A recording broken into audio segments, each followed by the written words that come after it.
Have you ever wondered what happened after the Dark Emperor Sung Jin Yu used the reincarnation cup to turn back time? While everyone thought he would live a normal life with his father, in something unexpected happened. After his son Sung Suho was born, he suddenly disappeared without any reason. Suho had to live with his mother, never knowing his father's face. Just when it seemed like everything would continue like that, unexpectedly, Father Hee-in also vanished when Suho was 5 years old. And today, I will summarize the journey to uncover the truth behind all the mysteries since Sung Jin Yu disappeared. And our main character this time will be his son, Sung Soo-ho. At the beginning of the story, a mysterious figure recounts the omnipotent beings who created countless universes since ancient times, known as the Supreme Beings. The Supreme Beings continuously sought eternal life while constantly creating new universes. In the process, countless particles of matter, souls, and laws were born. This repetitive cycle led the Supreme Beings to grow bored and come up with a way to entertain themselves, watching their creations fight each other. Humans were merely pawns on the chessboard. To the Supreme Beings, the destruction caused by their creations was quite entertaining. This meant countless creations had to fight endlessly, die, be reborn, and repeat the cycle. This was necessary to alleviate the Supreme Beings' boredom. And then, the inevitable happened. However, an accident occurred. One Supreme Being was killed by one of the creations while observing the endless battle. The Supreme Beings from other dimensions, upon hearing the news, gathered to observe the world that had lost its master. The death of their comrade caused by a creation they had made. However, the Supreme Beings ignored this. They all shared the same thought. Power without an owner would belong to whoever claimed it first. One morning at school, Sung Soo-ho arrogantly bragged, "I got accepted into the Korean University of the Arts." Two friends looked at him in disbelief. "No way." They could hardly believe it. "Cover it up, man. How could a loser like you get into that school?" Another friend cried. "And I have to try again next year?" Suho laughed. "Ha ha ha. I finally escaped this hell." Suddenly, someone else approached, and the atmosphere instantly changed. "Congratulations, Sung Suho. I heard you got into the arts university?" "It was Onunan. I didn't know you were that talented. When did you get so good? Are you Kim Jong-cheon?" He growled angrily. "My name is Liunon, not Kim Jong-cheon." But he calmly replied, "Oh, really?" They exchanged words. "Thanks to you, my plan to rule the school was ruined." "Yeah, and I graduated because of you," the girls whispered, and Unshan started again. She was worried. "We're about to graduate, so why is he still acting immature? I give up." They looked at Sung Soo-ho's calm face, wondering why he had to be rude to someone who just lost his parents. Suddenly, Lee Union swung his fist, smiling wickedly. Before he could make a move, Soo-ho struck him with a knee, then calmly said, "Why can't we get along before graduation?" Suddenly, his eyes widened in surprise. It turned out the other guy was still standing and getting up. Leonon's nose was bruised, but he smiled with delight. "What the hell?" He clenched his fist. With such power, it seemed like an energy flow. He threw a punch, smirking.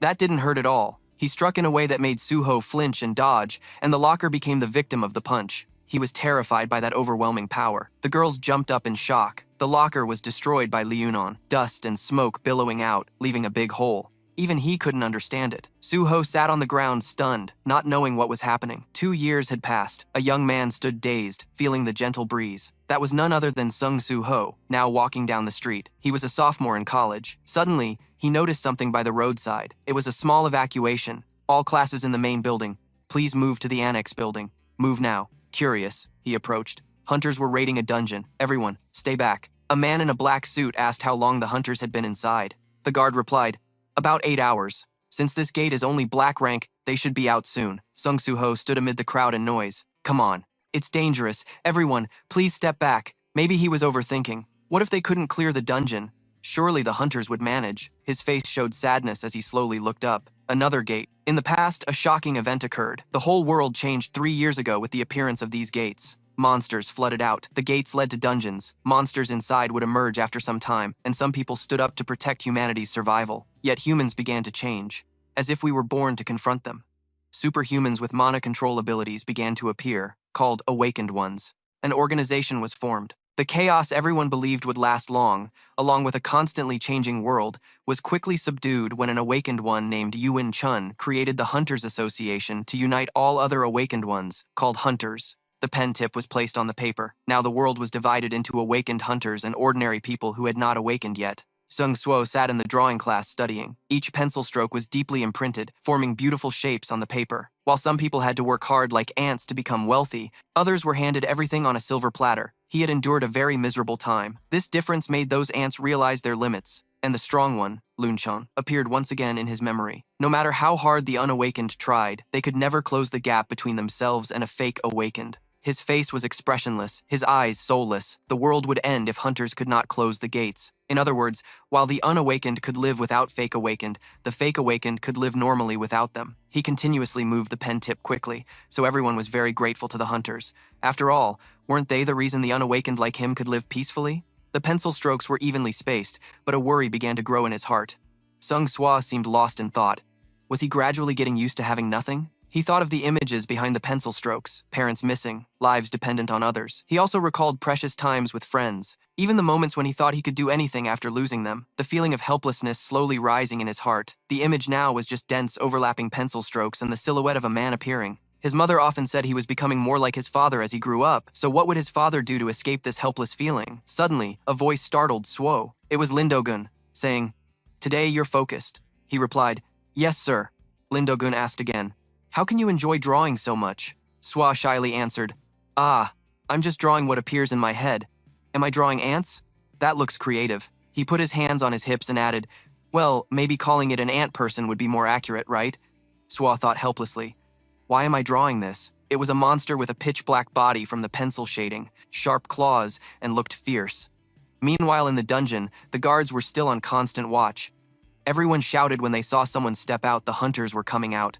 They looked very calm and seemed to have no problems. They appeared so relaxed, they must have succeeded. A guard approached to congratulate them. "Well done." The hunter, Kim Trong-shu, replied, "The dungeon raid was successful, but there's something I need to report to the hunter associations." His expression was serious. "We encountered a new species of monster. According to the report, they were humanoid monsters with blue flames coming from their eyes and mouths. They attacked with claws. However, their attacks caused no damage." He forced a smile and said, "Since I'm fine after being attacked, it's probably nothing serious." But then someone interrupted. "They're still new monsters we've never encountered. It's a relief they're not dangerous," the young man said. Then Hunter Kim Trong-shu, "Please send a simple report about what happened during this raid." On Kim Trong-shu's arm was a scratch that suddenly burst into blue flames like those monsters. He froze, his whole body stiff. He dropped his weapon and bowed his head, confusing the young man. The man called out to Hunter Kim Trong-shu again. He spoke, "Sir."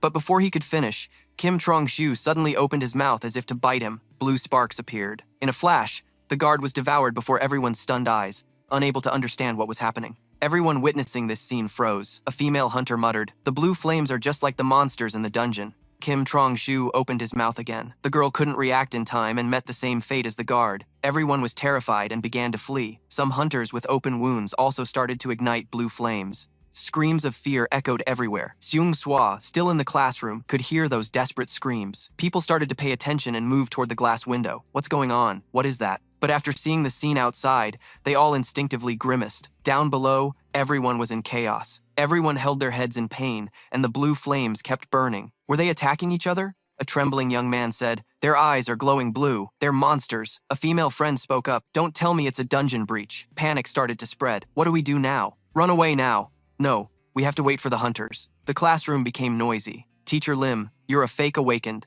Do something." "No, he's just a candidate." Seung Swo's eyes widened as he saw something. A person infected with blue flames walking on the rooftop. Suddenly, he crouched down and then prepared to jump. Swo realized and shouted, "Run!" But it seemed too late. The person lunged at the glass, then exhaled terrifying blue flames. All the students turned pale with fear, their faces drained of color. Swa ran like crazy. "Everyone run!" A girl shivered, sitting on the ground, cut by a shard of glass, unable to stand. Swo struggled mentally watching this scene. "Help!" He shut his eyes tight. "Then to save my life, I'll run. I'll call a hunter." He ran while feeling torn inside. "Damn it, why did I say that? I just abandoned her." But all a person like me, who hasn't awakened yet, can do is push back and close my eyes tight. That damn unawakened part won't change if I keep making excuses to run away. Sung Shu-ho. I have to do something. Anything. He remembered his father's silhouette again. What would his father do? In his mind, his father slowly turned around and opened his eyes to look at him. Suddenly, the person infected with the blue flame froze. The girl saw this and groaned in confusion. She was so scared that tears streamed down her face, her whole body trembling. The monster with a mouth covered in blood was getting closer and closer. It lunged forward as the girl screamed in terror, its mouth wide open, ready to bite into a tasty piece. Luckily, Sung Shu-ho appeared and smashed a fire extinguisher over its head. His eyes became bright and sharp. If it were my father, he definitely would. Suddenly, the system appeared. You have met the requirements to complete the hidden mission, Courage of the Weak. Long ago, I had a dream. In that dream, everything was like a game. Sung Shu-ho smiled confidently. Now things are starting to get interesting, he thought as he stared at the steel gloves newly equipped on his hands. The rank 1 E-level attack gloves. Alone, he charged into the monsters and easily defeated them. Back then, to defeat monsters that grew stronger with each floor, a group of monsters in hard armor appeared. They were countless, like an endless army. I leveled up and fought again and again. Sung Shu-ho didn't hesitate to attack them. He easily defeated them all and received a level-up notification from the system. His eyes were cold and sharp then. That was the look of someone who had been through many battles. His demeanor was confident and passionate. He said, "I don't need anything. A man should fight with his fists." As the monsters grew stronger, I also kept getting stronger. The monsters were the final bosses behind the gate. He had to fight many like them, all relying on his steel-hard fists. His eyes lit up, he gritted his teeth, never faltering or giving up. One punch struck through their bodies. After countless trials, Sung Shu-ho fought many monsters alone.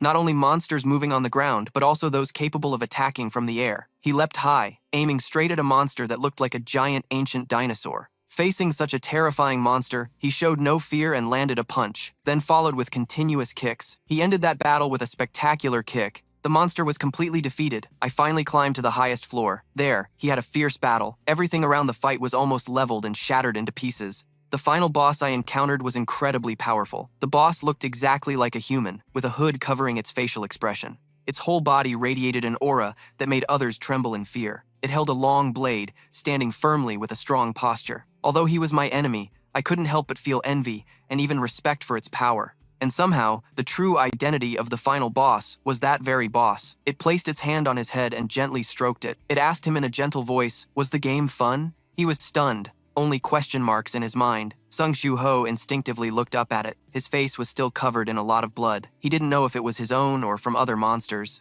He showed a confused expression and asked about the game. After seeing the boss's face clearly beneath the hood, Sung Shu-ho exclaimed in shock, "Father! My father!" Maybe the dream reflected my father's image from my memories. He remembered his father's strong and steady silhouette. My father was very strong and reliable. How could he become that strong? Back to the present, a fire extinguisher appeared before him. He repeated his thought, "Father," and without hesitation lifted the fire extinguisher in front of him. Sung Shu-ho grabbed the fire extinguisher and rushed toward the monster. He thought silently, if it were my father in this unbelievable situation, the monster's ugly, fierce face was getting closer. It opened its disgusting mouth ready to attack. The blue flame came out of its mouth, and its eyes looked terrifying. The fire extinguisher in Sung Shu-ho's hand suddenly appeared right in front of it. He swung with all his might, hitting its face hard before it could react. The brownish-red liquid from the monster's wound sprayed everywhere after Sung Shu-ho's attack. His eyes were now filled with determination. He thought silently, father would do the same, right? For a moment, the monster was knocked backward by his surprise attack. He looked at it, feeling a bit chaotic inside, wondering what to do next. He heard that attacks from an unawakened person without mana wouldn't affect magical beasts. He had charged in a bit recklessly. Suddenly, as if realizing something strange, his eyes widened in astonishment. The monster was knocked back but didn't fall to the ground. It stayed still in a strange posture. Only question marks remained in his mind. What's going on? He turned to look at the woman who had just been attacked by the monster, still panicked and crying. Her tears hung in the air, not falling to the ground. His confusion grew. He looked back at the monster in front of him. It remained motionless, showing no sign of movement. Sung Shu-ho wondered in amazement. Time had stopped. A screen frame suddenly appeared before him, startling him. 2 notification boxes kept appearing and updating on the screen. Notification: you have met the conditions to complete the secret mission, the Courage of the Weak. Notification: you are now qualified to become a player. Do you accept? Sung Shu-ho stared at the notification frame in surprise. This situation suddenly reminded him of the time he fought monsters in his dream. That notification frame also appeared then. It displayed right in front of him exactly like now. Notification: level up. He was surprised and thought silently that these things could move, just like in that dream. He thought about the dream where he had enough power to fight those monsters, the kind of power that could completely defeat them. If I can fight in that dream, then why wouldn't I accept becoming a player in such a desperate situation? Sung-ho remained silent. He lowered his head, shadows hiding the expression on his face. Having made up his mind, he decisively chose to accept. Then, a blinding light flashed on the floor where he was standing. The system continuously displayed frames right after. Notification: congratulations, you have become a player. Mission reward notification. Mission reward, secret mission, the Courage of the Weak. Blessing, the blessing of Grand Mage Candiaru. Grand Mage Candiaru has granted you a special spell. The blessing of Grand Mage Candiaru ensures you will remain healthy throughout your life. Mission notification, mission reward, permanent effect of longevity, cure for all poisons and status effects, and sleep will enhance regeneration ability. Notification. This system will help the player develop. This is not a dream. You only have one life, so be careful. Finally, a special notification board appeared. Status window. Name, Sung Shu Ho, level 1, no class, no spirit, no title, health 100, mana 10, strength 10, stamina 10, agility 10, intelligence 10, reflex 10, current points, no skills, passive skills, none, active skills, none, power of the ruler level 1. Sung Shu Ho looked at the notification boards popping up one after another, his expression showing some excitement, thinking the game's status window was exactly as he expected. Without giving him much time to think, 2 more notification boards appeared in front of him consecutively. Notification, mission appeared. Mission notification. Mission, guide, defeat the firebones and level up by 1 out of 2 levels. At the same time, time flow returned to normal. The monster called Firebone was pushed back by Sung Shu Ho using a fire extinguisher and began to move. Sung Shu Ho was startled awake by the scene. The firebones lowered their heads and started moving. One of them was the awakened Firebone RKD. Sung Shu quickly realized time had returned to normal. He shouted loudly to signal the woman behind him. Run quickly. The woman's face turned pale with fear, but she tried to calm down and replied, okay. Sung Shu Ho focused intently on the firebones in front of him. He noticed something unusual. Name tags appeared above them. The leading firebone had the tag Awakened Firebone RKD. The 2 firebones behind had tags saying Unawakened Firebone. He thought silently that his opponents were 2 unawakened ones and a hunter undergoing transformation into a demon beast. The woman quickly turned and ran away. Sung Shu Ho stood still holding the fire extinguisher. Meanwhile, the 2 unawakened firebones started rushing toward him. He thought silently, sweat covering his face. He was both worried and excited. His eyes flashed with a brilliant light. I really have awakened, Sung Shu Ho thought without hesitation, swinging the fire extinguisher to strike the firebone in front of him. The blow forced the firebone to retreat, and the fire extinguisher was dented by its body and flew out of Sung Shu Ho's hand. At that moment, the firebone crouched defensively and spread its hands, preparing to charge. Sung Shu refused to back down. He clenched his fist tightly, aimed straight at the firebone, and shouted, sorry about this. With just one punch, as the firebone attacked, it was blasted straight up to the ceiling and stuck there head first. Sung Ho froze, eyes wide in shock, as the system popped up a display frame. Notification, you have defeated the unawakened firebone. Sung Shu Ho looked at his fist, hardly believing it. One hit, just like that? At the same time, the remaining unawakened firebone also charged at him. Sung Shu Ho quickly spun around and lifted his leg. He easily dodged the firebone's attack and delivered a kick right to its stomach. The firebone's internal organs shattered. It opened its mouth wide, coughing up blood, and its eyes oozed a brownish-red liquid. Simultaneously, the system displayed a notification. You have defeated the unawakened firebone. Then a series of notifications appeared. Notification. Level up. Notification. Tutorial mission completed. Mission notification. Tutorial mission. Defeat the firebones and level up by 2 out of 2 levels. Sung Shu Ho turned around. Behind him was still one awakened firebone RKD. The system continued popping up 2 display frames. Notification. You have received the mission completion reward. Notification. Check rewards. Below were 2 options. Accept or decline. Sung Ho didn't choose immediately. He was a bit distracted, thinking. Now, I'm sure Sung Shu Ho didn't hesitate and charged to attack the awakened firebone RKD in front of him. The sound of their clash echoed. He thought silently, I really have awakened. Sung Shu's punch distorted the face of the awakened firebone RKD. Blood trickled from the corner of his mouth, but he wasn't knocked out immediately. Sung Shu Ho looked surprised. Could he really withstand that hit? Before he could think further, the firebone in front of him swung its arm back to counterattack. Sung Suo had no choice but to lean aside to dodge. The awakened firebone RKD didn't give Sung Suo a moment to catch his breath. It raised its hand into a claw and slashed right across his chest. Hot blood poured out from the wound. He gritted his teeth in pain and groaned, then struggled to lean back to avoid the strike. Sung Shu Ho stomped hard to gain momentum, his strength shattering the floor beneath his feet. He pushed off with force to retreat, keeping distance from the firebone in front of him. Sung Shu Ho lowered his head to look at the claw marks on his chest. Blood soaked through his shirt. He was a bit panicked and unwilling to accept it, sweat dripping drop by drop onto the ground. Damn it, if it had scratched me properly, I'd have turned into a beast. I just awakened, and I'm already about to become a beast? But then, something miraculous happened. The system popped up 2 notification windows in quick succession, alerting him that a harmful effect was detected in his soul. The notification said the longevity effect had neutralized that status effect, and at the same time, the wound on Sung Shu-ho's body flickered with a faint light and began healing at a speed visible to the naked eye. Sung Shu-ho's eyes widened in shock. He froze in place, unable to believe what he was seeing. Longevity.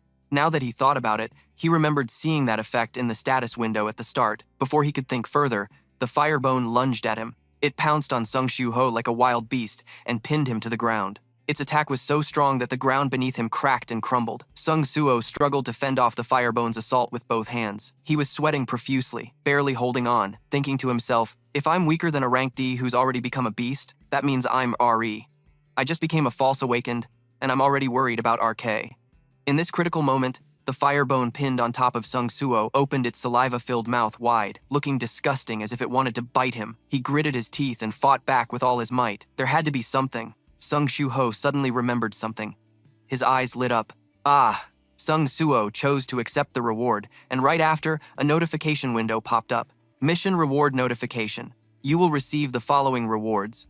Reward 1, 5 attribute points. Reward 2, 3 attribute points. Strength from 11 to 14. Sung Shu-ho's strength increased. He roared loudly and pushed the firebone, pressing against him with his hands. Then, with a spectacular kick, Sung Soo-ho completely kicked the firebone high into the air and far away. The firebone flipped once in midair, knelt on one knee, and landed safely. Sung Soo-ho didn't give it a chance to react. He dashed like lightning and punched it right in the face. The firebone was unfazed. It raised its hand into a claw, preparing to counterattack. Immediately after, a series of attacks targeted Sung Shu-ho. He struggled to dodge but still got scratched. Multiple wounds appeared on his body, bleeding continuously. He was overwhelmed by the assault, barely able to defend himself. Another attack came. He bent down to avoid it. But then he realized, even with his increased strength, he still couldn't defeat this thing. He quickly made a decision. Then I'll put all my reward points into strength. The system displayed information. Strength from 14 to 19. Sung Shu-ho clenched his fist tightly. He felt the power in his body rising. A false awakened could level up. He had never heard of that before. Without thinking further, he punched the firebone right in the face. Hot blood splattered everywhere. Because level is determined at awakening, and no false awakened has ever become stronger than the level of the person who awakened them. Sung Shu-ho ducked to dodge the firebone's attack and threw 2 more punches into its stomach. His force was so strong that the armor on its body cracked into pieces. I don't know who decided the levels of false awakened. Sung Shu-ho clenched his fist tighter. His eyes gleamed. He swung his fist, preparing the finishing blow, but just as if he had the strength to break free from that damn hierarchy system, the TV mounted on the wall in the next room suddenly fell to the floor. The sound of shattering glass was loud, and dust began to rise thickly. The wall where the TV was mounted started showing cracks all over. The cracking sound echoed sharply. Then the wall seemed to suffer a strong shock and completely split apart. The entire body of the rank D awakened firebone slammed into the wall, creating a huge hole. Sung Shu-ho held his punching stance. Rocks and debris from the wall crashed down below. He gritted his teeth, his face shrouded in shadow, but at this moment, his eyes shone especially bright. Sung Soo-ho pushed through the rubble and charged forward, landing another punch right in the firebone's face. The rank D awakened firebone was punched through the ruined wall, along with the TV and debris, flying straight backward. Sung Shu-ho clenched his bloody fist, unsure if the blood was his or the firebone's. He stood still, exhausted and gasping for breath. The firebone was completely defeated, lying motionless on the ground. Its armor was nearly shattered. The status window appeared and refreshed. Notification: you have defeated the rank D awakened firebone. Notification: level up. Notification: level up. Notification: level up. Sung Soo-ho was nearly exhausted, leaning on his knees, sitting down on the floor. He barely dared to believe it, muttering, "I won." Sung Soo-ho looked at his bloodied hands, panting hard, sweat pouring down his face like a waterfall, some drops even dripping down. Sung Soo-ho clenched his fist tightly. He was overjoyed and full of hope. So that means I'm also an awakened one now. Just then, Sung Sho heard someone nearby shouting, "Ah!" He startled and froze. Immediately after, he felt a surge of excitement, turned around. I can do this. Considering I'm awakened now, I can save those people and handle this crisis. Thinking that, he stood up at once, stomped hard on the ground to gain momentum. Then, without hesitation, he charged into the fire skeletons ahead. A loud explosion rang out. Rocks and dirt flew everywhere, and he easily knocked 2 fire skeletons flying to each side. Sung Soo-ho leaned on the window frame, looking down and thinking silently. The situation outside is really bad right now. Suddenly, he was startled, eyes wide open, cold sweat running down his cheek. Sung Sho was stunned. In front of him was a fire skeleton wielding 2 swords, leaping forward to attack him. Its muscular body looked extremely powerful, and above its head appeared the name tag, Awakened Fire Skeleton. RKC. It raised the huge sword behind its back, preparing to slash down. Then a massive explosion occurred inside the building. Thick black smoke rose densely. The sky that day was especially gloomy, signaling a bad omen. The city's loudspeakers kept emitting meaningless static noises. An unusual wind blew. In the bustling city with tall buildings, the loudspeakers broadcast a warning. The dungeon gate has opened at Soon University of Arts. We request all residents in the area to evacuate immediately. The wind howled fiercely. At Super Unun University, the area was sealed off. Inside was thick with smoke and dust, and the silhouettes of fire skeletons could be faintly seen. Outside stood a crowd fully armed, seemingly military personnel. One of them, smoking and frustrated, said anxiously, "Damn it, so many people died and we can only stand by and watch. When will the association's hunters arrive?" The man holding a tablet nearby replied seriously. "They said sending B-rank hunters will take some time." The smoker glanced at him and asked, "B-rank? Didn't they say this is a B-rank gate?" The other hurriedly answered, "Actually, the association is considering that the hunters might be infected." He swiped through the hunters' profiles on the tablet. He heard the smoker say, "Could it be?" The smoker's voice turned shocked. "That C-rank hunter is already infected." The tablet holder didn't respond, his hand stopping on the profile of a hunter named Kim Chong-soo, temporarily assigned to Chi. Meanwhile, inside Soon University of Arts, Sung Suo was facing a C-rank fire skeleton. He was knocked down, sitting on the ground, his clothes torn to shreds. He reluctantly propped one hand on the floor to keep balance. Sung Sho was sweating coldly, feeling disbelief. What the hell? Did it jump down from a lower floor? Looking at the fire skeleton before him, its head displayed a red name tag, indicating an awakened C-rank fire skeleton. Sung Sho was amazed. A C-rank fire skeleton with weapons must be different from the ones before. Sung Sho regained his composure, holding both hands in front of him, watching it warily. "But just now I leveled up. I wonder if I have a chance." The fire skeleton's huge sword lunged forward. Sung Sho gritted his teeth, only able to dodge by leaning aside. With one slash, it nearly destroyed the entire room. Sung Suo leaned against the wall, terrified and barely able to believe it. Looking at the overwhelmingly powerful fire skeleton before him, it raised its arm, preparing to strike again. Sung Suo thought silently, "This is insane." The awakened RKC fire skeleton gave Sung Sho no chance to think much. It swung its sword down with a fierce growl. Sung Sho could only grab a fire extinguisher on the ground to block the blow. The extinguisher was cut in half, and Sung Sho took this chance to jump aside. The compressed gas from the extinguisher quickly released, filling the room. It slowly drifted out the door. Immediately after, a strong force pushed from inside the room. Sung Sho dashed out the door like a gust of wind. He ran with all his might, thinking he couldn't possibly face a monster like this. No wonder awakened ones are ranked. He worried and wondered when the hunters would arrive. If only he could hold out until then. Sung Sho dared not think further. He sprinted full speed to escape the fire skeleton, but after only a short distance, it appeared outside the door with its sword. Its eyes blazed with blue fire, and its mouth breathed terrifying flames. Suddenly, it didn't chase Sung Sho, but turned in another direction. Sung Sho, seeing no movement from it, stopped, a bit surprised. He wondered silently. Why is that? Meanwhile, the awakened RKC fire skeleton looked up toward the rooftop, where three girls stood trembling in fear. One of them tried to comfort the others. "Just wait until the hunters arrive." The girl beside her held tightly to another's hand.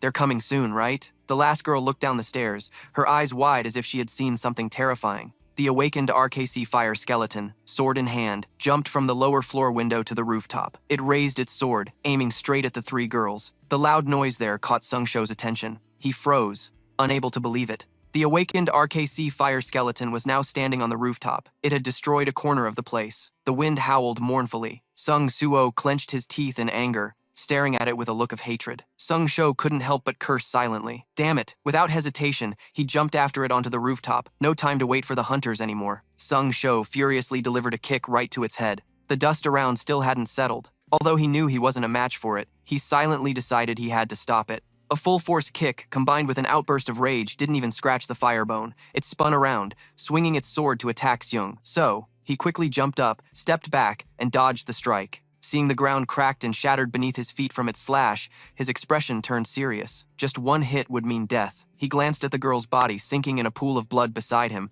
but his heart was full of fury and determination. He clenched his fists tightly, resolutely facing the charging firebone, refusing to let it escape. Countless punches were thrown, striking directly at the firebone's body. The firebone showed no hesitation, continuously swinging its sword to attack Seung-so. He could only lean aside to dodge, but he clenched his fists tighter, his eyes shining. Then he threw another punch. His rage gave him strength. He switched hands and swung a punch to attack it. Punch after punch was thrown. He seemed tireless. The Firebone's pitch black awakened, C-rank eye darkened, its expression turning fierce, eyes flickering with blue flames. Shung So grabbed the Firebone's head with both hands, jumped up, and kneed its face. At the same time, the Firebone swung its sword aiming at Shung So. He couldn't dodge in time and was hit. Hot red blood poured out of him. Shung So was knocked back, blood staining the corner of his mouth, eyes wide with pain as he groaned. That blow directly threw Shung So far back, crashing into the wall behind him. His internal organs felt shattered. He spat out a mouthful of blood. The Firebone slowly approached Shung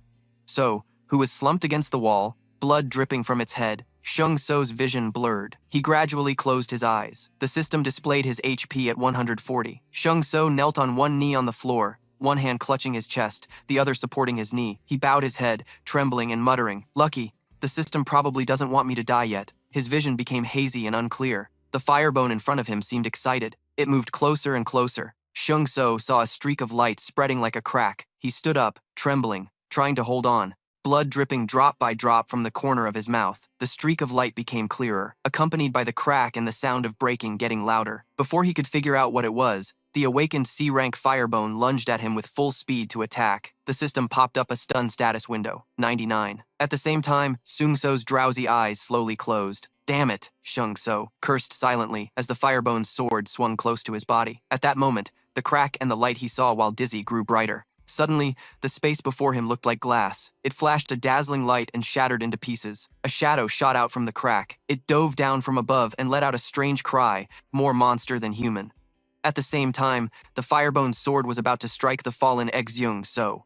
From above, a terrifying force suddenly struck down, easily severing the Firebone's hand holding the sword before it could touch Shung So. The power was so strong, it destroyed the floor. Rocks and dirt flew everywhere, blocking the Firebone's advance. Shung So still had a flicker of consciousness. He tried to open his eyes to see the situation around him, but fatigue and sleepiness overwhelmed him. He helplessly closed his eyes halfway. The thing that just appeared from the air stared at Shung So lying on the ground, a mere ant. It raised its hand, its sharp hand, not human at all, surrounded by a layer of blue light. No, the blue light covered Shung So's whole body, gradually healing his wounds. All because I came late. It turned to look at the awakened RKC Firebone nearby with a severed arm and roared.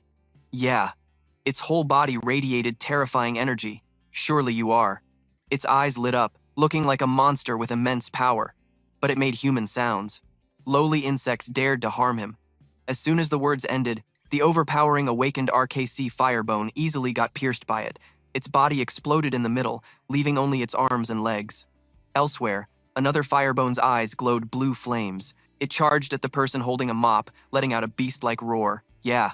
The person holding the mop trembled in fear, tears uncontrollably streaming down. He stammered a scream. "Help! Anyone?" He panicked so much he dropped the mop and clutched his head, desperately calling for help. At the same time, the Firebone in front of him was blown apart into a pool of blood, leaving only 2 legs. Similar scenes kept happening elsewhere. With just a wave of its hand, the monster that appeared from the sky swiftly dealt with the rampaging Firebones.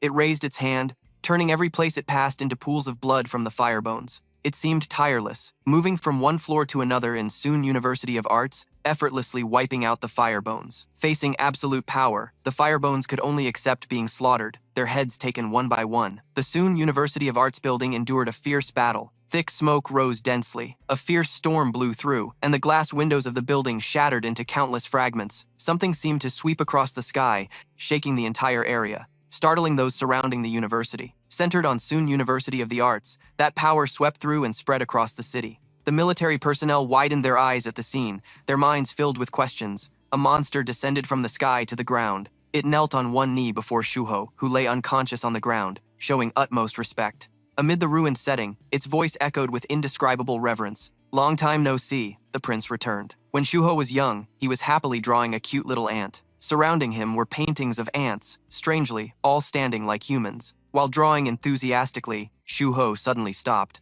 focusing his gaze on something. His eyes widened, and excitement gradually appeared on his face as he saw an ant standing like a human. The ant approached, picking up the painting Shuho was working on. "Young king, is this you drawing me?" The ant was so moved, tears streamed down its face. This Baru was terrified. Seo gradually woke up in the hospital, realizing the earlier memory was probably a dream. He opened his eyes, dazed and unsure of where he was. He woke with a confused expression, surrounded by 2 doctors examining him. Recalling the dream, Seo vaguely remembered something. An ant in the hospital. Suo's uncle anxiously called him. Suo, what the hell is going on out there? Are you hurt? Suo tiredly sat on the bed, continuing to listen to his uncle ramble. This can't be. The world is too chaotic now. I'll arrange a bodyguard for you who has awakened. Hearing this, Suo quickly replied, I'm fine, uncle. When Suo opened his eyes, 2 days had passed since then, and the media kept reporting on the fierce battle at Korea University of the Arts. Regarding the incident at Korea University of the Arts that shocked the entire country these past days.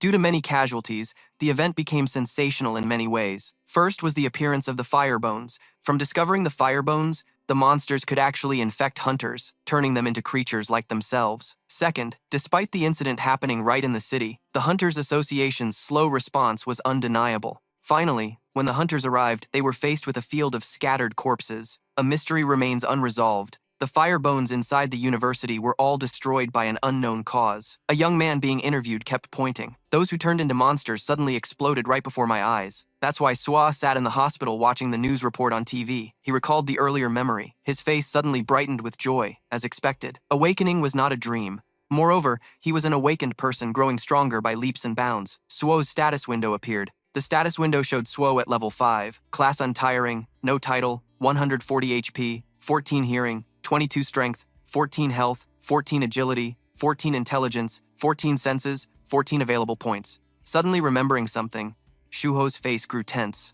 But wait, didn't I get slashed by a Class C Firebone awakened monster? How am I still alive? Suddenly, a voice came from somewhere. That's because I, Beru, eliminated that trash for you. Suho heard the voice, confused about its source when a shadow of an ant appeared on the hospital floor. The shadow gradually turned into glowing smoke shaped like an ant. Long time no see, young king. The ant saw Shuho and was moved to tears. Shuho heard the ant speak, his mind going blank. The ant continued, Young king, since when have you grown so much? I can't control the overwhelming emotions right now. Like scattered fragments, my memories slowly returned. Shuho's memories flooded back. I know this ant. When I was a child, he was one of the dark entities living with me. Why did I forget him until now? Baru said with frustration. I, Baru, crossed space to come meet the young king. Suo looked at Baru, secretly wondering why he lived with dark creatures as a child. I really have too many questions about this. Looking at the ant before him, Shuho was doubtful. First of all, in my memory, I didn't think you were this small. You are an ant, right? Beru explained. This is the result of using too much mana when crossing space. I'm usually bigger and scarier than this. The system window says you are an individual rank, so Baru proudly introduced himself. Baru level 1 ant is a joke. Baru, a martial rank, is just an individual? That's stupid system.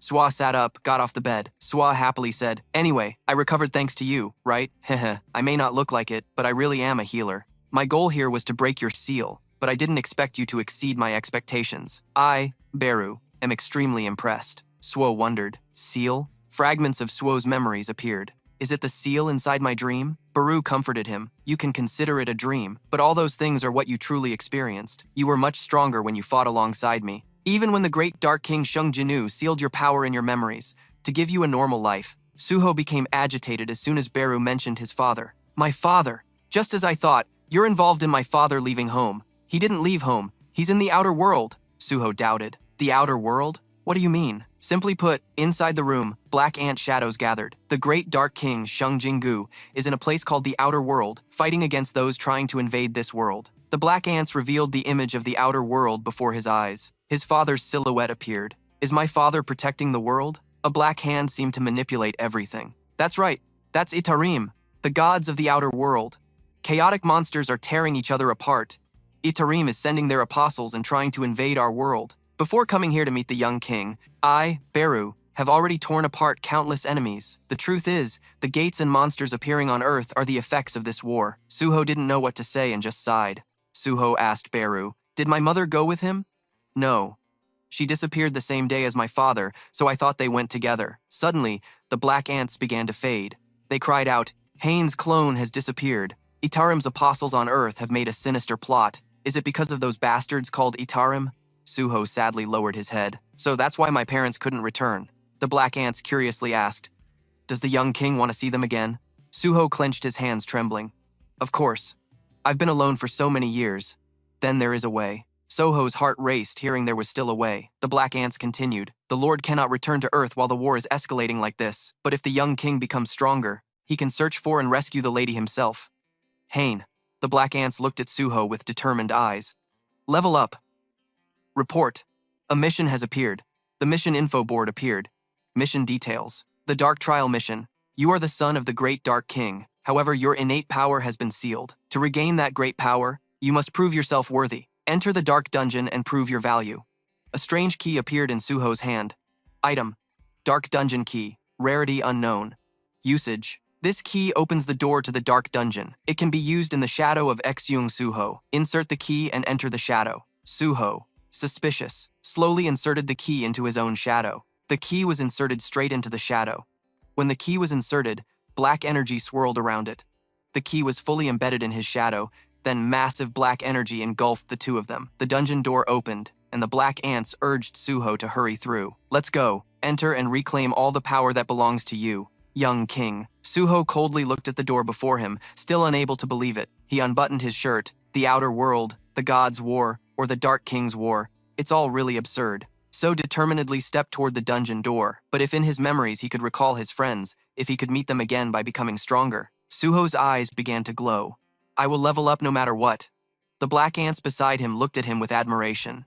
My lord, someone orders Beru, return to Earth and break Suho's seal. Beru knelt respectfully. You mean the young king's seal? The mysterious figure replied. Yes, Itaram's invasion could spread to Earth, the mysterious figure continued. Return the memories and sealed power to Jung-ho so he can protect Earth himself. The rest, I leave to your discretion. Watching Suho step forward determinedly, Beru thought silently. My decision. If you let me decide your life, then I, Beru, will stay by the young king's side and watch him grow. With that thought, Beru and Suho entered the dungeon. As they stepped inside, the dungeon door slowly closed. The door vanished in the room as if it never existed. Inside the dungeon, Suho was confused. The black ants spoke. This place is the land of the dead, where the living cannot enter without the master's permission. This is the Dark Dungeon. You have arrived, surrounded by desolation and countless corpses. Shung Suho thought, so this is the Dark Dungeon? It looked more like a ruined city than a dungeon, but somehow it felt strangely familiar. Suho was surprised when a notification board appeared before him. Mission notice, survival mission. The inhabitants of this dark dungeon will never accept a weak master in this land. Survive for a certain period and prove your worth. Required time, 4 hours. Remaining time, 4 minutes and 4 seconds. Is it dangerous? Do I have to survive here for 4 hours? Beru said anxiously. Please stay alert, young king. A voice echoed from above. The time of hardship will come soon. Hardship? Shung Suho was ambushed from behind, but with his sharp reflexes, he flipped and kicked the blue arrow far away. His pupils glowed as he said, That was unexpected. A goblin scout. He sat clutching his chest on the ground, growling. Suho was surprised. A goblin scout? Beru was also alarmed. Having a scout here means many more are nearby. If that's the case, we must deal with it quickly before it calls for reinforcements. Saying that, he dashed toward the goblin scout. Beru hesitated and said, Young master, indeed, goblins are weak and small creatures, but rushing in so carelessly means this one's name has no color, which means it is at the same level or lower than me. After saying that, Sung Su quickly defeated the scout goblin and received a notification. You have obtained the goblin's stone axe. You have defeated the scout goblin. He smirked arrogantly, turned around and said, All right, the stronger ones than me are marked with colors on their names. Ah, I see. Another goblin appeared up high. Sung Su frowned in annoyance and said, Looks like there's still another scout. Following that was a whole pack of goblins, goblin 100 captains, goblin 10 captains. Sung Su wiped sweat and smiled at Beru, saying, You're going to help me, right? Beru said, I wish I could assist you, but since I'm too far from your position, my mana doesn't regenerate continuously, so I need to conserve my strength as much as possible. And if I interfere in this battle, the experience you gain will be significantly reduced. Young king, does that mean you won't be much help? The goblins charged continuously at Sung Su. Well, let's just try then. He struck decisively and quickly defeated the goblins in an instant, so that was the skill engraved in his status window. It felt like having an invisible hand. The level 1 ruler's hand skill, an active skill that doesn't require mana. You can physically affect objects without touching them. Sung Su caught an arrow with his hand. No more archers? Here, take this. He used his power to create a bow and shot back at the goblin archer, causing it to fall in pain immediately. Beru thought silently. The adaptation skill is truly amazing. The young king's youth was like the birth of a legendary hero in myths. From that moment, he could use the ruler's hand inherited from the king at will. However, that power was made to destroy everything, so it was like a chain in this peaceful world. But now, as Itarim's apostles are eyeing the invasion of Earth, the young king's power has begun to shine in this world. Notification. Level up. His pupils flashed as he thought. It seems the limit of the ruler's hand is about 10 kilograms. At that moment, Sung Soo was ambushed and stabbed from behind by a goblin. He winced in pain, turned around, and punched it hard in the face. Baru panicked and called for the young king. From afar, a goblin approached. Goblin 100 Captain, with 160 to 190 HP. Sung Soo pulled out the dagger, stabbed in him, and thought, that really hurts. But Sung Soo aggressively defeated each goblin. I feel stronger than when I was powerless. He fought with 180 to 190 HP, 84 to 190 HP, 53 to 190 HP. Then a series of level-up notifications appeared. After completely defeating all the goblins, he tiredly sat on a cart. Ha! Notification. Time remaining 0 hours, 0 minutes, 0 seconds. You have completed the mission. Truly amazing. How could Baru, never once doubting you, would fail this challenge? Young king, he angrily said. You really didn't help at all from start to finish, did you? Notification. You have received a reward for completing the challenge. Check your reward, accept or decline. Check. You will receive the following rewards. Reward. Ancient Language Stone. Shadow Extraction. Ancient Language Stone? If I use this, can I learn the Shadow Extraction skill? Baru happily said. Oh, young king is learning the Shadow Extraction skill. Now that I recall, I also received a persistent skill while fighting. Seems like I got extra skills beyond those gained from leveling up after awakening. Persistent skill, level 1. Passive skill, no mana required. You possess incredible endurance. Physical defense increased by 20%, Sung Soo said while running. Compared to before awakening, it feels like I've become a cheat character. Wounds even heal after leveling up. This leveling system is based on the system the king used in the past. It's a support system designed to ensure safety as you develop. Young master, to sum up, I thought I was someone unawakened, but I was actually born with the strongest silver spoon in the dark, or something like that. He said helplessly. All right. Anyway, I accept the reward. Ancient Language Stone for Shadow Extraction. You can absorb skills by breaking the Ancient Language Stone. You have learned the Shadow Extraction skill. Shadow Extraction skill. Power of the Dark. No mana required. Extract mana from the body of the dead and turn them into dark warriors. The failure rate of extraction increases proportionally with the stats and time since the target's death.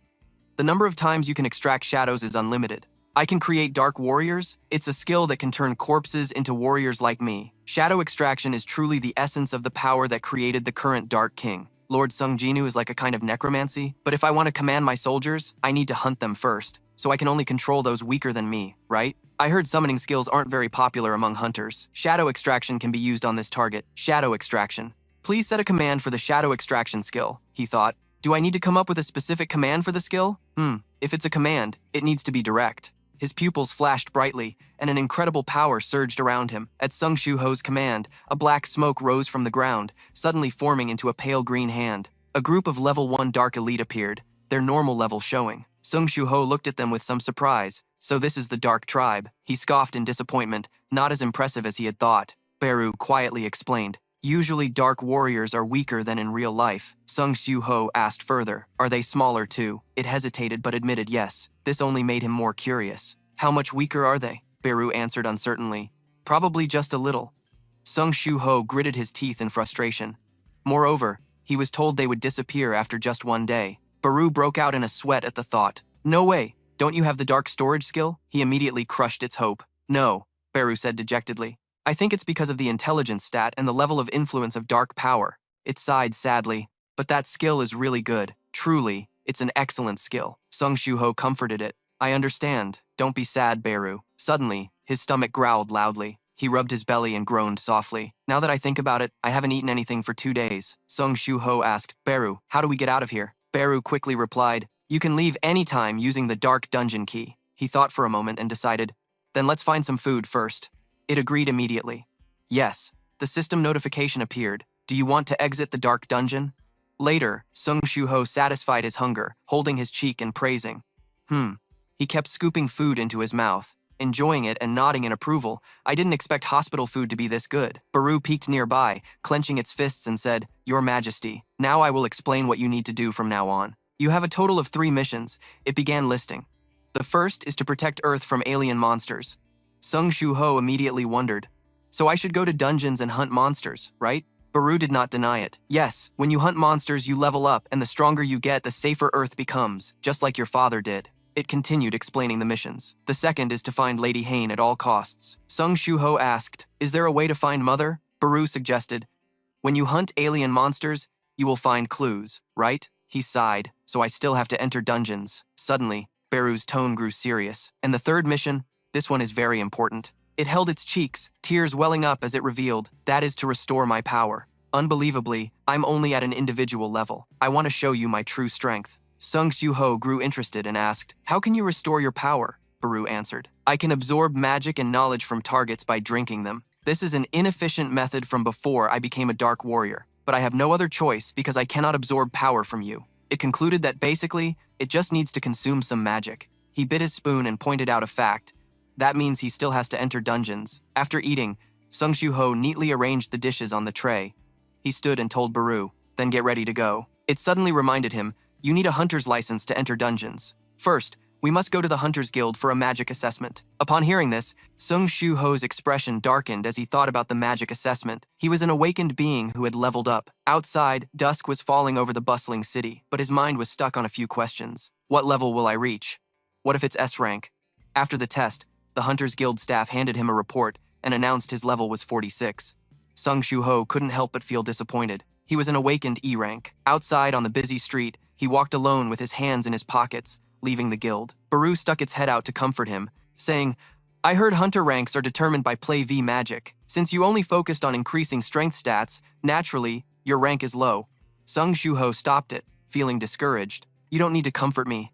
It only makes me feel worse." The rising insecurity and self-doubt made him very uncomfortable. First the dark power, now my rank. Can an E-rank hunter like me really protect Earth? Baru offered advice. "But you can level up." Sung Shu-ho looked at his rough palm and said dejectedly, "I've heard that expedition teams rarely hire E or F rank hunters. At this rate, just entering dungeons will be difficult." Suddenly, he shouted as if he had an idea. Sung Shu-ho's shout startled Baru.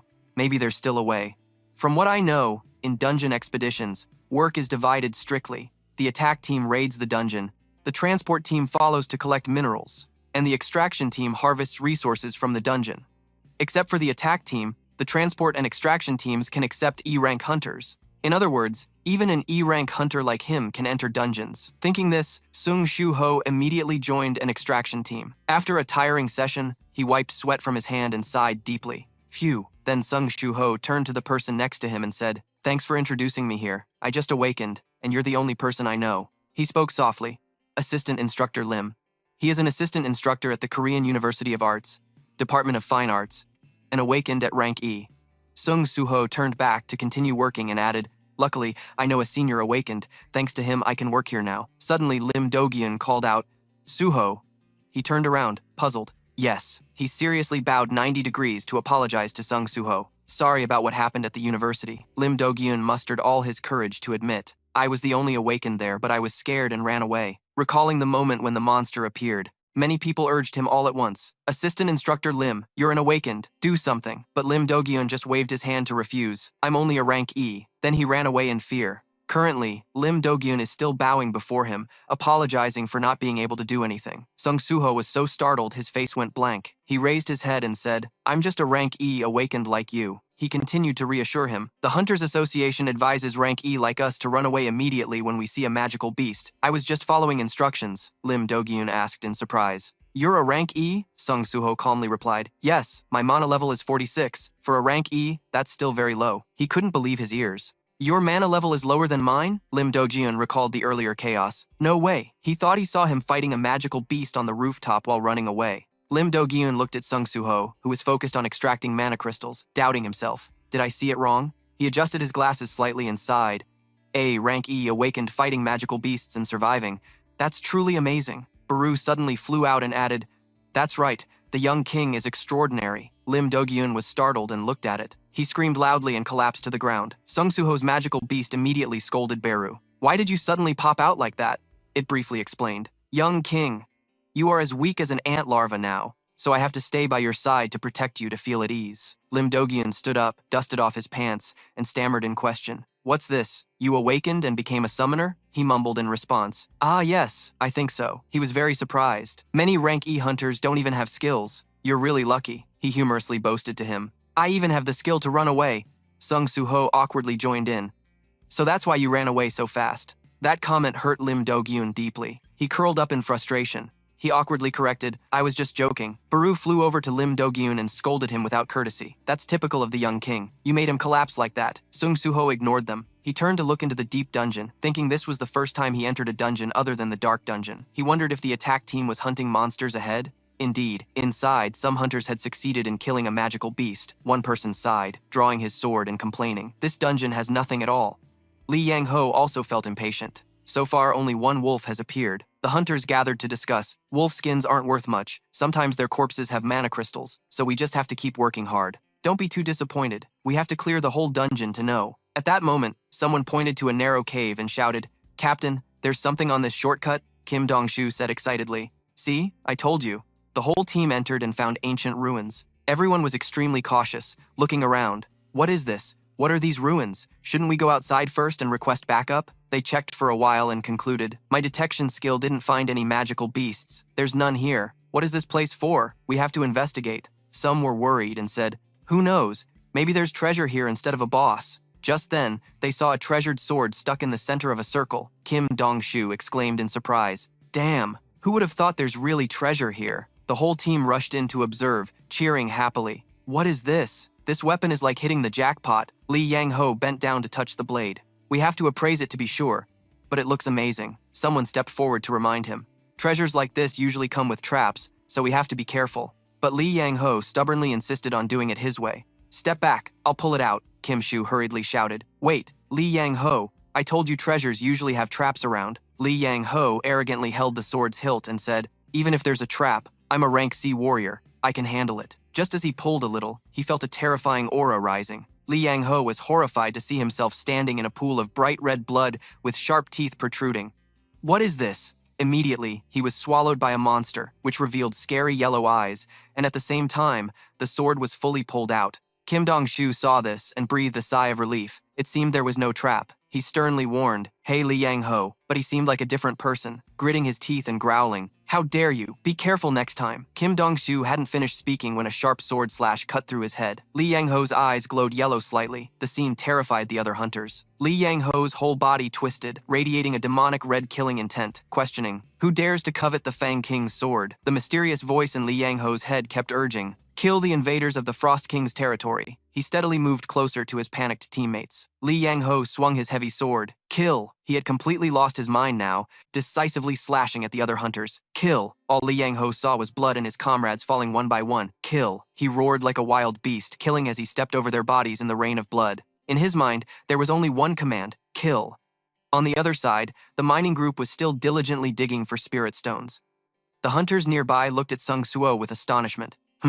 What is this? Lim Do-gyun pointed at the dark goblins enthusiastically breaking rocks, stammering. Is there a summoning skill like this? He was confused, thinking, I heard summoners can only call 1 or 2 creatures at a time, but he summoned 3, and if you count the talking ghost, that makes 4. Lim Do-gyun looked at his calm face and guessed, isn't Suo's power unusually strong? Sung Soo-ho was very satisfied with the goblins, although he could only summon 3 creatures and needed a corpse to extract shadows, which was a bit inconvenient. Having a corpse from the dark dungeon wasn't bad. They did the small tasks without complaint, which was convenient. He turned to Baru and said, Baru, this shadow extraction skill is pretty good. Just as he said that, Baru irritably reminded him, young king, don't praise me for making them do chores. Shouldn't you be leveling up in the dungeon instead? Sung Soo-ho explained, hunters ranked E can't enter dungeons on their own according to the Hunter Guild rules. I heard the measuring devices still have many errors because they only recently started ranking hunters, so I plan to recheck when my mana increases after leveling up. Ahead, 2 hunters continued working, telling each other that the rookies would dig them out while I'm distracted. Let's show them the true power of our senior. Sung Soo-ho reminded Baru of something. Do you still remember your 3rd mission? I can do it here, Baru asked suspiciously. Restore my power, he said. He pointed to the spirit stones scattered on the ground and said, you said you can recover by consuming things with mana. Even those fragments of spirit stones on the ground have mana. Baru gradually understood. Young king, could it be that Sung Soo-ho ordered you to eat those spirit stones on the ground because you can't collect spirit stones? While waiting, just eat those small stones. It obediently flew out and started nibbling on the small stones. Suddenly, something like a signal swept through its 2 heads. Baru hurriedly called Sung Soo-ho, young king. He turned his head, confused, and asked, what now? Beru immediately reported, "I just sensed the presence of a king." Upon hearing this, he exclaimed in surprise, "King, do you mean my father?" Beru denied it immediately. "There's more than one person with the rank of king. If it were our king, my power would have recovered already." He looked toward the back of the cave and speculated. The scent of this beast was probably recognized by the hunters as well, who nervously asked each other. That direction was toward the endless darkness inside where the assault team had gone. Suddenly, 3 pairs of glowing red eyes appeared, terrifying. The hunters, seeing the ghost beasts clearly, retreated in fear. Now, facing them were 3 ferocious wolves growling, ready to attack. "The ghost beasts are here." One reacted quickly and gave orders. "Why did the ghost beasts come all the way here? Everyone run!" Summoning all his courage, he struck an axe at the ghost beast and shouted, "Ah, don't come near me." But it directly opened its sharp jaws and bit the axe cleanly, then crushed it. The hunter, seeing his weapon broken, was drenched in cold sweat with terror. He was so scared he almost cried, stammering and unable to call for help. At that moment, a shadow flew past, and he stabbed the ghost beast's head decisively. The hunter panicked and called out, "Suo, hurry!" He urged him, "I'll buy you some time. Get out of the dungeon quickly." He hurriedly ran off, not forgetting to say, "Thank you." After ensuring the others had left safely, Sung Suo carefully observed the pack of ghost beasts. He noticed the label Iron Fang Wolf and silently guessed their name was orange-colored, meaning they were at a level equivalent to a low-level blood mist. "I fought at the Korean Art University. I can definitely win." Sung Suo looked back toward where Lim Do-gyun was standing, a bit annoyed. If alone, he reminded himself, he would run away too, but Lim Do-gyun refused. "Suo, you want to help everyone evacuate. I'm not running alone anymore." Hearing this, Sung Suo didn't chase him away. "Then when you meet Ngai, you'll have to rely on me," he said, then quietly ordered the goblins to protect him. Sung Suo summoned his inventory to choose a weapon. He quickly drew a sword to fight. "The weapons I collected in the dark dungeon are at least much better than this rusty old thing." This made Lin Do-gyun very surprised and think, what kind of skill does Suo have anyway? Sung Suo stretched his leg back for momentum and dashed forward like lightning to face the ghost wolf pack. One opened its wide mouth full of teeth to attack him, but was immediately stabbed in the throat by his sharp sword.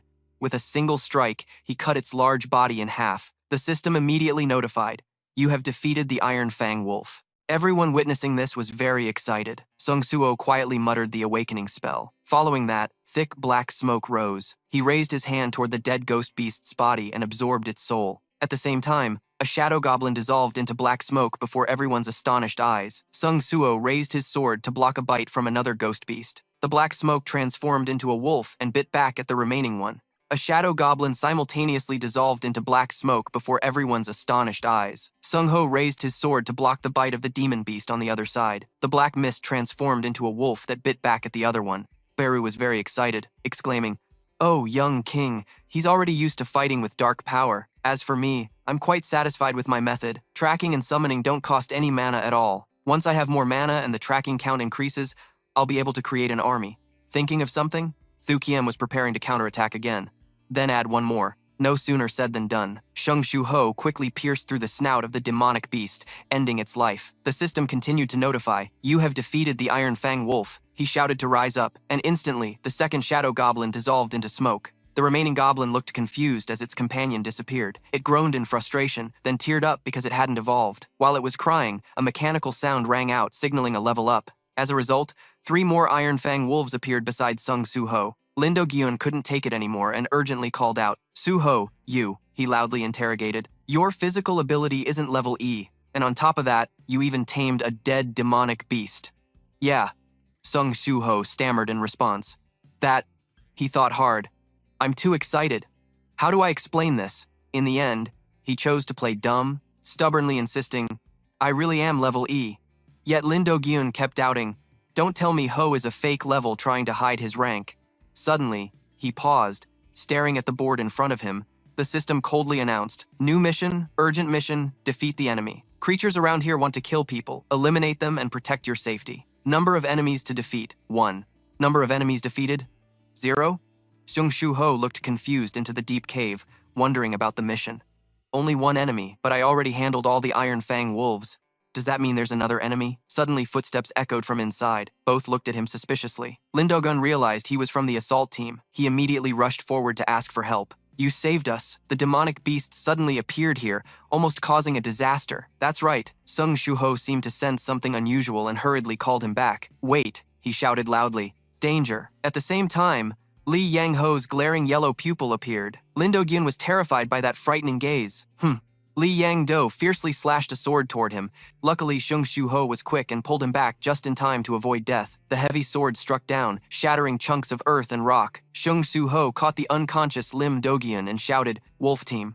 He ordered an attack, and instantly the wolves charged forward to tear into Li Yang-ho. Shung Shu-ho struggled to support Lim Do-gyun as he retreated, angrily scolding, "Damn it, another crazy hunter. Since when did hunters start turning into demonic beasts?" He noticed the red text. Lang Na was possessed. Above the enemy's head, his spirit suddenly became alert, and the color of his name. Shung Suo was a bit nervous. The redder the name, the more dangerous the monster. I already experienced how strong red names were at the Korean Art University. Running away with Do-gyun is probably the best plan. But he turned to ask Beru, "Beru, he's not a king like my father, right?" It explained. Although he possesses dark energy, he's too weak to be called a king. But that doesn't mean you can face him in this state.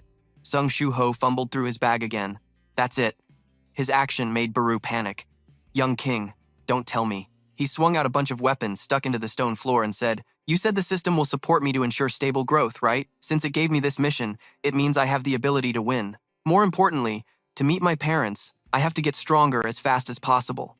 Ahead, Li Yang-do was fiercely slashing at the wolves. His terrifying face gradually appeared through the black smoke. Waiting for him was a fake level E awakening with a strong energy flow and a long line of weapons. He was determined to defeat him and quickly become powerful. Beru, in spirit form, somehow called Shu-ho the Young King. It had witnessed him bravely fight enemies many times. Despite facing insurmountable challenges repeatedly, the Young King never ran away. Beru's thoughts about him were sincere. Beneath that fragile shell, I can see the shadow of a king deep inside. It just saw the enemy the system asked to eliminate and identified his true form as a sword. If all his arms are cut off and separated from the host, he won't be able to move anymore. Shu-ho hadn't fully understood yet, half doubtful, half believing. Is that so? Yang-ho, being possessed, had become Lang Na. He stared wildly at him. His eyes were like a cat's in the night, standing there looking fiercely at everything. To restrain Lang Na, dark creatures like hunting dogs charged to attack him. One of the hunting dogs bit Raken's fang, trying to test if its teeth were harder or the sword sharper. Suho was surprised by his small action. "Oh, they really stood up again after I poured mana into them." Baru had explained the special principle. Dark soldiers like us basically have spirit forms. As long as you still have mana, we can still recover.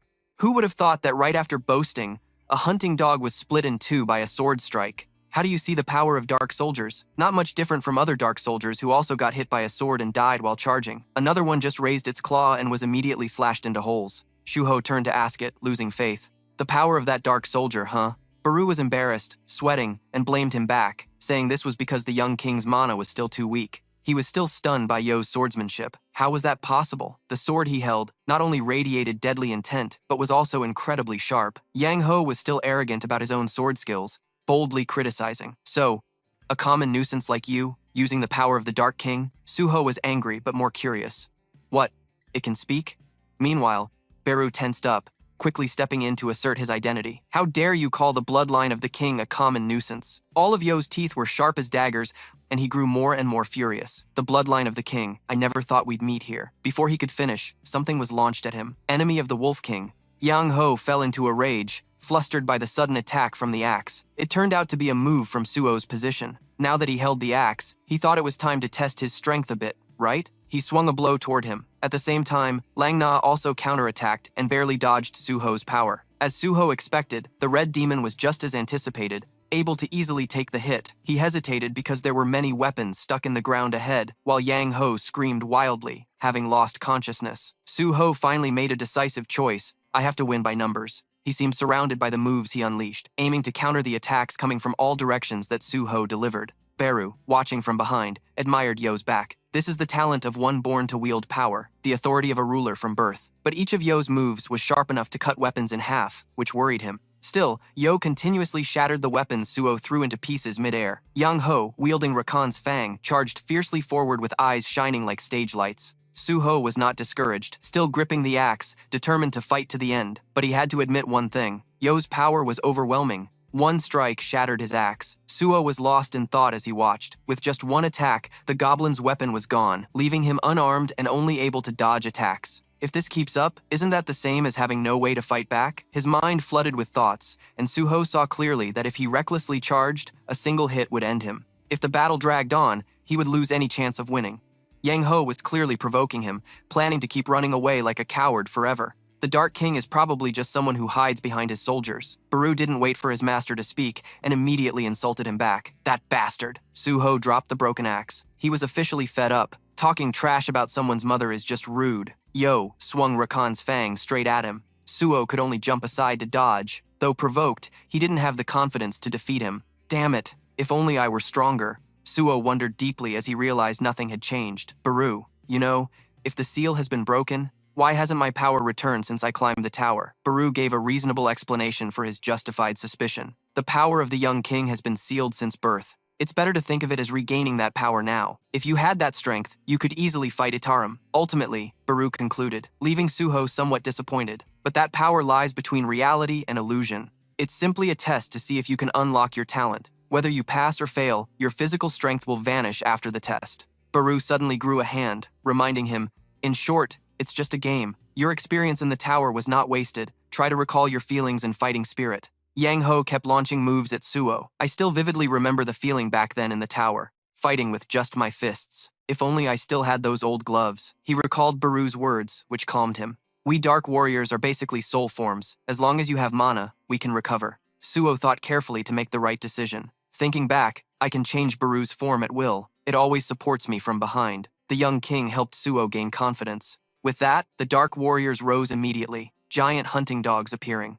Arise! Yang Ho was eager to win, bored that his opponent was unworthy and used cheap tricks. Don't you see those tricks are useless? As he tried to use Rakan's fang, 2 hunting dogs were already charging at Yang Ho. I'll send you off first. These hunting dogs are nothing like before. They stared at him unblinking, but couldn't understand why the Dark Warrior suddenly became riddled with holes. Suho had to empower them again. He spread his arms wide to pour in mana. Meanwhile, Yo wanted to finish him with a decisive strike. Dust filled the air, but couldn't hide his triumphant smile. Yang Ho's smile suddenly faded, as something protected Suho while the sword came down. Suho used all his remaining strength to block Rakan's fang. Dark Steel Fang, huh?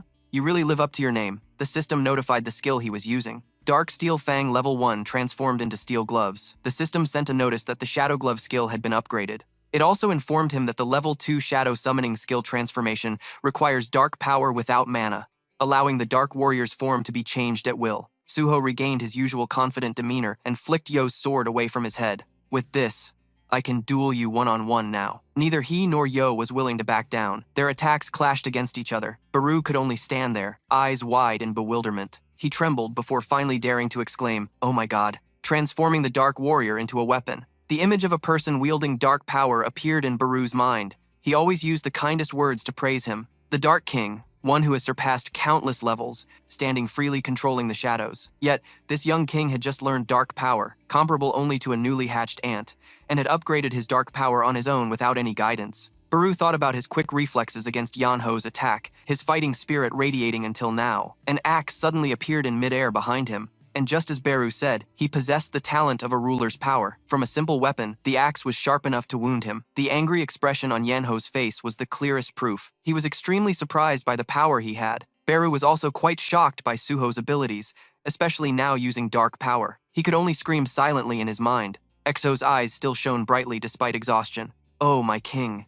Yang Ho appeared in pain, his body covered with many slashes as he tried to charge at him. Then he was sent flying by Exo's punch straight into the wall, causing rocks and debris to fall. Dust and smoke filled the air after the endless battle. But it didn't end there. Yang Ho stood up again, bearing Raken's fang. Cracks suddenly appeared on the ground, wind blowing dust everywhere. Unexpectedly, many axes were neatly arranged on the ground. All of them flew off simultaneously, controlled by his mana. Baru couldn't believe his eyes. Exo held one axe in his hand, while the others rushed toward Yo. The young king, indeed. Raken's fang was knocked out of Yo's hand by his techniques. Suho deserved Baru's praise. Truly a genius. Sung Suho was still talking with Baru. His name was in red, so I was a bit worried. But in the end, he still defeated him. Baru still had great faith in Suho. I was sure you would win, young king. Suho knew Baru was just trying to encourage him, so don't lie anymore. Although the result wasn't perfect, Suho still felt somewhat lucky. Thanks to this fight, I learned a new fighting style, so it's not too bad after all. Sung Suho smiled faintly. He excitedly said, "Now let's see what the reward is." The system sent a notification. Notification. You have received a reward after completing the mission. Do you want to see the reward? On the notification board, there was a yes or no option. Of course, Suho wanted to see it. He answered yes. After selecting, the system sent another notification about the mission reward. You will receive the following rewards. The reward includes the violent sealing axe. Another notification arrived. Notification: you have learned the violent sealing axe skill. The system also thoughtfully introduced the new skill to Suho. Violent Sealing Axe Skill Level 1. Active skill, mana cost, 50. The power of a whirlwind envelops your sword. You can attack multiple enemies at once. Suho was enjoying his reward, a skill. This was the reward he had wanted most. He automatically understood how to use this skill. Suho was curious. Maybe I should try it out. Suho began using the new skill. He looked at the sword. Then a thought suddenly echoed from someone. How humiliating. I never expected to be defeated by the bloodline of the Dark King, but he still didn't respect Suho after his victory. But it's not over yet. Human greed is endless. Suho bent down to pick up the sword. The other seemed very pleased with his action. He was smug. That's right. As soon as you hold my sword's hilt, your greed will consume you. Suho's hands reached for the sword, but what the other expected didn't happen. The system notified you have obtained Raken's Fang. Suho picked up the sword and evaluated it, definitely better than the goblin's weapon. The other was surprised. I inherited the power of the Fang Claw King, but is there really someone in this world I can't control? Suho was excited with the new sword in hand. He drew the sword out. Let's see how this skill works. The system sent another notification. The blessing of the Great Mage Kadiaru. The Great Mage Kadiaru has bestowed upon you a special spell. When receiving Kadiaru's blessing, you will gain a strong and sturdy body. Permanent effect. Longevity. All diseases, poisons, and status effects will be healed, and your recovery ability will significantly increase during sleep. He tightened his grip on the sword and raised it high. The system notified the skill activation. Violent Sealing Axe. Rocks and stones were slashed and scattered by Suho. Each stone seemed ready to crack. Suho evaluated. Using this skill each time consumes all my mana, which is a bit troublesome, but I like its destructive power. Beru added, compared to now, your reaction to the shadow summoning skill was too indifferent. The power of darkness is 100,000 times greater than this. At this moment, Suho's brother slowly woke up. Suho was surprised. Oh, you're awake already? He held his head in pain, curiously asking, what happened? Suho. Before he could recover, he had to witness a horrifying scene before his eyes. Gaping in shock, Suho knew he was agitated now, so if he spoke, it would be a long story. Do you want to listen while we walk outside? In the bustling city filled with passers-by, Suho spoke first. I'm going to check if there are any survivors in the dungeon. Suho's friend agreed. All right.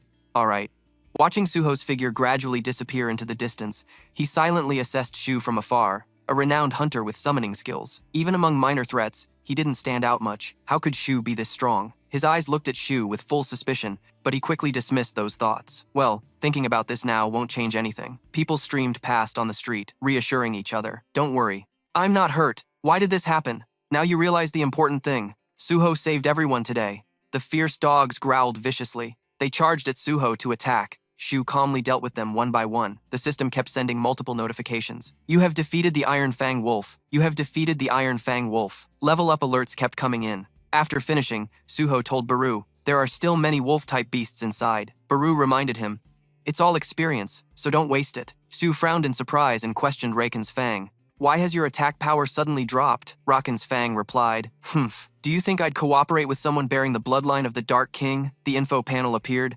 Rakan's quick item, rarity unknown, an attacking sword with a base damage from 30 to +5 with stat adjustments. The sword is made from Rakan's Fang, the king of wild beasts. Raken's soul is sealed within this sword, and if used, low-level hunters will have their bodies possessed. The sword's effect of despising the weak causes the targeted enemy to be terrified for 1 minute. All stats hover around 50%, with a critical wound effect, and a 15% chance to deal double critical damage. Baru spoke to Raken's Fang with disdain. You even have skills meant to counter weaker foes.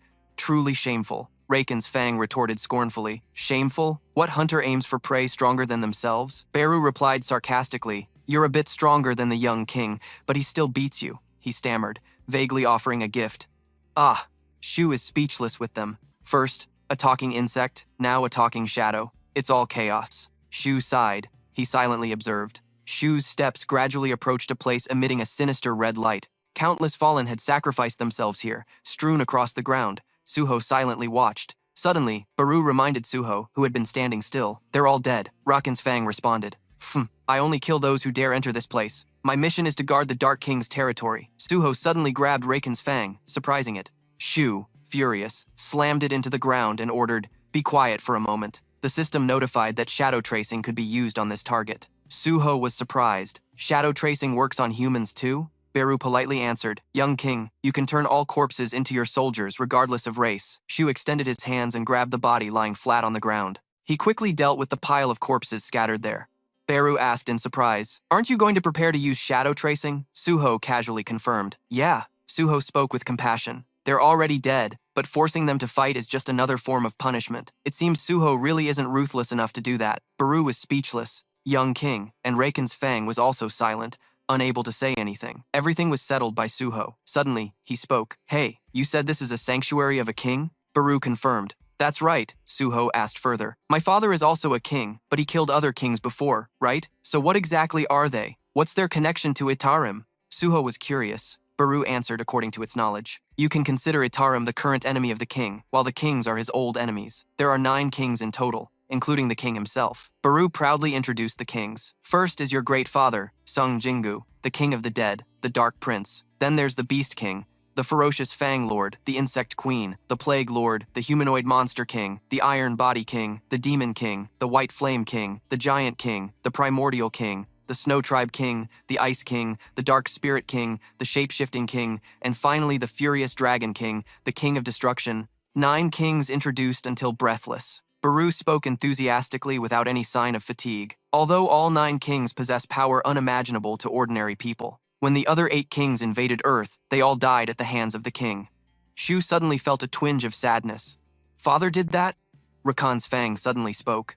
That's right. The Dark King is the one who killed my master. The ferocious Fang King started sulking. If my power were intact, I'd tear you, the one sharing blood with the Dark Lord, into pieces and throw you as food for the wolves. Then its tone turned threatening. Shu fell silent, then spoke with empathy. I can understand your feelings. Shu defended his father. It must be that your father fought against other warlords to protect the Earth, while you only want to protect this place from intruders. Both sides want to protect what is important to them, which is why they act this way. But Suho still has doubts and unresolved feelings that he cannot shake even now. However, I still find one thing confusing. You keep saying you have to fight me because I share the same bloodline as the Dark Warlord.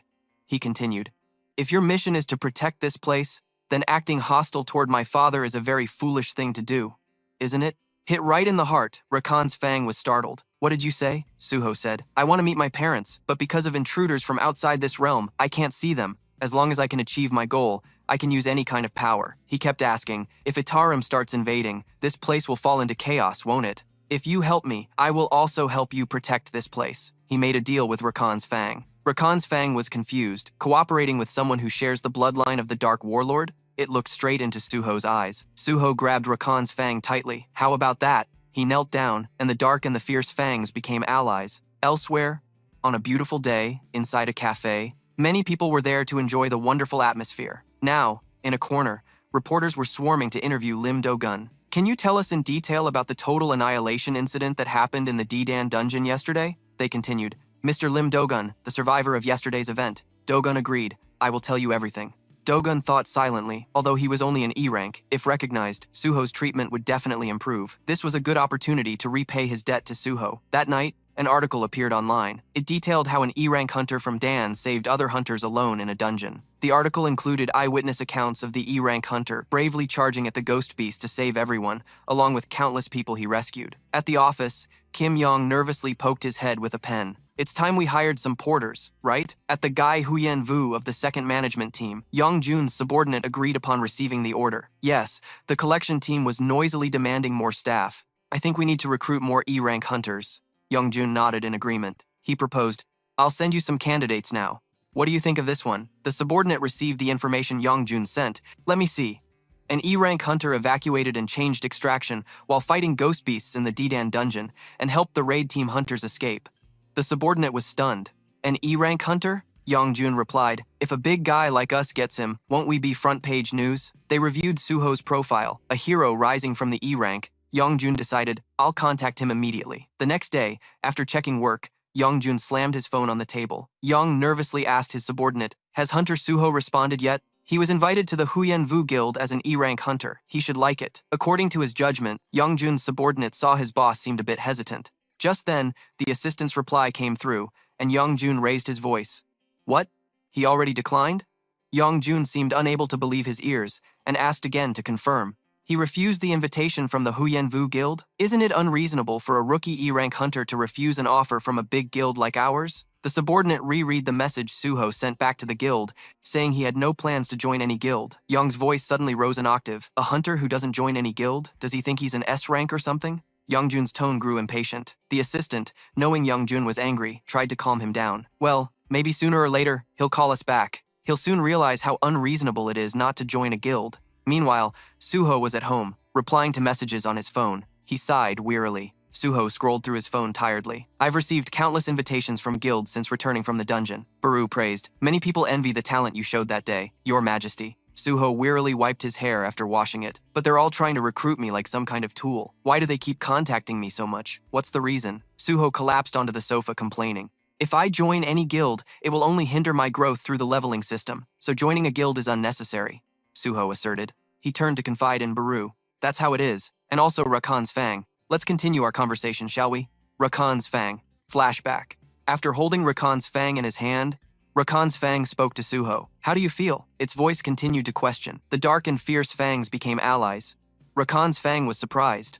What's up with this kid? It wondered. Suho gripped the fang tightly. Rakan's Fang was utterly astonished. How could he say such an unreasonable thing so easily? But Rakan's Fang reconsidered. It realized, however, if the dark and fierce fangs became allies, Suho's eyes deepened. Before accepting the request, Rakan's Fang wanted to make one condition. I have one condition. Take me to another territory of the fierce emperor. Returning to reality, Zo asked Rakan's Fang, do you know how to get to that territory? Rakan's Fang replied, if it's the territory of the holy fierce emperor, I can find it, no matter how far it is. Rakan's Fang continued, I can sense that the gate to the sanctuary has disappeared. It's probably what your kind calls a dungeon outbreak. Zo responded. Then that sanctuary must have turned into an environmental dungeon. Let me explain a bit about environmental dungeons. Environmental dungeons are lands that have turned into deserts due to a dungeon outbreak from an abandoned gate where monsters dwell. So decided to set out and sent a message to his uncle. Uncle, I'm going out for a while. Please don't worry about me, even if you don't hear from me for some time. After sending the message, Suo prepared his gear and got ready to depart. We're heading to that place, right? They began their journey right in the dead of night. Suho arrived at an iron fence with a dilapidated gate. Standing there, he nervously asked Lai, are you sure it's here? Rakan's Fang answered, definitely. Seeing the surroundings and the warning signs, Suho sensed trouble ahead. This place was occupied by a newly dead hunters guild. Suho knew that trespassing on private land here was illegal, and he heard that the Hina Guild was formed for outlaws, so there would likely be many thugs inside. Baru spoke up. Instead of listening to that tiny creature, it's better if you level up and strengthen yourself. But before he could finish, Baru had to stop. Baru questioned, what are you doing? Suho was ready to move forward. Baru looked at the camera nervously. What about the Hina Guild? Suho reassured, everything will be handled. Suho clenched his fist and smashed the camera. Calmly, Suho explained, if we do this, there won't be any evidence, right? Baru was surprised. The way you work without a single trace is very king-like. So stepped inside, and Suho couldn't help but be amazed. Do all environmental dungeons have bones this thick? Baru explained. Those bones are magic from beyond the universe. They compress spatial barriers until they shatter, creating cracks in the world. Rakan's Fang added, because of those bones, the sanctuary I was in passed through a crack and ended up connected to Earth. He recalled entities from outer space digging a huge hole from our dimension to send troops here. The more magic power there is, the more it affects the movement of space. Just like me. Zo asked, so you mean it takes time to bring the strongest here? So suddenly stopped and decided, all right, then we just need to level up. Thousands of monsters here were charging to attack Zo. There were some of the strongest beasts, sharp-clawed Grima and the dark shadow Razan. Rakan's Fang seemed to have waited a long time for this battle. Finally, it's time to show my strength. Suho praised it. That's pretty fierce. Watching the monsters rush in, Suho said, but I'm not going to use you as a weapon. Rakan's Fang was surprised. What? Suho calmly replied, I've thought through how I'm going to fight from now on, confidently, just like what I learned from the tutorial. Suho's hand formed into a fist. Suho decided to use the ruler's hand to support mid-range and long-range attacks. He grabbed Rakan's Fang with a cold gaze. He planned to combine different weapons to confuse the enemy. The system announced, the Windstorm/skill has been activated. He reached out, and Suho stood firm like a hero ready to fight. He gained rewards by summoning the warrior's shadow. Suho proudly introduced, this is my new fighting style. Baru couldn't help but admire. Amazing, young king. Rakan's Fang was equally surprised. So this is the power of someone from the bloodline of the Dark Emperor. It silently assessed that the longer the battle drags on with more enemies, the stronger he becomes by using defeated foes. With this horde, We have a chance in this outer world war. Everything was settled. Suho observed his progress.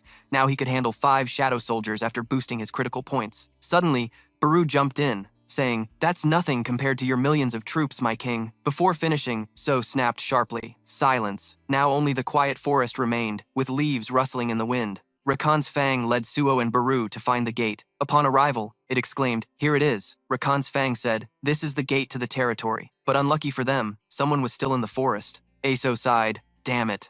I can't believe someone's still here at this hour," Rakan's Fang said. "These are the ones who will do anything to cling to life." Suho wondered, why are they here at this time? Wouldn't it be better to take down the mages during the day? Below, a group was transporting something. A cart was slowly rolling. Suho was surprised. He saw them cornering a blindfolded girl. One of them stepped closer and lifted her face. Suo asked Baru, "Are we really witnessing a human trafficking scene?" Baru confirmed, "Looks like it." Baru reminded him, "So, young king, we're trespassing. It would be wiser not to act rashly if we get caught here. Hunters." Before he could finish speaking, Suo disappeared without a trace. Baru helplessly shouted, "Hey, Rakan's Fang is speaking, he's already gone." Rakan's Fang recalled his father, a violent crime detective, and his uncle, a legendary firefighter. The 21-year-old Sung Suo had grown up admiring them. The people below sensed something and quickly turned around. It was Suo flying up to attack them. They all shared a common habit of acting immediately when injustice occurred. Suho's eyes turned cold as he attacked the group there. Sho rushed forward and directly knocked the kidnapper out cold. The kidnapper took a kick from Sho's foot, twisting his face. Sho's action shocked his teammates, leaving them speechless and frozen. The other kidnappers present also froze, only able to gape without doing anything. The one hit by Sho fell face first to the ground. Sho turned back, glaring at them with bullet-like eyes that seemed ready to pop their eyes out. The kidnappers panicked and stammered, "Who the hell are you?" Sho suddenly realized he had gone too far and panicked, covering his face. That's right, his body had moved on its own. He must have been too angry. Right now, Sho wished he could go back a few minutes to stop his anger. He gritted his teeth, realizing he had made a mistake by invading another guild's territory illegally. What should he do now? Sho racked his brain, trying to find a way out of this awkward situation.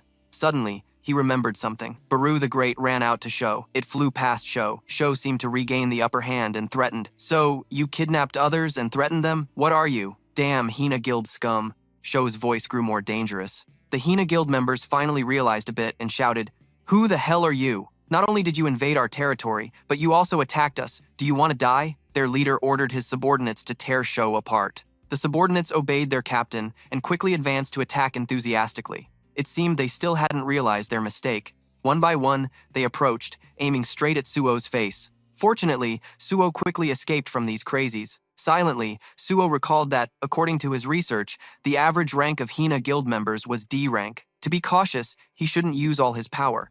Sho calculated and acted accordingly. Suo decided to fight them using only 20% of his strength. One by one, they charged, but Suo kicked them flying 39,000 miles away. The ones behind, seeing their comrades beaten to a bloody pulp, showed clear panic and worry on their faces. Sho jumped into the air, flipped beautifully, directly scaring the Hina Guild members present. Beru suddenly shouted, "The little war king." Beru felt surprised and a bit proud. He has grown so much. Those so-called awakened D-rank people have no chance against him, right? I, Beru, am truly moved. After putting on his mask, Sho's face became even more dangerous. He silently judged that he had won too easily. All the Hina Guild members present were captured by Suo and piled up in a heap. Baru proudly ran out, praising Suo non-stop. "You handled it cleanly, young war king." The girl Suo helped escape from the Hina kidnappers stammered her thanks. "Thank you for helping me," she asked.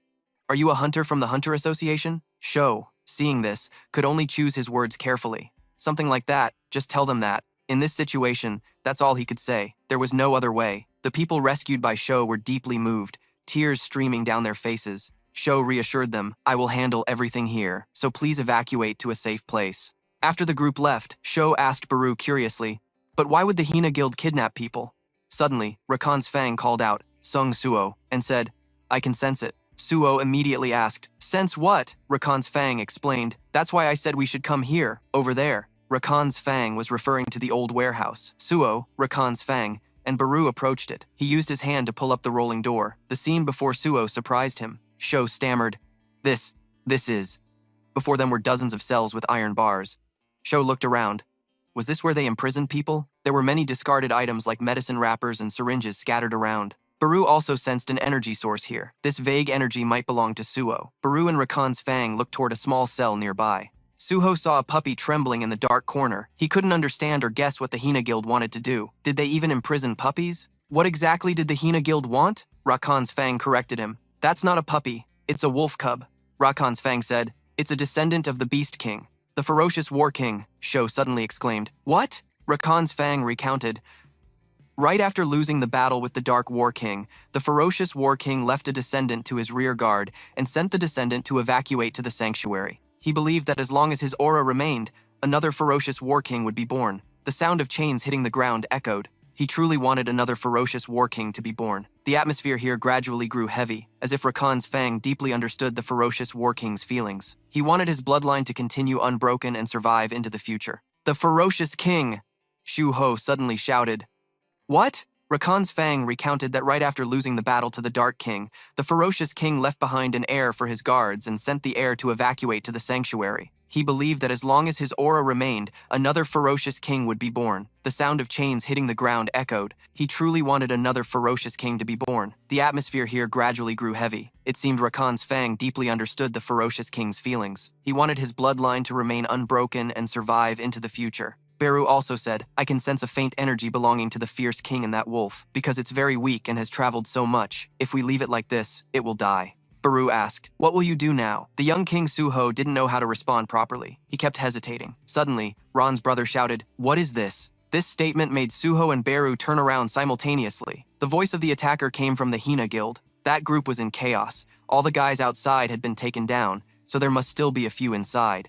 But it seemed like only one person was left. Suho cast a hateful glance at them. Damn it, there are still people from that guild here? Suho suddenly realized. Yeah, the one in front of him wasn't a person, but a monster. That monster was furious seeing the situation.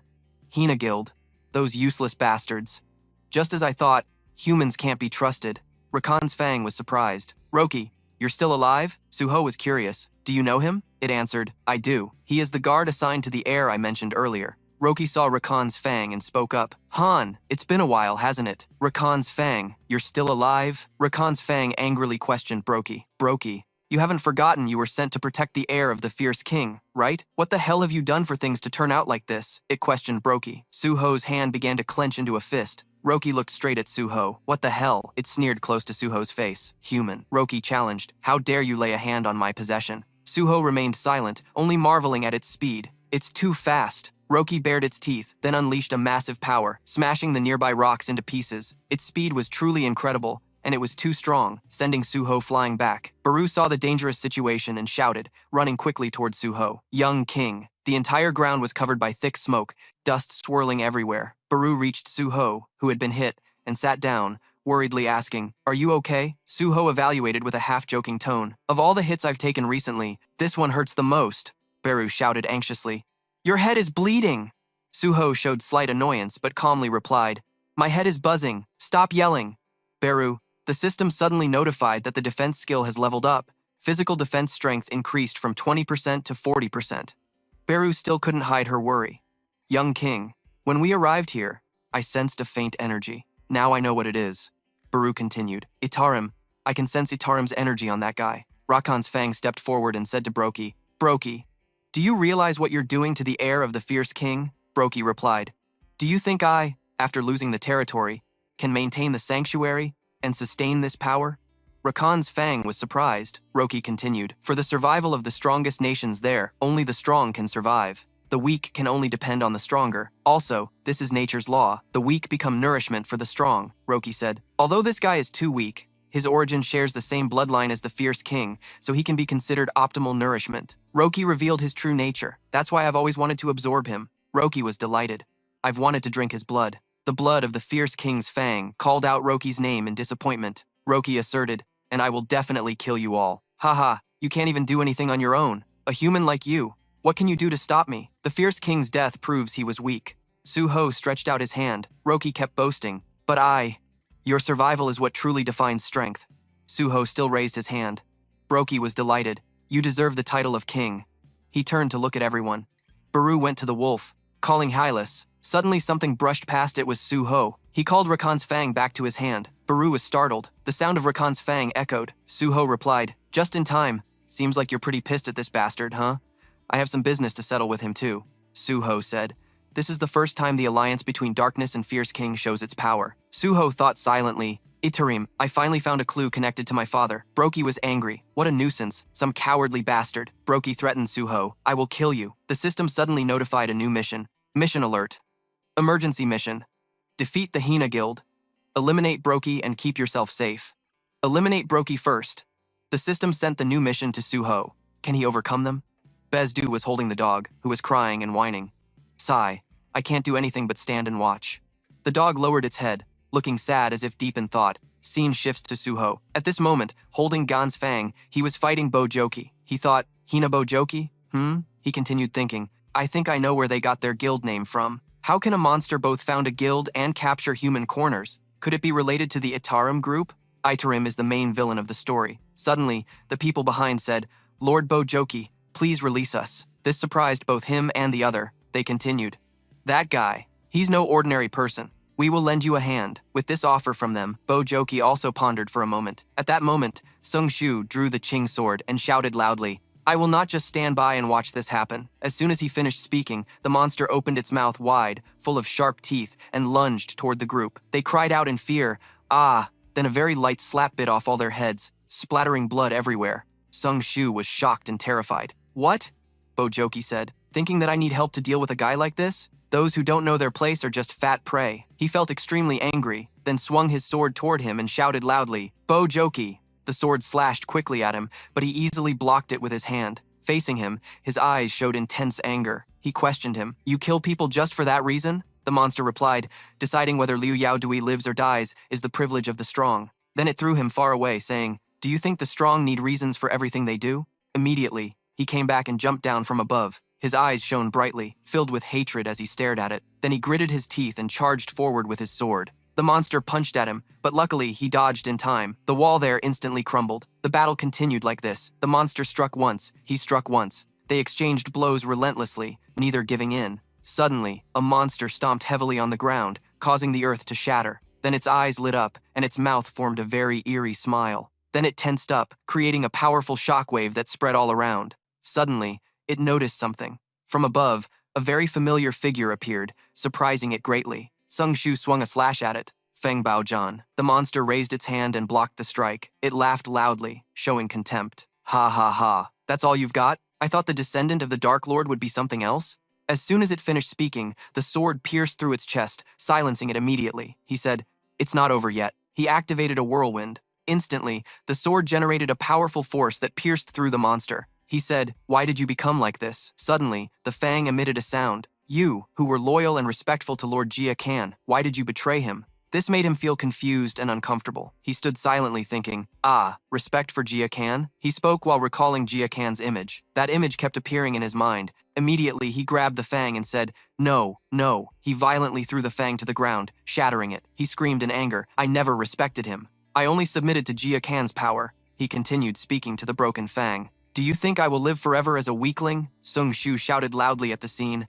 Fang! Immediately it charged at him, delivering a powerful punch to his stomach. It said, This is no time for you to worry about others. The worm fled. He felt extreme fear and pain. His bones felt like they were about to shatter. But when he thought of his father, who might still be fighting somewhere, it gave him strength. Instantly, he broke free from the punch. Then his eyes shone brightly again, turning around and radiating an intense aura. He raised his fist and delivered a powerful punch to the monster's stomach. I must not fall here. The monster was knocked back by his punch. Bidu shouted loudly, My young king. At this moment the sword is shattered, and the gem in the sword is also broken. Power is leaking out. From the cracked sword, I will be destroyed next. Regardless of the survival of the descendants in the clan. Regardless of the future of the Fang clan. Everything falls on Sung Shu's shoulders alone. I want to fight more. I still want to fight. At this moment, it looked toward the dog in the distance. What will happen to Lord Jia Kan's descendant?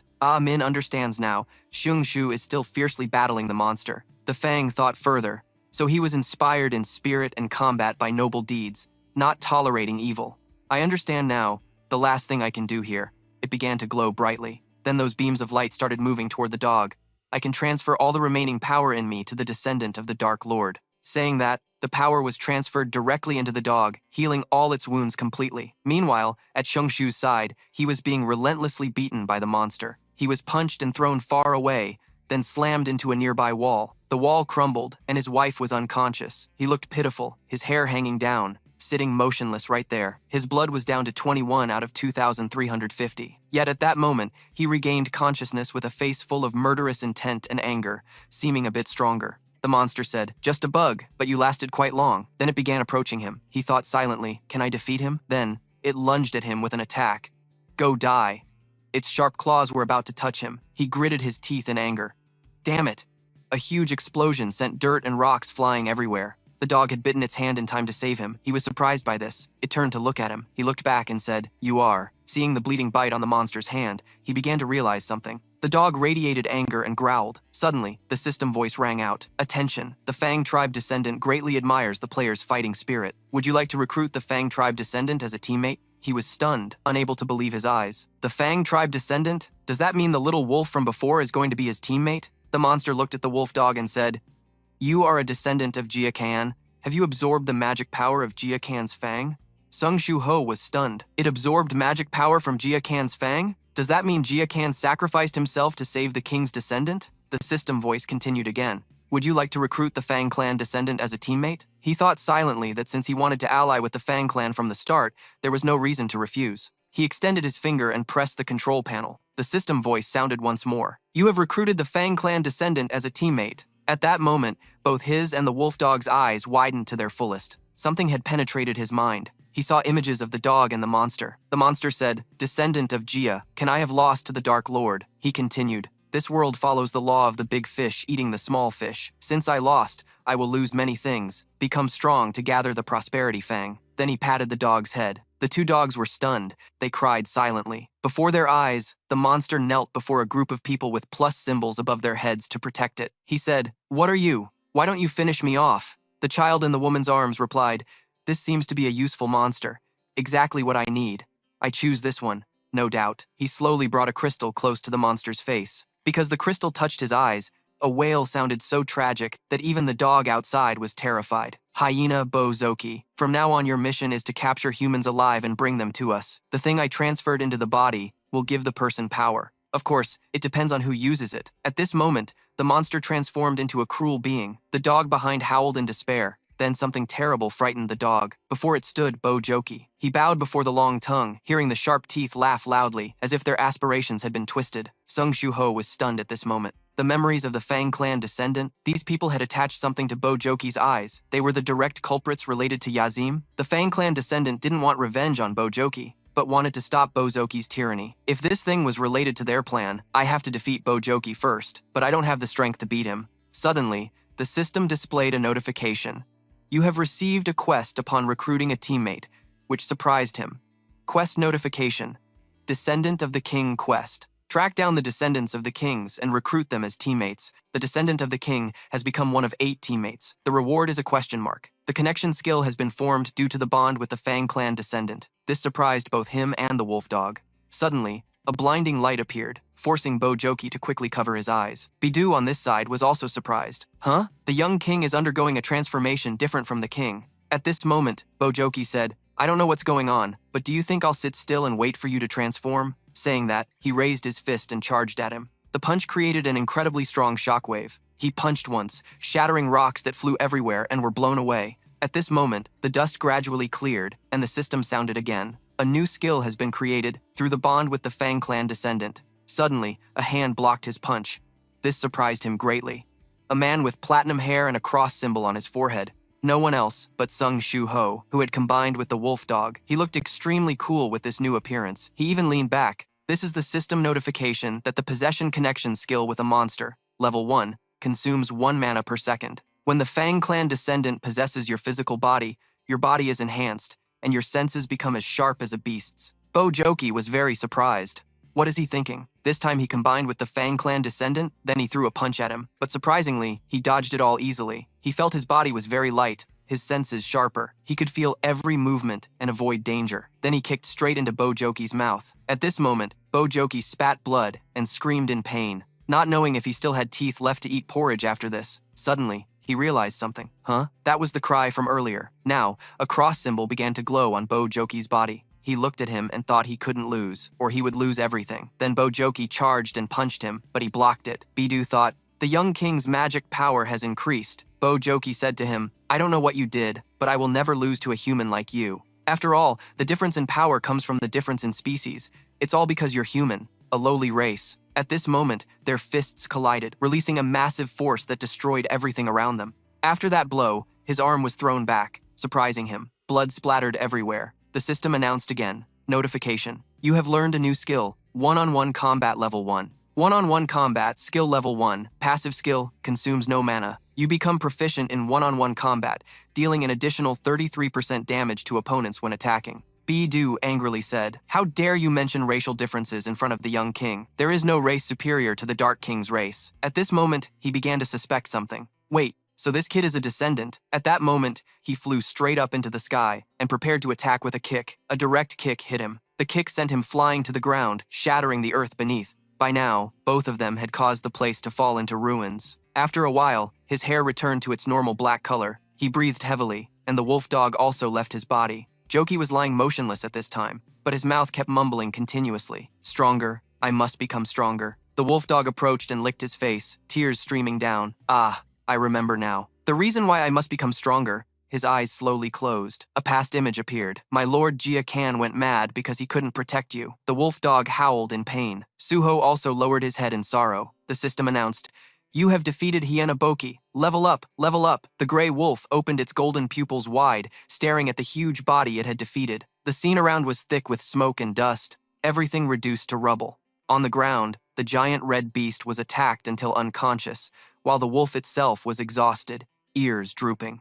Not only the two beasts, Suho stood nearby in torn clothes. The Dark Ant King flew beside him, noticing his master was a bit pensive, so he encouraged, Young King, you did very well. The encouragement from his beast friend moved him slightly. He softly called out, Baru, you said you sensed Itaram's energy coming from Braki, right? Suho suddenly asked tensely. I just glanced through the memories of the clawed descendant. The hunters who entered Braki's dungeon placed something over its eyes. He suddenly recalled the earlier scene. Several surrounded and restrained the beast. While it was angry and trembling in pain, they used some kind of power. They brought an object like a stone emitting golden energy close to its eyes. Could they be from Itaram? Why would they attack Braki? He wondered. In response to his question, Baru said, Probably not. The outsiders don't act on their own but use apostles to manipulate cause and effect. However, the hunter's goal is likely related to world invasion. Suho frowned, clenching his fists. That means there are also apostles of Itaram on Earth. At this point, he felt a bit disappointed, bowing his head and muttering, If only I had more information so I wouldn't lose track of those silent ones again. There is a way. Baru interrupted his thoughts, surprising Suho.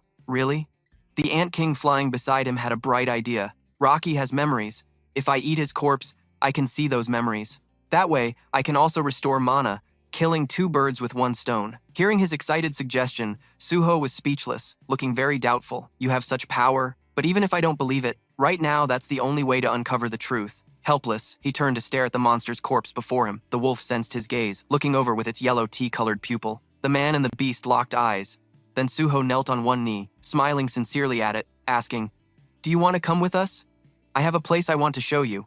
The wolf looked intently at the man before it, silent and cautious. Suho didn't push it, just patiently smiled, his eyes showing sincerity. Shortly after, the gray wolf responded by rushing forward and licking his face with its tongue, showing trust and closeness, making Suho feel a little ticklish and laugh happily a few times. After deciding, he used a key made from dark energy and raised it into the air. From the key's tip, a powerful energy spiraled out, opening a spatial gate. Suho stood before the vortex, looking at the wolf as if telling it to be ready to step inside with him, then looked back. In that case, I'm counting on you. Behind, Baru was only the Dark Ant King and the giant monster's body. It stared at his back, a bit sulky. Young King, you are truly kind. The place they arrived at was a city with tall buildings, though modern-looking. It carried a gloomy, dark atmosphere. Only a little light pierced through the mist but couldn't dispel the darkness ahead. Yet the man and beast didn't enter the city directly. They walked on a dirt road, surrounded by huge trees. Baru flew alongside him, curious. Young King, why did you enter the dungeon instead of going home? Suho laughed and explained, I want to find a place where the clawed descendant can live. Hearing this, Baru was startled. In a dark dungeon? He let the wolf go ahead. It looked around the unfamiliar place, while he followed behind, speaking to the Ant King. I have an alliance with the Clawed tribe. He lost both his guardian and the temple, so it's very pitiful. Suddenly, the system notification appeared, announcing to the team that the Clawed descendant wants you to give him a name. He looked carefully, and the system reminded again. Please name the clawed descendant. Suho was surprised and pointed at the wolf. You want me to name you? The wolf heard its master ask and turned back, barking loudly to agree. Suho stroked his chin, looking at it intently, seriously thinking. Because your fur is gray, I'll call you Grady. The words made the ant king beside him tremble, suppressing laughter. His naming ability was just like the king's, but the wolf seemed quite happy with the name he gave it. His eyes narrowed as if smiling, and the system panel appeared simultaneously. Ray, relationship, teammates, trust level, respect. Seeing its good mood, Suho excitedly suggested, Ray, now I'm going to redesign this forest as the territory for the Fang clan, so make good use of it. Immediately after, a joyful wolf howl sounded, and he swung his hand. An invisible barrier layer appeared, and the system also displayed a notification. Part of the dark dungeon has transformed into the Fang clan's territory. The designated owner of the Fang clan's territory is Gray. The whole area has become the wolf's future home, making it excited as it ran everywhere, stopping in front of a tree and extending its sharp claws to scratch the trunk wildly. Seeing his friend so enthusiastic, he felt a bit more at ease, and conveniently asked Baru what Gray would eat. He heard the reply, since he carries the blood of the Fang clan, he'll probably eat raw organs or monsters. That's good. Suho laughed upon hearing the answer. He turned his head to one side, proudly saying, since there are still monsters here that I haven't dealt with, I guess I'll have Gray clean them up. And from my view, behind that tree, a green-skinned humanoid monster with red eyes is hiding and eavesdropping. Knowing he's been spotted, he hesitated. Before he could escape, the gray wolf quickly pounced. It opened its large mouth with sharp teeth, its yellow eyes flashing an unusual light. After the wolf's roar, its huge body lunged forward. Before the monster could react, it was bitten and killed instantly, its head severed from its neck. The remaining monsters, seeing their comrade killed, angrily charged forward, trying to kill the beast in front of them with swords in hand, but facing the large and agile body, they missed several attacks from the wolf. Very quickly, they fell into a passive position. All these actions were within Suho's sight from the tree branch, and he praised, "Good movement, Gray. Now I'll arrange the spoils." The system rang again. Quest rewards. The following rewards have been prepared for you. Reward 1, 5 ability points. Reward 2, title of Wolf Slayer. Seeing this, Suho became even happier. Notification. You have received the title Wolf Slayer. Title Wolf Slayer. Awarded to hunters who have killed the most wolves. When facing beast-type monsters, stats increase by 40%. Looking at the system lines, he scratched his head in confusion. Wolf Slayer? Rocky is the spirit ball after all. Next to Baru, who looked helpless like iron not becoming steel. Let's ignore that minor detail. Suho sighed in frustration and gave up, then opened the panel again. Quest info. Quest. Descendant of the king. Find the king's descendant and recruit teammates. Current descendants and allies. 1 out of 8. Rewards unknown. Looking at the jumble on the screen, he became more thoughtful. Well, this quest is to find the king's descendant and recruit teammates. Baru beside him also read these lines. It wondered why the king didn't have a system like this. Hearing that, he glanced over, and it continued. I heard the leveling system created for the Lord was partially modified by removing the system's inherent malicious intentions. Hearing this, Suho was surprised. Malicious intentions? Baru explained. Back then, the system forced a player named Sung Jingu to develop powerfully, and the administrator's goal was to use him as a vessel for the Dark King. At the moment the goal was achieved, your father's soul should have been destroyed, but he resisted the system and became the Dark King himself. Afterwards, the king became the supreme being and no longer needed to level up. It said thoughtfully, Suho, that sounds confusing. So now the system is helping me become the Dark King? No, there can only be one Dark King, Baru explained. As it spoke, it looked up at him with a confident gaze. I believe the system will adapt in a beneficial way and guide you. If any new functions appear, they must have been created to help you. Hearing this, he suddenly became serious. Eyes slightly narrowed. Status window objective. The screen opened again. Status window. Sung Suho. Level 16, no spirit class. Title, Wolf Slayer. Health 2,550, Mana 270, Strength 35, Stamina 27, Agility 27, Intelligence 27, Reflexes 27. Currently has 5 passive skills, no active skills. Level 1 Ruler's Hand, Level 2 Shadow Extraction, Level 2 Endurance, Level 1 Violent Slash. Looking at the string of numbers on the screen, he carefully analyzed. After hearing this, I roughly understand why my class is no spirit. Suho naturally felt a bit worried, thinking to himself, my stats have increased significantly since the first time Miss Bonds chased me at level 1. I didn't expect to gain so many useful skills already. He still sat on the tree, looking down at the gray wolf fighting the green-skinned, yellow-fanged monsters below, becoming more thoughtful. However, I was still very weak in the recent accident. If not for Gray and that connection skill, I probably would have lost to Brokey. If the system-created quests are meant to benefit me, then I'll complete all those quests immediately. If I finish them all, I might be able to see my parents again. He quickly smiled and encouraged himself. Then, Suho regained his spirit, jumped down from the branch, and looked at Baru, saying, "Oh, right. Have you found any traces of the Itarim from Broki's memories yet?" Hearing the master's question, it spread its hands and explained, "I tried to check, but no Itarim apostle has brainwashed Broki at all." Suho squinted and glared, "So there's no clue left?" Before he could finish asking, Baru mysteriously said, "But memories appeared about those who founded the Hyena Guild for Broki and kidnapped humans." He immediately told him the fragments of memories he saw after eating that guy's corpse. It was a base where that red monster was the leader. His strong henchmen helped him capture humans and lock them in underground chambers. When he heard about the guild from the Ant King's revelation, Shuho was stunned. The guild? Before he could fully process it, Beru continued and revealed the name. The Reaper, symbolized by a death god wielding a scythe, had built a tall, modern base. Based on that, he suggested that if they dug deeper into that guild, they would learn more about Ethereum. Elsewhere, on a table, a phone suddenly rang. A slender hand pressed the screen, making it light up and connect. The person sitting in the chairman's chair in a large room with glass windows overlooking the city answered. The man picked up. "What's up, ETU? Aren't you heading to Southeast Asia for a raid?" The voice on the other end immediately shouted, "That's not important. Have you seen the news? You're behind this hyena accident, right?" The other pretended not to understand. "What accident? Aren't there hyenas at the zoo too?" The other side yelled in frustration. "Don't change the subject, Lee Minung. No matter how angry that guy is, he still acts like a spoiled brat. You talk so annoyingly, it drives Toe crazy. My cousin already knows you teamed up with the Hyena Guild. The association will find out soon enough." The phone screen showed the call was still connected. The voice on the other end threatened fiercely. "But what if he didn't back down? What would they do if I said no? If I got a lawyer, even the guild couldn't touch me. Still, don't get too cocky. The law might not be enough, but the guild chairman isn't someone to mess with." Taeju, in combat gear, reminded him, "Remember to clean up thoroughly before I get back." The phone on the table buzzed with some static, and Minung didn't say anything more. After the call ended, he narrowed his eyes in anger, veins bulging on his forehead. Say whatever you want and then hang up? He was once just his driver, yet now he dared to act high and mighty just because he was a senior. Unable to hold back his rage, he replayed the call. He clenched his fist and slammed it down hard, shattering the phone into pieces, and the table suffered the same fate. Lee Min-sung stood up, speaking with hatred. "The guy who defeated Broki and destroyed the Hyena Guild. Even with info from survivors, all I know is he's a young hunter wearing a black mask. I don't have time to waste on someone I lack info about." As he spoke, he reached into his jacket pocket. Looking at the gem containing shimmering blue crystals in his hand, he smiled wickedly.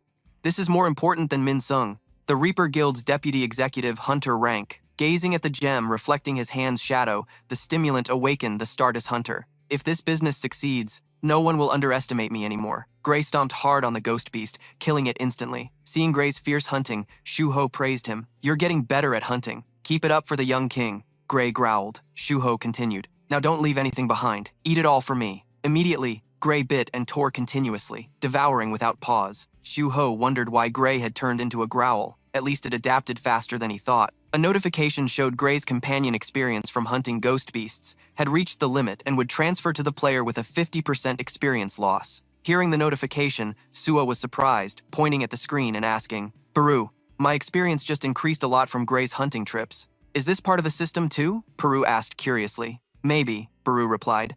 "I'm not sure, but it's probably similar to how the Dark Soldier's experience points transfer to the king." Suho listened, resting his chin on his hand. "So it's like a group system that shares experience, like in games. Even with a 50% loss, isn't automatic experience gain a good thing?" Baru answered, "Then from now on, just let Gray hunt here."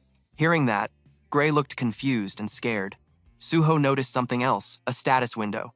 A notification appeared. "You have met the requirements to unlock a quest by defeating a certain number of ghost beasts in the Dark Dungeon." Another notification. "Daily quest to clear the Dark Dungeon has appeared." Quest notification. "Daily quest to clear the Dark Dungeon, 100 ghost beasts out of 100 ghost beasts, 0 out of 1 Centaurian ghost beast."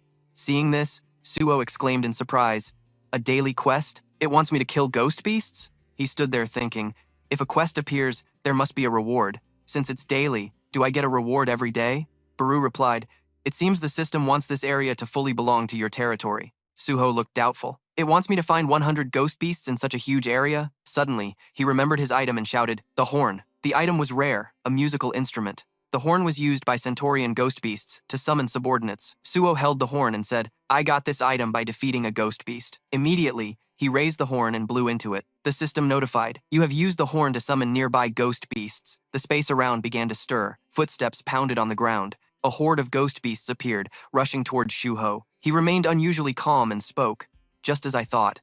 Baru beside him was surprised. "Oh, using the horn to attract ghost beasts is really next level." Sho clenched his fist tightly, and the next moment, his eyes lit up brightly as he punched hard toward the demon beast. Sho's punch came out at an extremely fast speed. The demon beast winced in pain from Sho's punch, grinding its teeth. Without stopping, he continued to punch another demon beast. With that strength, the demon beast's face was deeply dented, yet he kept attacking relentlessly. One by one, the demon beasts charging at him were beaten to pieces by Sho. Sho thought to himself that he was tired of fighting these demon beasts, but if he had to battle so many of them, then he used a horn to summon the system notification. "You have used the horn item to call nearby demon beasts." Along with the horn's sound came the notification, "You have used the horn item to summon nearby demon beasts." With such long calls, the demon beasts rushed out in waves, all kinds appearing, terrifying beyond measure. But Suho looked pleased, saying, "At least it has to be this many at once." Suho, Gree and Baru stood facing the demon beasts, raising their hands and shouting. Gree dashed quickly in front of a demon beast, pressing it down to the ground. Other demon beasts charging forward were blocked by them. The battle was fierce. Sho fought more fiercely, striking continuously, causing them to die like flies. Mission notification. Daily mission to clear the dark dungeon. 107 demon beasts out of 100, 10 Dion demon beasts out of 10, 1 Centaurian demon beast out of 1. The 3-hour-long hunt left Gray exhausted, collapsing to the ground, gasping for breath. Notification. Daily mission. To clear the dark dungeon completed. Notification. You have received rewards from the mission. Notification. Check rewards. Accept or decline. Sho stroked his chin, pondering. Seeing this, Baru asked, "What's wrong, Your Majesty? You said the mission counter seems to be malfunctioning." "I completed the goal, but it keeps counting." Mission notification. Daily mission to clear the dark dungeon. 107 demon beasts out of 100. 10 Dion demon beasts, 10 out of 10. 1 Centaurian demon beast, 1 out of 1. Suddenly, Suho smiled. Could it be that opposite to Suho's calm, Gray is actually more shocked and scared looking at me? He exclaimed excitedly. If it keeps counting, maybe there's a hidden reward. Let's see how far it counts. Mission notification. Daily mission to clear the dark dungeon. 200 demon beasts out of 100. 20 Dion demon beasts out of 10. 2 Centaurian demon beasts out of 1. Notification. Daily mission to clear the dark dungeon completed. Notification.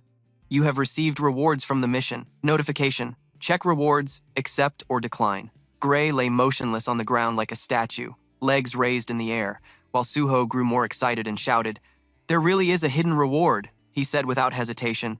"Accept mission reward notification. You will receive the following rewards. Reward 1. Status restoration. Reward 2. Attribute points plus 3. Reward 3. Random box chosen by Truckfuck. Reward 4. Random cursed box, chosen, accept all, accept or decline." Suho happily said, "Accept the first reward." The system displayed reward 1, status restoration. Sho was thrilled. He had fully recovered as if just leveled up. It would be very useful to use when injured in battle. Suho continued to accept rewards, accepting the second reward. The higher the level, the harder it is to gain attribute points, but thanks to the daily mission, he could grow stronger day by day. Suho's current stats were Title Wolf Slayer, Health 2550, Mana 270, Strength 35, Stamina 27, Agility 27, Intelligence 27, Reflexes 27. Currently, he had 8 passive skills, no active skills, and the power of the level 1 ruler. Sho's expression looked hesitant. Finally, the system notified, "You must choose between 2 random boxes. Which box will you choose?" The random blessed box grants the player what they want. The random cursed box grants the player what they need. Sho leaned against a tree, analyzing. If he chose what he wanted, it might turn out useless. But if it was what he needed, it might be something he didn't want. He hesitated. But the range of what he wanted was too broad, and currently, there were more things he needed. After long consideration, he decided to choose the random cursed box. You have received the item. Horn of Vunkan. The item appeared, and Sho was surprised. Gloves? The system explained. Item Horn of Vunkan, rarity level, type, attack gloves, plus, -40. Gloves forged from the horn of the greedy demon Vunkan. It helps increase damage through the power of Vunkan residing inside. The effect Destructive Thirst increases physical damage by 30%. The effect Devouring Demon Bite makes Vunkan's power stronger. This effect scales with the number of demon souls devoured. Number of demon souls devoured, he said. I can't always turn shadow soldiers into weapons, so I really need a personal weapon. This fits perfectly. Sho put on the gifted gloves and threw his first punch, exclaiming, the 30% physical damage increase means the value will increase with the number of demons I hunt? It's a bit heavy, so I'll invest all points into strength, raising strength from 35 to 43. Suho was extremely excited, not thinking about his teammates. He was too enthusiastic. Hey, Suho joyfully said, maybe now I should increase the number of weapons by defeating more monsters? Mission notification. Your companion's status is changing. Mission notification. Your companion Gray's loyalty has shifted from admiration to fear. Baru spoke up. Your Majesty, GRR is not a shadow soldier with infinite stamina. At this moment, Gray was trembling violently with intense fear. Seeing this, Sho finally noticed. Sorry, let's stop here for today. I have something to find outside anyway. The system displayed. You have exited the dark dungeon. Shaw's face was blank as he asked. The name of the guild related to the Hyena Guild is Reaper, right? Baru replied. Yes. He continued to wonder, where should we start the investigation? Suddenly, a phone rang. Suo looked at the screen in surprise. It was a message from me. Suo, help me. At Siun Station, Danger Zone. Lindo Gyun waved and shouted loudly. Suo, over here. Thanks for coming. He stepped towards Suo and continued speaking. Today I had to enter the dungeon, but no porters responded. Hearing this, Suo asked curiously. No one showed up for work? Lindo Gyun replied. Yeah, that's the situation. Lindo Gyun angrily clenched his trembling fist and cursed. Those bastards are probably out drinking somewhere. Suho immediately spoke up. I'll help you, so calm down. He handed Suo a set of clothes and said, You're really number one. Suho took it. Surprised, he asked, Isn't this Hemheart gear? He explained. Porters face more danger than miners, so Hemheart gear is mandatory. Lindogian continued. Miners can safely extract in cleared areas, but porters have to carry the corpses of the demon beasts caught by the raid team, so we have to follow right behind them. I'll explain other dangerous situations. We have to prepare thoroughly for any attacks, and we could also be pierced by the demon beast's spikes. Suho put on the protective gear and exclaimed, So that's the purpose of Hemart gear. A group of people appeared from somewhere. The leader saw the two of them and showed irritation. Huh? Why are there so few porters? Lindogian quickly responded, Sorry. The porters who were supposed to be here today are missing. The leader angrily said, You signed the contract, so why are you so irresponsible? Do you know how much we paid the Reaper Guild for the entrance fee? If you get left behind, I'll report this to the association. You won't be allowed to work as porters again. Lindogian hurriedly answered. Yes, we'll do our best. Please trust us. They then left, but the leader muttered under his breath. That's why I hate irresponsible people. Lindogian leaned against Suho and complained. I'm not even the porter captain. Suho summoned and said, Then teach them a lesson. Suho stood silently for a moment. He thought about 4 D-rank mages, 4 D-rank combat hunters, and a healer of rank XE. The loudmouth from earlier seemed to be the captain of this raid team. The cursed random box I just received. The horned weapon that swallows demons I got. Lindogian warned Suho to be careful not to slip. Suho thought about assistant Lim H, who contacted him earlier, and the dungeon area owned by the Reaper Guild. He recalled the terrifying room and the vicious demon beasts, then guessed if all this wasn't just a coincidence. He then drew a final conclusion that there might be dangerous events about to unfold. The raid team stopped. One held a weapon. The leader summoned a flame and announced, I've arrived at the punishment zone. Then he shouted, Everyone get into position and prepare to fight. Immediately, the group lined up and unleashed their skills. The beasts slowly crawled forward, looking terrifying. The leader turned to Suho and Lindogian and reminded, Since there are only 2 in the collection team, you 2 must follow us closely and collect items as quickly as possible. Lindogian complained confusedly. I can't believe they made me follow the combat team. Suho looked at the beasts and thought, Lizard demons, huh? I wish I could find some demons to test the horned weapon I got from the cursed box. Suho watched the people fighting the lizard demons and thought further, Well, it's okay. This is a good chance to see how a group of combat hunters fight together. I'll learn how different hunters cooperate. Suho held the key in his hand and thought, Since I completed the mission today, I now have quite a few elite commanders and goblin leaders. Then he shouted, Rise. Immediately, shadow soldiers appeared. Suho thought, Because my intelligence stat increased, I can now control 7 shadow soldiers. The lizard demons lay defeated on the ground.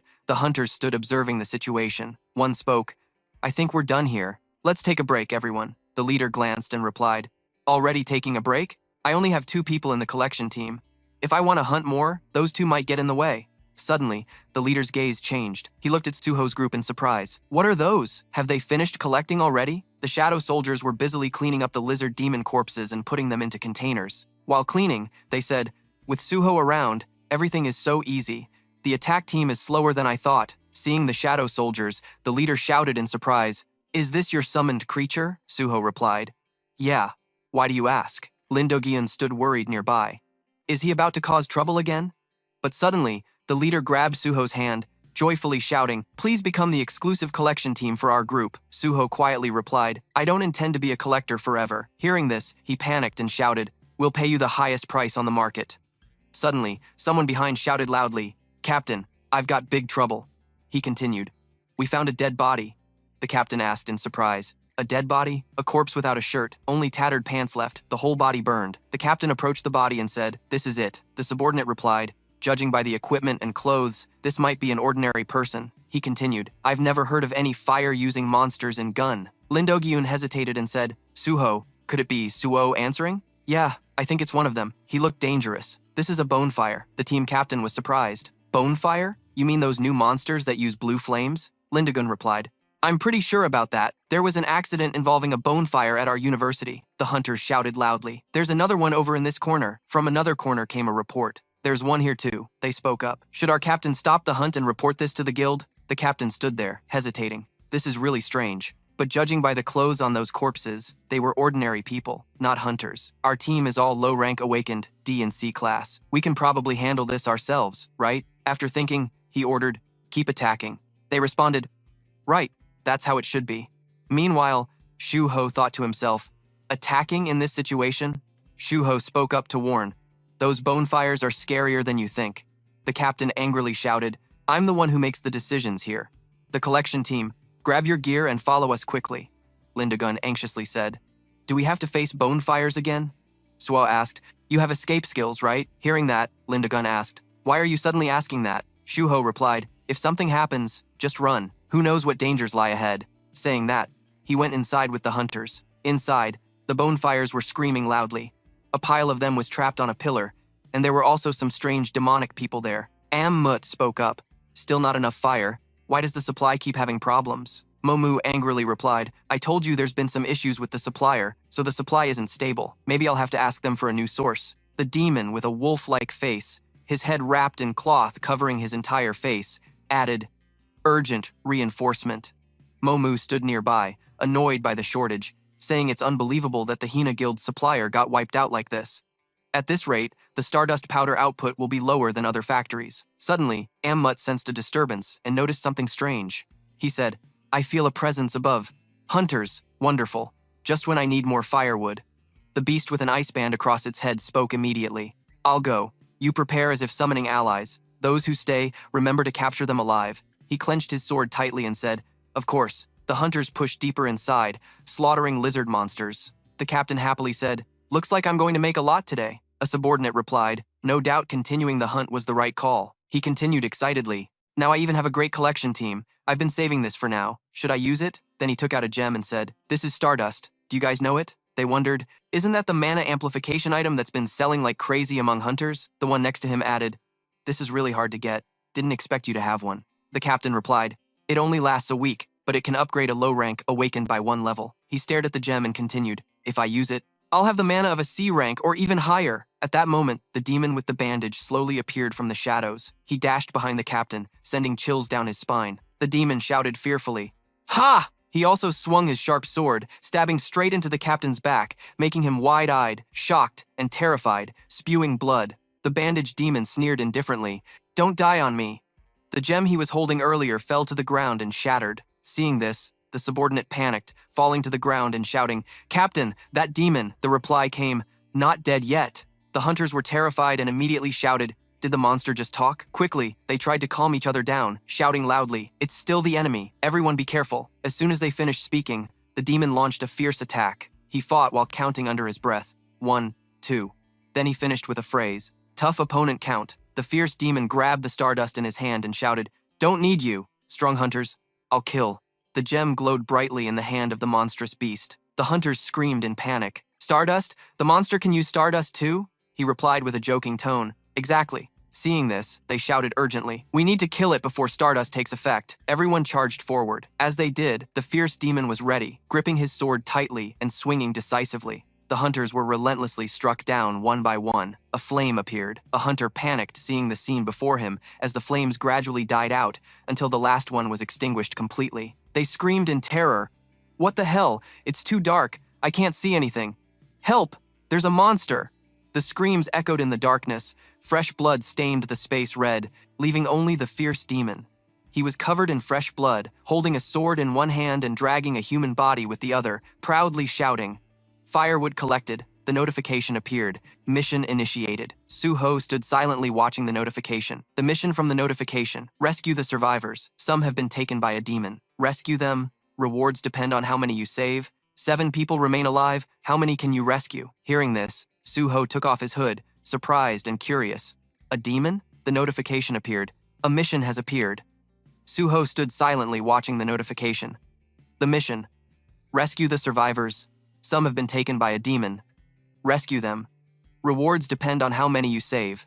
The number of survivors is 7, but how many were actually rescued? Sua's expression showed a hint of worry mixed with unease. Seeing this, Baru asked, "Young master, is something wrong?" He replied that a new mission had appeared. "It seems the demons around here have kidnapped humans," Suo continued. "They said the more people I rescue, the bigger the reward, which means those people will soon be in danger." Suo immediately panicked and said to Lim Dogyan, "Hey, I think something happened to the assault team. Get out of the dungeon quickly." Lim Dogyan asked in surprise. "What? How do you know?" Suo answered, "I just have a feeling." He anxiously started arranging things. The demonic beasts would escort him to the gate. Before Lim Dogyun could understand what was happening, the beasts dragged him away. He shouted in shock, "Huh? Wait a minute, Suo, what about you?" He replied, "I will go find the assault team." Hearing this, Lim Dogyun was a bit surprised. Immediately, he fell silent and became thoughtful. Lim Dogyun said, "All right, if you stay, you'll just be a burden.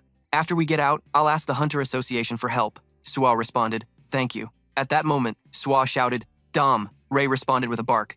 "Ow!" From his usual self, Suo transformed into a battle-ready stance.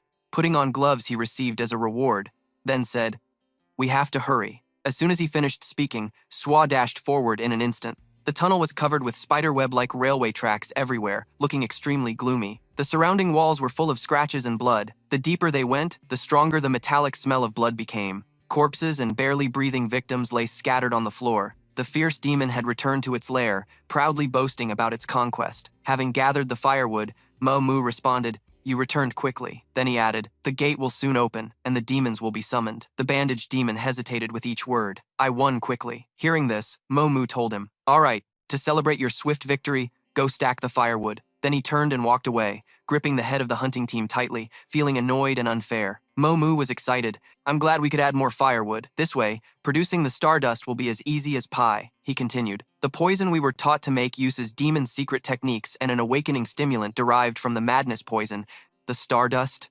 Mo Mu explained further that the madness poison could enhance magical power, but its side effect was to corrode the user's vitality. The side effect of the burning flame that scorches the demon crystals would be soaked in demon blood, which could be soothed by replacing it with the fire from the hellfire blaze.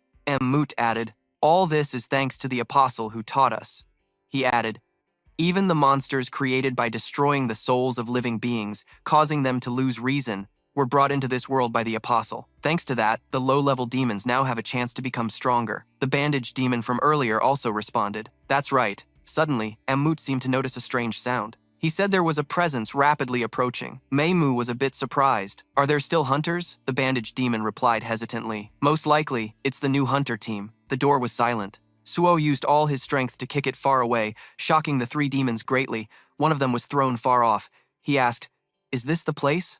Suddenly his eyes became cautious, looking at the strange demons ahead. Suo thought to himself, "Are they demons?" Then he glanced behind, seeing people burning brightly, and wondered if the blazing fire spirits behind them were burning them alive. Was that some kind of ritual? The announcement showed 7 survivors. How many rescued? Seeing the announcement unchanged, Suo felt more at ease. Luckily, the survivors were still safe. While lost in thought, the bandaged demon suddenly rushed at him, but he dodged its attack. The demon was surprised and did not expect this. Suo, with an angry expression, asked them, "Are you the ones who killed the hunters I met on the way here?" Immediately after, he struck the bandaged beast hard, sending it flying. Mo Mu observed the situation curiously. Could he dodge attacks even when the youngest had been enhanced by stardust? It seemed they needed help. Moot clenched his teeth. Meanwhile, the bandaged demon was furious. But no matter how angry, it was still hit by Suo's divine punch. At that moment, Moot appeared to block his strike. He said, "Step aside." He clenched his fist, transforming into a giant figure 100 times larger than Suo. He punched continuously at him, but Suo was quick and dodged the dangerous blows. Suddenly, he sensed a power emerging from behind him. A terrifying figure with an unclear face generated power like thunder. That was Mo-Mu. Immediately, he transmitted the electricity directly into Sua's body. Taking advantage of this, the bandaged demon grabbed a blade and charged. Meanwhile, Suo's body began to change.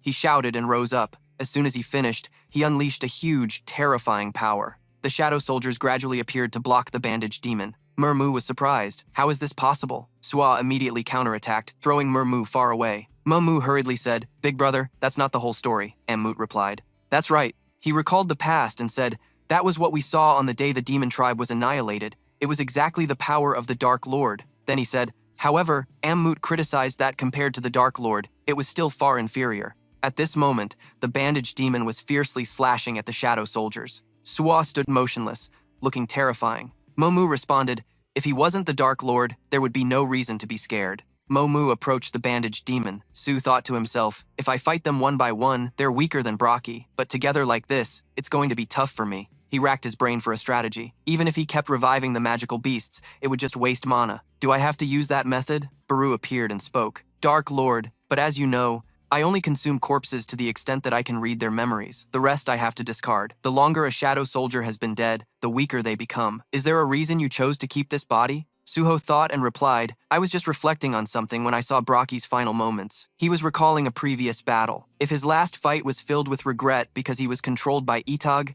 maybe he'll help me and become a fierce warrior if I use dark power on him. Well, you said if you want to do that, I need Gray's permission first." Suho turned to Gray and asked, "Is that okay with you, Gray?" Gray nodded brightly in agreement. Moments later, Suho took the sample in his hand and planted it into the ground, shouting for it to rise. He thought again, "Braki, if you regret it, I'll give you a chance to fight. If you have that desire, respond to me." The corpse lay still, only wearing torn pants, when a tremendous power surged into the body. It seemed to awaken, causing a powerful shockwave. Suho stood in the summoning stance, and before him appeared a huge monstrous figure, roaring loudly. It was Braki, a level 1 rank. Seeing this, Mo-Mu panicked and shouted, "Braki from the Hyena Guild, is he the one who defeated Braki?" Suho said, "That means Gray and Braki are even in numbers now." Baru felt a deep sadness. "Young lord, I'm here too."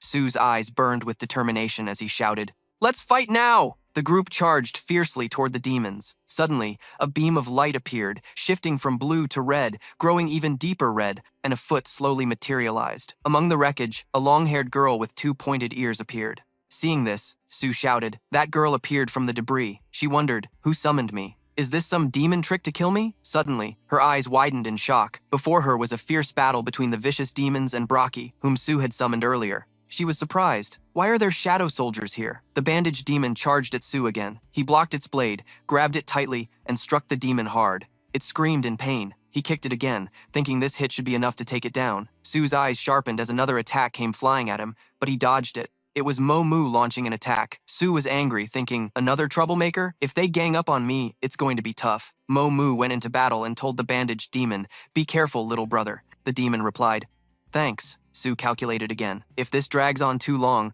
I'll run out of mana from syncing with Gray." Braki, after becoming a shadow soldier, is weaker than before, so he can only hold off one enemy. Meanwhile, the beasts were frantically attacking Braki non-stop. Su thought, "I have to separate those two to fight them one-on-one." Suddenly, the girl from before jumped out and blocked Suho's path. She answered his question. Both Mo-Mu and Su were a bit surprised and confused. She gripped her sword tightly, angry, and said, "Where is Lord Jungjinu?" Su heard the familiar name and thought, "Is this female knight looking for her father? Where did she come from, and why is she injured?" Baru rushed over, very surprised. "Hey, what are you doing here?" That girl was shocked. That voice. Iso turned around happily and shouted, "Is that you, Baru?" "Yes, it's really you. So glad to see you again. But where's your body?" she asked rapidly. "Where is Lord Sung Jinu? Who is the man with you?" Baru replied, "It's a long story." Suho stood behind, feeling itchy and confused. The bandaged demon spoke. The sacrificial summoning demon Mo-Mu responded, "That's right, but she seems familiar with those others. If she sides with them, it could be troublesome." Iso happily said, "If Baru is here, that means he succeeded. I can rest easy now." Baru quickly said, "Now is the critical moment. Save the reunion for later. If you're here, help us take care of those demons." Hearing this, she panicked and shouted, "What?" At that moment, Mo-Mu launched an attack and shouted, "Deal with the injured demon first. I only need her blood to make Stardust." Suho thought to himself, "I remember meeting her before." Then he wondered, She seems injured. Can she handle all of them? Baru answered. Low-level demons can't harm her. Baru continued. Her name is Eso. When our lord destroyed the demon realm, her clan was the only demon family left. She's the eldest daughter of the Ladia clan. By human standards, she's about level S strength. Hearing this, Sue was surprised and thought, level S? Does that mean I'm about to see a level S fight? The battle between Eso and the demons began, but contrary to Baru's words, she was quickly defeated. Suho and Baru stood there stunned, frozen in disbelief. What's going on? Eso was knocked down and rolling on the ground. Baru flew over and asked, Hey, why are you suddenly so weak? Baru added, Even the mana I sense from you is lower than before. Eso tearfully replied, hesitantly, Something happened. She explained that half a year ago, many demons in the demon realm rebelled. Although they fought hard, her clan couldn't stop the rebellion alone. Oh sobbed hesitantly. Something happened to you. She recounted that 6 months ago, many demons in the demon realm rebelled. Although they fought with all their might, my clan couldn't stop the rebellion alone. I had been living off the other members of the clan, but my blood was taken while I was fleeing, causing me to lose my power. She was crying and begging, Beru, please lend me a little strength. Beru coldly gave her just a waste of mana. She begged again. The most helpless person was probably Suho, standing there thinking, now I have to carry these two burdens who lost their power? The demons heard this and happily said, Did you hear that? The blind younger brother responded. It was hard to recognize her since she was weakened, but if she was a survivor from the La Dia clan, this was a good chance for us to take the noble demon's blood. On the other side, Suho said if it was a one-on-one fight, at least he could handle one of them. Baru spoke up. Ah, then I have a pretty good idea.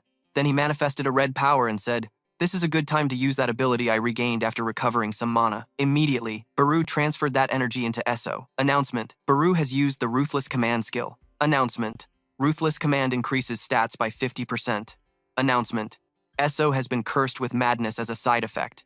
Baru hurriedly urged, Move, you useless demon girl. Eso now seemed recharged with energy, strength surging as she rushed toward the demons. Suho stood there silently, thinking, she looks pitiful, but now it's a one-on-one battle. The demons were still fighting Braki. Eso dashed forward. The bandaged demon said, The noble demon's blood is being collected. He slashed at her, and she seemed to be in pain. Suho rushed over and knocked him to the ground. He gathered momentum and used all his strength to strike the demon hard. The bandaged demon was thrown far away, surrounded by a powerful aura. It showed pain, mouth wide open. Its face was now split in two. Suho grabbed the knife and slashed at it again. At this point, the demon was done for.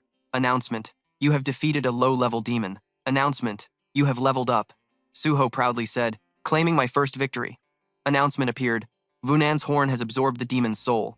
The soul absorbed a powerful, destructive effect, increasing physical damage by 31%. Meanwhile, the two other demons kept attacking Mumu relentlessly. He panicked and shouted, The youngest is dead? What should I do with this crazy girl? Eso was enthusiastic but gradually weakening. Announcement. The skill's target has run out of energy. The skill effect has ended. She collapsed to the ground, surprising the demon. Before he could react, Suho quickly approached from behind and grabbed his head tightly. He shouted in surprise, What's this? In a flash, Mumu was defeated. Suho continued, Double strike. Announcement. You have defeated a low-level demon. Announcement. Vunan's horn has absorbed the demon's soul. Only one Amu remained, looking more panicked and fearful. He thought, Are we now at a numerical disadvantage? These useless bastards. Suddenly, he looked at Braki ahead and thought, But it's not over yet. He left Braki aside and dashed elsewhere. He rushed toward Eso, raising his hand toward her. He calculated, I will absorb the noble demon's blood to become stronger. Suho immediately rushed over. He stepped forward to block the Amu and shouted, Dream on. Suho fought fiercely against the Amu, proudly saying, Remember, don't let me absorb you. He shouted, Brokey. Immediately, Brokey charged in and attacked the Amu. Eso was still lying on the ground, looking exhausted. Beru flew over to check. Still breathing? Eso slowly stood up and replied, You're brutal, Beru. Let it go. But I still can't believe someone besides Lord Zheng Jinggu can control shadow soldiers. Who is that guy? Beru didn't reveal everything, but said she wasn't loyal enough yet. Try to remember carefully, Beru reminded her. She must know who that is. After a moment, she suddenly realized something and said, Could it be? Announcements kept popping up. You have defeated a low-level demon. Announcement. Vunan's horn has absorbed the demon's soul. Announcement. You have leveled up. Announcement. You are now level 20 and have unlocked the trading shop. Suo stood there saying, I can use the shop now. Eso recalled her past and thought, That's definitely him. Then she shouted, Young King. Suho was about to open the shop notification but suddenly paused. Eso saw Suo and said, So you are the young king. Suho was surprised to see a strange girl like Eso come looking for him, with countless question marks flashing through his mind. Suho doubted, Did she just call me the young king? Eso looked at Suo nostalgically and said, "You've changed so much, I didn't recognize you." Eso looked at Suo and couldn't help but recall her king. He looked very much like Sheng Jinggu. Suo looked at the strange girl lying on the ground and was shocked. He hurried over worriedly and asked Han, "You know Baru, right? Are you okay?" Baru ran out and squeezed Esso's face to check her condition. It seemed she had fainted from exhaustion. Baru reassured, "She's not dead yet, so don't worry." Suho sighed. That's a relief. Deep inside, Suho felt a bit sorry for her. Kim Dong-soo was now sitting, leaning against the wall, completely exhausted. After a long battle, everyone was drained of energy. The system sent a notification to Suo, "You have completed the mission to rescue the survivors." The number of survivors rescued is 7. After completing the mission assigned by the system, notification, "You have received the mission rewards." Suho brushed his hands and sighed in relief. Thankfully, all 7 were safe. Suo pressed to check the rewards. Announcement. Mission rewards received as follows. Reward 1, 1 attribute point. Reward 2, 700 gold coins. Notification. You have received 700 gold coins. Suho looked at the reward, stunned, showing no particularly strong reaction. "If it's gold, open the shop window," Suho ordered. The shop window opened, displaying the prices of items. Suho thought silently, "It seems I can use this gold to buy items from the shop window. There are quite a few spirit medicines and items I can purchase here." Receiving money as a reward made Suo nostalgic. Completing quests and earning money reminded him of when he was a child, doing odd jobs to earn pocket money. He smirked lightly. Shuho clenched his fists, trying to think positively. Looking back, it was his father who gave him this system. He resolved, "Father, I will make good use of this pocket money." Eso suddenly showed some movement, seeming to be about to wake up. Suho decided to choose a potion to heal her, but a big problem had already occurred. The item, low-level healing potion, difficulty in gathering, E grade, consumes 1 stamina recovery potion. When used, it gradually restores 500 health points. This potion can be stored in the inventory but cannot be transferred to others. It says I can't transfer it to others? Shuho was helpless. So that means I can only give it to others by myself? He stepped closer to Eso and knelt down. Su poured the potion into the mouth of the body, showing signs of recovery. Suho was delighted. "Oh, she looks a bit better now," Beru scolded. "You're using precious gold to help a useless demon. Young king, your heart is truly generous." Shuho replied, "We can't leave things like this, so, for now, I'll take them to the dark dungeon. Also, remember to collect the defeated Brokey's essence," he ordered. Suo's subordinates obeyed without a word, directly cleaning up the scattered corpses. Baru curiously asked, "Young king, aren't you coming along?" Suho answered, "I still have matters to attend to." Suho left, holding his sword as he approached Mibon. He moved closer and said, "Mibon, from the moment I saw you, I thought those burned wounds looked very painful." Suo clenched his fists. "I'm sorry. This is the only way I can help everyone." Suho decided to use the wind seal slash skill, creating a deep, dark tunnel. The sound of footsteps above was calm. Many reporters were present to cover the news. The news began to spread. Inside the dungeon, we found the bodies of horned lizard gods and Mibon. But based on the wounds of the hunters who died in the dungeon, it seems they were not killed by those monsters. We also discovered a deeper chamber inside. The slashes there appeared to be caused by swords. He suddenly said, could there be something else besides the monsters?" Lim Dogyun hurriedly tried to leave. "Well, I'm off now." He quickly turned to ask Dogun. "Ah, may I ask, are you Lim Dogun? The person who provided information on the member list of a carrying team includes someone named Sung Sua Hu. Do you know him?" Dogyun quickly explained. "Oh, he's a junior who came here to help me." He pressed further. "Where is he now?" Dogyun looked confused and stammered. "Ah, about that." Both of us suddenly fell into a silent void. Dogyun scratched his head and smiled. "We escaped the dungeon together. Then I led him to a safe place. We're just E-rank hunters, so we couldn't do much besides requesting help from the Hunter Association. It's really embarrassing." His eyes suddenly sharpened. Then he approached Dogun, patted his shoulder, and praised, "You did very well. Following the Hunter Association's guidance was the best decision an E-rank hunter could make." Then, he turned back and ordered his subordinates to continue the inspection, thoroughly searching for other places. Finally, Dogun could breathe a sigh of relief after passing this tough challenge. Dogun recalled that you rescued the surviving hunters. It must have been Suo, right? Suho's panicked figure appeared again before Dogun's eyes. "I need to get to the assault team." Dogun couldn't understand Suo's actions, but well, everyone has their secrets or reasons. He looked up at today's clear blue sky. "I don't know why Suho hides his rank. Surely, he means no harm." Dogyun kept faith in his friend, just waiting for Suo to be ready to tell him. In a residential area, everything was silent. Not a single person passed by, when suddenly a car rushed to the front of the hall and stopped. Eso had now fully awakened and recovered. She said sadly, I didn't expect things to turn out like this. Eso began to explain, Lord Sung Jingu has left Earth's vault to stop the invasion of external cosmic forces. Baru replied on his behalf, the king sent me to Earth to break the seal of the young lord, but the young lord is a prodigy. He broke the seal himself. Suho finally spoke up, asking, Are you Eso? Have we met before? Eso answered honestly, Yes, we met during the tutorial phase that the young lord participated in. He said he would remember me, but it seems he forgot. Her tone was a bit playful.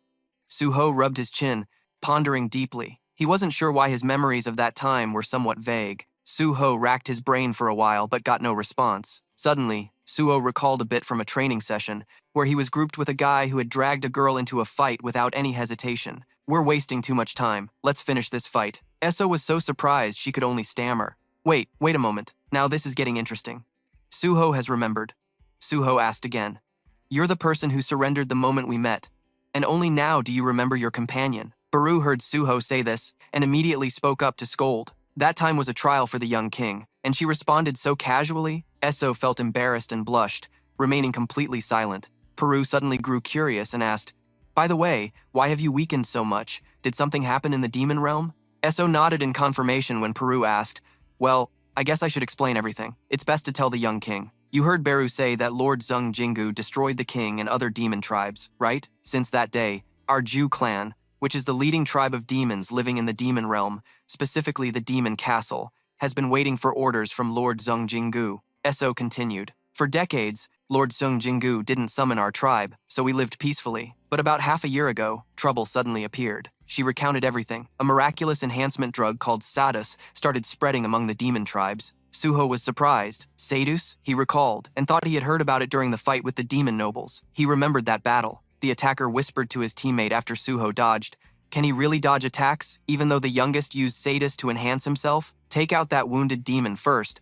They coldly ordered. Looks like we have to lend a hand. After all, we only need her blood to make Sadus. Oh explained. Sadus isn't very effective against high-level demons with strong magical power, but when low-level demons use it, it amplifies their magic greatly without any cost. Sadus became a catalyst. With Lord Xung Jingu's long absence, the demon tribes united with one goal, to rebel against our Ju clan, the ones protected by the Dark King. She recalled emotionally, the rebellion they sparked escalated into a war. Our Ju clan fought to protect the demon castle, entrusted to us by Lord Sung Jingu. But honestly, our clan no longer had the strength to stop the uprising and collapsed after half a year of struggle. Eso recounted with hatred. The demons involved in the rebellion didn't stop there. The members of our clan they captured were drained of blood, and to gain even more power, they drank the blood of our pure-blood demon tribe. Her hands trembled with rage. She sorrowfully told, My father and the members of our clan sacrificed their lives like that. I also lost my strength because they took too much of my blood. Iso lowered her head, voice choked. Truly pathetic. Everyone is dead.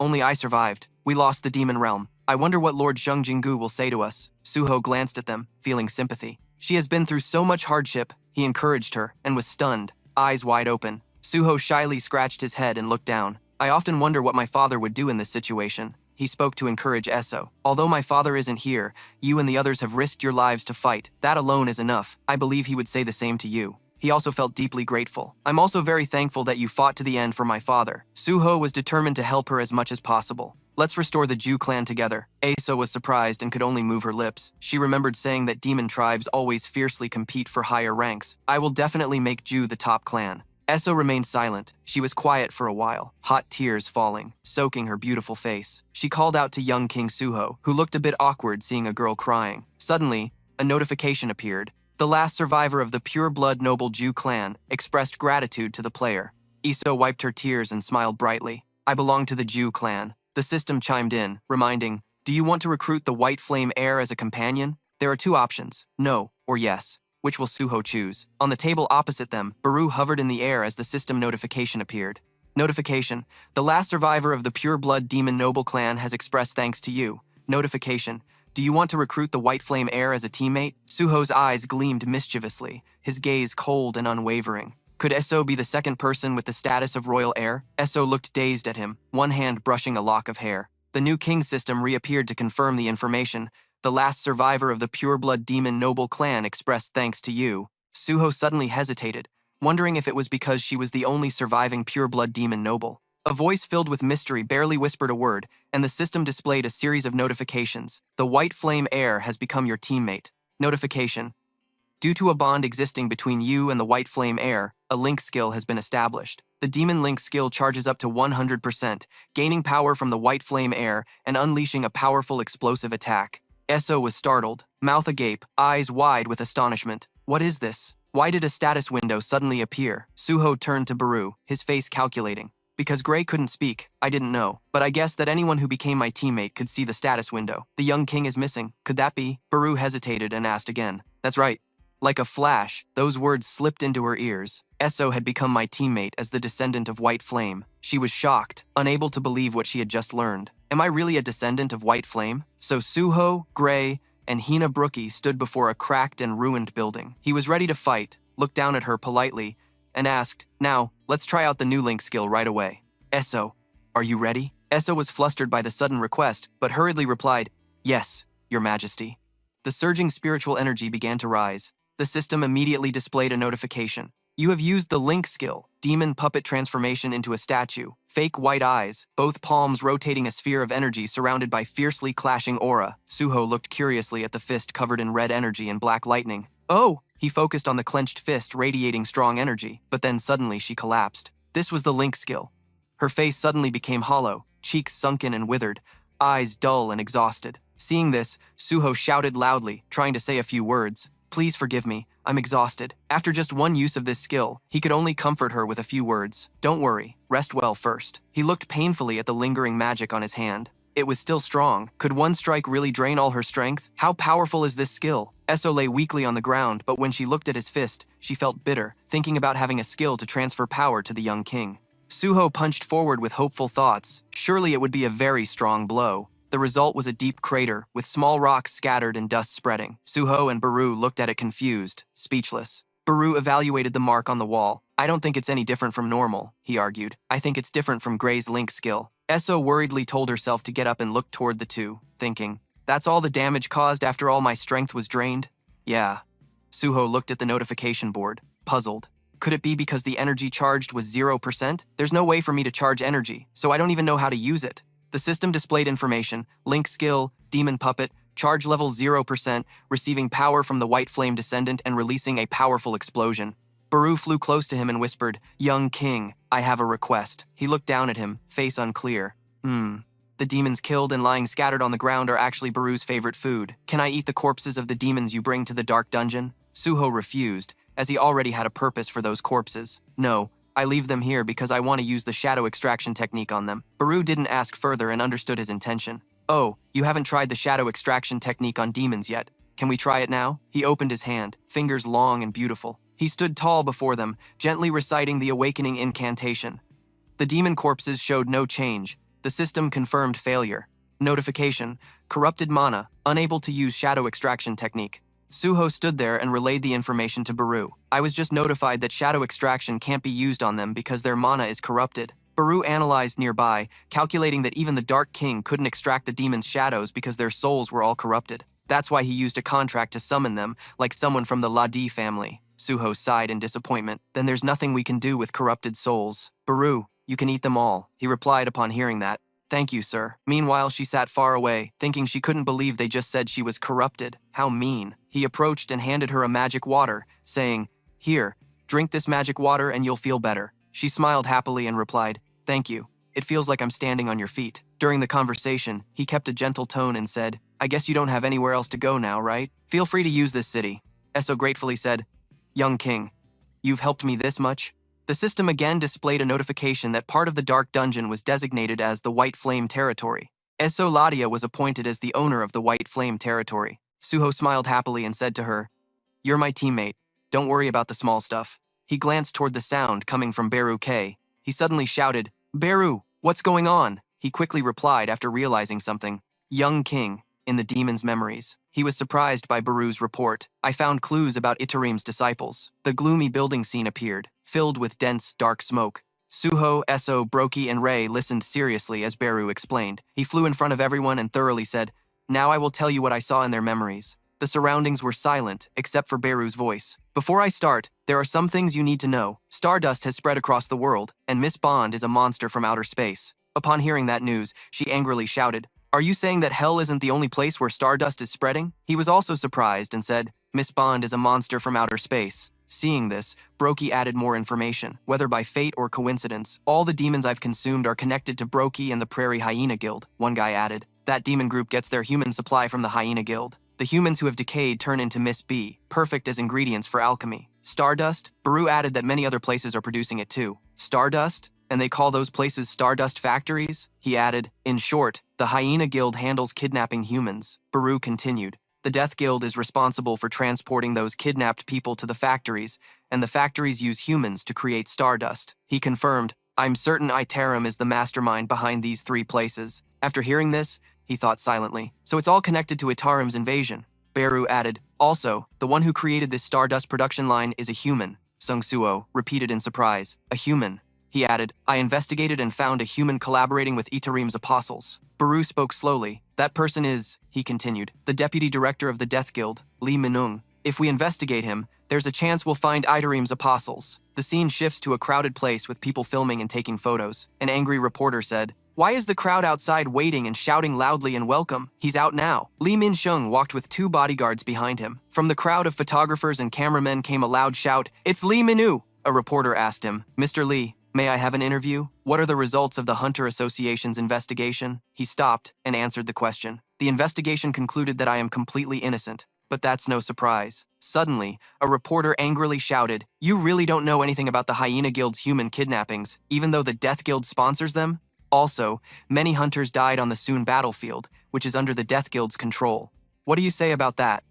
Lee Minung sadly said, we, the Death Guild. He bowed apologetically to the crowd and moved forward, having devoted himself fully to a world that had been plunged into chaos after the great disaster 2 years ago. The reporter was surprised as he listened and took notes on Lee Minung's words. The reason we support the Hyena Guild is that we want to help their guild, a guild mainly composed of D-rank hunters, helping them become stronger so they can have enough power to help the world. Even opening the Soon battlefield to hunters outside the Death Guild was because we thought it would be a place for young hunters to gain experience. The crowd surrounded the man, amazed and trusting Lee Minung's words. We never expected our well-intentioned actions to lead to such unpredictable results. He pretended to be heartbroken, covering his tears with his hand as he blamed himself. If I had managed everything better, no one would have died. Lee Min-seung bowed as he walked, saying, I apologize for causing trouble.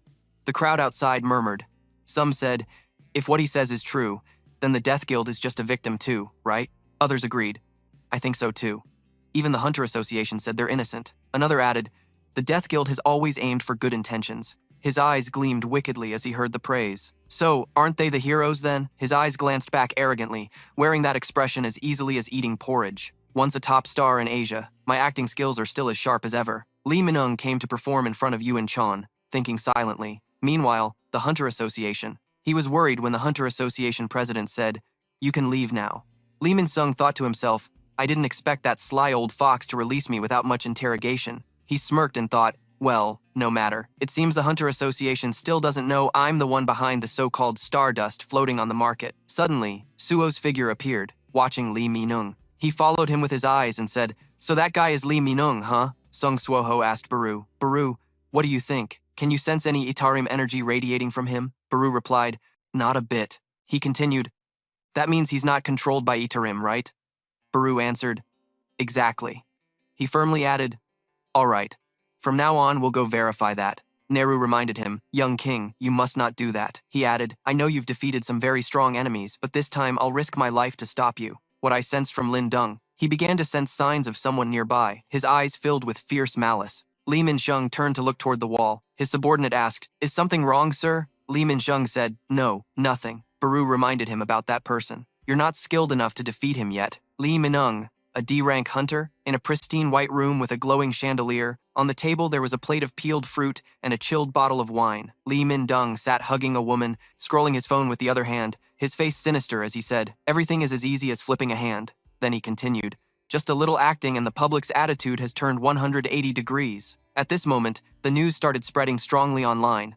Vice Executive Director of the Death Guild, Lee Minung, was declared innocent by the association. All records of the profits flowing into the Death Guild were made public. The opening of the gun battlefield aimed to foster the development of new hunters. Although connected to the Hyena Guild scandal, Lee Minung consistently pursued noble deeds. Suddenly, a girl approached and said, oh my, look who's here. Aren't you the hero of the hunter world? Hearing this, he replied, oh, hello, ma'am. She had truly seductive curves and spoke softly. If you come, you should at least let me know. Then she immediately kicked all the other girls out. You all, get out.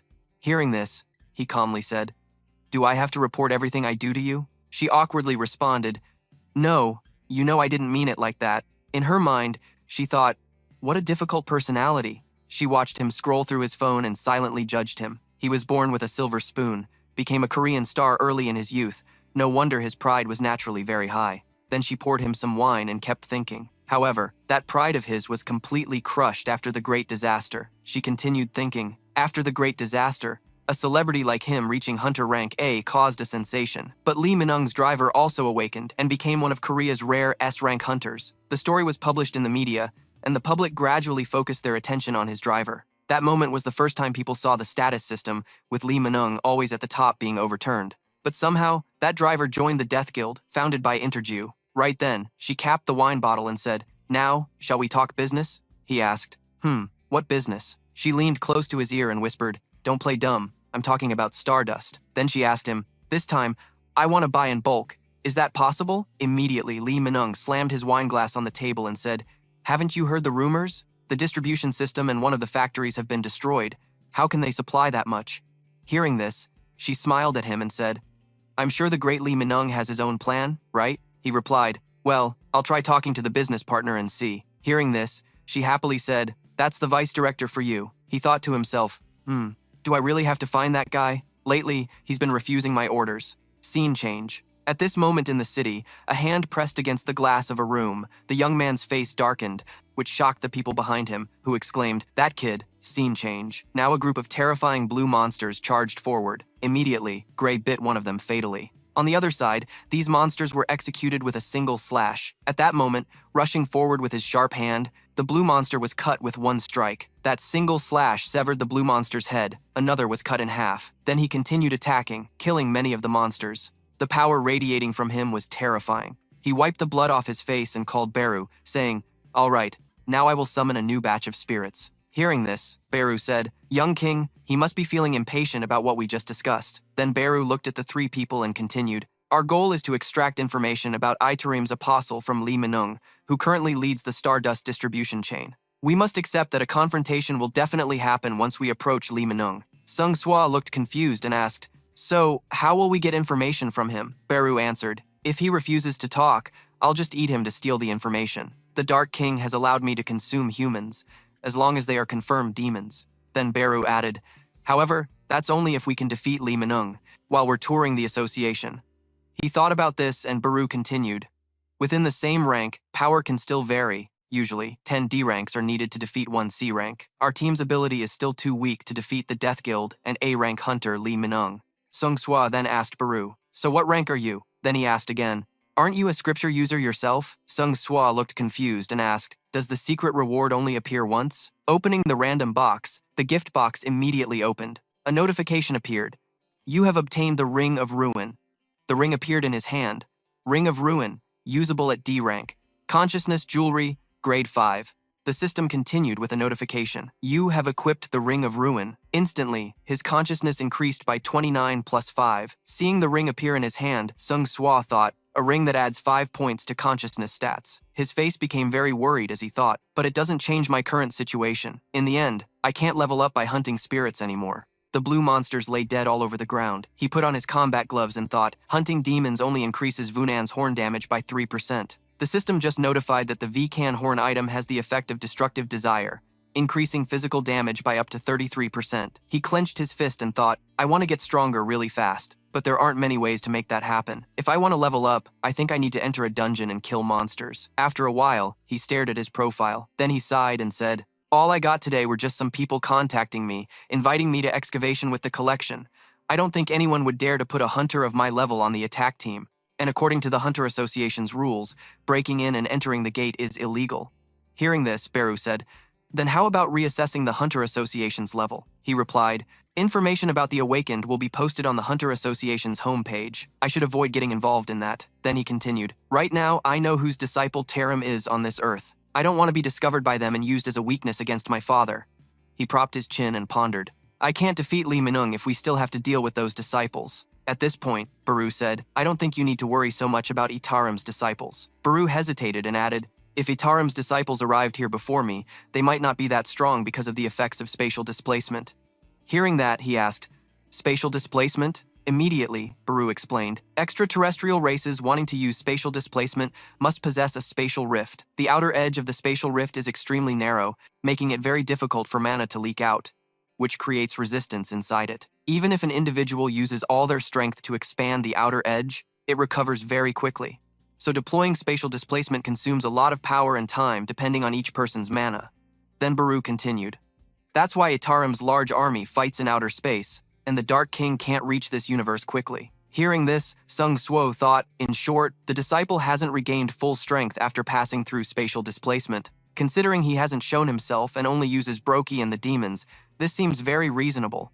His face twisted as he said, if the invasion by Itaram is certain, then isn't now the best chance for me to get stronger? Baru thought. Is it time? Then Baru recalled, Baru, because we don't know the current situation on Earth, I'll leave the decision and execution to you when you get there. Then he added, if you need help, take this and go find him. His face twisted into a sinister smile as he said, he's probably a big help to Swa. Baru looked at Sung Swa, hesitating and thinking, the other reason the king gave me this key is so I can use it. Suddenly, he shouted loudly, startling Baru, who cried out, young king! At that moment, he put his hands in his pockets and said, why didn't I think of this earlier? Immediately, he pulled out his phone and said, there's a way to enter the gate without attracting attention and without breaking Hunter Association rules. Something very familiar to me. Meanwhile, in a skyscraper in the city, suddenly someone spoke to him. Long time no see, Sho. This is our first meeting since you awakened, Mr. Jinho said. I wondered why you suddenly wanted to meet me, but I didn't expect you'd bring such a proposal. You've grown a lot. Hearing this, Sung Suo said, I brought you a proposal that won't cost you anything. Baru hid inside Sho's coat, thinking, that's the young king for you. He already found him, the king he mentioned. Jinho continued, so you want me to? Then he laughed and said, help you enter the gate, right? This is Asen Iu Gino, the CEO. The director Gino introduced himself, mentioning the peak simultaneous logins of 1,241,778 users. A virtual reality game so famous it has continuously held the top spot since its release 4 years ago, The Beautiful World. Then he introduced further. No one expected the creator. The best game in the gaming industry was made by the youngest, still immature child of some conglomerate family. The game company is Asen Soft, and the CEO is. At this point, Kim Yong-jin asked Suho, you're Sung Suo, right? Yes. Then he said, I've been waiting for you. The director told me he has to meet an important guest today. This way, please. Sho was sweating and thinking, this is my first time visiting my uncle's company. He glanced over the employees and wondered, why are there so many fake awakened in this company? Kim Yong-jin looked at Sho and said, you must be confused because our company has so many fake awakened, right? Not everyone who awakens wants to risk their lives in dungeons. Then he added, if paid well, they can also accept commissions or work as bodyguards. Sho asked, why does a game company need VAV hunters? He replied, currently, our company is working on a project. Then he said, but I can't tell you the details. Sho thought, could they be making a game related to hunters? Meanwhile, in a room. At that moment, Jinho laughed loudly and said, wow, look who we have here. He patted Suo on the shoulder excitedly and said, long time no see, Suo. How long has it been? Then Jin said to Suo, the last time I heard news about you was when you awakened at the Korean Arts University. Do you know anyone worried about you? Suho immediately replied, I've been a bit busy lately, so I haven't been able to keep in touch with everyone. I'm sorry. Jinho sat down and said, it seems like you've grown since the last time we met. Suho scratched his head and said, that must be because I'm going through puberty. Suho then pulled out his laptop and said, Uncle, can you take a look at this? Jinho was surprised and said, it's been a while since we talked, and you're already bringing work to the table? Jinho looked at the laptop and said, a business proposal. Then he said, I've been wondering why you suddenly wanted to meet me. I didn't expect you to bring a business proposal. You've really grown up. Hearing that, Suho happily said, I brought you a proposal that won't make you lose out in any way. Jinho continued, so you want me to? He smiled brightly and said, help you get into the gate, right? Suho then explained, yes. If you agree to help me open the gates quickly and recruit the necessary assault team members to enter, I will give Asen all the magic crystals that drop at the gate. I have the ability to conquer a dungeon from level D to level C easily. Jinho's face twisted as he asked him, you can do that even though you're just an E-rank hunter? Hearing this, Suho said, actually, I have a way to conquer the dungeon on my own. Jinho then asked him, Suho, you know I'm also a fake awakening, right? Even I, at level D, which is higher than your current rank, am not strong enough to hunt inside the gate. Jinho's face darkened as he asked Suho, is the reason you're going this far to get into the gate because you think your parents might have been trapped in one of the gates during the Great Catastrophe? Then he continued, if that's the case, I will still hire hunters for you, so I hope you keep waiting. Suho thought to himself, I knew it would be like this. Baru then popped out and asked, young king, are you planning to reveal the truth? Suho replied, well, in the end, you're still the most trusted person. At this moment, Suho said, do you see it that way? Jinho looked puzzled. Suho's face became very serious and said, actually, I am a fake awakening who can level up. Jinho panicked and asked, level up? Suho continued, there are invaders from outer space hiding on Earth right now. To stop them, I need to kill monsters to level up. Suho's expression was serious as he continued, to prevent the alien invasion, I have to enter the dungeon and become stronger. Suddenly, Jinho said, what are you talking about? Jinho asked him, Suho, have you heard about the solo leveling project? Hearing this, he was very confused. He broke out in a sweat and asked, solo leveling? Seeing him like that, Jinho laughed loudly and said, ah, now I get it. This must be some hidden camera prank, and you're going to make a ridiculous request to see my confused reaction, right? Then he laughed until tears came out and said, what you just described is the plot of a solo game our company is currently developing. Jinho continued, it's about a fake awakening who can level up alone. At first, he was the weakest, rank E, but then he conquered rank S. Eventually, he became the strongest fake awakening and went on to protect the world. If someone already told you this, then why did I keep it such a secret? Suho thought helplessly. Maybe that story is about my father. Jinho laughed loudly and said, anyway, if you're trying to prank me and my staff, you've failed. You're not clever enough to fool me. Beru flew over and said, failure is impossible. This uncle definitely still has faint memories of the old world or something like that. Suddenly, Jin looked at Peru and stopped. He saw Peru and shouted, Suho, what is that creepy thing? Peru turned to Suho for help. Young king, can I help? Hearing this, he said, Peru, since when? Jinho's face trembled with fear. Peru then said, during the forgotten times, you were a trusted servant serving the king, protecting countless humans. You were present in most of the battles the king fought in. Those glorious and heroic moments must have been engraved in your soul, causing Jinho to exclaim, what? Baru then held his sword and said, enough talk. This is faster than wasting words. Then Baru stabbed the sword into Jin and said, this is a gift from the Dark King. Seeing this, Jinho screamed, what is this? Jinho's face froze, and everything around him turned white. Jinho exclaimed. From afar, someone was approaching, getting closer to him. That person came right up to Jinho, looked at him, and Jin was stunned. The other person looked at Jin and said, is that me? Jinho began recalling the past, remembering his own image. Jingu, you said you were rank E, right? I will protect you. Seeing Jinu carrying a heavy load, he asked, is your luggage heavy? Are you okay? Hearing this, he said, oh, I'm fine. I can still carry it. Seeing that, he asked him, are you always this quiet? Hearing this, Jingu replied, are you always this talkative? The enemies were closing in on the two of them. The enemies then asked, are you going to side with him and fight against us? Hearing this, he stood in front of Jingu and immediately took a fighting stance. The scene shifted back to that day. His face was serious as he said, enough. He slammed his hand on the table and said, just 20 times, no more accompanying me 19 times. He heard that but still left, making him cry his eyes out and beg, please, listen to me. In another memory, he was wearing armor and excitedly said, a full set of armor with accessories made by the most skilled craftsmen. It will boost my power. If the two of us plan to conquer these dungeons, at least I should prepare something. Don't you think so? Hearing this, he lightly touched his armor, causing him to fall backward. His face turned serious as he said, take it off immediately while I'm still calm. He helplessly obeyed. Jinho then said, with this, the raid was a complete success. You not only saved my life, but also helped me during the raid. You're more like my brother than my actual brother now. He lowered his head, blushing. Then he spoke, if you see me as a brother? He raised his cup and said, then I see you as a brother too. Back in the present, Jinho was sobbing uncontrollably. Then he wiped his tears and said, if that's the case, in this world, to meet Jingu again. Hearing this, Suo quietly turned to Baru and said, Baru, what did you do to him? Baru reassured him, you don't need to worry. Looking at Jin still crying, Baru continued, he simply restored memories from his previous world. The hot tea was still on the table. At this moment, Jinho spoke up, I understand now. The power Jinho possesses is limitless. His son, right? Hearing this, Shuho looked puzzled and replied, yes, but it's a bit different. Jinho had stopped crying. His eyes were swollen. Then he said, an outer god beyond the universe. He's protecting this world from those called Itarim. He truly exists in a completely different time and space. Hearing this, Suo replied, yes. To stop the Itarim invasion from landing on Earth, you need to get stronger as fast as possible. Then he said seriously, although the situation is this critical, You still brought me a business proposal. You're just as stubborn as your father. Hearing this, he gave a faint smile. Then Jin-ho continued, now that I understand the situation, I shouldn't treat you like a child to protect anymore. Jin-ho agreed. I accept the offer, which made him jump with joy and shout, awesome. Jin-ho sat thinking. This time Jinu is suffering alone again. Jin-ho looked out the window and thought, but the reason he allowed himself to regain memories was because he wanted a chance to be supported, right? This time, trust me, I will do everything to help Shuho. The scene shifted. Suo was wearing a mysterious mask. The people there looked at him. Shuho looked at everyone and thought, are they the attack team you hired? You did a great job gathering enough people. An older man with a wounded leg looked at him and asked, you're paying us 4 million just to join this attack team without going through the gate?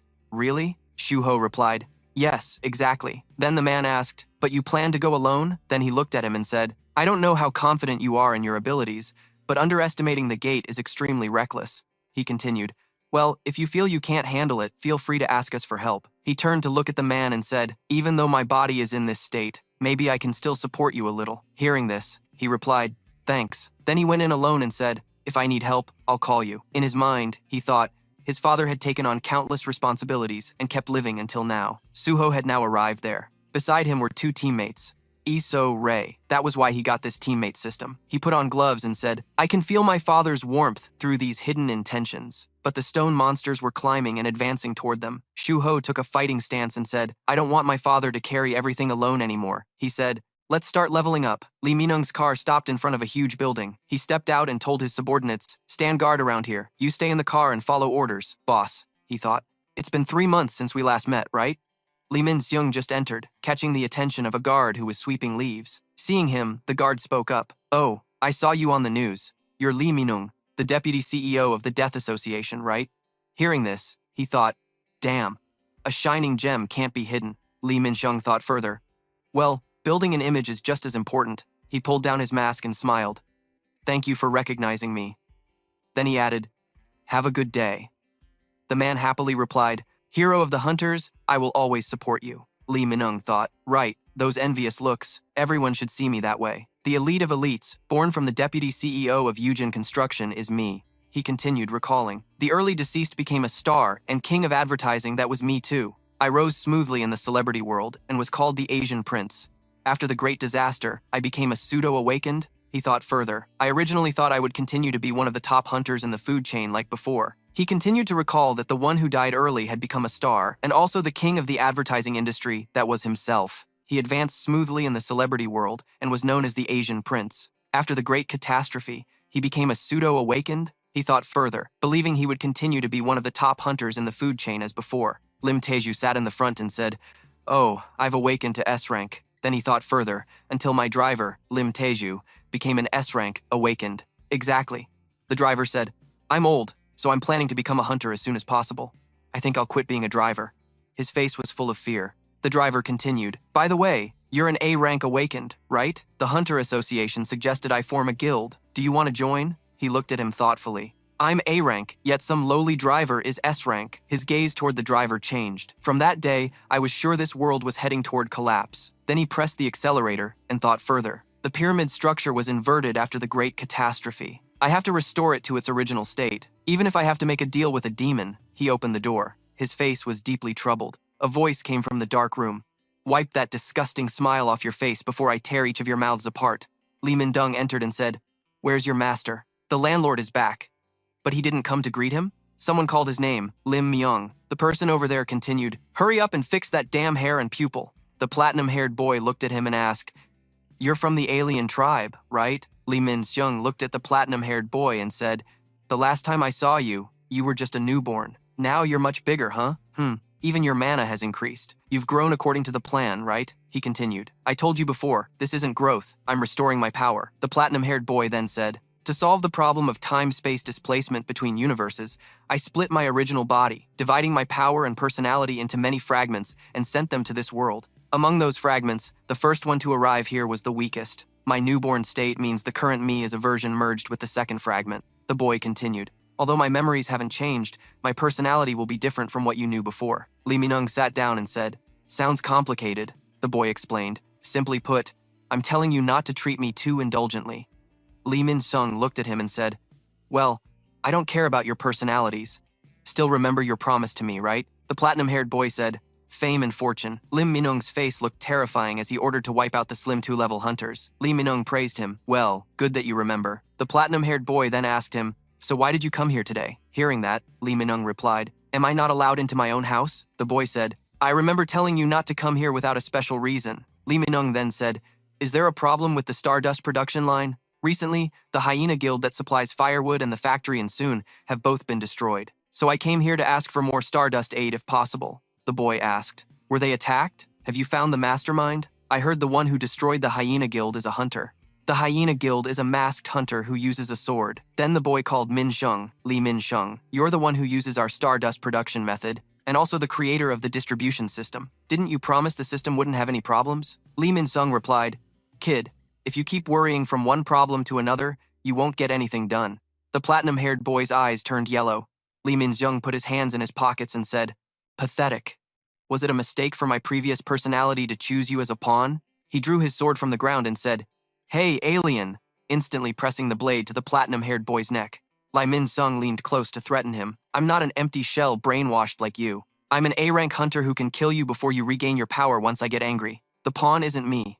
It's you. The sharp blade pressed against the platinum-haired boy's skin. Mindung continued, hunters in the human world are ranked based on mana amount, treating it as a symbol of strength. His voice whispered, how disgusting. The guard was approaching. The power of these two caused the guard pain. This power was terrifying. Li Minsheng still held the blade to the neck, suddenly thinking something. Mana was surging from all directions. He thought further, could it have brainwashed everyone in this building? Everyone at the dining table began losing consciousness, then the two others did too. Then a girl lost consciousness, and almost everyone in the building gradually lost consciousness. The mother and child in the elevator were affected, and even the person in the car. Li Min-sung started thinking again, has it brainwashed everyone in this building? The platinum-haired boy spoke, the reason the previous personality thought you were useful was because you were needed for survival, but now I have the power to survive on my own. He continued, our relationship can change based on your abilities. The unconscious group was holding weapons and advancing, their approach terrifying. Li Min-sung's face turned very scary. Then Mindung released him and said, I was just joking, no need to be so tense. I just wanted to see if you're capable of killing that S-rank guy. Seeing he was released, the boy said, all right, since you still have some use, I'll spare you this time. The guard groaned in pain. Ugh, my head. The white-haired girl opened her suitcase. The platinum-haired boy immediately said this was a stimulant created by condensing stardust hundreds of times. Lee Minung picked it up and said, wait, you have something like this? The boy replied. When dissolved, you can produce a large amount of stardust. He continued, it's completely different from the stardust that only low-level hunters can use. If you use this, it will be effective even for an A-rank hunter like you. Want to try it? Lee Minung took it with a hesitant expression and said, thanks, but, in his mind, he thought, who would be dumb enough to use something so uncertain? He continued thinking, I might have just unleashed an unimaginable monster onto Earth. But then Lee Minung stood up and left, saying, all right, remember your promise. He thought to himself, it's not really my problem. The platinum-haired boy immediately dropped down. A red power flowed through his body. He said, I can sense another fragment will arrive soon. He continued, once I merge with the power fragment, I won't have to hide anymore. At that moment, a Hina Brookie appeared. Esso and Gray began attacking the monstrous creature. The Hina Brookie started crawling up. The monster stood upright, preparing to attack. Esso and Gray also took battle stances, ready to fight. Suho then took a running start and leapt straight at the Hina Brookie. The monster thrashed violently. Seeing this, he shouted, Young King! Suho's face was filled with determination as he continued attacking, gripping the monster tightly. The Hina Brookie's eyes bled. Suho's overwhelming power shattered the monster to pieces. The Hina Brookie was destroyed by Suho's hands. The platinum-haired boy spoke in a terrifying voice. Then he said, the invasion will officially begin. The girl wearing a baseball cap spoke up. This really isn't dangerous, right? She looked around at everyone and said, just wait until that person steps out of the gate, and each of us will receive 5 million. The only condition is not to reveal anything we saw or heard here. I don't understand why he's willing to pay us so much money so easily. A man sitting there responded. This is the 4th time, and they haven't broken their promise once. As hunters closing the gate, we're serving the community. This doesn't hurt anyone, the girl replied. But something felt off. Immediately, the man responded, then stop working for them. Hearing this, she awkwardly scratched her ear. The man thought silently, this is definitely suspicious. He wasn't bringing any excavation or collection teams, just sweeping the gates clean. But if he's not excavating or collecting, how does he profit from the gates? He continued thinking. At first, he only entered D-rank gates, but recently he started entering C-rank gates. What the hell is he doing in there? At that moment, a hammer strike shattered the rock. The green monsters were smashing stones with hammers, while Beru moved faster behind them. Meanwhile, on another side, someone was picking up items and talking to Gray. Collection work requires real skill, don't you think? Gray? He turned to the other side and said, as for the new king, he's fighting a C-rank boss monster alone. I wonder if he's okay. Suho moved extremely fast, dodging the giant spider's arrows. The giant spider was very ferocious, but Suho calmly and skillfully avoided them. He drew his blade and immediately made the monster taste his violent slash. Instantly, the system notification appeared. Paralysis effect activated. Target has strong resistance, so the effect will be weakened. Seeing this, Suho said, you can withstand it? I wanted to test the paralysis effect of the dagger I got earlier. Does this thing not work on spiders? The system continued to display notifications. Kasaka's Poison Fang item, grade C, classified as a dagger. Awareness plus 25, a dagger made from Kasaka's Poison Fang. The poison is still preserved inside. It causes paralysis and bleeding to the opponent. You can store the item in your inventory or sell it at the shop. Paralysis effect, eventually the opponent will be paralyzed. Bleeding effect, the opponent loses 1% of health every second. Then, he immediately launched an attack and shouted, just as I thought, this is how to deal with bugs. His strike hit the giant spider hard. Then, he followed up with a punch, preparing to strike the fierce spider. His punch was terrifying, hitting the spider directly. Suho's bulging muscles tensed as he shouted, a fist is still the best. Then a sword appeared in the sky, creating a terrifying aura. Suho looked at the spider and thought, I'm strong enough to face a C-rank boss alone. Next, I can enter a B-rank gate. The monster started getting more aggressive. Immediately, Suho charged at it with fierce momentum, thinking, I've gotten used to using royal authority in battle. Not only leveling up, but I'm also fighting more skillfully every day. Suddenly, his thoughts shifted. Thinking carefully, I usually only use royal authority skills to move objects. He continued charging at the beast while thinking, I'm curious what would happen if I combined the invisible hand with my attack. He raised his fist and concentrated all his strength into it. Instantly, the punch flew straight at the giant spider beast. He raised his fist and concentrated all his strength into it. Immediately, the punch shot straight toward the spider monster. This punch sent the spider flying far away. Just as he defeated the giant spider monster, the system announced, you have defeated the giant Arak. Notification, you have leveled up. The system continued to announce, the Royal Authority skill has been upgraded. Royal Authority skill level 2, an active skill that does not consume mana. Even though you don't directly touch objects, you can still teleport them. Fatigue accumulates based on how the skill is used. The system now reports fatigue at 83. Suho collapsed onto the ground and said, I think because I need absolute focus to use this skill, I get tired faster. It's really hard to use this skill continuously. Suddenly, Sue and Gray were startled and looked outside. At that moment, they exclaimed, the new King Sho looked at them and thought silently that there could be countless ways to fight depending on how he uses royal authority. She eagerly asked him, have you defeated the boss yet? He smiled and replied, yeah, I won. Hearing that, Peru said, now you can fight alone without me by your side. I'm really impressed. Hearing this, he responded, Baru, you can come collect the magic crystals now. Baru then said, we've gathered all the monster body parts. Hearing that, X-Ho said, well done. At that moment, a price list of items appeared. X-Ho quickly tapped repeatedly, adding 200 gold plus 500 gold. He said, the function that allows selling collected materials through the shop window is really convenient. Baru then said, compared to human hunters, I think you're about to reach rank B. Hearing this, Suho calmly replied, is that so? Not surprising since I level up 8 times faster anyway. The system then displayed the status window. Baru continued, also, I feel that maybe because you've gotten stronger, they have too. Hearing this, he added, it's true. I also feel that the more we fight, the faster my strength recovers. Exo looked puzzled and said, how can I recover stamina without draining blood? Wait, there's one more thing. He looked at the two and asked, you two now have levels displayed. The system shows level 19 for you and level 17 for Gray. Eso replied, we have levels? That's strange. But we're not players like you or Sung Ji-nu. Hearing this, Suho asked in confusion, you can see the system window too, right? She replied, I don't think so. Suho hesitated and thought, even though they can't use stats, do their stats increase with levels? It's good if they can get stronger from now on, but the heirs and the team system still have many mysterious pieces to figure out. Suho then said, so, shall we test if you two can really level up now? Eso looked confused and said, how would we do that? Suho smiled slyly and said, what other way is there? Of course, we raid the gate again. Eso shouted in panic. We've already done 2 raids, why go again? They started walking. Suho then said, then let's save it for next time.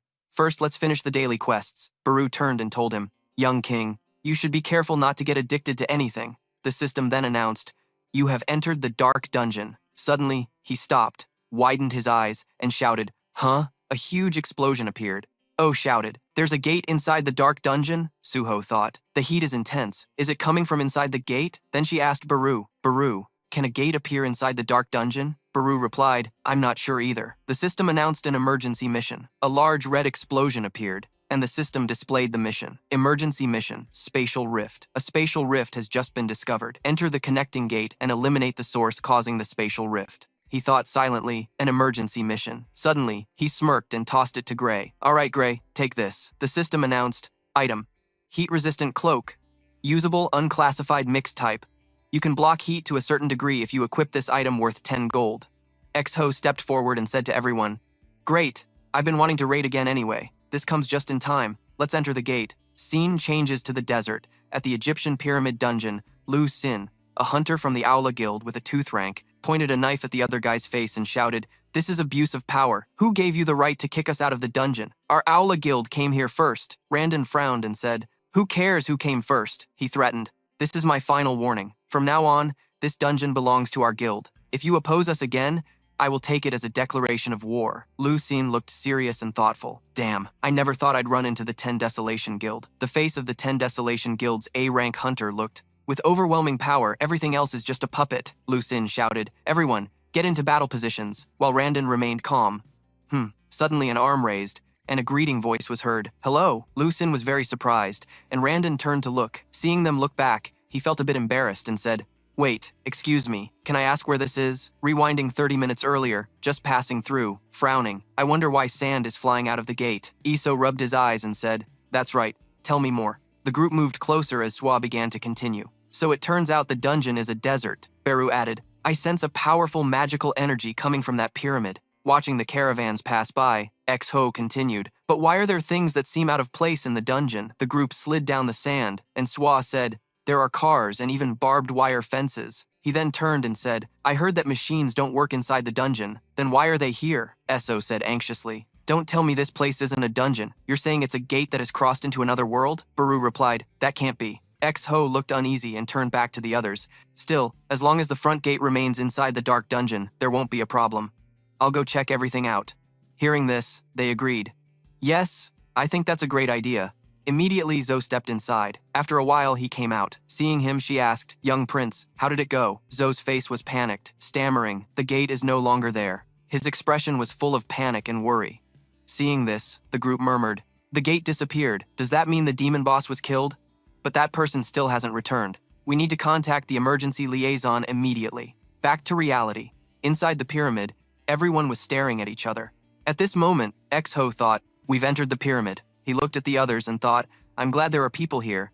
They're probably the ones who were riding outside, right? Judging by how they speak English, they must be from another country." So scratched his head awkwardly and said, "Where am I?" In his mind, he was glad he had learned English for university. Lu Sin looked at him and said, "A hunter. After the Hunter Guild, will Asians gain ownership of this dungeon?" Rando looked at him critically.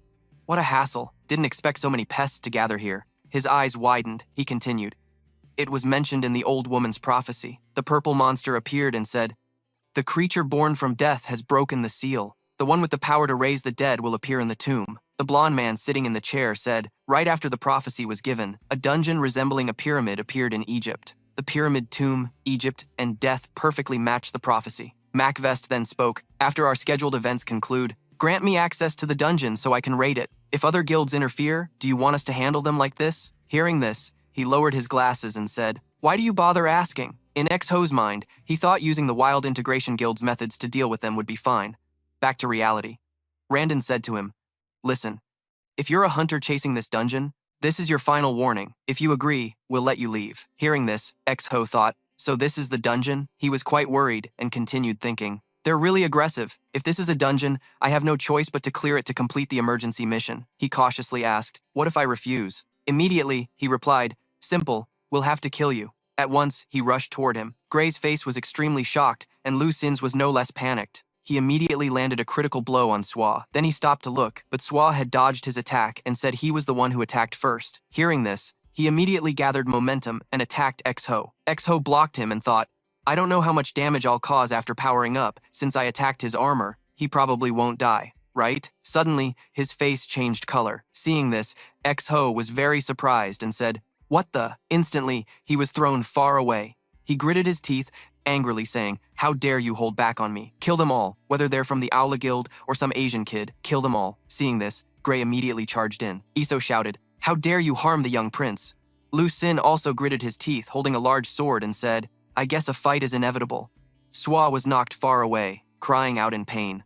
"Oh my god!" Seeing this, Baru asked Khan, "Young prince, are you okay?" He replied yes. Then he continued, "Are the hunters fighting each other? If I want to complete the emergency mission, I have to win this brawl, right?" Hearing this, Baru responded, "I think you have to for the sake of this raid." His expression grew serious and he said, "The Armored Guys Guild attacking me is definitely the enemy." Then he gathered momentum and jumped up like lightning. Using the walls, he flipped and his head crashed straight into the armored man. Instantly, he delivered a devastating kick. The armored man laughed wickedly and said, "Amazing." Then they both charged and clashed swords. The armored man said, "I never expected a weak hunter to dare oppose the Wild 10 Guild. You should listen to the strong." X-Ho thought, "I tried to defeat him, but he still endured my attacks. How tough are these bastards?" He clenched his fists and thought, "Maybe I should use the new fighting method with the royal authority I just learned." He continued thinking, "Can I use this on a person?" Suho kept raising his fist, thinking it over, but if he accidentally killed someone, he immediately raised his sword. The two clashed fiercely. At that moment, his face was covered in blood, and he died on the spot. Then, So turned to thank Liu Sheng. "Thank you." He left and said, "I saw your skill when you dodged Van Don's attack." Then he said to you, "But your hesitation earlier, are you afraid of killing others?" Seeing you panting heavily, he continued, "Monsters aren't the only danger to hunters. You need to be determined to protect yourself from dangerous people like unofficial hunters." Suho heard this and looked toward the dead man, thinking, "Determined. I thought fighting with all my life was enough, but it still isn't." You recall the earlier battle and think further. So far, no need to kill anyone. Even when fighting the Hyena Guild, I could still hold back and fight them because our power difference was too great. Suho reflected further. But it's not always the case that I have the upper hand. Looking at Iso still fighting fiercely, he thought that non-lethal situations could lead to his own death or failing to protect what he wants. Maybe the disasters that have happened in this world will continue to arise. He thought further, I missed that because I only thought about leveling up. I forgot that I have to discard the emotions I had before the disaster. Only then, with a terrifying and thoughtful expression, can I fight Li Minung. Liu Sheng then introduced himself. "I am a hunter from the Aula Guild. My name is Liu Sheng," he said. "We're having some trouble because of the 10 Wild Guild. Why not form an alliance with us?" Suddenly, Suho swung his fist past Liu Sheng, brushing past him, punching the man behind him directly. Then Suho slammed his fist into the ground, sending the man flying. The system displayed the skill Royal Authority Level 2, an active skill that doesn't require mana. Although you don't directly touch physical objects, you can move them by exerting accumulated fatigue depending on how you use it. Seeing this, Suho thought to himself that he wouldn't hesitate anymore. The man immediately passed out. His face was full of wounds. Randon thought silently, he defeated Yuong Hang Bi with just one strike. Thinking this, he smirked and said, "Interesting." Then Suho spoke, "I'm Suho from Korea. Let's form an alliance." The battle among dungeon hunters never ends. One side is the armored group, the other with bulging muscles. The armored hunters, even after discovering the two hunter groups combined, remained confident in their abilities. The Asura Guild is teaming up with another hunter squad. 3 pillars remain 3 pillars. We clearly surpassed them in both quality and quantity. Suho said, surprising Jiandan. "We haven't even unleashed our full strength yet." Like a command from his position, one armored hunter surged forward. Huh? According to the system's introduction, a monster with many fangs appeared. A giant era, common rank. It didn't come alone, but brought many allies along. Randon couldn't believe the young man before him could create the impossible. With such combat ability and being a summoner. Yeah, and able to summon all those at once, so was ready to stir things up. Alright, let's get this party started. This time, let's see what the armored hunters will do against the monsters he brought. Amidst the dusty, hazy air, a man in armor with a golden shield on his shoulder, wielding a large axe, stood proudly in the desert. He stepped back, stomped hard to gain momentum, cracking the ground. Something must have happened because the earth and dust looked like an explosion just occurred. He leapt up and swung, creating a whirlwind of slashes, easily taking down the monster in an instant. No one else but Liu Sheng was here, eager to face him directly. Hiding too well, interesting kid. Suho clenched his fist, his expression showing anger reaching its peak. Randon Baru also had to admit his strength exceeded expectations. Though weaker after becoming a shadow soldier, he still managed to blow away the monster that gave the young Lord King such a hard time with one strike. Humans really are the strongest species here. Suo turned around to praise when he heard Gray bark. Perfect timing. Gray, use the connection skill. Eso stepped closer and called the young Lord King. Baru didn't understand why he stopped him. Suo was left completely puzzled. Eso hesitated, unsure whether to speak up. Wait, young Lord King, she really wants to help you, so she's very eager. How about this time you use the connection skill with me? We've learned a method to speed up charging while roaming the gate. Suho didn't want to refuse. Gray beside him looked unhappy. Using a skill I've never used in real combat felt a bit off. Iso's long ears drooped. She felt sad. This is my chance to be useful to the young Lord King. Suddenly, a loud scream behind her froze her in place. Ah, the terrifying truth was the scream. They were like zombies, monsters approaching. Randon struggled fighting the monster. Were they attracted by the noise from the battle? Eso gripped her weapon. This situation came too suddenly. At the entrance, no one else but Liu Sheng stood calmly with arms crossed, while his subordinates were barely holding on. Damn monsters. I finally understand the prophecy my boss mentioned. The entity born from death will break the seal. The one who holds the power to resurrect the dead will rise from the grave.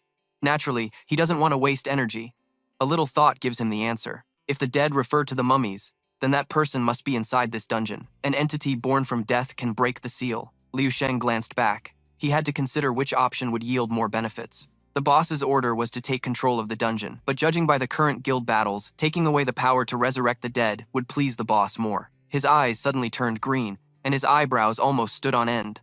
Seeing him still fighting fiercely against the monsters, Liu Sheng hesitated deeply.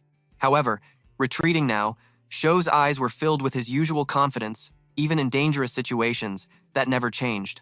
Liu Sheng did nothing but stood there, closing his eyes to meditate. Randon, with his skilled swordsmanship, had continuously left the monsters without a single intact body. Hu Hai predicted that Liu Sheng ordered his subordinates to charge inside. The Scavenger Guild, forget the hunters, head straight to the boss's chamber. Of course, Randon didn't want that to happen at all. The scavengers were aiming for the boss's chamber to block them, but it wasn't easy to get past the zombie-like monsters in front of him. Randon was furious that those hunters were taking advantage of the chaos. Were they planning to use the monsters to hold us back?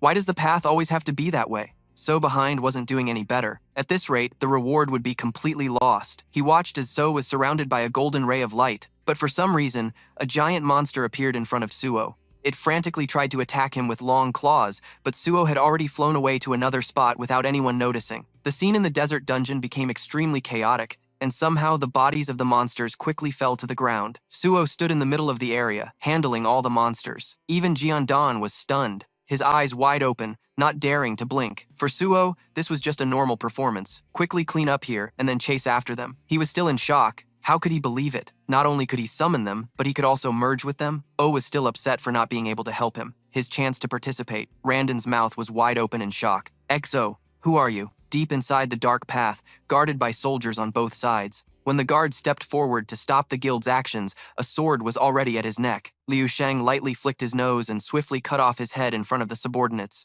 More determined than ever, Liu Sheng was resolved to settle the score with that kid. Not only that, Fai wanted to confront him as soon as he gained the power to resurrect the dead. Something here caught his attention. It seemed Jiandan knew about this place. Who knows? He was just guessing from outside the door. Is this the boss's chamber? Finally, the door was pushed open little by little.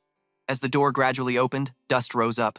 In front of Jiandan and his followers was a monster bound tightly by many chains. While he was still deep in thought and said nothing, two subordinates behind were whispering. It looked like the boss monster. Was it sleeping? Randon stared at it without blinking for a moment. A chained monster? The prophecy said the entity born from death would appear after breaking the seal. Even more surprising, the monster spat out incomprehensible words. At his level, he could only stand there guessing until dawn. The monster's language? Was it talking to us? Mutt was also helpless and silent in front of the foolish hunters. Although no one understood what it was trying to convey, the monster's hand was injured from trying to break the lock. Mutt continuously spat out jade beads, speaking only strange words, and Mitch was slightly injured along with it. Randon hurried more than ever, shouting to alert everyone to prepare for battle. After using all their strength to break free, finally, a chain link snapped. Mutt wildly whipped the chains in all directions, turning the scene into chaos. The power radiating from it was transmitted through the chains. No matter how strong the guild's hunters were, anyone hit by the chains bled profusely. The chains were so sturdy they left marks on the stone floor when whipped hard in an attempt to break them. At the same time, Mutt achieved its goal. It proudly approached Randon. He naturally refused to admit it, but the fear on his face was undeniable. What is this? Are the guild's tanks really that tough? Just one chain whip could take them all down? Mutt acted strangely, standing in front of him with arms spread wide. That only made Randon more confused. Was it inviting him to attack? He gritted his teeth, his competitive nature never changing, as one after another underestimated him. Immediately, Van Don unleashed his skill, his face showing peak anger, activating the counterattack skill. His green eyes in the dark were like arrows of rage aiming straight at the opponent. Ammut stood still, letting Randon swing past him, exactly as Ammut wished. No one knew what scheme it was harboring. Randon was furious, but powerless. The fear grew clearer. He had put all his strength into that strike, yet it barely scratched. Not understanding what the monster wanted to say to him, Randon was already saying goodbye. Sorry, boss. Overwhelmed with panic, he was shocked to see the iron lock on Ammut's hand cracking. I should have gone to see you first. The monster let out a roar that shook the heavens and the earth. The ground cracked and shattered everywhere, with blood splattered all over someone. There was no way to escape the grasp of the King of Hell this time. Ammut slammed his hand on his head, showing disappointment at the complicated situation. He sighed, frustrated because he hadn't yet reactivated his limbs after being imprisoned for so long. He didn't expect the first living creature to find him would die so quickly. Finally, he had to accept it and stand up. Ammut hesitated a bit, wondering who he had seen that made him so excited. At least there were still a few others sharing some joy. Sung Suo swung his leg and kicked the head of a mummy. It was quickly sent flying, its skull crushed to bits. He frowned in thought. The monsters kept charging endlessly. If that was the case, Sung Suo laughed loudly to rally himself. But the system notified him that ancient souls could not be extracted. He looked at his hand, puzzled.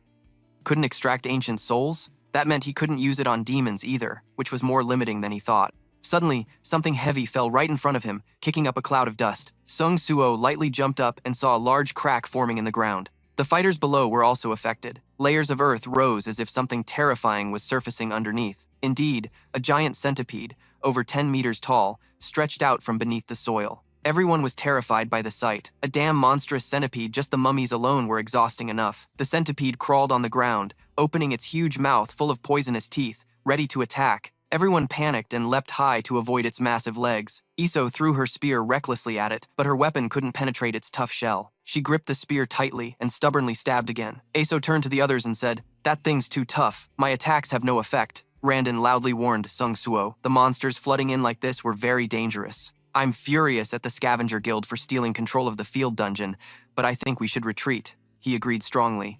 I think so too. He recalled the system's mission and hesitated. The urgent task said he had to resolve the cause of the time crack. He wasn't sure if the Scavenger Guild fighting the boss would let him complete the mission by retreating like this. The ground suddenly shook violently as a huge, terrifying foot stomped down. The pressure was so intense that Venon's eyes widened in horror. The massive monster crushed the ruins as it appeared. He shouted in panic. That path is where the Scavenger Guild entered. A new monster was emerging from there. Sung Suo's body trembled slightly, probably because his sensory stats had increased from leveling up. He could feel the suffocating aura radiating from the monster, the blazing red glow, and the prisoner of the Amu tomb, which made him even more horrified. The monster with the red name was a disaster unlike the others. Amu opened his mouth heavily and ordered the mummies to disappear. They opened their mouths wide, howling, then quietly retreated. Iso watched the mummies' footsteps, puzzled. She heard the monster's voice telling them to vanish. The mummies returned after hearing it. She was terrified and turned toward Amu. What is that?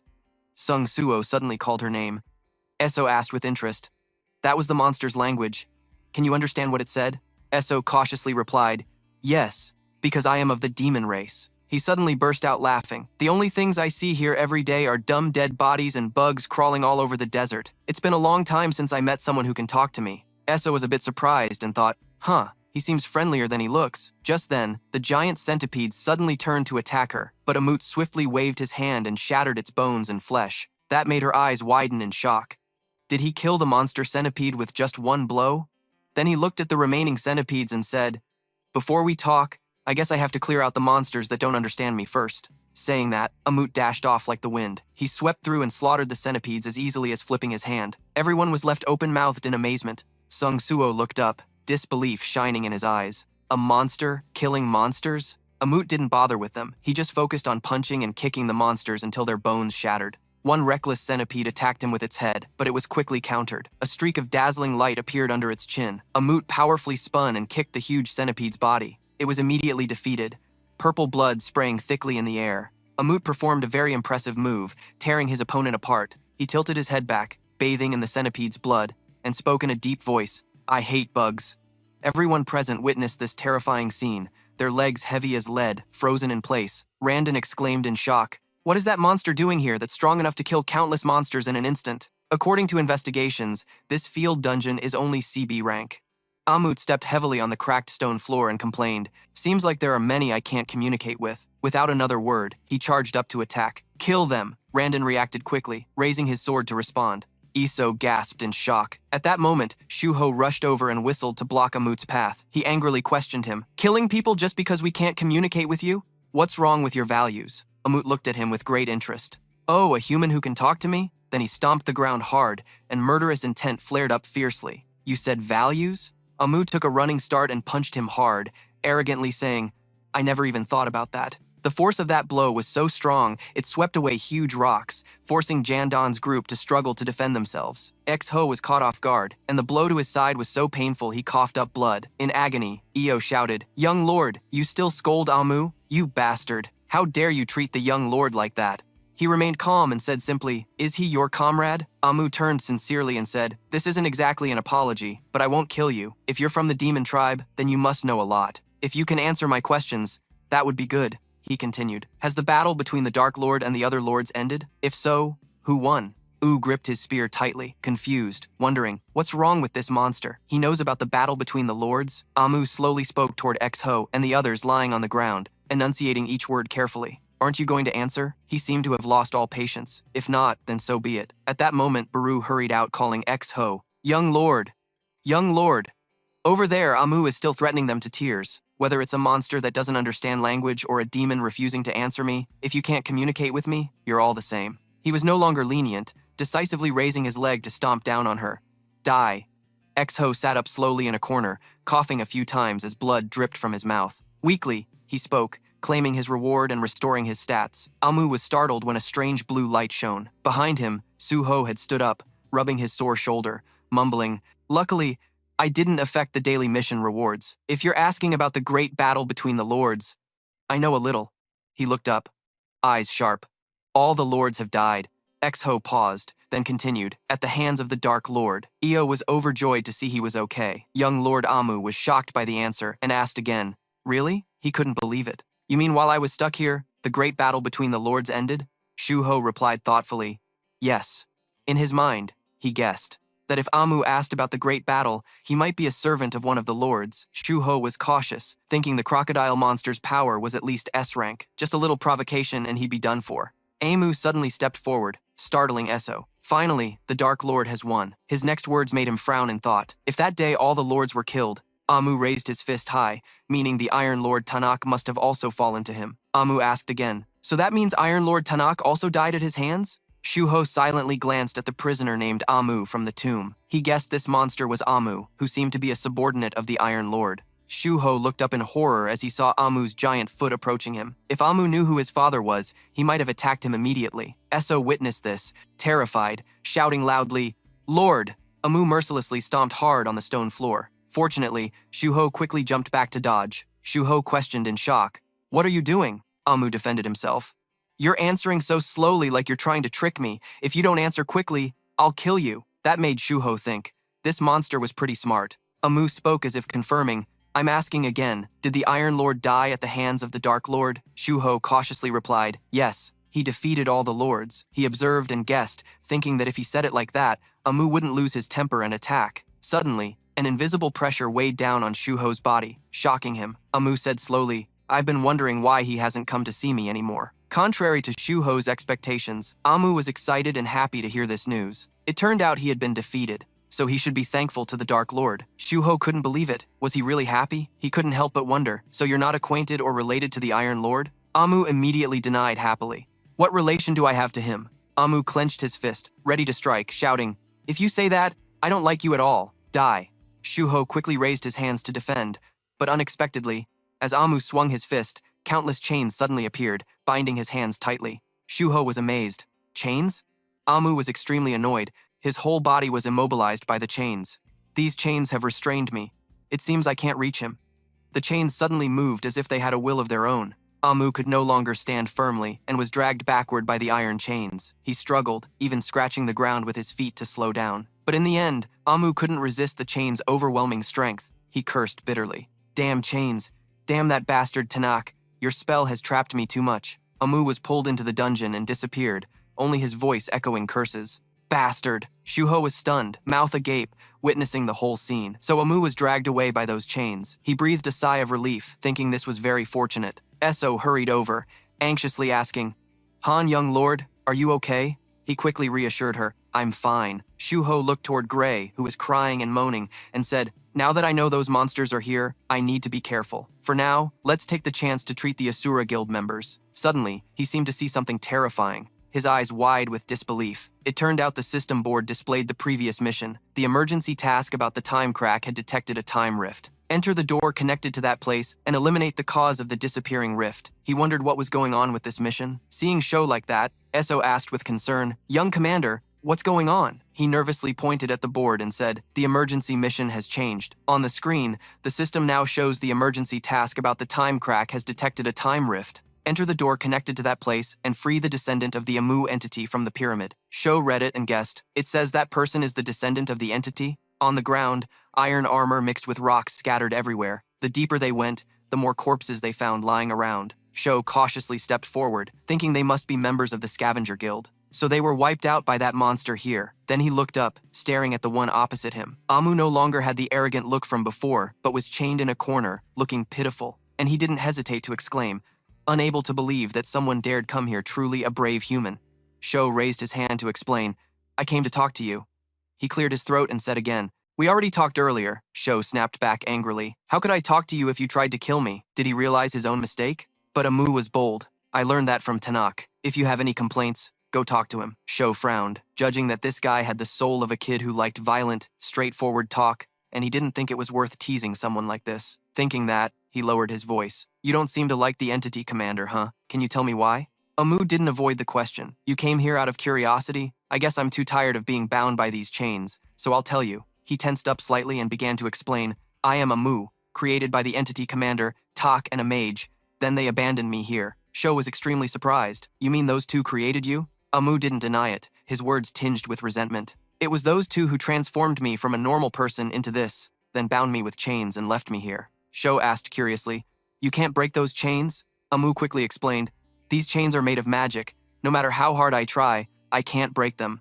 Because of these chains, I've been trapped here for too long. He roared in anger. I will never forgive those two bastards. After understanding everything, Sho grasped the mission's core. So my task is to free him. I need to remove these chains first. He started calculating. But if those monsters keep appearing, how can I do this? At first glance, it seems all I have to do is pull out some nails from the wall. But wait, Sho asked him another question. Were the monsters here with you when you were sealed, Amu? He immediately answered, yes.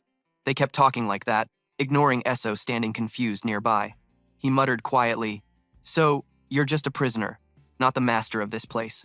Amu replied, of course, I'm not the master here. Then Sho suddenly asked, have you ever seen a room with a big iron door here? He answered, I can't go far from here because of these chains. Why do you keep asking me such terrible questions? Sho rubbed his chin, puzzled. Why do those two hide here instead of wandering the dungeon to guard it? If my thinking is right, he suddenly proposed, if I free you, will you do me a favor? Amu was a bit skeptical. You plan to free me from these chains? Then he said firmly, if you help me escape, I will do whatever you want. So, you plan to remove the spell imprisoning me, or find the other mage who I don't even know is here to kill him. Saying this, Amu tensed his muscles, the chains rattling loudly, and he growled threateningly. If you dare to mess with me, these chains can't handle the pressure and will snap immediately. You'll see what's waiting for you. Iso, standing behind, looked a bit scared and called Sho, young commander. But you seem not to hear. Keep communicating with Amu. Listen to me before you do anything, he gently said. I will make this dungeon collapse. Sho stated his judgment. You said you can't go deeper because of the chains. If that's the mage's intention to seal you, it seems he fears you killing the master here. So if the dungeon collapses, the master here will have a hard time escaping. His words gradually convinced Amu. What do you think will happen if these chains lose their purpose of imprisoning you? When the dungeon collapses, the nails on the walls won't hold anymore. After hearing this, Amu bowed his head slightly, lost in thought. Amu softly praised.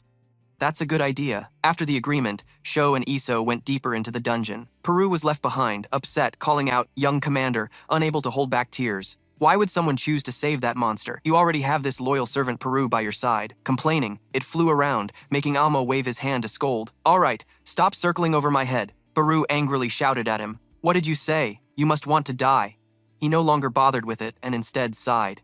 Indeed, it was unbelievable that kid was a descendant of the Dark Lord. Then Amut pushed himself up. I can only get this far inside the tomb. The descendant of the Dark Lord has been moving for a while. He looked into the pitch-black dungeon, thinking silently, if he can't defeat the dungeon's master, everything will fail. And if the dungeon collapses, and I can't escape these chains, I'll die too. Amut suddenly recalled the words from his farewell. If I help you escape, you must obey me. He couldn't help but comfort himself, yet he felt confident and fully trusted him. He lowered his head gloomily, remembering the figure almost fading from his memory. Tanakh, you once said physical strength is true power, and that's how you created me. But now, weaker beings have also done miraculous things. He firmly believed that if it was that kid, he could free him from here. Meanwhile, Suo was rushing to conquer the tomb, defeating monsters with a single punch. The giant's head was knocked off his body. After defeating the opponent, Suo exhaled softly. He kept his spear ready for defense. Both quickly ran over the giant's body straight toward the throne. Only one enemy remained. The other calmly sat high above. He was the guardian of the Shik tomb.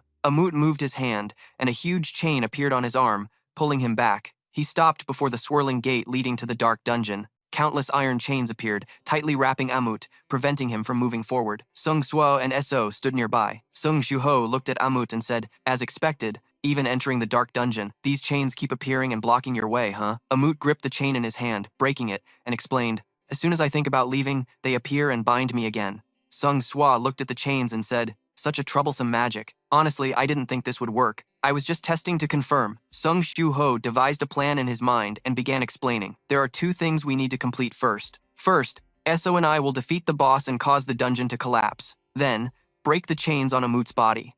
Once that's done, we move to the second mission, which is to disable the chains when the pillars are destroyed. Finally, we'll all meet at the dark dungeon's gate, where Amut will be freed and reunite with Baru and us. Then we'll enter the dark dungeon and escape this collapsing tomb. Amut wasn't confident in the plan and asked, if we fail either mission, the plan is over, right? Sung Shuho seriously replied, I already have a backup plan for that. Amut didn't question further, interrupting, forget it. No matter what happens, it's better than being stuck here. Suddenly, a huge pile of sand appeared, continuously pouring onto the ground. Sik stood in the center, holding a glowing yellow orb from which the sand poured out. Sik controlled the sand to form monsters with devastating power. Sung Guho could only rush out to temporarily escape the sandstorm. He pierced through the sandstorm with Raken's fang. His eyes shone brightly. Countless slashes were made, but the sand monsters controlled by Sik tried to engulf him. Clearly, these attacks only blocked them, not destroying them completely. Sung Suho struggled, sweat pouring down his forehead, gritting his teeth unwillingly. Yeah, looking at Sik's sand control power, Sung Shuho thought silently, the tomb guardian Sik. Because of this sand, I can't get close to him. With that red name, he must be at least rank A. The sand almost covered Sung Shuho entirely. He pulled his shirt up to cover half his face, trying to keep sand out of his nose and mouth. His eyes shone brightly. If this continues, my mana will run out before I defeat him. I need to finish this as soon as possible. Meanwhile, someone trapped in the sandstorm made a move. She gathered momentum and threw the spear in her hand forward. Sung Suo's hand pierced through the sand. He used mana to burn the surrounding sand, creating a gap to open a path. Sung Suo covered his body with mana and charged into the sandstorm ahead. On the other side, Iso's thrown spear was also piercing through the sandstorm toward the target. Sik lightly waved his hand, knocking the incoming spear away, spinning it easily in the air. Clearly, that attack didn't threaten him at all. Sung Ho was wrapped in sand, shouting to use the link skill. Eso widened her eyes and responded, yes, your majesty. She felt a bit excited. Finally, she used her link skill, her whole body transforming, her hair turning pure white, forming a sphere emitting red and black energy. The energy charging condition for the link skill she learned while passing through the gate with the young king was to defeat magical beasts. I will absorb their souls, and from that, the energy recharge speed of the linked skill will increase. Iso thrust the orb forward, emitting streaks of black and red energy. Finally, I have the chance to show the results from all those times hunting goblins in the dark dungeon.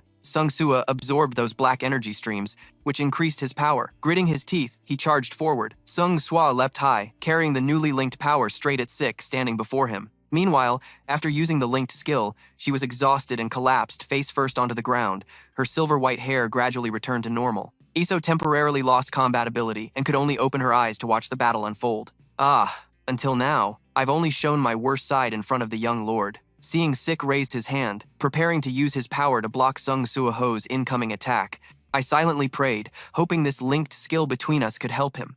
The system displayed a status window. Linked skill of the quirk, charge capacity at 67%. receiving energy from the descendant of white flame and releasing a powerful amount of strength. Seung-swo didn't hesitate and swung his fist, focusing all his power into this decisive strike. I will put everything into this attack. The fist, representing Sung Soo-ho's power, collided with Shika's. The sound shook everything around. Shika's body shattered under Sung Soo-ho's single punch. Feeling the tremor, Beru jolted. The crashing sound shook an entire corner of the sky, astonishing Amut. It lifted its head to look at the dungeon floor and muttered. This is Beru beside it, sweating bullets, continuing. The dungeon is collapsing. Amut spoke with some relief. That means they succeeded in defeating the dungeon's master. On the wall where the iron chains had been firmly fixed, imprisoning Amut for so many years, cracks began to appear. Soon after, the iron chains detached from the wall and fell. 1, 2, then many fell, and even the dungeon itself cracked wide open, showing signs it could collapse at any moment. Peru flew forward, turning to urge Amut. Hey, crocodile, follow me. We'll head to the young lord's location. Amut stood still, silently watching Peru. It didn't move immediately, but thought, if those chains no longer block me, it means I finally escaped Tanakh. Amut recalled old memories when it was just a weak monster, its body covered in wounds, even missing a hand. I still can't understand why Tanakh and that wizard experimented on a mere demon like me. All I remember are the excruciating memories of being destroyed and reborn every day. Amut had to endure the pain. It wailed in agony and gouged out its own eyes. Tanakh would destroy my body, and the wizard would restore it. The longer the experiment lasted, the stronger my body became, just as they planned. Yet my mind couldn't bear the pain, so I gouged out my eyes and gradually transformed to endure this suffering. It remembered those terror-filled days. Throughout that horrific time, it had only one wish to keep living. Amut imagined itself in the green forest with gentle sunlight filtering through majestic trees, as it once saw in childhood. Amut lifted its foot and walked forward without looking back. It paid no attention to the iron chain stakes flashing behind it. It thought, if I can make that happen. Suddenly, a stake moved, flying up to attack Amut. Startled, Amut turned around. Beru sweated nervously. It shouted loudly, "Crocodile?" Amut touched the stake embedded in its back. It trembled, disbelief at the flying stakes. Amut clenched its teeth. The blue blood flowing through its body spilled from its mouth. The stakes kept rushing forward. Amut stood its ground and roared in fury. Damn Tanakh and that cursed wizard. Amut looked pitiful. It felt despair. Would you rather kill me than let me go? At that moment, Sung Soo-ho appeared, kicking 2 stakes connected to chains away. His foot bled, clearly injured. Beru worriedly shed tears, young lord. Sung Soo-ho gritted his teeth. These stakes are too tough. The stakes kicked away by Sung Soo-ho seemed to have eyes. They turned back. Sung Soo-ho stood in front of Amut, ready to face them. They're attacking again? If those chains won't release Amut. He jumped high, dodging the stakes' attacks. Beneath him was a teleportation gate. Then I'll move these stakes. The stake hit the ground, sparking flames. It quickly changed direction and attacked again. Another stake appeared with the same pattern. It returned, seemingly unstoppable. Many stakes were transmitted through the gate. They spread out in all directions and kept increasing. Amut trembled slightly. Sung Soo-ho, why do you have to try so hard? Sung Soo-ho ignored everything, blocking attack after attack. Amut didn't understand. How far do you want me to go that you'd let yourself get hurt like this? Sung Soo heard cracks inside his body and opened his eyes wide in pain. My bones can't take it anymore. Just then, Ammut suddenly appeared before me. Without hesitation, it helped me block a blow. Sung Soo-ho's face was still bleeding, and he looked wide-eyed in shock. I heard Ammut say to me, now I understand why I failed, but all the other kings failed before the Dark King. Sung Soo-ho shouted loudly, Ammut. Ammut tried to suppress the pain. We just need to bring these stakes inside the gate, right? There was a large wound on its back from being pierced by a stake. It muttered, then let's fight together until the very end. Sung Soo-ho saw many stakes rushing toward them. Ammut shouted, young king. Meanwhile, on the other side, Essa was still unconscious on the floor. She slowly opened her eyes. Beru was hovering in the air. Awake already? Esso sat up abruptly, looking at it with a hint of suspicion in her voice. Beru suddenly knelt on the ground, looking like it was about to collapse. Ah! The young king brought me back to the dark dungeon earlier because I was drained of energy. What about now? And Ammut, too. Beru formed a hand and put a finger to her lips, signaling her to be quiet. Shh. Be quiet for a moment. Esso heard Beru say they were resting now. She was surprised and lifted her head. Then a look of joy appeared on her face. Esso whispered softly, young King Sung Soo-ho is peacefully asleep. Esso was extremely excited and happy. You did it. Amid the rubble, Mutt held Sung Soo-ho so he could lean on him. Both were exhausted and drifting into sleep. At the same time, the status window kept popping up. Notification. You have successfully recruited the descendant of Iron Body as your teammate. Notification. You have completed the urgent mission, Spatial Rift. Notification. You have leveled up. Notification. You have received the mission reward. Notification. Do you want to check the reward? Below were two options close together, yes or no. On the table sat a steaming hot cup of coffee. A man in a neat suit sat in his office. The hot coffee was placed on his desk. He held a phone, seemingly watching some news. He stopped at a news item. After the disappearance of Hunter Sung Jingu, something had happened. He sat still with a serious expression. Hunters and gates had started reappearing.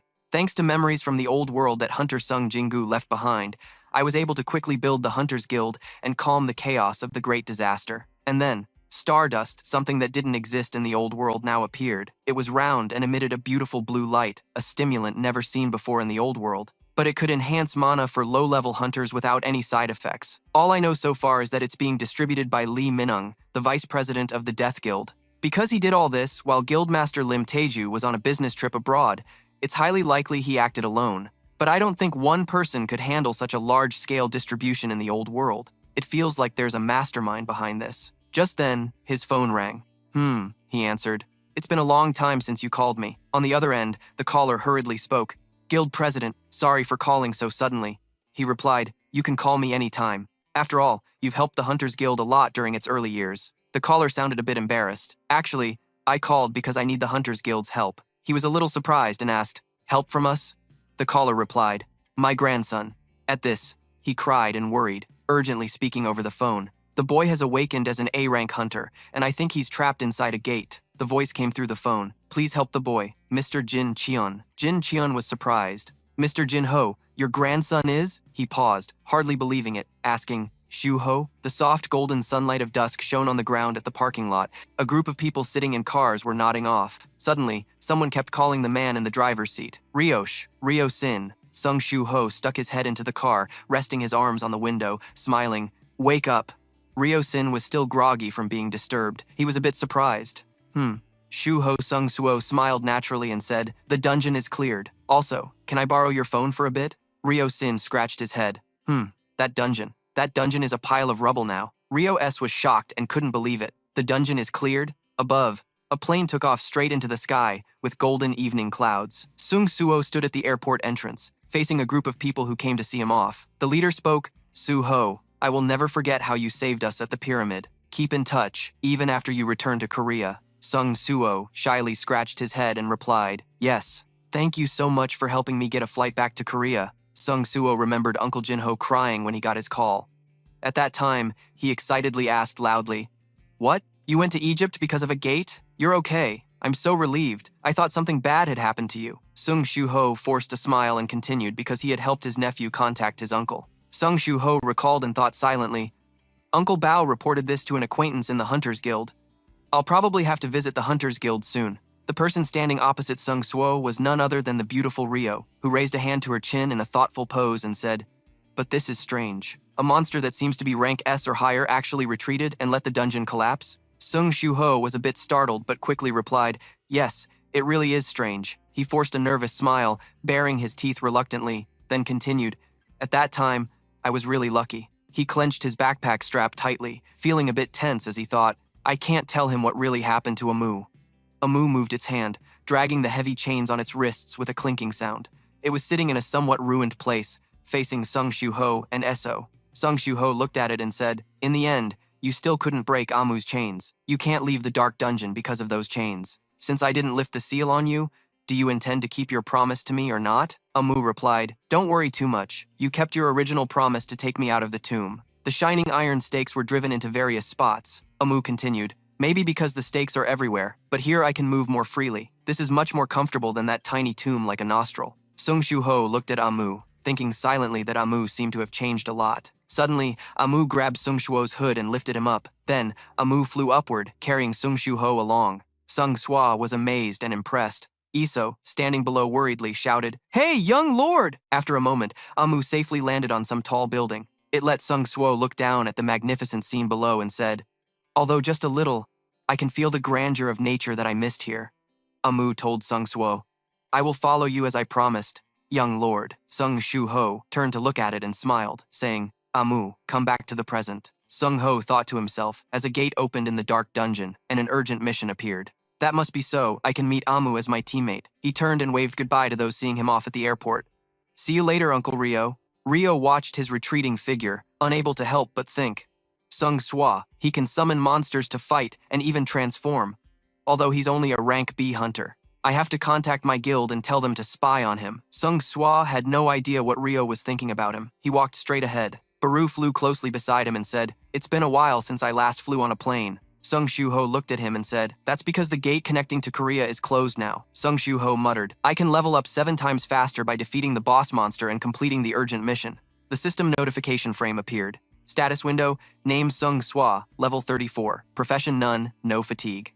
Title, Demon Slayer. Health 7,000 out of 7,000. Mana 650 out of 650. Strength 70. Stamina 55. Agility 44. Intelligence 44, Perception 49 plus 5 remaining points. After reviewing all this information, Sung Swo asked, "Baru, with my current status, what rank hunter do you think I am?" Baru raised a hand and thought seriously. "I think you're probably rank A." Sung Shuho muttered, "Rank A now?" His expression suddenly became more serious, as if his preparation process was nearly complete. He raised his hand, looking at it as if gazing into the power within himself, then said, "It's time to strike back at Minung and Itarim's disciples." In the pitch-black sky, a layer of light flashed upward. The city at night lit up brightly. Inside the glorious Knights Guild, someone spoke up. "Our guild has really grown strong." The person sitting in the leader's seat continued. "We used to be just a guild of rank C hunters, but now we have access to a rank B gate in Incheon." Someone in the guild immediately chimed in. "That's right, and now we also have a much bigger office." The person in the leader's seat smiled proudly. He took out a round blue orb, holding it in his hand, and said, "All thanks to Stardust. Because of this, we can enter a rank B gate even though most of us are rank C hunters." The person who spoke earlier laughed and added, "It's getting cheaper and cheaper on the black market, and it's becoming even more affordable. I don't know who made this, but I'm grateful to them." A man with blonde hair holding a can of drink leaned one hand on the sofa armrest and asked curiously, "Is it really that good? I feel like there's something shady about it." Hearing that, someone immediately raised their voice to rebut. "Hey, you started as a rank B hunter. You'll never understand how we feel." The blonde man was Kim Sunggu, a rank B hunter. He put on a serious face and said, "I heard the Hunter Association is considering passing a law banning the use of Stardust." Someone just walked into the place. The voice of discontent spread through the glorious Knights Guild. "What the hell? Why would they do that? It doesn't even have any side effects. Hunters can use it to open more gates. Isn't that better? If they don't do anything to help lower-ranked guilds like us, fine. It's so frustrating." Kim Sung-shu took a sip from his can. "Complaining to me won't change anything." At the same time, footsteps outside caught everyone's attention as they looked toward the door. Through the glass door, several uninvited figures could be seen outside. Kim Sung-shu was no exception. He turned his head to look outside. 3 people entered. The leader spoke with an uncertain tone. This was the glorious Knights Guild. The leader was a teenager with platinum hair and bright yellow irises, looking very dangerous. He continued speaking. "Are you the group that has the right to enter the gate that appeared earlier in Incheon?" Kim Chul approached. Noticing the boy's height, he couldn't help but wonder. "A kid, huh? This is the Elegant Knights Guild. What wind blew you here?" The boy looked up at Kim Chul with cold eyes and calmly said, "Hand over that gate to me." Kim Chul was a bit confused. Yeah, he used his power, and a halo appeared above everyone's head in the room. He repeated his demand. "I said hand over that gate to me." The Elegant Knights all stood up, the halos above their heads glowing as if controlled. They bowed respectfully to him and said, "Apostle, we will follow your orders." Kim Chul, the only one without a halo, turned around in shock and shouted, "What kind of joke are you guys playing?" Kim Chul couldn't believe his eyes and panicked, asking, "Why did everyone suddenly stand up and bow to him?" The platinum-haired boy put his hands in his pockets. Did hunters before not use Stardust? Perfect then. Without hesitation, he ordered, "From now on, I forbid any of you from using sight or hearing." Those with halos immediately closed their eyes and covered their ears. Kim Chul showed a terrified expression, shouting in disbelief, "Why is everyone obeying this kid's orders?" The boy paid no attention to him, sitting on the table, glancing at him and saying, "I want to talk to the other humans, not that bastard." His pupils glowed golden. He recalled the blood-soaked wing and coldly said, "My creator wants control over this unclaimed world. I came to Earth to fulfill his wish." Kim Chul didn't understand what he meant. He gripped his sword, ready to draw it, stammering, "What are you talking about?" The boy continued, "But after arriving, I have a few questions." As he spoke, he casually touched the sword at a nearby man's side. Creatures are entities created by the creator to fulfill their wishes. But you humans have your own goals and act independently. Which wish of your creator are you fulfilling? Kim Chul couldn't hold back anymore. He drew his sword and shouted, "Creator? Who the hell is that? Turn everyone back to normal." He kept yelling, "Is this some kind of cult? You might just be a kid, but if you keep messing around, I won't let you do whatever you want." The boy said no more. He grabbed the hilt of the sword next to him and slowly drew it. "Cult. he said, making Kim Chul panic. His eyes widened as if he saw something terrifying. The boy's pupils flashed golden, his whole body enveloped in a red energy aura. He touched the blade, looking like a demon crawling out of hell. "Did you just insult my creator?" he whispered. Suddenly, the hand touching the sword blazed with a dazzling golden light. Kim Chul, panicked and agitated, swung his sword, but the boy was faster. With a single slash, Kim Chul's body was cut in two, his sword broke in half, spinning up into the air. The table behind the boy was sliced cleanly by his slash. The slash's force didn't stop there. It pierced the gap between two people who had followed him in, destroying the ground beneath their feet. Kim Chul's broken sword blade was lodged straight into the head of the Elegant Knights Guild leader. One strike, one life lost. The boy's entire body was shrouded in darkness. One of his eyes turned black. His expression was icy cold to the extreme. He stood amid the wreckage, with Kim Chul's severed body in front and the guild leader's corpse behind. The place once filled with sound and light now resembled hell. He stepped on the blood pool and coldly ordered, "Everyone, I allow you to see and hear again. Clean up this place." With that, he and the two followers entered inside and then stepped back out together. Suddenly, two people appeared before him. "What was that sound just now?" one loudly asked.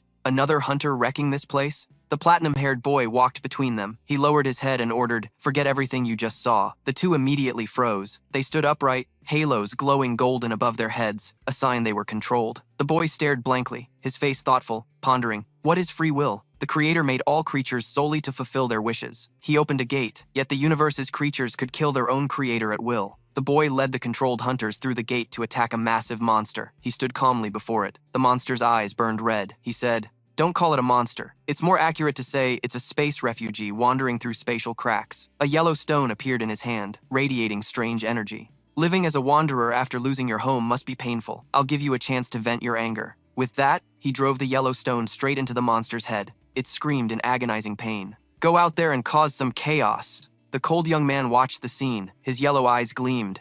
"I need to investigate this world further, all for the purpose of fulfilling the wish of my Creator." The bustling streets were filled with people coming and going as a car slowly approached the heavily guarded skyscraper. A sophisticated man stepped out of the car, a crimson light, eerie and flickering, illuminating the man's figure. As soon as he got out, he immediately reported, "This situation is extremely dangerous.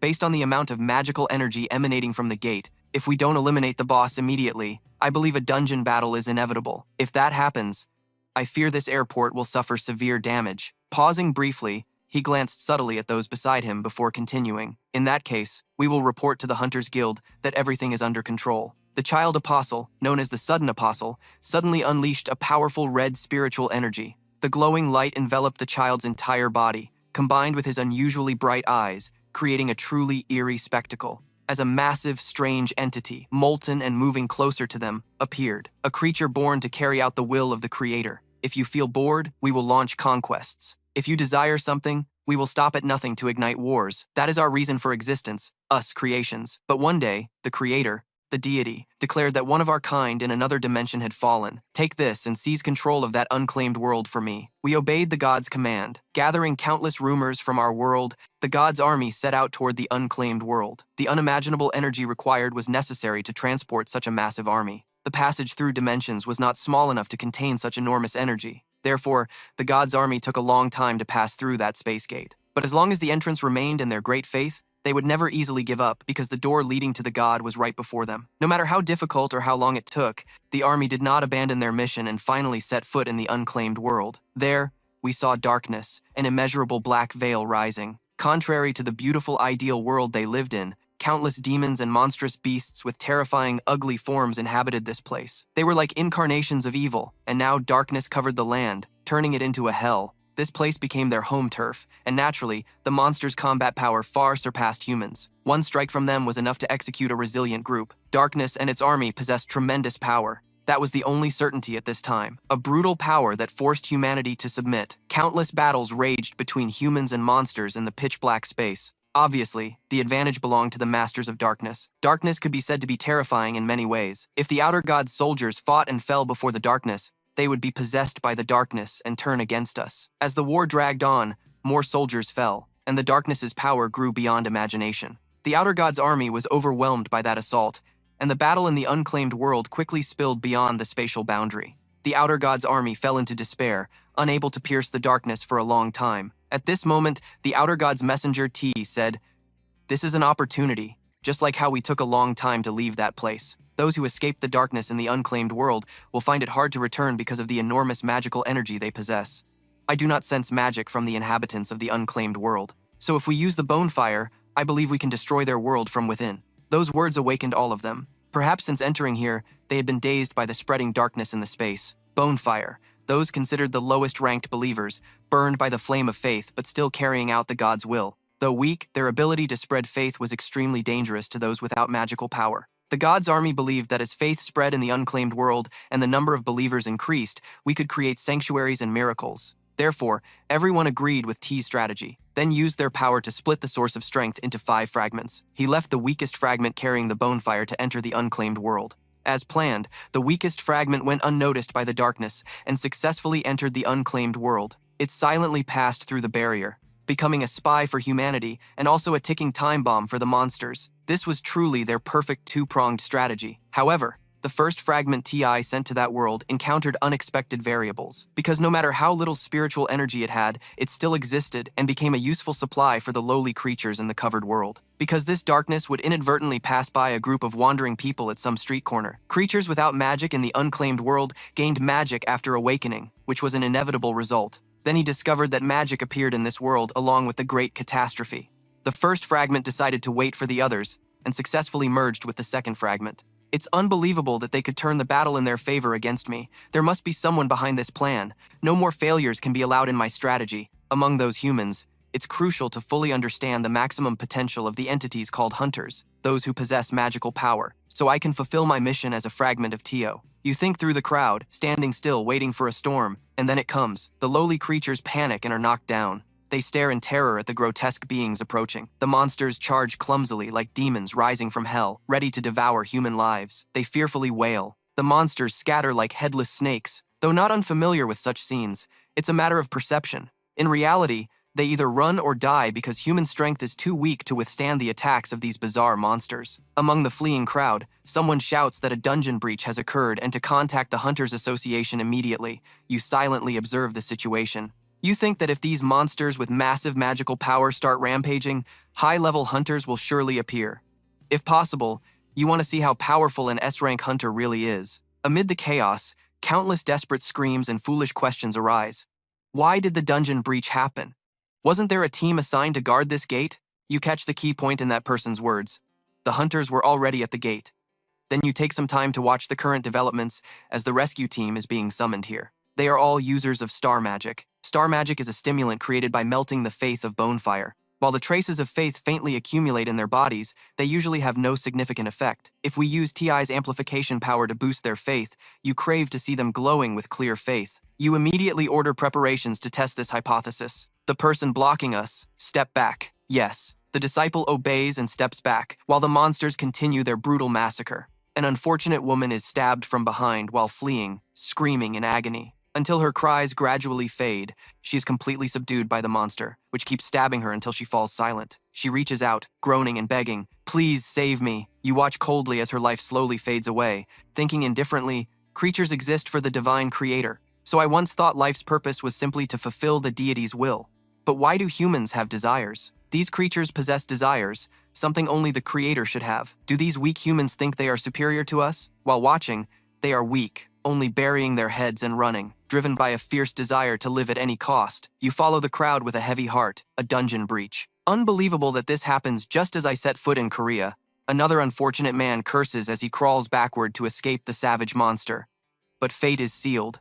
He desperately awaits death's blow. In this critical moment, a god appears, blocking the monster's attack like a deity, diverting its attention to save the man's life. He defeats the monster while saying, "I will stop these monsters. Run now." You stare blankly, watching as each monster is swiftly and precisely taken down one by one. In Seung Shu-ho's eyes, there is only battle now a hunter wearing a black mask. You observe and ponder. At this moment, your subordinate also notices the changing situation. According to his gaze, he says he heard a black-masked hunter wiped out the Hina Guild. Combining this, you complete your deduction. Could he be the troublemaker Lee Min-shung mentioned? Amid the fierce battle, those beasts still chase innocent people, wielding swords and knives, ready to strike multiple blows, causing a man to scream in terror. His face bears a chilling smile with sharp teeth. The monsters seem intent on devouring the innocent without hesitation.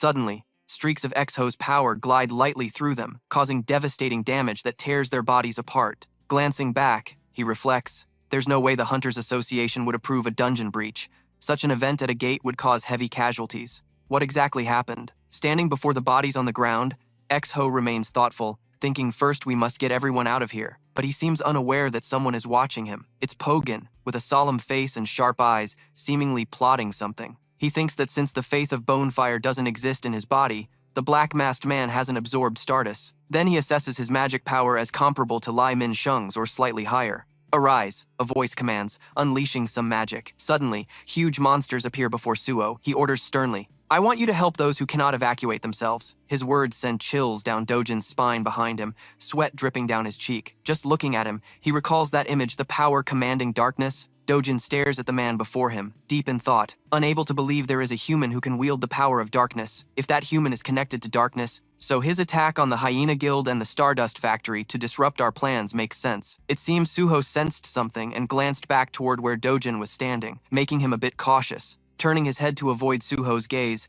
he thought to himself, I need to stay hidden right now. Dojin stepped outside, but strangely, a large truck was hovering in midair for no apparent reason, while Dojin remained deep in thought. We must not let him realize our existence in this world. Suddenly, a loud explosion shattered the truck behind Dojin. A shadow flickered behind him, along with a familiar voice. How did a truck fly all the way here? It's unreal. Suho blocked the truck, saving Dojin's life. He calmly asked, Are you okay, kid? His face was full of deadly intent as he glanced at something ahead. A huge monster appeared behind a thick layer of bones after the explosion. It let out a terrifying roar, but it seemed to have no effect on Suho's spirit. He stood there defiantly. Still, Suho was sweating profusely and asked, Is that the leader of those monsters? Beru poked his head out from Suho's collar and replied, Your Highness, I sense Itaram's energy from that monster. Hearing this, Suho responded, Then this prison break might be connected to Itaram. Beru seemed to realize something, but shook his head, thinking, Did I see that wrong? Meanwhile, Dojin, expression unchanged, stared silently at the two of them. The monster roared loudly again. Unfazed, Suho readied an attack with one hand, thinking he would invest all his points gained upon reaching level 35 into strength between 70 and 77. As he launched his move, the monster blocked it, neither giving way. Dojin stood at a distance, somewhat surprised. Did he just save me? It seems he thinks I'm a human child. Watching Suho fight the monster, Dojin remained lost in thought. Although he uses dark powers, compared to darkness itself, he's too weak. Suho kept using all the moves he had, but it was still too early to gauge his full potential. Thinking this, Dojin's face darkened. Luckily, I met him here. I'll eliminate him. Suddenly, slow footsteps approached along with a gentle voice. I'm late, so let's finish this quickly. The voice continued as the man prepared to unleash a technique. Fireballs appeared from his hands, flying over the heads of the lower-level monsters. It seemed the fireballs almost touched Dojin, but luckily, Suho intervened again to protect him. Seeing the new technique, Suho was surprised. Fire. Suddenly, the space fell silent.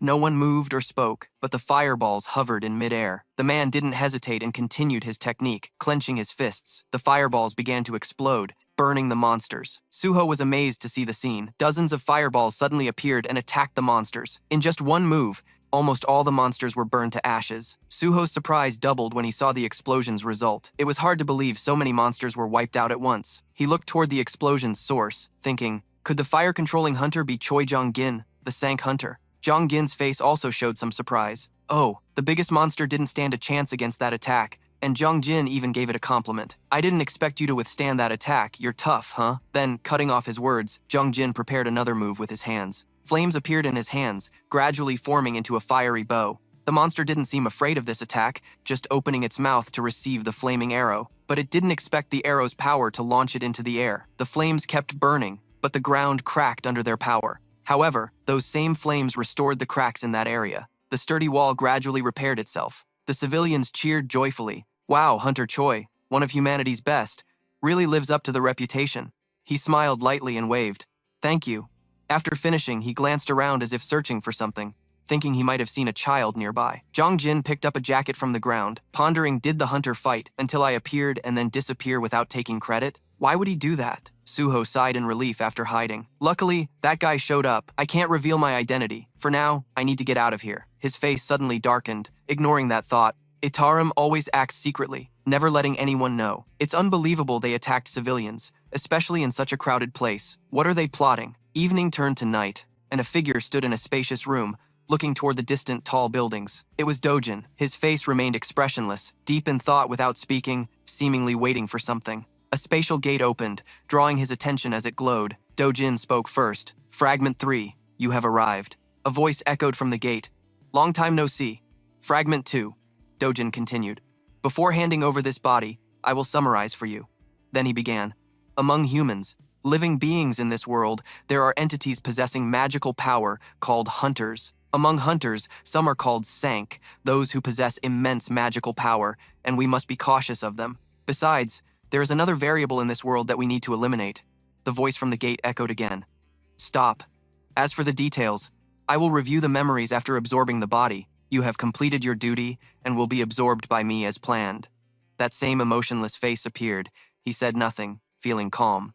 The voice from the space gate asked again. Why? Is there a problem with the second fragment? But Dojin, the third fragment, replied, nothing. All right, I entrust everything to you. Am I feeling sad because I will vanish from this world when the new personality takes over? But it doesn't matter. After all, fulfilling the god's will is the top priority in this world. All of this is for the benefit of the great creator. The second fragment began to be absorbed into Dojin's body. A dazzling light pierced through the glass. After completion, he said, this memory is the variable the second fragment mentioned. The image of Swa appeared. The existence capable of using power like darkness was beyond my expectations. Dojin's body underwent a remarkable transformation. He clenched his fist tightly. Your final decision was wrong. The second fragment, eliminating him, would be a waste. The same face appeared, but now a smug smile was kindling. Because if we transform him into a devoted follower, we could even control the dead. At night, Sung Suo sat back in his chair, looking up and exhaling. Phew. Baru appeared behind him and asked, You look tired, sir?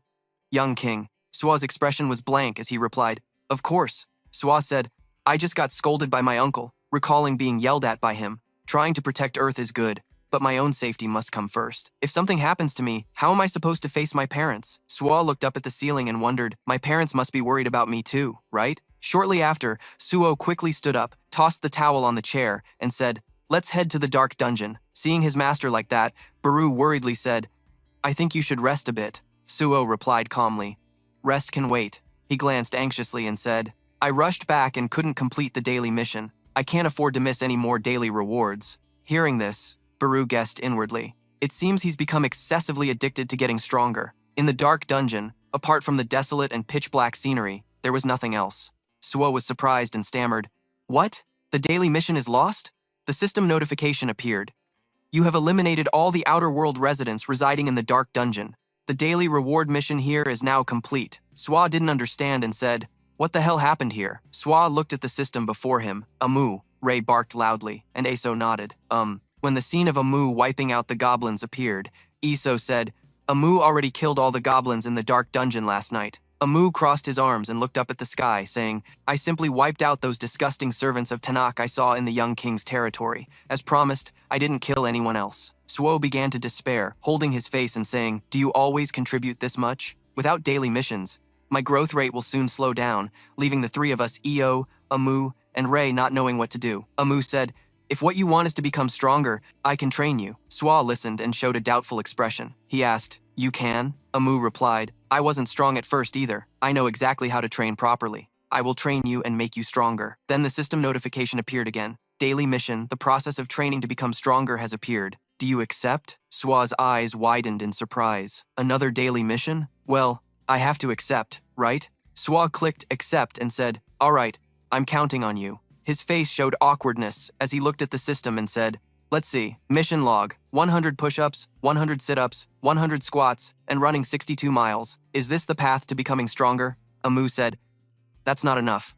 Under the mystical light, Amu placed a hand on his chest and said, You'll have to carry me while doing all that. In front of Suo, below the lines he just read, another line appeared, stating you must carry Amu while completing the mission. Suo was stunned and looked at Amu, saying, You want me to carry you during the daily mission? Eo, standing behind, was also shocked and gaped at Amu. Amu said, Maybe my current body will make it hard for you to carry me. Done, Amu said as he shrank his body. No problem, because my body has been destroyed and rebuilt too many times. I can now transform. The three Swa, Gray, and Eo were also surprised by the transformation Amu was doing. Later, a pair of legs gradually appeared. Amu, once a giant monster, was now just a bit bigger than Sua. He approached and placed a hand on Sua's shoulder, saying, "This should be fine." Su had to admit Amu had shrunk. Amu said, "Let's start training, shall we, young king?" Suo immediately placed both hands on the ground and said, "All right, let's do it." But inside, he groaned. Suo thought, maybe the power gap between us is so big that we have to meet certain conditions to unlock the connection skill between us. The system warned that due to the huge compatibility gap between the player and Amu, the descendant of the relic, the connection skill will be sealed. Increase your level to unlock the connection skill. Suo said, "I can get a teammate through a mission? Actually, that's not bad." When Amu sat on Suho's back, he said as if a massive weight was pressing down on him, causing the ground to sink and making Suho want to foam at the mouth on the spot. Ray Beru, seeing Suho suffer like that, looked extremely worried and said, the young king muttered, "Oh, I forgot to mention earlier, although I can transform my body, I can't reduce my own weight." Right now, Suho was still straining his arms to do push-ups. Veins started to bulge on his face and arms. He thought, do I really have to complete 100 push-ups like this? It felt like his arms were about to break. Amu scratched his chin and said, "I know it's very difficult, but you have to persevere. Destroying and rebuilding yourself is the only way I know to become stronger." Somewhere in a desolate place near Paju, in an environmental dungeon, the agonized screams of a person echoed. Lee Minung was not like that. He calmly watched the scene before him. He raised a cigarette to his mouth and asked, "How much longer do I have to do this?" Mei Mu, standing behind him, replied, "Humanity, you should feel honored to be part of this." He was the demon Mei Mu, overseer of the Stardust Factory. He continued, "The Chosen One saved us from that filthy life, didn't he?" Lee Min-sung held the cigarette and asked, "Filthy life? Huh?" Very quickly, with one strike, Mo Mu's tentacle was cut by Lee Min-sung. Veins began to bulge on Lee Min-sung's face. His eyes reddened, and he angrily said, "A common monster like you dares to judge my life? Do you want to die?" Mo Mu looked silently at the angry man who brandished a knife in front of him. Lee Min-sung put the knife away and asked, "Where is the child?" Mo Mu answered, "The disciple is busy." Lee Min-sung continued, "Lim Ta-ayu will soon return to Korea." He told him to keep his promise. Mei Mu took out a yellow stone and said, "Humanity, you must have received this already, so why don't you use it?" A vision appeared from a third-person perspective. Mo Mu was facing a group of people. Combined with his words, "You are the chosen savior who appeared before me after the Dark King destroyed the demon realm and I was expelled from the space-time crack." A scene of a kingdom engulfed in flames appeared. Thanks to the transformer, the bloodthirsty poison, Stardust, was able to spread throughout the demon realm, allowing us to destroy the traitors. Na la dia. Lee Min-sung raised his cigarette, looked at the stone in Mei Mu's hand, and listened as he continued. "If you submit to him, you will gain power beyond what you have now. You will be able to defeat even the one you call Lim Ta-ayu." Lee Minung threw the cigarette to the ground and said, "What do you know about the RKS? Don't act like you know everything." Lee Min-sung turned his back and walked away, leaving Mermu standing alone. Then he said, "Don't talk to me about that cult. I won't use that thing." Mei Mu said, "Humanity, you are truly foolish, which is why you will always be such a failure." Lee Minung left the place, his face showing discomfort as he said, "I just need to endure everything until that child kills Lim too. Then I will report everything to the Hunters Association, and they will handle all of them." He recalled his younger self and said he was restoring everything to what it once was, returning to the great person he was in the past. As Lee Min-sung's car sped away, Miho was already following his actions from behind. Miho stood on a utility pole and began transmitting a message to the contact, Benki. "Chairman Lee Minung just left the environmental dungeon in Paju. I guess that's where Stardust was created." On the other side, Kim Sung-shu frowned and said, "All right, keep monitoring him, Hunter Miho." After saying that, he hung up and put down the phone. Choi Dong-in sat on the sofa holding a piece of paper and said, "It seems we are about to uncover Lee Minung's conspiracy, Chairman." He thought about the staff who were hastily explaining that during the airport dungeon breach, all association personnel managing nearby gates reported losing their memories simultaneously. All of them were hunters who had absorbed Stardust. Choi Jong-in continued, "We have detected hunters exhibiting strange behavior in many places." Kim Seung-soo placed the papers on the table and said, "They all share one thing in common. They have absorbed Stardust." Kim Seung-soo. Suspicious situations arose. The Hunters Association was considering banning the use of Stardust. Choi Dong-in looked at Kim Seung-soo and asked, "How do you plan to handle Lee Minung?" Kim Seung-soo's face darkened, his eyes sharp, and he said, "We must capture him and those behind him." Choi Dong-in also showed a killing intent, adjusting his glasses and saying, "My hunters will support you." Kim Seung-soo silently looked at the photo on the table and began recalling past words. "Oh, Chairman Ayu told me that Suho had returned safely. If Suho is also a growth-type hunter like his father, then the system will also hinder the boy as it did his father." In the photo, there was no one else but Kim Seung-soo and Lim Minung standing closely together. Hunter Sung, I will do everything I can to help X-Ho. Back to Sung Soo-ho, he was gritting his teeth, enduring Amu's weight while doing push-ups and counting. 99. When he reached 12, his arms cracked and bled. After completing 100 push-ups, Soo-ho collapsed on the ground, his arms bleeding like a waterfall. Gray and Iso rushed over in panic. The young king's arms are broken. Amu remained calm and said, "Young king, are you done? You have only completed today's push-up count," Beru shouted angrily. But Soo-ho still forced his bloody arms up and called out. The status window opened, while Beru rushed in to scold Amu. "You damn bastard! What did you do to the fragile young king? We have to stop training." Sho pressed the purchase button on the status window. The four Amu, Gray, Beru, and Eso who had just returned were also stunned. The vial on the ground still had a little red liquid left inside. Sho said, "Amazing. Actually, I wanted to become stronger even before fighting Lee Minung." Sho asked, "I only have 3 missions left, right?" Amu listened and opened his mouth in surprise. After drinking the potion, Sho's body was infused with a healing blue energy. The countless wounds on his arm were now fully healed, and the sweat soaking his shirt revealed his toned physique. He raised his hand to wipe his face and said, "Let's continue. Just keep grinding to get stronger." The numbers 21 and 22 rang out, surprising Beru and Eso. Esso's eyes widened as he covered his mouth with both hands, compared to the white-haired guy who was doubled over while Amu sat on his stomach. Next, Sho carried Amu on his back and did squats. Potion bottles were scattered everywhere. Sho counted while squatting and carrying Amu. 47, 48. The number of potion bottles kept increasing. Sho carried Amu on his shoulders, running and shouting as he pushed himself. Amu silently admired Sho's effort. Although he still needed to use skills to get through basic training, he hadn't thought Sho would actually manage it before. Watching the young man exhausted, sweat and tears streaming down, straining to carry him on his back, he thought silently that the young king never gave up and always found a solution. Maybe one day he would surpass Shin Nak or the other rulers. A faint light shone through the corner of the dilapidated building. Sho's fierce shouts echoed, "My back! Buy the potion!" Gray lay next to Sho, smoke coming from his mouth. Sho lay on the ground, his face drained of blood, tears, and saliva all flowing out, smoke still coming from his mouth. The status window appeared. "Hey, the mission reward has arrived. Do you want to check your reward?" Iso sat next to him, worried, calling the young king. Amu looked down at Sho and said, That's the end of today's training." Sho tremblingly pressed the system window and said, "Although the training was tough, with the daily mission rewards and my hard work, I'll be able to level up my endurance skill and strength by 1 rank." The status window showed strength 778, endurance skill level 3, physical defense from 40% to 60%. Sho told himself he wasn't sure if this was more effective,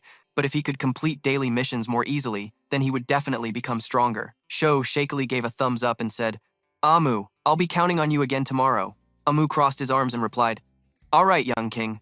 Beru grabbed a blanket and covered Sho. Beru scolded Sho, "You come home and immediately crash. Young king, today was a great day." Beru took the chance to turn on the TV and said, "Finally, some private time. I'll watch the news." The news ticker on the TV announced that the Hunter Association had introduced a new regulation regarding environmental-type dungeons. Following the dungeon explosion incident at the airport, 2 news reporters reported that unlike dungeons inside the gates, environmental-type dungeons allowed hunters to collect materials like demon beast essence crystals. Therefore, the association granted ownership of environmental dungeons to smaller guilds so they could profit greatly. However, due to the recent incident, the Hunter Association would quickly take measures against the Reaper and other guilds owning high-level environmental dungeons. Meanwhile, Lee Min-shung was holding a paper and reading. He lowered the paper, frowning, and asked, "What is this?" The staff in front of him calmly said, "Hunter Lung, the Reaper Guild owns too many environmental dungeons. We cannot allow environmental dungeons to cause severe damage to the world in the current situation." The staff wearing black glasses continued. "By order of the higher-ups, the Hunter Association must destroy B-rank environmental dungeons. Bazu belongs to the Reaper Guild. Also, in the past 6 months you haven't completed any hunter tasks. Those gods participating in the Pazu raid must keep their hunter licenses." Lee Min-shung's eyes tightened, and he fell silent. He thought about the possibility of being crushed by Kim Sung-shu. This was definitely the chairman Yuan Chun targeting him. He couldn't believe that among all places, they chose the biggest factory, PU. He thought he had to refuse this job even if it meant making the Hunter Association his enemy. The long-haired man sitting in the middle spoke up, "We accept the Hunter Association's request," which surprised Lee Minung as he turned to look at him. The staff wearing black glasses said, "Thank you, Don H. Hunter Chief Lim 2. It turned out the man was Lim 2, an S-rank hunter from the Reaper Guild. He sat comfortably in his chair holding the paper and said, "Yes. Of course we must obey the Hunter Association's orders." Lee Minung's face immediately turned ugly, thinking silently. The chief called Lim 2's name with full resentment, staring at the calm face of the man named Lim 2. Someone among the staff said, "Why is he back from the overseas mission so quickly? It's to obstruct us. The Hunter Association will assign hunters to raid Pazu with you." The room fell silent, leaving only the two men's figures, one sorrowful, holding his face, the other grim-faced. Lee Min-seung held his face and said, "Please form a team with them." Lim Tu, what are you doing? Have you lost your mind? Lim Tu sat silently with crossed arms and replied, "Do you know how valuable environmental dungeons are?"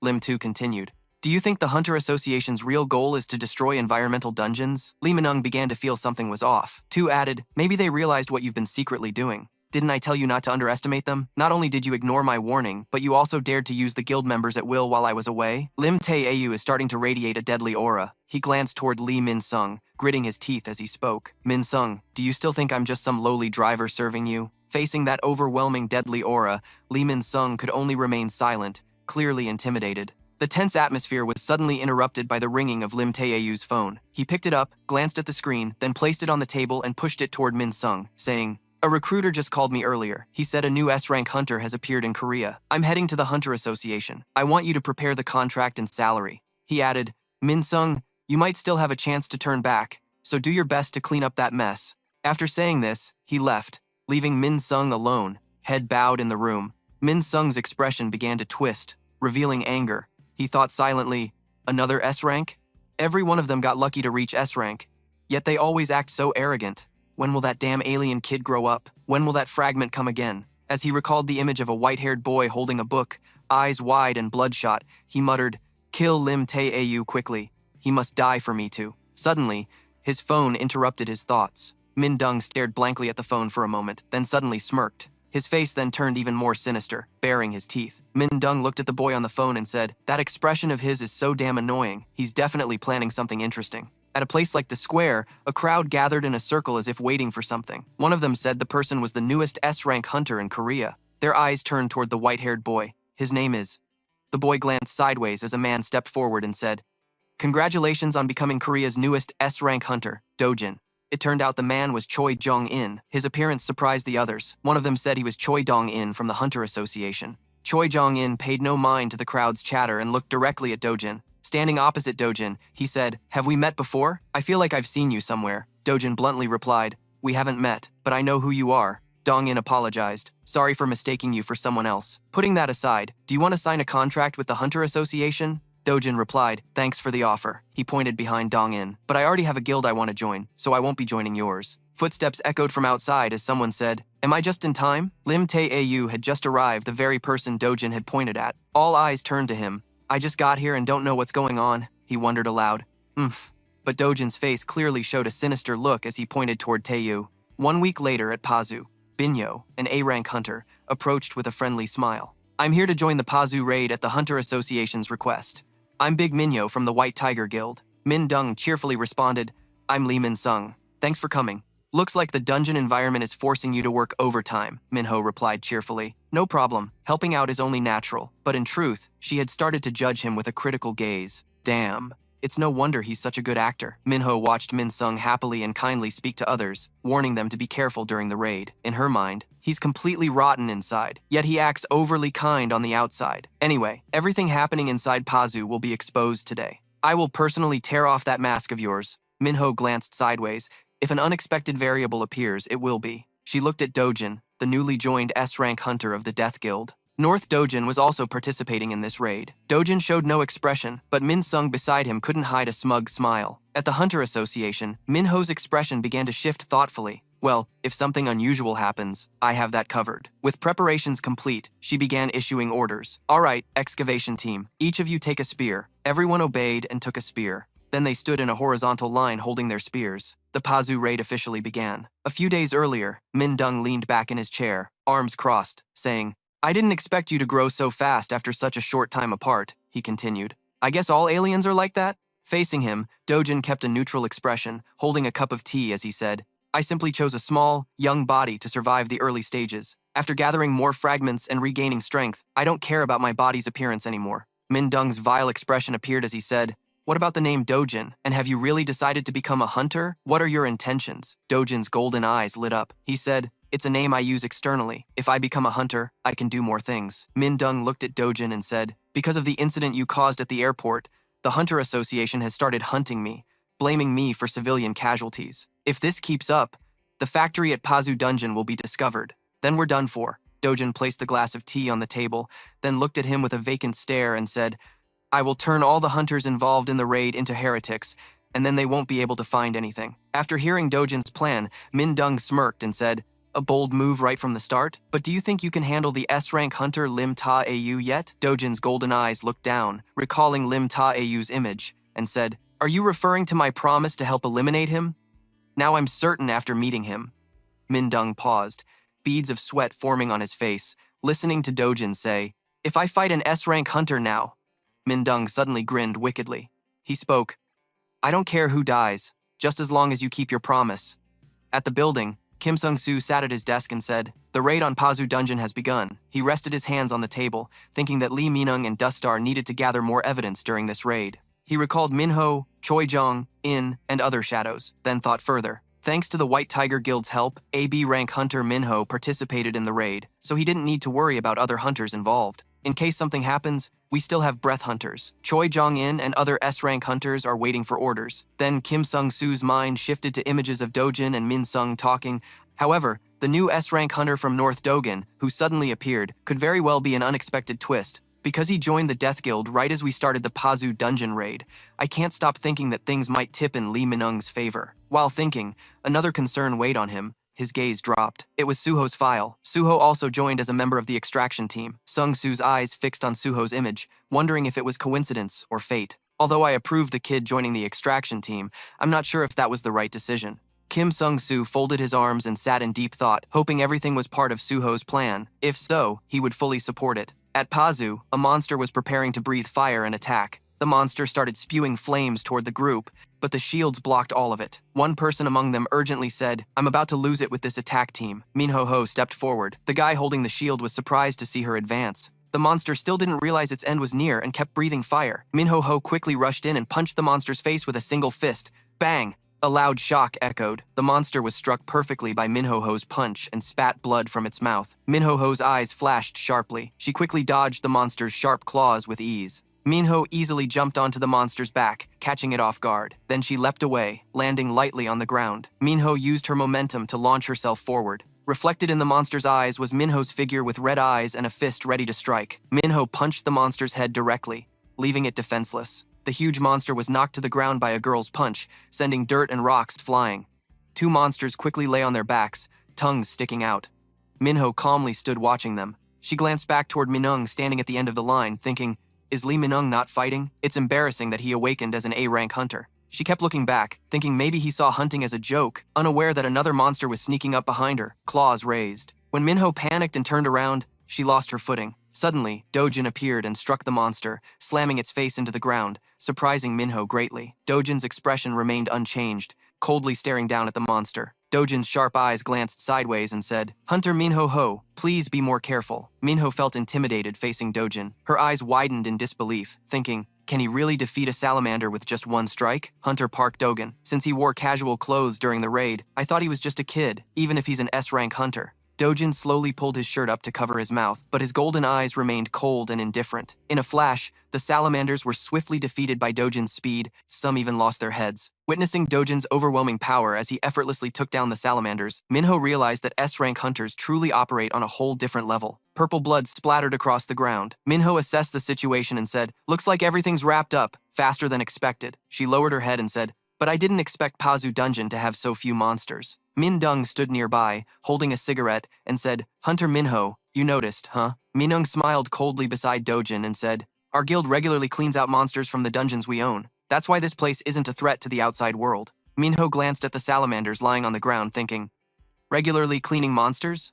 Since there's no need to enter the dungeon daily, other guilds usually don't care about this. She judged that something was definitely off here. Min Dung calmly held his cigarette and glanced, saying, all right, the kid's room is just over there. In the darkness, he laughed with a deep, sinister smile in his heart. He said no matter how hard she tried to search, she wouldn't find anything to catch me. The image of the stardust enveloping the entire factory appeared. The demons had dismantled the factory and were hiding somewhere in this Pazu dungeon. Min Dung glanced at Minho and Dojin, who shared the same wary expression, so she shouldn't even think about finding any trace of the factory or escaping from here. Suddenly, Dojin gave a faint smile. A voice echoed in his normal mind. The stardust caressed its tentacles. Behind him were two large henchmen. He spoke softly. What a pity, such a wasted opportunity. The stardust stood before the horde of zombies and said, It's unbelievable that we won't get to meet the apostle, even though he's right here. He looked at the zombies and continued, We should have stirred up a lot of stardust during this downtime. It's such a waste to leave the materials gathered here. Someone has been standing at the door for some time. So he ordered, Beru, you said you sensed the presence of a demon here? Beru replied, Yes, Your Highness. So Hu slowly pushed the door open. The door was flung wide by Sho, catching the stardust off guard. The stardust immediately turned and asked, Who's there? No sooner had he asked than he was hit in the face. Sho rushed forward and punched the stardust, sending him flying backward. The force was so great that even the two subordinates were stunned. Sho struck a cool pose, wearing a mask and lunging straight forward with his armed arm. Sho frowned, and Beru beside him said, Your Highness, I didn't expect you to knock a demon's head off with a single punch. Seems like daily training with that damn crocodile really paid off. Sho scanned the surroundings, thinking these people must be crazy. The Pazu dungeon really is a stardust factory. The stardust's voice echoed, his black mask. Sho's sharp gaze suddenly focused on the stardust. He was knocked down but still spoke. I didn't think the human blocking our plan, the one the apostle mentioned, would actually come here. The tentacles suddenly rose. A huge shadow began to cover Sho, but he wasn't afraid, and looked at him with hatred. Well said, Stardust. The stardust had now grown larger and more terrifying. He looked down at Sho and said, Then you'll make a perfect gift for the apostle. They struck repeatedly, again and again, repeating so many times over such a long period. Exhausted, the mana crystal miner sighed bitterly. Still digging with no end in sight? How can a dungeon managed by a guild have so many mana crystals? Do they need to make money some other way? Just selling these crystals alone would bring in a fortune. Wiping sweat, he continued chatting, voicing all his doubts, putting that aside. I heard there's an E-rank member with us. Did you see him? I can't believe they allowed an E-rank hunter into a B-rank dungeon like this. What are they thinking? Kim and Shu stopped and laughed broadly, replying, Don't be too harsh on him. He's still young. Don't you feel happy to see such a young person working hard? The guy doubted. Don't tell me you assigned that rookie to work at the dungeon entrance. That safe spot, huh? You realize that already? He forced a smile, making the other guy furious, unable to believe this was true, bluntly saying, But you always push me into dangerous spots. Suddenly, he changed the subject to something unrelated. Seems like his cart can carry 4 times the normal load. When we finish here, let's help him out. Both are digging the dungeon, but some like him and some don't. The guy sighed and praised, You're too good. Along the tunnel entrance, mana crates were stacked in rows. Another corner, unlit by mana, looked dark and eerie. A mysterious meeting was underway. Beru quickly reported, Your Highness, the mana of this guy. Sho cut in. My consciousness level has risen, so I can sense that too. At least he's on par with a hunter like Janin we met in the pyramid dungeon. Not just mana, even his physique is huge and monstrous. After saying that, he sank into his own mysterious thoughts. I thought there must be a reason the Hunter Guild sent the Reaper team to raid this electric dungeon. That's why I signed up for the mining team. Could the guild have discovered something related to Stardust? If the guild is interested in Li Minung's abnormal growth, it will be hard for me to gather information about the Apostle Idarim from him. Thinking carefully, he decided to ask directly where the Apostle was. He chose to ask instead of probing further, partly because he thought that just as the Apostle was chasing this black-masked guy, he must also be looking for him. Successful people have their own paths. The Stardust seemed hotter-tempered than he expected. He didn't bother to answer, but directly wrapped his tentacles from bottom to top, capturing him with absolute strength and announced, You will meet him soon, because I'm about to crush you as a gift for him. Now my tentacles have caught you. You won't escape my overwhelming power. He was trapped by the tentacles, restricting most of his movements, and the arrogant words made him laugh. Indifferently, he repeated the boast. Overwhelming power? Not long ago I was covered in dirt. Lee stepped wearily and murmured, Impressive. I didn't think you could finish my training in just 5 days. Your Highness, your body is much more muscular than before. Is that so? He responded indifferently, looking around his body, then suddenly burst out laughing loudly, before trembling and collapsing to the ground, leaving everyone stunned. He thought it was truly right to add up all the points earned from daily missions into his power stats. On top of that, he also received a skill that boosts his strength. At the same time, a notification sounded, Power Enhancement Skill activated, increasing your strength by 20%. Curious others gathered around him and said, I assure you, right now you are the strongest human I've ever met. It was indeed true. Even when opponents were a step ahead, they couldn't harm him. Sung Shuho showed him what true absolute power meant. The opponent was caught off guard, stunned. What? He has completely broken free from control. Calmly holding a severed tentacle of Momu, his power reached 120. His eyes gleamed. The real fun was just beginning. Suddenly, a powerful light appeared, surrounded by bolts of lightning. With lightning speed, Sung Shuho dashed toward Momu. The latter was caught off guard and stepped back several paces. Sung Shuho showed no hesitation. His entire body radiated overwhelming power. Standing boldly before him, he asked, "I'll ask you one more time." His gaze hardened as he stared intently and shouted, "Where is the Itarium Apostle?" The opponent looked confused and bewildered. Then he intensified his attack, defiantly saying, "I will never tell you." He sneered in response. "Is that so?" As soon as the words left his mouth, the two clashed fiercely. The battle was like that of gods. Both were evenly matched. The ground and rocks around them shattered under the impact. Suddenly, Sung Shuho gripped his sword tightly and struck the opponent. The blade lightly grazed Momu's body, injuring him. His hand forcefully grabbed him, wondering, "What's with this guy?" The unease from him felt familiar. Sung Shuho raised his strong hand. "Then I'll find out myself. You don't have to say a word." Suddenly, a voice called Baru. He quickly responded, "Yes, sir." Baru's body began to separate.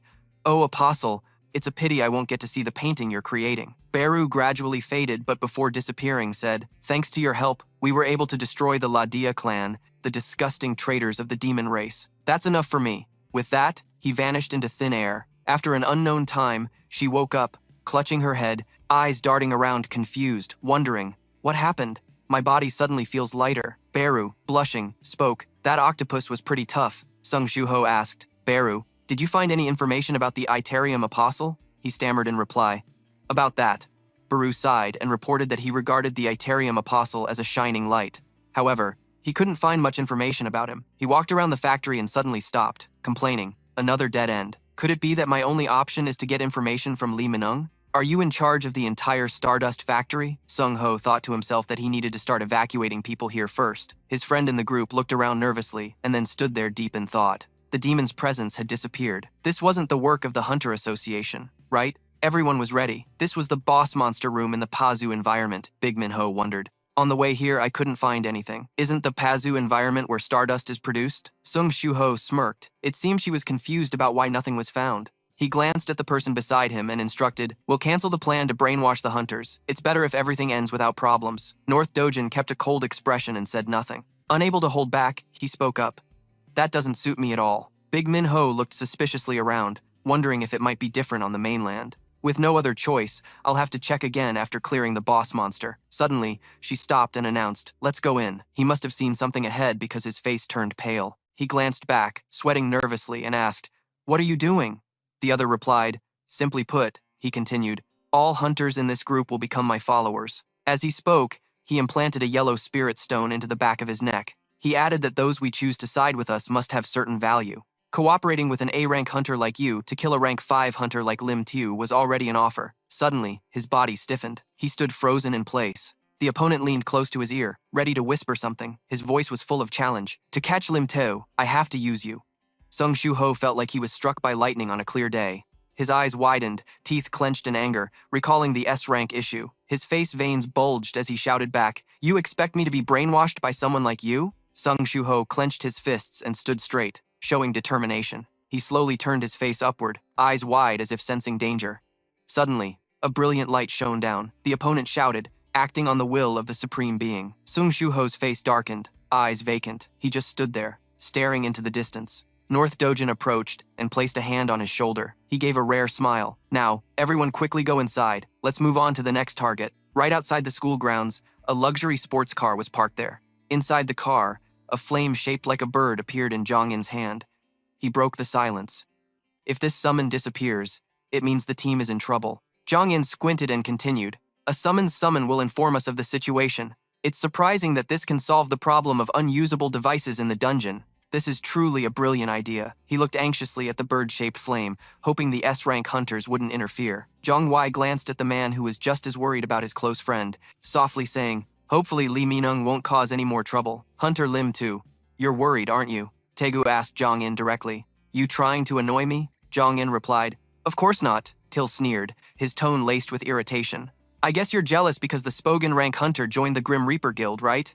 Recognizing Tegu's teasing, Zhang Yin snapped back bitterly. "No, not really. We already have plenty of talented hunters." Tegu showed no reaction to Zhang Yin's answer. He opened his mouth and sighed deeply. Till's eyes showed shock as he covered his face with his hands. "I can't believe Li Minung is the main culprit behind distributing that unknown stimulant. As guild leader, I'm responsible for what happened." Jong-in listened quietly to Taegu.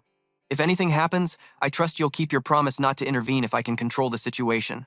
Jong-in clasped his hands together. I'd be glad if you do, because I don't want to hurt anyone. The scene shifts inside the electric field, where the ghost beasts are actively breathing fire. The hunters are no less fierce, working together to fight back the ghost beasts. The scorching flames of the beasts collide with the hunters' techniques. M glanced suspiciously back at Dojin, who stood calmly with arms crossed and eyes closed, relaxing. M frowned, thinking, just acting like an S-rank hunter and letting others do the work? After all, we're his seniors. The ghost beast stopped breathing fire. It charged directly at Minsheng. Minung blocked the attack with his sword, but was pushed back by the force.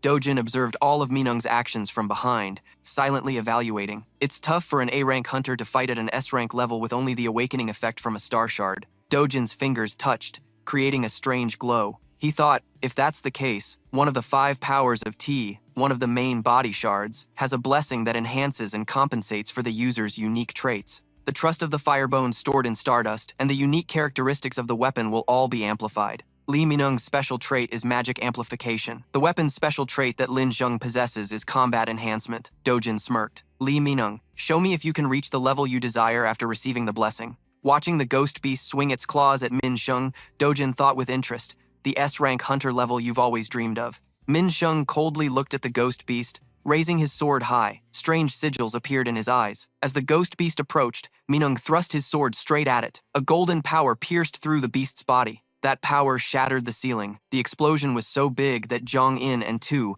waiting outside the electric field, were wide-eyed in shock. MH was stunned, as if paralyzed by a pressure point. The monster lay unconscious, defeated by just one strike. Minung stood there like a god. After defeating the ghost beast, Minung's facial expression gradually softened. He turned and walked past Dojin. Dojin showed no emotion, coldly thinking, the fatigue caused by enhancing hunters rank 6 and above is immense. You can only maintain S rank for a very short time, and most of the enhancement effects fade quickly. Finally, Dojin spoke, catching Min Zheng's attention. It's a pity, Li Minung. It seems you're not capable of containing the power of an S-rank hunter. Right after Dojin's words, Minung's eyes showed confusion.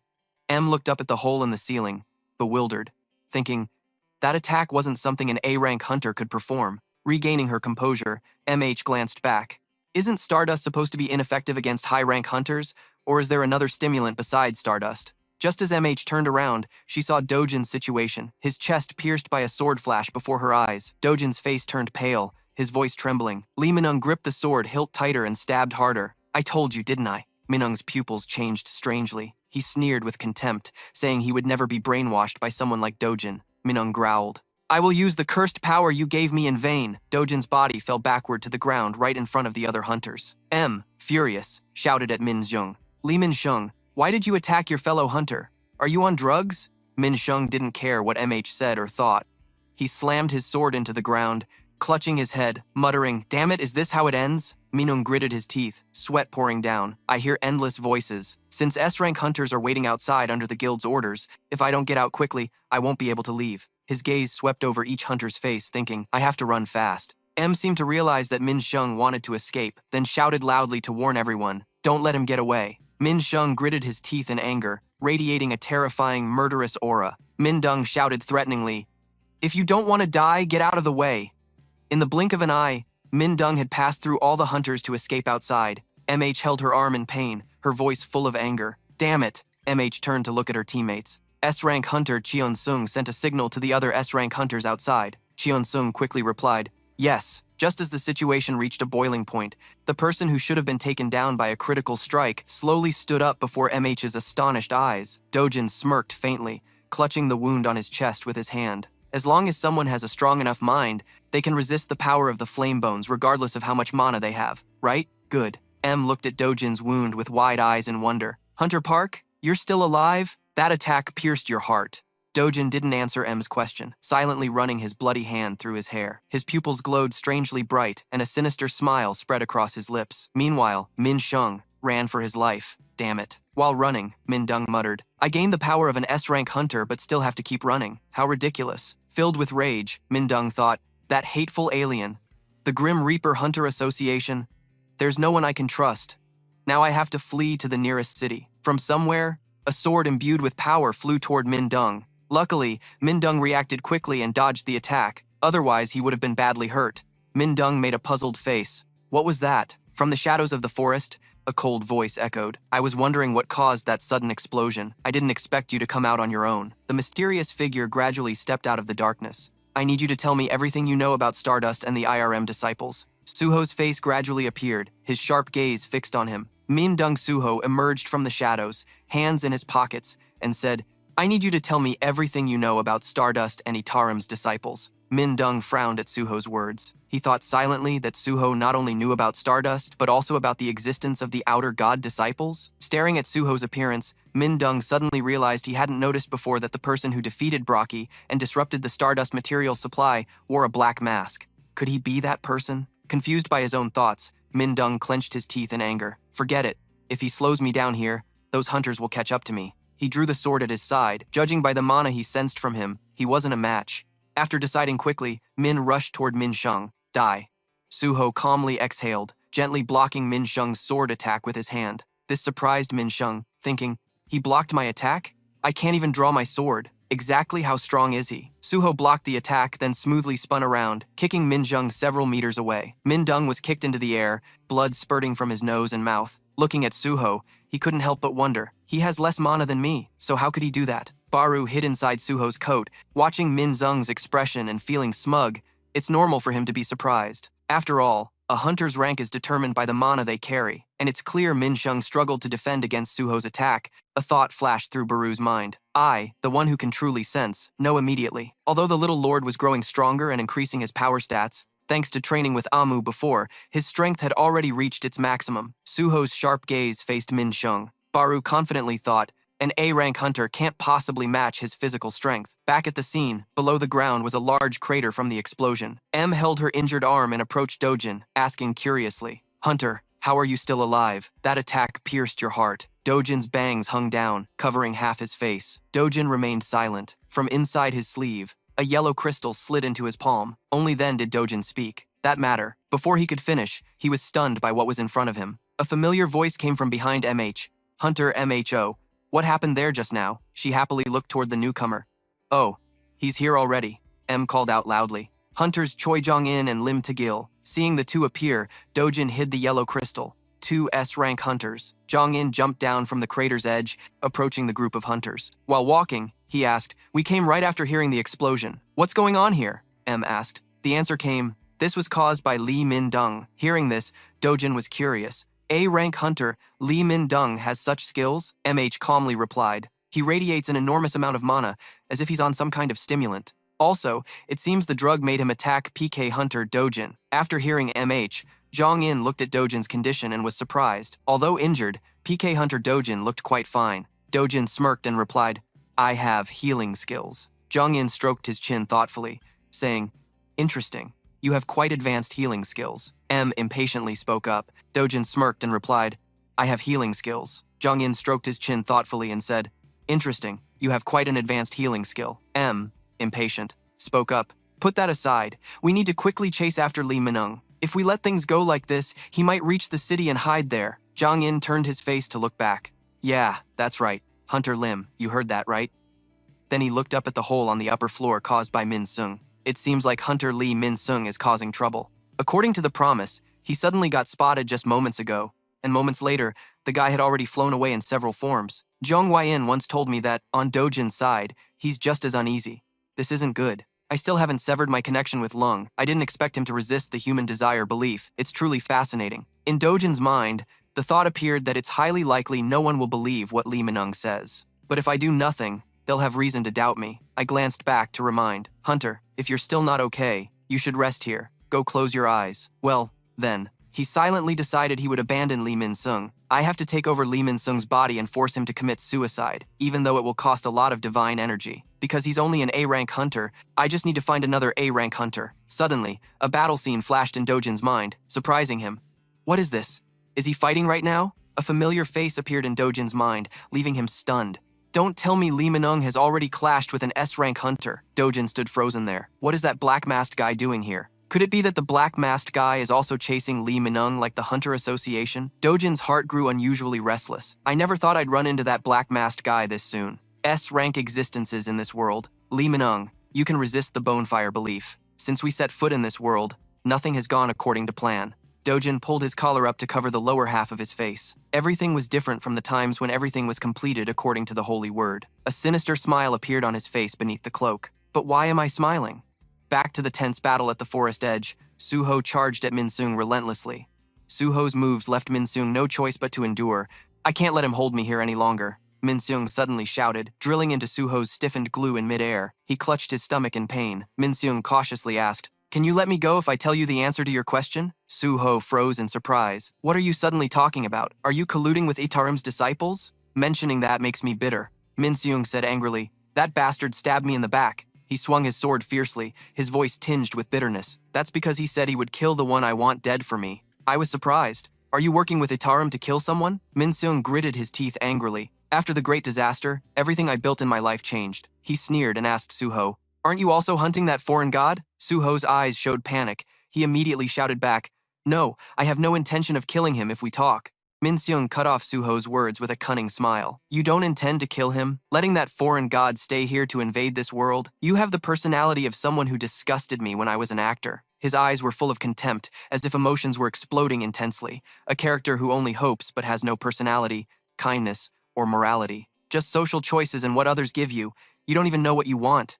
Those words stabbed Suho's heart like a dagger. The terrifying killing intent surrounded Minseung's body. If you hadn't been lucky enough to gain that power, you'd live your whole life as a nobody. Eventually, you'll be caught in a situation and have to make a decision. The more Minseung spoke, the more his emotions exploded. "I will create that situation for you. Your identity must kill before he could finish." From deep within Minseung's subconscious, he was trapped inside a giant hand. And the one behind all this was Dojin. He coldly said, "Lee Minseung, I won't let you speak anymore." Dojin smirked, looking down at the small figure of Minseung. "I thank you. I gained a lot because of you." He continued, "I will take back what I said before, that you are useless and incompetent. I will use that power of yours one last time." Minseung's eyes widened in shock. "What?" he shouted. "I won't let you do that." But it was too late. Dojin intertwined his hand with Minseung's. Outside reality, Suho shielded his eyes from the golden light radiating from Minseung. Suho was confused, questioning himself. That energy from Itarim was even stronger than Broki's Itarim energy. Minseung's body transformed. A gigantic, magnificent sword appeared, both beautiful and powerful. White wings also sprouted from his arms. Suho had to step back several steps because of the overwhelming power radiating from Minseung. A strange voice rang out, surprising Suho. "I understand now." Dojin, having fully taken over Minseung's body, spoke. "The Stardust Factory attack." He coldly looked toward Suho. "I've wanted to meet you for a long time. The Black Mask Destroyer." Dojin raised his sword with a cold glare toward Suho. "I want to meet you too, Black Masked Destroyer." Suho squinted at the strangely transformed Minseung, unable to hide his surprise. Lee Minseung suddenly transformed, just as he said. Sho asked a question but had already somewhat anticipated the answer. "You are an apostle of the gods sent from another world," Din sneered and replied. "So you already know about our existence." He laughed wickedly and continued. "Yes, I came here to claim sovereignty over this world." Hearing Dojin's words, Swa couldn't help but feel furious, thinking that his father couldn't return because of these guys. Swa's eyes were filled with murderous intent as he stared at Dojin. "You're exactly the one I wanted to meet." Elsewhere, a familiar figure silently observed both Swa and Dojin. The man shouted loudly, and with that came a pressure pressing down on both Suo and Dojin. Enough. They were stunned by the overwhelming pressure. "From now on, neither of you is allowed to move without my permission. Anyone who tries to cause trouble will be pierced with holes." The mysterious figure in the jungle aimed his bow and shot an arrow toward Dojin and Swa. It turned out the mysterious person was Tiu. He coldly aimed the arrow at Dojin, who was inside Minseung's body. "Lee Minseung, what exactly are you? What have you been doing all this time?" In Tu's eyes filled with rage, he seemed ready to tear Dojin into 100 pieces. Swa widened his eyes and looked toward Tegu. He suddenly thought of the S-rank hunter Lim Tegu. Dojin spoke softly. "It seems our deep conversation can't continue here." He looked at Swa with an even more sinister smile. "Let's meet at a higher area in this zone." The Black Mask. Tilu, overhearing Dojin's words to Swa, angrily shouted, "Where do you think you're going?" As soon as he finished, Minung fired an arrow toward Dojin. "I said you're not allowed to move without my permission." Dojin glanced calmly at the incoming arrow. He gently flew into the air with his wings and dodged the arrow. Tegu, frustrated by the missed attack, created 3 destructive arrows from his palm. He angrily prepared to shoot all 3 arrows at Dojin. The 3 arrows flew swiftly toward their target. Dojin effortlessly dodged all 3 attacks, a scheming smile always on his face. Nearby, Suo also somersaulted lightly, dodging the piercing arrows. He muttered curses under his breath. Damn it, looks like Hunter Lim Taegu came to capture Lee Minung too, Baru asked curiously. Aren't you going to counterattack? Not yet, Your Majesty, Dojin answered Baru's question. Judging by the reaction, it seemed Lim Taegu was unrelated to Itarim's apostles. Besides, he hadn't shown his true skills yet. Taegu smiled, but felt no joy inside. He spoke bitterly, those bastards avoid my name as if it's natural. Once again, he knocked an arrow and aimed at Dojin. The priority now was to capture Lai Minung. No need to worry too much about that guy. The murderous intent in Taegu's eyes intensified. He silently thought, it seems my wish to capture him unharmed was just selfish hope. Min Sung Jin worriedly clenched his teeth. That Ma'ana was too dangerous. At Taegu's place, a gust of wind carrying dark magic swept by, tightening his nerves like a stretched string. T cautiously aimed his bow at the source of the dark aura. A goblin hid beside a tree, and Taegu pointed his weapon directly at the creature. The goblin looked confused. Not knowing why it was there, it cried out in frustration, suspiciously pointing at itself. T made a grimace, staring blankly at the goblin. Why was there a goblin here? But just seconds later, he realized something and quickly turned in horror. Damn it! Taegu stood frozen in midair behind him. Both Dojin and Suo had disappeared long ago. T muttered curses under his breath. He gritted his teeth angrily and growled, Lai Minung, what the hell are you thinking? Elsewhere, a cell phone on a table vibrated with an incoming call, and a hand reached out to answer. After hearing the voice on the other end, Sung Shu responded with some disappointment. I see, so Lee Minung escaped. Tilu's voice carried regret as he replied, Sorry, Association Chairman. It was my mistake. Lee Minung's appearance was abnormal, possibly due to drug use, plus another hunter. Zhang Yinwei was startled by Taegu's words. He focused on Taegu's conversation with Sung Shu on the phone, a black-masked hunter with him. Zhang Yin loudly asked Taegu before he could hang up if the black-masked hunter was the one who looked like a fighter. Taegu looked at Zhang Yin in surprise. How did you know? Zhang Yin's expression tensed. The hunter I saw at the dungeon outbreak was also wearing a black mask. He single-handedly stopped the magical monsters from running wild. Along with the magical monsters running wild were dark magic monsters. If they were dark magic monsters, they belonged to Hunter Yung Jin Yu. In the office, Sung Shu sat with his hands clasped. He silently wondered if the missing hunter Shung Jin Yu had returned. If not him, the situation would have been handled quickly, Sung Shu thought. Or maybe the scene shifted to a mountain range, where a pair of feet quietly climbed to the summit. Shou glanced sharply straight ahead. Sensing the person he was waiting for, Dojin smiled excitedly. Mr. Tu stood on the cliff looking down below, where Swa was walking with his hands in his pockets. Dojin tilted his head and pointed his sword at Swa.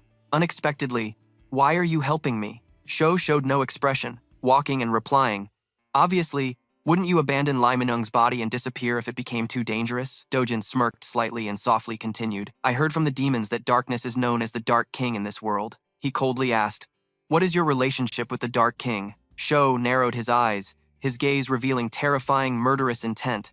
Looks like you have a lot of questions, but I see no reason to let you listen. I will crush you and use that method to extract information. Beru, hiding under Suo's cloak, appeared and warned, Be careful, young king. I can't gauge Lee Minung's power while the Itarim apostle has taken over his body.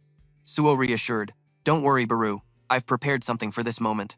His shadow expanded, revealing a surge of dark power. Suo whispered softly, as if Dojin had anticipated his next move. He smirked with pride. It was certain, Dojin thought silently. It was exactly the dark power he had witnessed on the battlefield. Each summoned shadow beast by Suho appeared. The first was the common Swamp King Kasaka. The second was the common Blue Fang. The next shadow beast was the common high-class Cho. And the last and strongest was the elite gravekeeper Siga. Suho's powerful voice echoed, These are the corpses I've saved for this day.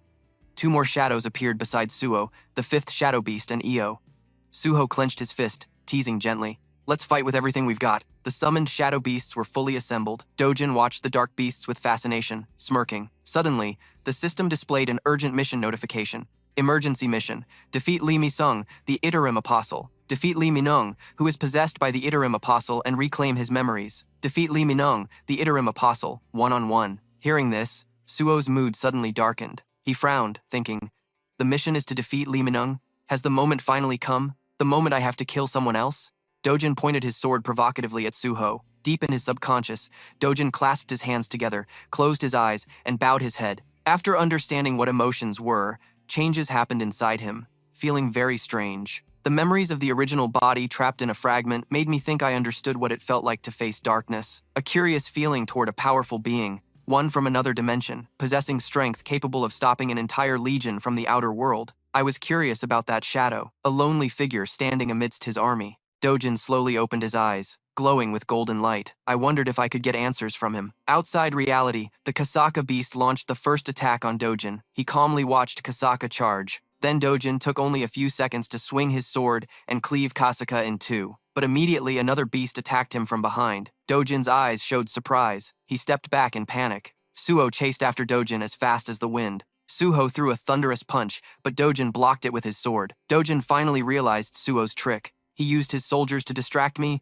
while he himself rushed into close combat. Is he really confident in his melee skills? Dojin angrily swung his sword toward Suho. Just as the blade was about to touch him, Suho quickly leaned back and dodged. He landed on the ground, and Dojin followed suit. Iso took the opportunity to launch a sneak attack from behind. She gritted her teeth, determined to defeat Dojin and avenge Kasaka. But unfortunately, Dojin easily dodged her strike, grabbed her spear, and flipped her upside down. Dojin questioned, "You're not a shadow soldier, are you?" Tears fell from her eyes as she looked at Dojin with hatred. Suho flew in from the rocky side to rescue Io. The mask on his face cracked. Dojin cast a cold glance at the attacker. He asked, "Why don't you use shadow soldiers in battle?" Suho replied coldly, "Shadow soldiers?" Then he said, "If you want to see them so badly, then watch this." As Suho finished speaking, Siga appeared right behind Dojin. It used a technique to trap Dojin inside. Siga's massive hand held him captive. Dojin gave Siga a cold glare. Taking advantage of Dojin being restrained, Suho used the power of the Vun horn, aiming to quickly finish him off. Suho's eyes turned icy as he raised his fist. Dojin's expression remained calm, unshaken. Suddenly, a massive explosion blew everything away, dust swirling everywhere. Dojin squinted, trying to see through the sand. He quickly stepped back to escape the blast radius. Suho breathed heavily. The sand covering him exploded. A blurry figure appeared inside the smoke. Dojin attacked Suho like a ghost. "Looks like I can't feel the excitement I once had back then." Eso was hit and screamed in pain. The Cho beast was also targeted by Dojin, losing a piece of its body. The fang on Dojin's hand cracked. His eyes showed astonishment. Dojin ended his attack, coldly shaking his head at the group. Disappointing. He continued disdainfully. "The soldiers of that shadow guy are all seasoned warriors with their own will. It's like they are a well-trained legion. Your power might be similar to his, but your skills are worlds apart," Dojin went on. "Eso and Suho are struggling to hold off the relentless attacks. I really can't believe you possess such power yet still can't win," Dojin sneered. Suho coldly looked at Dojin. "Damn it. Since the Ataram apostle has taken over Lim Minung's body, everything has become much harder." His power surprised Suho. It was almost on par with an S-rank hunter. Before he could gather his thoughts, Dojin charged forward to attack him. The reason the shadowy figure appeared so lonely was that no one in this world was his equal. Suho struggled to defend against Dojin's relentless sword strikes. After all, who could truly understand someone who possessed absolute power? Shuho thought silently. Does he really look that lonely? At that moment, a cracking sound of something breaking echoed. Shuho was stunned, eyes wide as he looked at his gloves shattering into pieces. The system notification appeared. The Horn of Vunkanitem has been destroyed. Before he could comprehend what was happening, Dojin swiftly flew over and stabbed Shuho through the abdomen with his sword. Iso cried out in despair, full of heartbreak. "The young king." Dojin stared intently at Shuho, his gaze sharp. "You don't understand the power you possess at all." A glint of ambition rose from deep within him. "That's why I will take away the dark power he holds." Watching Shuho struggle across from him, a cunning plan formed in Dojin's mind. "I'll turn him into a follower, then do whatever it takes to claim that power. Once I succeed, maybe I'll understand what darkness truly feels like." His whole body trembled in pain, but he forced himself to pull the sword out of his own body. Sweat poured down Dojin's face like a waterfall. He swallowed the pain and gritted his teeth, thinking, "I don't understand the power I hold? Come to think of it." Li Min-sheng said something similar. Shuho recalled the words Min-sheng had said. "You're the type who always shows hope but lacks any real personality. Kindness and morality, those are just things others impose on you. You don't even know what you truly want. If you weren't lucky enough to have that power, you'd just be a background character your whole life. Eventually, you'll face a situation where you must make your own decision." Shuho wondered about his stats and skills. "Do I need something else besides these to become stronger?" Baru suddenly called out to the young king, questioning, "Why don't you use weapon manifestation?" Suo pressed the TV remote while glancing sideways to answer Baru. "Because the Horn of Vun Can has more attack power." Suho rubbed his chin, looking thoughtful. "Also, it's a bit difficult for me to use both the Link skill and Royal Authority while commanding shadow soldiers in a battle like this. Besides, I'm not confident I can use weapon manifestation." Beru spoke firmly. "You're a genius. I believe you can do it." "I, Beru, guarantee that." Shuho replied vaguely, "It's fine." He glanced at Beru and asked, "Besides, didn't you say Dad doesn't always use weapon manifestation in battle? There must be a reason why he chooses to use it sometimes. So I think something might be wrong if I use it." Baru was silent for a moment, then answered, If that's what you think, then so be it. A thought crossed Shuho's mind. When did this start? When exactly? When did I start setting limits on myself so easily? Remembering himself sitting on a chair, drawing on paper, Shuho sighed deeply. His eyes darkened. Was it because of the habit of easily accepting failure before I awakened? Shuho asked himself, thinking back, how long has it been since I last drew after awakening? I really love drawing. Once again, Min Sheng's words echoed in his mind. You don't even know what you want. If you weren't lucky enough to have that power, you'd just live as a background character your whole life. Shuho nodded. He thought, he was right.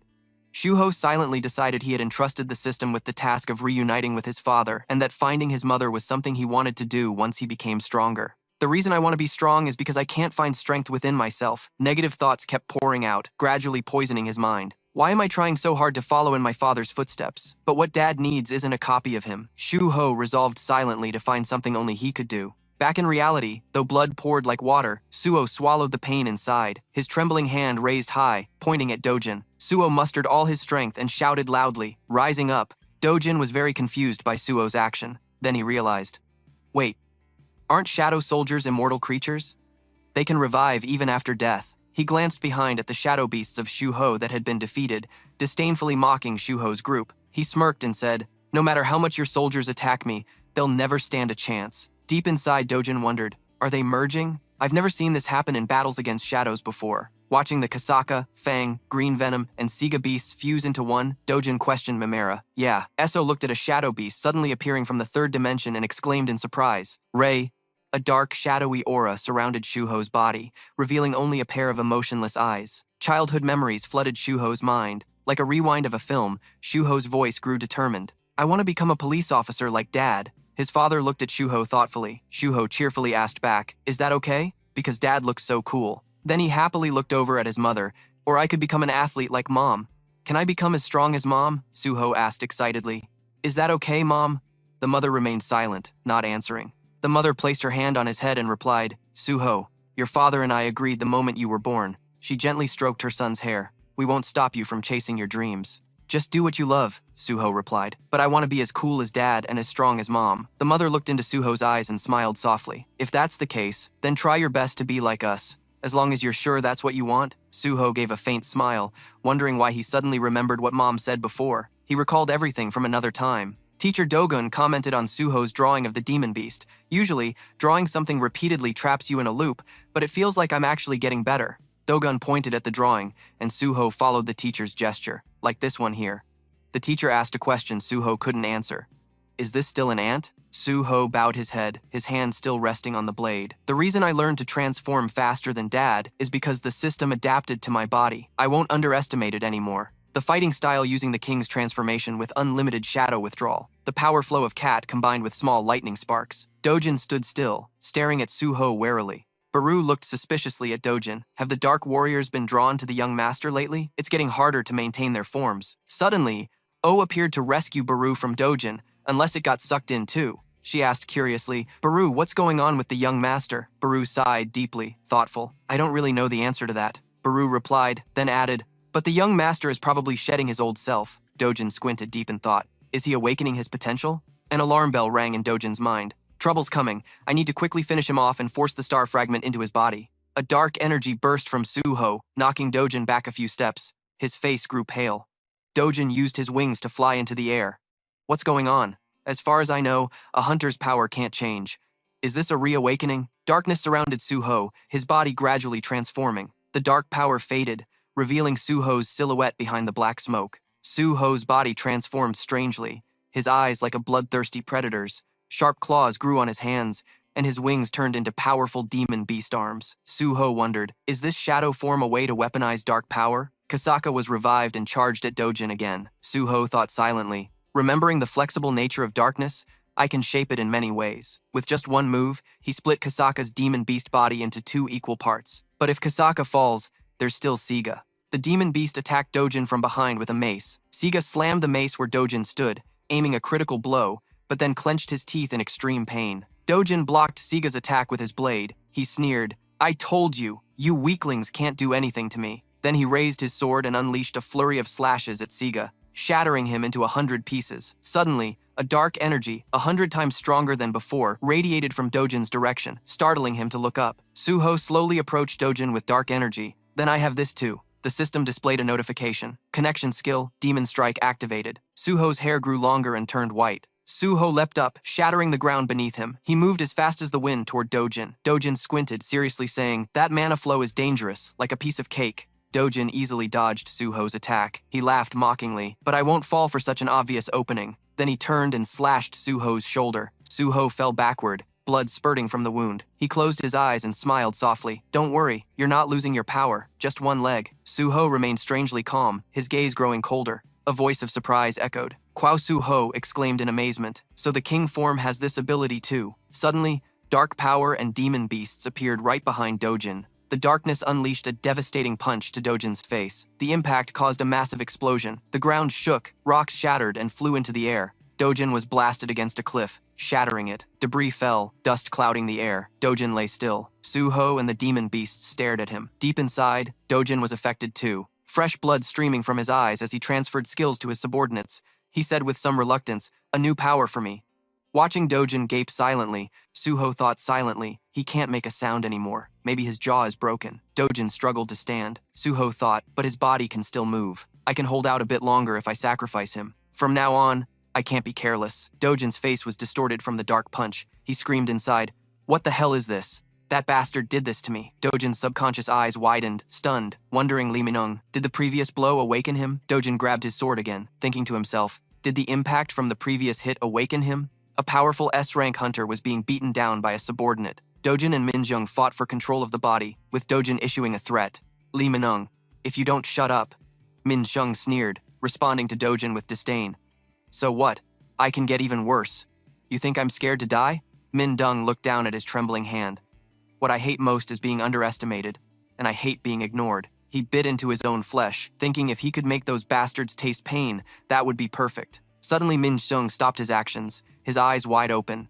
Seeing the familiar feet approaching, Min Dung thought silently, "Here comes that bastard." Looking up at Shou's figure, Min Dung thought, "Even if I can't be the main character, I'll still play my role well." He shattered the armor covering his body. Min Dung stuck out his tongue, his face full of madness. A hint of insanity appeared in his mind, tasting the last bit of power of a villain. At the same time, Swa realized his moment had come. He quickly rushed toward Dojin, his cold gaze fixed on Minung. A punch fueled by Swa's barely built-up affection targeted Minung. Su Ho's thunderous punch pierced through Min Sung's stomach before he even understood what was happening. Sung Suo punched right through Lee Min Sung's body. Then he lifted him up, Lee Min Sung's hand stained with blood. Unable to accept this, he screamed loudly, the scream growing louder. Lee Min Sung painfully raised his hand to touch around his mouth, growling as he did. Lee Min Sung wondered if it was so bad that now he had a hole right in his stomach. Now his jaw was broken. Was there no way to deny this? When that alien bastard appeared before him, he thought the chance to change this damn world had finally come. But this was his fate. Yeah, ever since the great disaster happened, his life has been like a dead dog's. In Lee Minung's mind appeared the image of Lim Taeju. He didn't like it and cursed. "Damn it, why do I remember that bastard Lim Taeju at my last moment?" Lee Minung muttered irritably. "Don't stand above me and look down on me." Lee Minung was a superstar, but why did that kid look like he pitied him? Just then, the system notification appeared. Notification: you have gained experience. Notification: you have leveled up. Mission: emergency mission. Defeat Lee Minung. Apostle Itarim. Defeat Lee Minung, who has been possessed by Apostle Itarim and had his memories taken. Defeat Lee Minung, Apostle Itarim, one-on-one. Notification: mission completed. Lee Min Shung had collapsed. Sung Shu Ho approached him. The Esso group arrived just in time. Seeing their young lord, Esso smiled happily and said, "Young king, you did it. I knew you would defeat Apostle Itarim." Sung Soo Ho remained silent, his eyes full of thought. Looking at Lee Min Seung's body lying on the ground, Sung Soo Ho finally spoke. The one smiling at the last moment was probably Lee Min Seung, not Apostle Itarim, right? Although he didn't say much, he gave me the feeling of someone who poured his heart into his desire. Beru seemed to understand Sung Swa's feelings. It thought this was probably the first time the young king had killed one of his own kind. Is he in shock? Sung Swa still sat there, staring at Lee Min Seung. He told his comrades, "Thanks to Lee Min Seung, I realized something. After becoming a player, my purpose in life was only to find my mother and become someone who could help my father. But now I think I have no goal of my own." That's probably why Lee Min Seung said, "I don't know what I want." Suddenly he recalled the battle with his father at the end of training, when he truly felt his father's greatness. His father's voice echoed in Sung Shu Ho's mind. Even though you are my enemy, I respect you. I wish I could be as strong as you. Back then, I truly desired victory, so I felt deeply discouraged. He didn't know when his father had become so distant and great, someone he couldn't even imagine reaching. He thought he needed to say this. Having big ambitions is a good thing, right? Suddenly opening up like that, Baru didn't understand at all. Sung Shu-ho seemed determined, pointing to the sky and clearly saying, "The stronger I become, the more I crave to be the strongest. I will surpass Apostle Iterum, the kings, and even my father. That's the model I want to become." Iso was moved by these words. She wanted to tell Sung Swo-ho, young king, but those words only go so far. Baru also expressed its opinion. "Even though I think it's impossible, I will still support you." Gray chimed in. "I think becoming stronger than the Dark King is way too difficult." Sung Shu-ho replied helplessly. "Thanks for killing the mood, guys." Despite saying that, Sung Shu-ho understood why they thought that way. He quickly set the matter aside and focused on checking the rewards. The system notification appeared. Notification, you have received rewards. Notification, you have gained experience. Notification, you have leveled up. You have leveled up. Notification, player has reached the required level. Notification, you will receive an advanced mission. Notification, do you want to accept the advanced mission? Before this notification, Sung Swa hesitated. He thought, an advanced mission? Looks like reaching level 40 will unlock advanced missions. The system still had more notifications. In the status window, it showed Sung Suo at level 40, Profession 0, Fatigue none, Title Bloodwolf 8, 2,500 mana, 780 Strength, 124 Endurance, 60 Agility, 49 Intelligence, 47 Awareness, 54 plus 5 remaining points, 4 passive skills, 3rd level defense, 2nd level martial arts, 1st level power enhancement, active skills, 2nd level royal authority, 2nd level shadow extraction, 1st level violent slash. Sung Shu-ho felt happy about this notification because he was finally about to receive a profession. The group stood there looking into the distance, bathed in the soft light of the sunset. Opposite them, someone silently observed their every move. Lee Min-sung. He smiled arrogantly and said, "Looks like I let my guard down. I didn't expect that black-masked guy to have such great potential. I have to make him one of mine. One of the powers I gained from collecting my fragments is the equivalent exchange balance. It allows me to trade something of mine for another thing of equal value. Min will convert the life force of nearby followers into mana. Thinking is doing." Lee Min-sung immediately used the power of the equivalent exchange balance to gather mana, and he enjoyed the results, saying, "It will be something like this." From Lee Min-sung's hand, a mana orb formed. He was satisfied with the outcome. Meanwhile, on Sung Suo's side, Baru said, "Young lord, now I will try to search for information about the trickster Fitarim in Lee Min-sung's memories." Sunggu agreed to let Baru do that. Sung Shu-ho was still thinking about Lee Min-sung, wondering if Lee Min-sung hated the world after the great catastrophe. What if he never became a player? While lost in thought, Sung Suo's eyes suddenly widened, as something pierced straight through his side. The attack was so strong that Io and Gray were shocked. Sung Suo froze, not understanding what was happening. A flood of questions filled his mind. An attack? From where? It was Lee Min-sung attacking from a distance with the mana orb he had just formed. Knowing he hit the target, Lee Min-sung laughed with delight as another mana orb flew forward. Sung Shu-ho collapsed, feeling something invading his mind. The system issued a series of warnings about a passive effect called longevity. You will be immune to all diseases, poisons, and status effects, and have extremely strong regeneration while sleeping. 321 failed to remove abnormal status. Longevity is analyzing the abnormal status. A 2-1 longevity confirmed that this abnormal status is similar to the flame infection. Longevity will attempt to remove the abnormal status using data from flame infection. 321 test failed. Due to the presence of foreign substances, the system became unstable. Longevity will try to heal you using flame infection data. 321 test failed. 321 test failed. 321 test failed. 321 Lee Min-sung observed from afar, a triumphant expression clear on his face. He said to himself, "We will gain the power of darkness." His eyes opened wide with madness. Sung Suo's system was still analyzing his condition. 321 successfully analyzed the abnormal status. The longevity effect removed the abnormal status. The system recovery process began. Sung Suo stood up. Baru and Gray's group was extremely panicked. Sung Shu-ho noticed the process of converting followers had stopped midway. A voice echoed in Sung Suo's ear. "Young lord, are you okay?" Sung Suo thought, "Longevity has successfully activated. I need to use darkness to cover my wounds." The system warned again. His blood was decreasing, Suho thought. "At this rate, I need to find a way fast." He pressed the accept button on the system screen. It was a notification about accepting an advanced mission. Suo agreed to take the mission. The system displayed a new notification indicating the advanced mission was starting. Immediately, the surrounding space changed. The system provided new information. Only players can enter the advanced mission. To maintain seamless connection, your teammates, the descendants of the royal bloodline, must be transferred to the dark dungeon. Eso and Baru were shocked when they heard this. They didn't want to leave Sho alone. Lee Min-zung was watching every move of Sho from afar. Sho was in pain, his eyes tightly shut. After a moment, the space suddenly changed, and a new energy appeared. The space was now completely black, and a voice spoke up. "It's so dark, I can't see anything. Am I dead? It hurts so much. I feel the warmth of fire somewhere nearby. But if my stomach hurts this badly, does that mean I'm still alive?" Then immediately, light filled the space.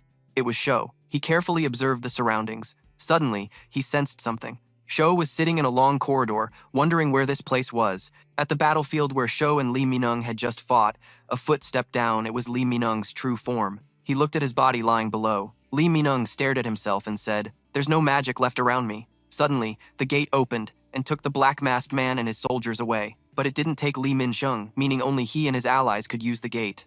Darkness and the black mask always surprised me whenever we fought them. Interesting. In the space Sho just arrived at, he placed one hand on the ground, then stood up straight. Sho said to himself, "After arriving here, the hole in my stomach has completely healed. That means my body has recovered." Speaking of which, Sho stopped standing up. He planted his feet firmly on the ground and stood up, then opened the system to check everything and said, "The advanced mission doesn't allow other royal descendants to participate. The dark dungeon key cannot be used. It means I can't use the connection skill or the key to enter the dark dungeon. This is definitely the tutorial dungeon, the dungeon my father created for me." Exho recalls his previous memories. Exho thinks, although the mature version of myself from here is gone, the memories here remain forever, but there are no knights left to defeat and level up, nor weapons to give anymore. Why do I have to choose when the horn is already broken? At this moment, a series of questions flood Shuho's mind. Why isn't there a detailed explanation of the mission if I have to open the gate and climb the tower like before? Does that mean I have to complete everything without using weapons or connection skills? Is this place always like a maze with so many paths? This place feels both strange and familiar, noises coming from everywhere, cramped with something that amazes X-Ho. Ahead is a door. Suho stands before the door, still scratching his head in confusion. The path remains, but why is there suddenly a boss room door here? Is this advanced mission half-heartedly done? X-Ho stands there thinking for a moment, then decides to open the door. He feels a bit worried, not knowing what's behind it. Once the advanced mission ends, will I become stronger like I used to? The first thing I encounter in the dungeon is a knight. The door opens, and X-Ho steps inside. Inside is pitch black. X-Ho feels uncomfortable and thinks, it's too dark to see anything. But someone is there, a vague shadow sitting on a chair in front of X-Ho. He sees the hand of the person sitting there. His eyes widen, as if he's familiar with this person. He stands looking ahead, recognizing this familiar figure, and hears words spoken. "That's me from the tutorial in the past." Suho exclaims in shock. "Do I have to fight myself? Back then, I could even beat Peru with full power." Suho feels a bit worried, thinking silently that he defeated Peru. Past X-Ho clenches his fist tightly, seemingly ready to fight. Immediately, Past X-Ho unleashes his power, a punch straight forward aimed at Present X-Ho. Present X-Ho hasn't reacted yet, shouting, "Wait!" But Past X-Ho doesn't seem to care, attacking fiercely with overwhelming force. 3 lamps lighting the room are burning. Suddenly one flickers out. X-Ho slams his hand hard on the ground. The room echoes with his shout. X-Ho's face turns pale as if he just experienced something terrible. The room returns to normal. X-Ho sits in the middle of the room and says, "Will I respawn here if I die?" His eyes show fear and confusion. A flood of questions arises in X-Ho's mind. Why do I have to fight myself in the boss room? Could the advanced mission really be to defeat my past self? Is that even possible? Suho falls into deep thought. He thinks quickly, then stands up and says, "No, the system was created to help me get stronger. If my mission is to defeat whatever is behind this door, then there must be a way to do it. Unlike the tutorial dungeon, this place has many paths. If a boss room door appears here, there must be other doors elsewhere. Based on my judgment, I'll act immediately." After a while, Suho, drenched in sweat, looks ahead happily and says, "I knew it, there's another boss room." He now stands before another door, similar to the first door X-Ho entered. He lifts his foot, ready to step in, but hesitates, thinking, "Wait, what's in this room?" X-Ho reassures himself, "Don't think about it. Whatever it is, it's still better than facing my past self." With that thought, Suho places his hand on the door and opens it. Inside is a space filled with children's toys scattered across the floor. A little boy is sitting there playing with the toys. Noticing someone, the boy looks toward the door. X-Ho is once again shocked, thinking, "Is that me as a child? What kind of dungeon is this? Do I have to fight myself as a kid? Even if it's myself, fighting a child is still wrong." While Suho thinks this, the child attacks. The toys in the room float in the air, each carrying power. Suho can't move. Exho thinks, is that the power of a ruler? The boy points at Suho. His finger moves rapidly in different directions, and the space changes again. Another lamp goes out. Suho sits in the middle of the room again, his whole body aching. Exho doesn't understand what's happening, recalling that he couldn't believe the question earlier. Did I just snap my own neck and kill myself instantly as a child? Right now, I can't face both versions of myself. How am I supposed to complete this mission? Wait. Suddenly, Exho thinks of something. He thinks if I only have 3 lives like in the tutorial, I've already died twice. That means I only have 1 life left. 1 lamp is still burning. But suddenly, many lamps appear in the air. More and more keep appearing. Exho looks up, confused. He exclaims, "What the hell?" But before he can finish, a strange phenomenon occurs. The system announces a parallel world clone. Due to interference, the system has malfunctioned. Defeat the entity behind the door with your remaining lives. The entity behind the door is more than 1. Until the advanced mission is completed, you cannot leave the dungeon. Exho looks at the lamps in the air, wondering, don't tell me all these flames represent the number of lives I have left. Is this a good thing? But then Exho realizes, but there's no way to level up here. He begins analyzing the situation. Because of the presence of strange materials, the system has become unstable. Is the reason I got such a ridiculous mission because the system is malfunctioning? The system now has a new announcement. Defeat the creature behind the door with your remaining lives. The creature behind the door is more than 1. Until you complete the advanced mission, you cannot leave the dungeon. After reading the announcement, Suho thought that if that's the case, there's no guarantee those flames are really his remaining lives. But I can't give up here. Suho moved forward. He knew the only choice he had was to keep going. Suho continued analyzing the seemingly random paths and the sudden appearances of boss rooms. So it's highly likely that other rooms still exist. But the problem is, I don't know how vast this maze really is. Sho walked while observing and analyzing the situation. Since I have plenty of time, I'll search slowly and carefully. But suddenly something caught Sho's attention. Ahead, there seemed to be something. Sho approached. It was a stuffed bear floating in midair. Then many other objects appeared,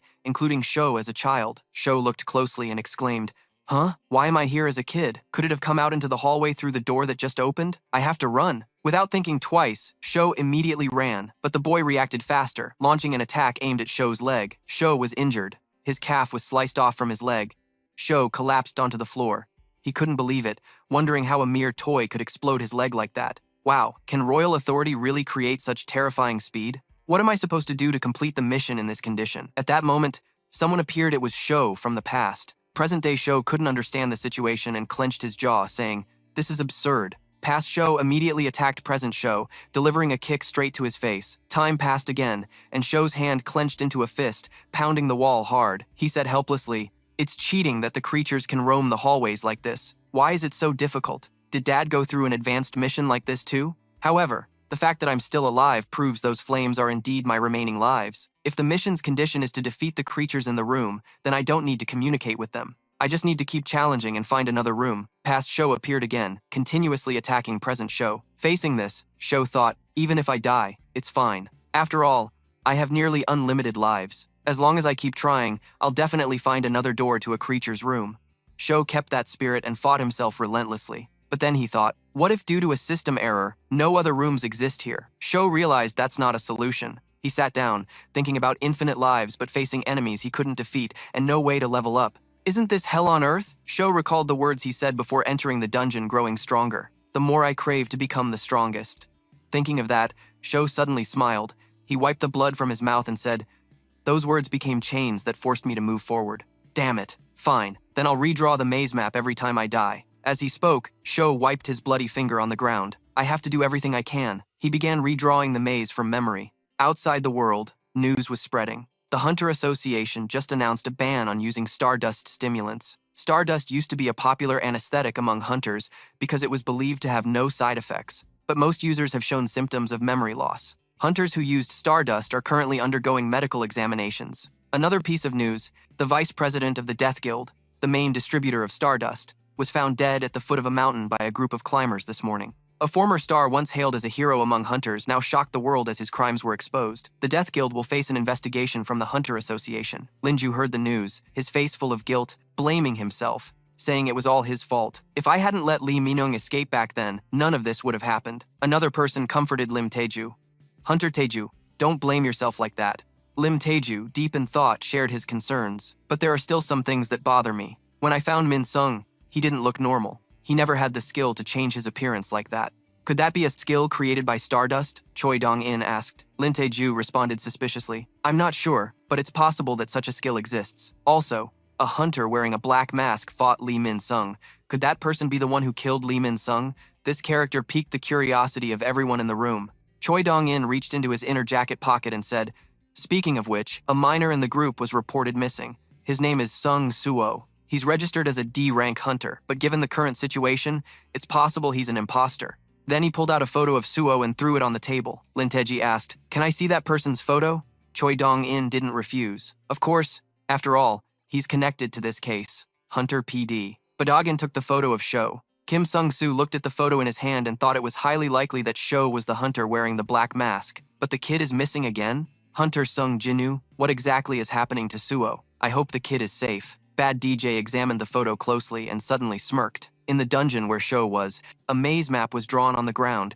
gradually filling in more details. After a while, the map was as large as the entire room. Sho sat looking at the map for a long time, his eyes narrowing. Outside, the SO group worried about Suo's safety. Baru didn't know what to do, just flying in circles above the ground. Seeing this, Amut said to him, flying in circles won't bring the young king back. Why don't you calm down? Baru said again. Do, Bo said coldly. How can you tell me to calm down when no one knows how the young king is right now? Baru cried and complained. Young king, Baru is so worried that I can't sleep. SO spoke up to defend Baru, saying, I understand why Baru acted that way. It's been 2 weeks since the young king stepped through the gate. Unlike his cold tone when talking to Baru, Amu gently confided in SO. You seem worried about the young king too, SO told Amut. Aren't you too cold? You're a companion just like us. Amut didn't hesitate to give his opinion. If so, are you really looking straight at the young king? I understand that in your eyes, compared to the great existence known as the Dark King, the young king is like a child. But I have never met that Dark King. I only know that your young king has never uttered a word of giving up, even if his bones are broken, flesh torn, or spirit pushed to the limit. I firmly believe that no matter what challenges he faces, he will be safe. Baru was surprised by Amu's words and praised him with satisfaction. Wow, you're right. All we can do is trust the young king. Inside the dungeon, Suo was counterattacking, attacking while saying, do you think I'll just keep dying at your hands? Suho was facing his past self. Young X-Ho was also present, but was sitting and watching the two fight. Although he counterattacked, X-Ho was still not in the upper hand. He spoke, I stopped counting how many dozens or hundreds of times I've died a long time ago. Through these repeated deaths, I realized I could see their status windows. My younger version, the one who can tear a person apart with psychic power. Little X-Ho had no player level, no Dominator's hand skill, maximum level of telekinesis without touch, yet his Dominator's hand skill had reached the maximum level. My guide version, the one who can destroy everything with a single strike. The novice Xeung Suo's class is Battle Soul Phantom. The system displayed Suo's guide version information. Name, Xeung Suo Ho, level 99, class Battle Soul Phantom, and he is a 99 monster, so was reborn once again. He hurriedly ran down the corridor. He cursed with slight irritation.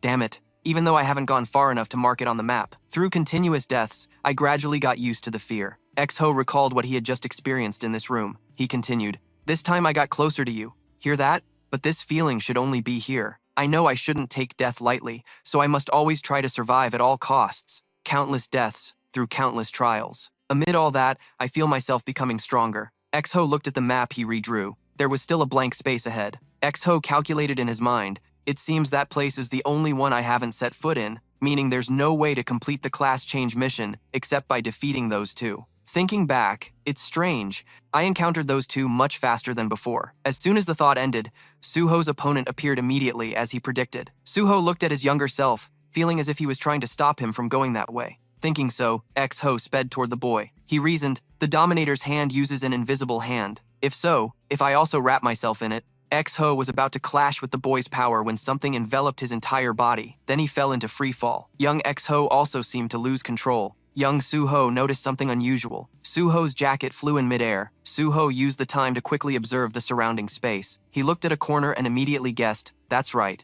The left path is the only one I haven't been to. Please, X-Ho, use your maximum speed to turn left. He arrived just in time. Standing in the corridor entrance, Suho exclaimed in surprise, it's a gate, just as I thought.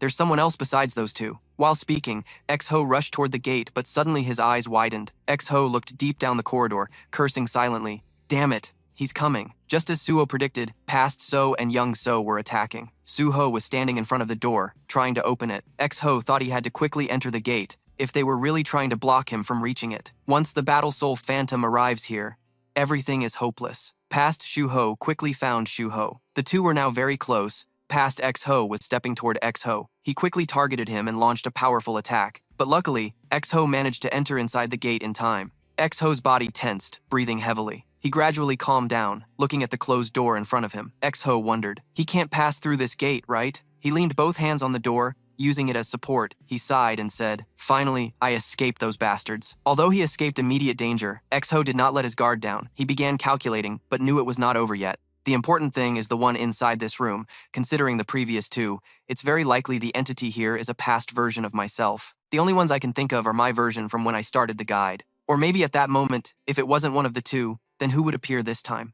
As Sho predicted, a figure appeared behind him, and his gaze became alert. The footsteps gradually approached. It was another version of Sho, holding two deadly weapons in both hands. Sho and his opponent faced each other. Sho looked at the person standing before him, thinking, is this round my turn to use dual swords? The guide version of Sungu Sho and the younger Sungu Sho were both different versions of himself from the past, and the weapon he held was actually the Fang of Rakan, another sword named the Horn of Vui Kan. Huh, is this name a glitch or something? Sho stared at the status screen showing his opponent's stats. After reading the information, he smiled faintly. Then Sho took the initiative to attack. He was excited, thinking that finally a worthy opponent had appeared. This time, Sho seemed very confident. After reading the data, Sho knew that his rank and stats were far superior. The status window displayed Sho's name, level 32, no profession, no fatigue, title, Wolf Slayer, strength 75, stamina 41, agility 41, intelligence 41, reflexes 41. Sho paid special attention to the strength stat. The status window showed Sho's current information. Name Sho, level 40, no profession, no fatigue. Title, Wolf Slayer, HP 8,250 out of 8,250, Mapic 780 out of 780, strength 1,288, stamina 41, agility 49, intelligence 49, reflexes 54. It seemed Sho was enhancing himself while using the sword. The system kept sending new notifications. The body enhancement skill had been activated. The player's attack and defense power were amplified. The wind skill of the grassland had been activated, increasing movement and attack speed. The giant skill was activated, boosting defense. This enhancement ability amazed Sho. He thought, body enhancement? That's the skill Amu used. And why does he have so many effect buffs? Before Sho could think further, the opponent launched continuous attacks. A series of skills were activated, including the Windstorm Slash. These skills surprised Sho, who exclaimed that the Windstorm Slash was even usable. Sho quickly drew his sword and unleashed the Windstorm Slash. Sho blocked it. Holding the sword, he felt lucky to have kept it in case his weapon broke. Still, Sho was injured. Suddenly, a flood of old memories appeared in Sho's mind. He worried, what are these memories? Aren't these the memories of when I defeated Brokey? Is this a mental attack? Sho was being attacked both physically and mentally. Memories flashed through Sho's mind, but he was still clear enough to realize another memory wasn't his own. Could it be that every time he's hurt, he suffers more mental attacks? The current Sho was pushed backward. The sword-wielding Sho smirked, then charged energy into his two swords, slashing toward Sho. Sho couldn't dodge and could only block the attack. The attacker wasn't the sword-wielding Sho, but a knight. Things were becoming increasingly surprising for Sho. Sho was facing two enemies at once. The enemies attacked relentlessly. Sho thought that since he could summon a dark warrior from nowhere, he must have the ability to store shadows at level 32. Yeah. The longer the fight went on, the more I realized the memories appearing in my mind were those of this Sho. They were his experiences in another world. In that place, there was another version of Peru, along with other versions of Gray and Amu, and even myself, the one who could work with them to resolve that event smoothly. The system assigned him challenges fitting his current state, and he grew stronger through them. I don't know if it's due to some glitch here that he was created or what. Sho was still fighting hard. Each attack grew stronger. Fighting like this annoyed Sho, who shouted loudly, "Why? Why do you always give me challenges too hard for me? Why must I always push myself to the limit? Not only are there no easy challenges, but I also have to die hundreds of times in this trial because the enemies are absurdly strong." But the other two ignored these words, continuing their attacks as if programmed. Sho fought alone. He realized after dying countless times and enduring endless despair that if he just sat there doing nothing, he could never improve his situation. The problem wasn't whether the system was faulty or not, but that the way I used this system from the start was wrong. The thing that nurtured me isn't the system. I have to be the one exploiting it instead. The clash among the three created a significant shockwave. Sho braced his hands on the ground, his whole body flipping in midair. Sho told himself he wouldn't follow the path the system set for him anymore because his future would change based on his own decisions. Sho dodged the attack and counterattacked. The sword-wielding Sho was pushed backward. Sho didn't stop. He took advantage of the momentum to prepare an attack. A fist aimed directly at the sword-wielding Sho without missing. The sword-wielding Sho was hit by a powerful blow but countered as well. The space around them trembled from the clash of their powers. Sho lay buried in dirt and rocks. He quickly stood up. The system displayed a mission notification. Eliminate the existence behind the door with the number of lives assigned to you. The existence behind the door, 1. The player has completed the class change quest. You have received the title Overcomer of Adversity. This title is awarded to those who have spectacularly overcome hardships. The more stamina you lose, the higher your stats increase. You will gain a percentage.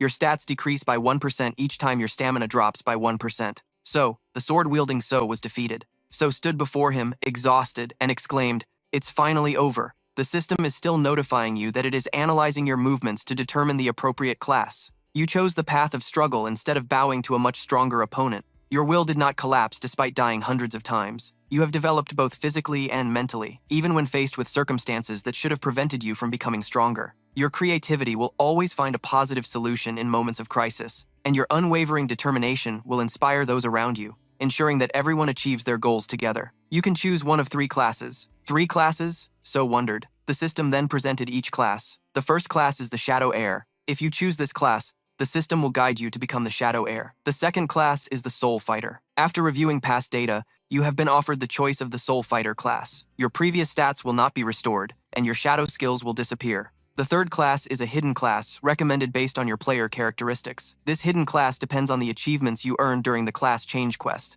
Your shadow skills will disappear. So analyzed that choosing the first option would bring no change. Choosing the second would mean following the path of the past, and choosing the third would mean losing everything and experiencing something new. So Ho found something illogical and said, "Are you kidding? I've endured countless painful deaths here just to receive a reward for those unreasonable hardships. I will take everything." Then, So proceeded with the skills to accept the class. The system announced, "You have completed the class change. Your class is Baru." So Ho called the young king to rest peacefully in his arms. Eso couldn't hide his disappointment, stammering, "It's been 3 weeks, but we still haven't heard anything from him." From their expressions, it's clear that Baru is the most troubled here. He desperately needs confirmation to soothe his long-suspended soul. Bad fish. The young king is still okay, right? Honestly, Amut isn't much different from them.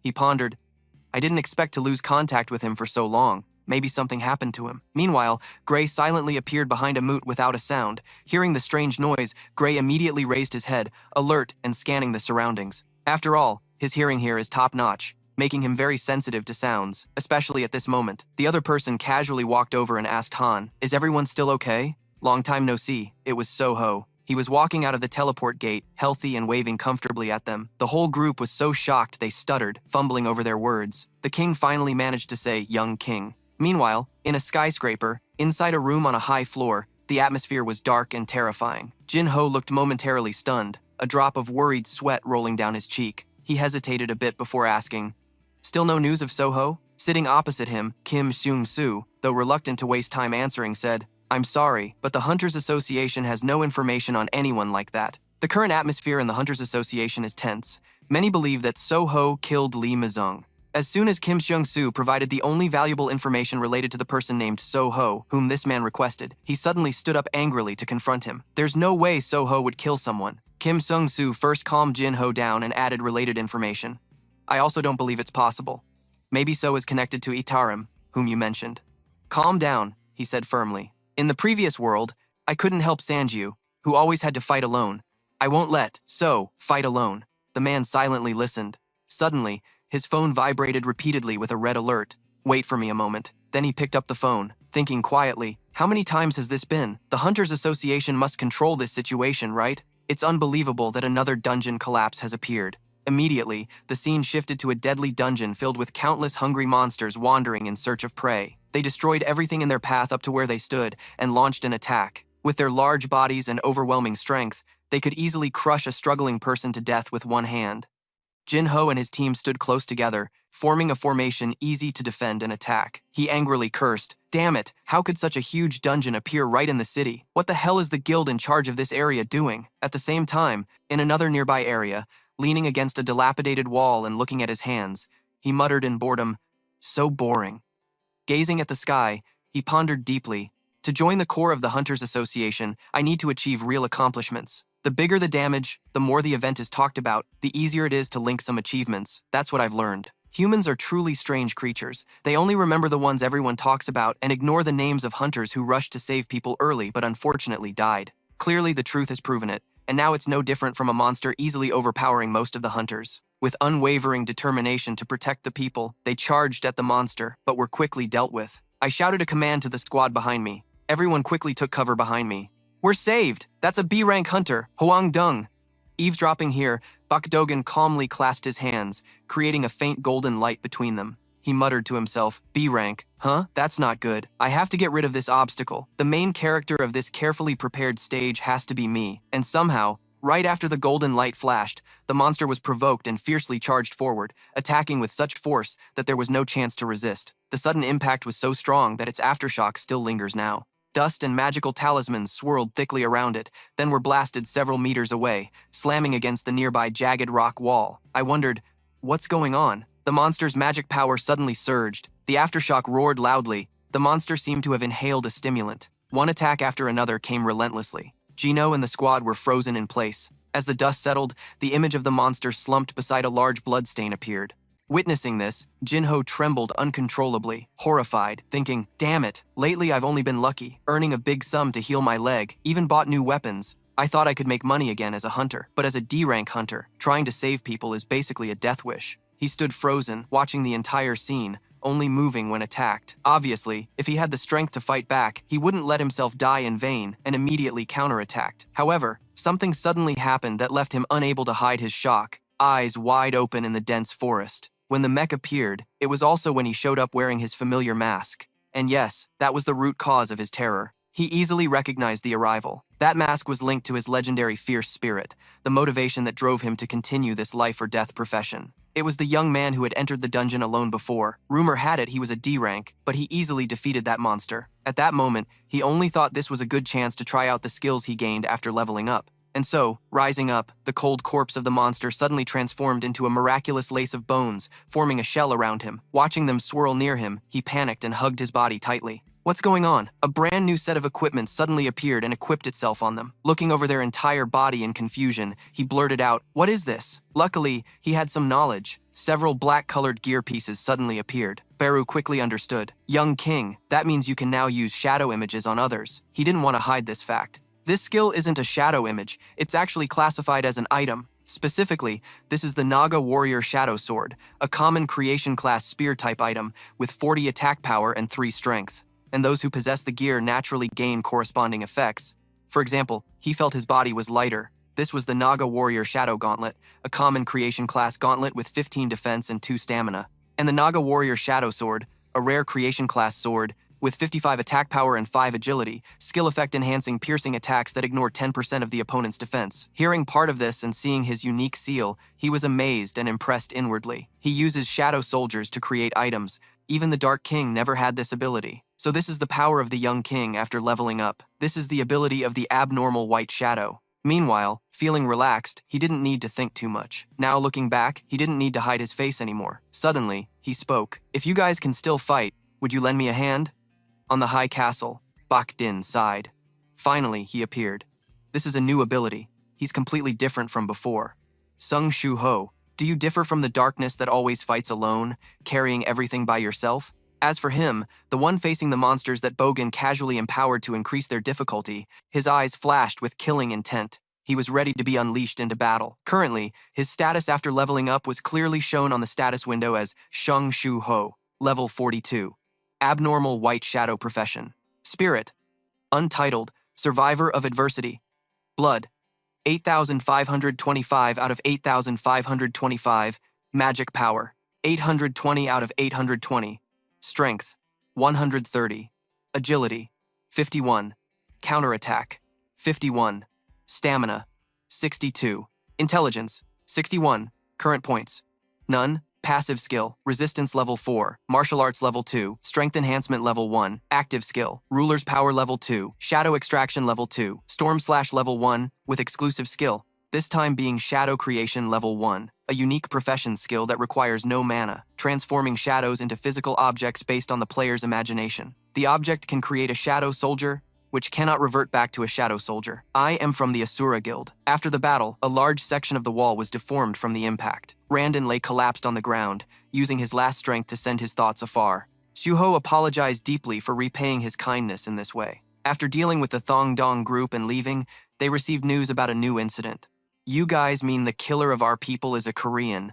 We will head to Korea. Used for crafting cannot be transformed back into the Indian shadow soldier in the Asura Guild. After the battle, a large section of the wall was deformed from the impact. Randon lay on the ground, using his last strength to send his thoughts far away. Sho was very sorry for repaying his kindness this way. After dealing with the Thong Dong group and leaving, they received news about a new case. You guys mean the killer of our people is a Korean. We will go to Korea.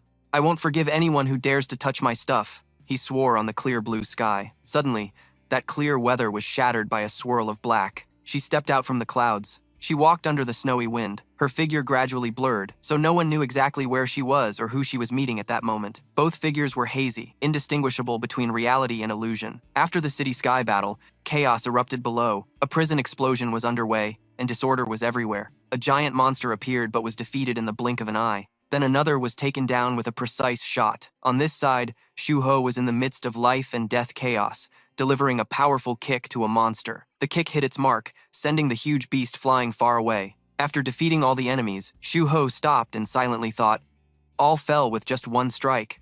I've grown so strong even I can't measure it. He suddenly noticed something and looked around. Nearby, a group of hunters fought together, coordinating smoothly to take down monsters. One of them, while slashing a giant beast, shouted that ever since he got this black outfit, his body felt much lighter, and even he could defeat some magical monsters. Shuho smiled, thinking they didn't need his help. They fought very well. Surely the stat-boosting effect of those dark items was making them stronger. He raised his right hand calmly and ordered, "Rise." The skill activated, and Shuho's mind displayed thoughts about the shadow creation skill he gained after leveling up his character class. It allowed him to use darkness to create items. He could sense materials from the information of dark warriors, then dismantle and reconstruct them into any shape he wanted. Shu began absorbing the remains of the giant monster. Immediately, several system windows appeared before his eyes. Rare Dark Naga Warrior shoulder armor increased upper body defense by 28 and attack by 25. Common Dark Naga Warrior gloves increased arm attack by 55 and strength by 4. Rare Dark Naga Warrior belt increased hip defense by 20 and agility by 4. Shuho pondered. The creation level of each item varied.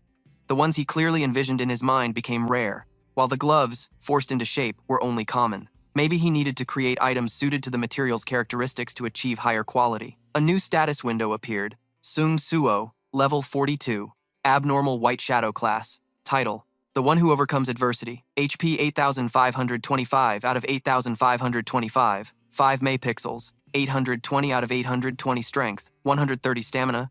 62 agility. 51 intelligence. 61 perception. 51 active skill. Dominion's Authority level 2. Shadow Extraction Lower Storm level 1. Shadow Creation level 1. Dark Item Contract level 1. Dark Item Storage level 1. Another window showed the Dark Item Storage skill, an exclusive class skill that costs no mana. It absorbs dark items and the user's shadow to store, summon, or reabsorb anytime. 525 year megapixel. 820 out of 820 power. 130 stamina. 62 agility. 51 intelligence. 61 senses. 51 active skills of the second-level Ruler's Authority, first-level Storm Shadow Extraction, first-level Shadow Creation, first-level Dark Item Contract, first-level Dark Item Storage.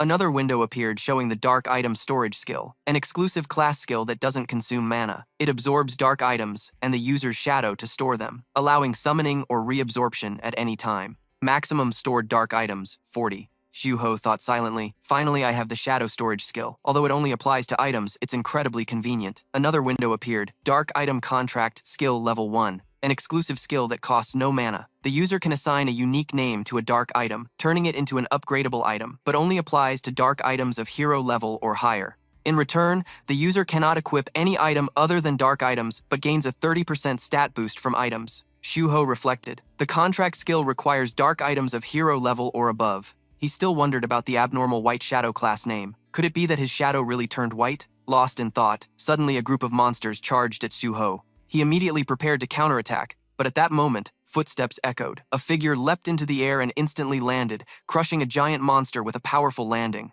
Shu Ho turned to see the person already in fighting stance, a confident smile on his face. It was Dogen. He swung his arm, and 3 or 4 monsters charged from all directions. Calmly, he activated an enhancement skill, his hands glowing, and with one strike, the monsters were instantly defeated. Shu Ho and the other hunters stared in amazement. One exclaimed, "Oh my god, he took down all those magical monsters in one move." Monster remains piled up around. Shu's and Dogen's eyes met. Dogen smiled, while Shu looked a bit embarrassed. The scene shifted to Jinho, watching everything on TV, tears streaming down his cheeks. He shouted, "Shu, the kid is still safe. He has to contact me as soon as he's back." Next to Jinho, Yuan Chun softly said, "Thank goodness." Jane Chun's phone rang, and he answered. On the other end was Choi Dongjin. "Have you seen the news? The black-masked hunter Sung Suo has appeared." Another person on the call, Lim Chu, was running on a rooftop during the conversation, saying, "That black mask guy is the one I met when I was with Lee Myung. Definitely him. I'll contact Hunter Pedigan at the scene to catch him." Yuan Chun quickly replied, "Don't use violence. There's no evidence Sung Suo is a villain." But Lim Chu snapped back. "Then why does he hide his face? He's definitely connected to Stardust, maybe even Lee Minung's killer." Choi Jong-jain remained calm with a slight smile. "I don't think Suo is bad, but I agree he should be brought to the Hunter Association. According to investigations, he's the nephew of Chairman Yu Jinho, who knows the association's chairman. I help the Hunter Association because I believe in your justice. I hope you make wise decisions." Yuan Chun listened quietly. "Don't use violence. There's no evidence that Sung Shou is a bad guy." But Lim Chu snapped. "Then why does he hide his face? Surely he's connected to Stardust, and might even be the one who killed Lee Minung." Choi Jong-jain remained calm with a slight smile. "I don't think Shou is evil, but I agree he should be taken to the Hunters Guild. According to investigations, he's the grandson of Chairman Yu Jinho, who is acquainted with the guild's chairman. I help the Hunters Guild because I believe in your justice. I hope you will make a wise decision." Yuan Chun listened quietly. Meanwhile, Bogan received a call from his guildmaster. He answered decisively. "Yes, guildmaster. He's right in front of me." Suho looked at Dogen, thinking to himself, "This is the guy who just became an S-rank hunter, but why does he keep smiling at me like that?" The call ended, and Dogen looked at Suho with a smile still on his face. "The hunters around. The Death Guild Master asked me to bring you to the Hunters Guild." Suho was curious but cautious. "Is that what the Death Guild wants?" Judging by the way he spoke, it probably isn't to recruit me, right? Dogen replied in a cold, serious tone. "Appearing in the middle of this crowd, you seem unaware of your situation. You're currently wanted for the suspected murder of Vice Guild Master Lee Minung and distribution of Stardust." Suho was stunned. "Wanted?" Dogen continued. "I hope you don't cause a scene. Just follow me quietly." Suddenly, a hunter who had fought alongside Suho stepped forward. "Wait, I don't know if there's a misunderstanding, but he helped us." Another hunter angrily said, "This is abuse of power." Suho calmly soothed them. "I'm fine. Thanks for standing up for me. I'll go to the Hunters Guild myself. I was planning to stop by anyway." Bogan nodded. "That works out well for me." As Suho prepared to leave, a hunter commented, "That guy is impressive. He even gave us some new items." Suho suddenly remembered. "Oh, I almost forgot to collect those shadows." He activated his storage skill, absorbing the dark items. The system window appeared, showing storage of level 1 dark items with a capacity of 14 out of 40. Suho thought it was convenient to store dark items like that. Dogen observed, thinking silently, "Sung Suho, his aura has changed. What happened in the past few days to make him this strong?" Suho turned to ask, "Aren't you coming?" Dogen continued thinking, "The Stardust effect on him has significantly decreased. But first, I need to develop Stardust to recruit an S-rank hunter." Suddenly, a hunter's phone rang, and the group stopped to check the screen. Someone exclaimed, "What is this?" "Emergency alert. John Prison, where dangerous awakened criminals are held, has just experienced a large-scale breakout. About 500 C-rank awakened prisoners have escaped, suspected of using illegal stimulants." Another hunter added, "Such a massive breakout must be related to Star City." Hearing the news, Suho stopped, and Dogen realized, sternly said, "You're not seriously going there, are you?" Suho replied firmly, "I have to stop those prisoners." Dogen tried to persuade him, saying hunters would gather, "You don't need to go." But Suho shook his head. "If the prisoners use status, just hunters won't be enough." Dogen sighed, closed his eyes. "Fine, consider that I tried to stop you but failed." Suho nodded in thanks, saying he would go to the Hunters Guild afterward. Then he leapt over buildings, heading straight to John Prison. Dogen stood watching, smiling slightly. Perfect timing. Let's see how strong he really is. Alarms blared at John Prison. Chaos erupted, prisoners rioted, people died, fights broke out, and part of the massive prison wall collapsed. From the shadows, a voice rang out. "Humans are truly cruel. They dared to implant demon crystals into our necks to kill us." Sitting on rubble near the collapsed wall, a man with eyes full of hatred spoke to the prisoners below. "Right, brothers? He continued passionately. After the disaster, we only used the power granted by heaven to take what we wanted. Yet the Hunters Guild calls us criminals and locks us up here. Now is the time for revenge.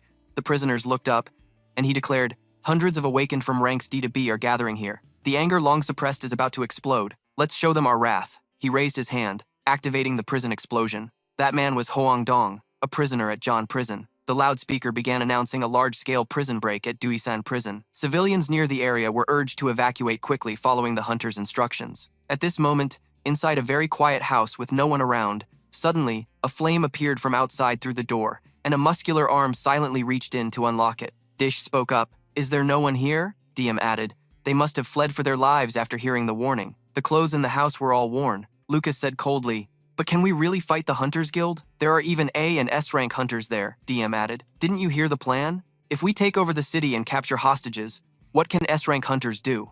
Besides, we still have the star fragment that Big Brother Dong Sok gave us. Why would the Hunters Guild spread rumors just to make this illegal? Because they're afraid their power will be shaken if everyone becomes stronger. Lucas chuckled.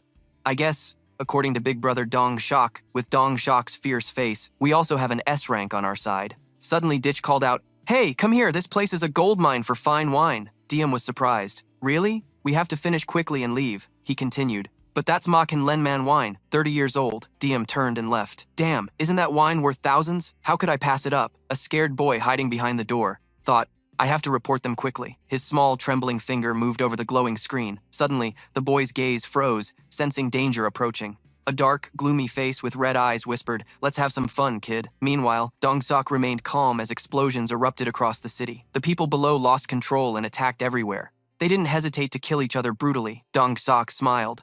What a beautiful sight. Hoang Dong Sok, an S-rank wanted criminal, with just one command from him, even the high-ranking prisoners would riot. That is the power that I, Hong Dong Suk, possess. Suddenly, a voice appeared from behind, taking advantage of the criminals still stalling. Act quickly. Dong Suk continued, don't act all high and mighty when you're just a subordinate of my younger brother.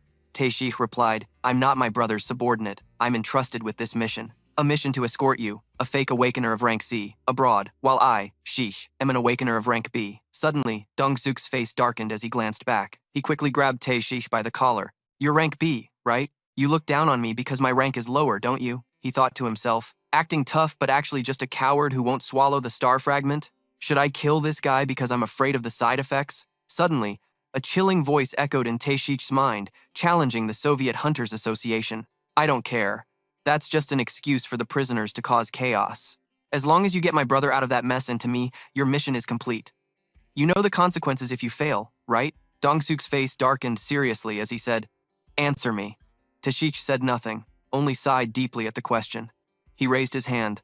I can't handle transforming an enemy of rank S. Fine. I'll follow your lead. At that moment, a helicopter appeared on the rooftop of a building, a strong armored arm visible. Junin spoke. This is the first time I've been summoned to fight alongside you since the Great Disaster, Jin Cheon coldly added. I can't stand by and watch the people suffer any longer. He then asked, what's wrong with the control cuffs the prisoners are wearing? Jin Chan answered, someone destroyed the prison's control center. Also, hunters from the nearby association were attacked by an unknown force. Some were even severely injured, near death, their eyes trembling and darkened. Think about it, the control center was managed by A-rank hunters and still got destroyed. Considering the rebels are also using star fragments, it seems a very powerful figure is behind this. Suddenly, a voice cut in, confirming there is a leader behind this rebellion. Jin Chan turned to look. You're here. Thanks for cooperating. Hunter Lim Tiu. Taeju continued. Sung Suo refused the Hunters Association summons. Jinan was shocked. Sho's voice lowered. He left and said he was heading to Dui San prison. Someone suspected of distributing stardust heading straight to a place full of rebels using star fragments. I think no further explanation is needed. He must have intended to kill Li Min-sheng from the moment he appeared wearing that mask, all to cover up his crime of distributing stardust. Considering he's a fake agent hiding his true power, he's an extremely dangerous villain. So I'll treat him as an enemy and join the effort to eliminate this rebellion. Jinan spoke loudly. No one knows for sure if Hunter Sung Suho will come to Jan's aid. Junin added, he disappeared for a while then suddenly reappeared. Refusing the Hunters Association summons just to reinforce Jisan means there's no reason for him to hide his awakening rank all this time.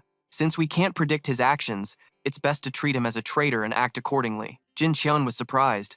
Even Hunter Choi and Jin thought the same. Yeah, Du Jin's eyes glowed. Right now, We can't face these S-rank enemies. Sung Shu-ho couldn't predict how this would unfold. I thought once the Hunters Association banned Stardust, the spread of star fragments would be limited. But who would have thought they'd seek out star fragments themselves despite the side effects? Thanks to that, I can observe the situation comfortably from afar. Or should I just wait calmly for Sung Shu-ho to show up? Shu-ho's legs moved swiftly through the air. He ran frantically fast. I thought using beast transformation would get me there instantly. Just hold on a little longer, Ray. Suddenly, a strong light appeared in the forest. Shu-ho's body was gathering momentum to leap high. His eyes widened in surprise as he looked down. Is this the place? Suddenly, Shu-ho's gaze froze at what he saw.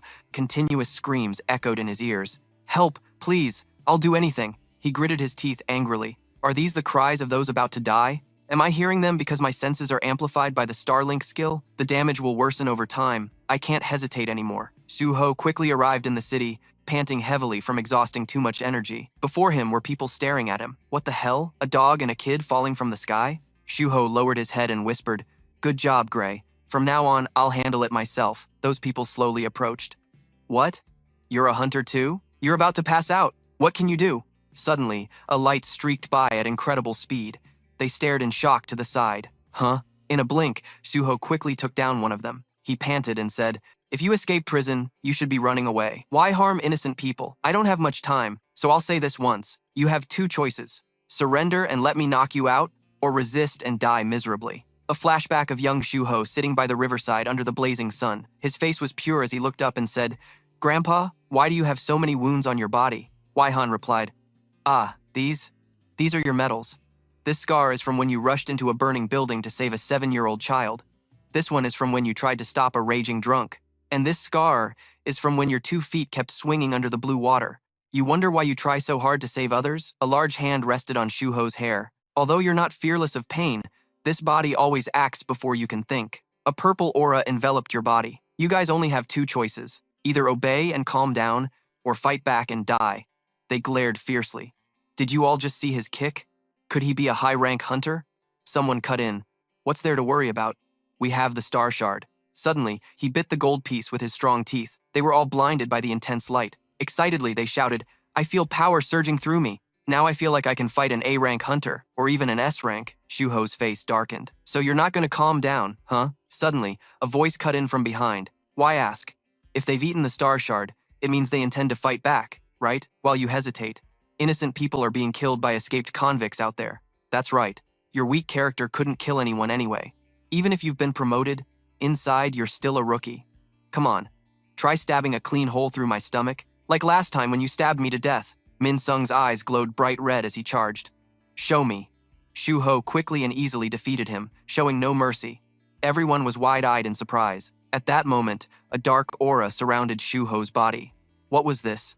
His muscular arms attacked relentlessly. His sword was incredibly sharp, easily taking down the last trembling opponent before Shu-ho. He couldn't move, terrified. Why couldn't he see Shu-ho's movements? He clearly had eaten the star shard. Just as that thought ended, he was defeated. Shu-ho stood firm, swiftly defeating the last remaining enemy, when suddenly someone silently attacked from behind, and a dark power erupted from the ground. Sharp arrows appeared one after another, piercing their bodies, blood splattering wildly in the air. Suddenly, Min Sung grabbed Shu-ho's shoulder and laughed. "Wasn't it just a few days ago that you changed this much? Impressive, but still, you could control them without killing them all. Is wiping them out really necessary? A hunter who can't tell humans from monsters, so you finally become a monster? Huh?" Shu-ho coldly called Beru. It appeared and replied, "Yes, young lord. You ordered it to swallow the criminals and read their memories. We need to know who's pulling the strings and why the convicts are attacking civilians instead of fleeing." Beru anxiously asked Shu-ho, "Young lord, are you all right?" He nodded. "Yeah, I'm fine." It continued, "I know you want to save humanity, but is acting openly without hiding yourself really okay?" Shu-ho answered, "Honestly, I came here to save people, but the more I think about it, the more frustrated I get. While we prepare to face Itarim's apostles, incidents like this keep happening among the awakened, and we can't handle it. If it continues, we'll only keep obstructing ourselves. So I won't hide anymore. I will stand up and unify everything myself. The remaining descendants of the lords, hunters, convicts, artifacts, and even monsters. I will gather all the power in this world, anything that can oppose Itarim, whatever it takes." Suddenly, his cheeks flushed red. "You want to bring everything in this world under your command?" Shu-ho interrupted. "I mean allies. To do that, the first thing is to deal with the convicts here. To confront the convicts hiding in the city, we have only one way. Increase our numbers with them. His large hand reached out. I won't hesitate anymore. Rising up, at that moment, the evening dusk fell, covering the entire city. A wheel spun wildly at high speed.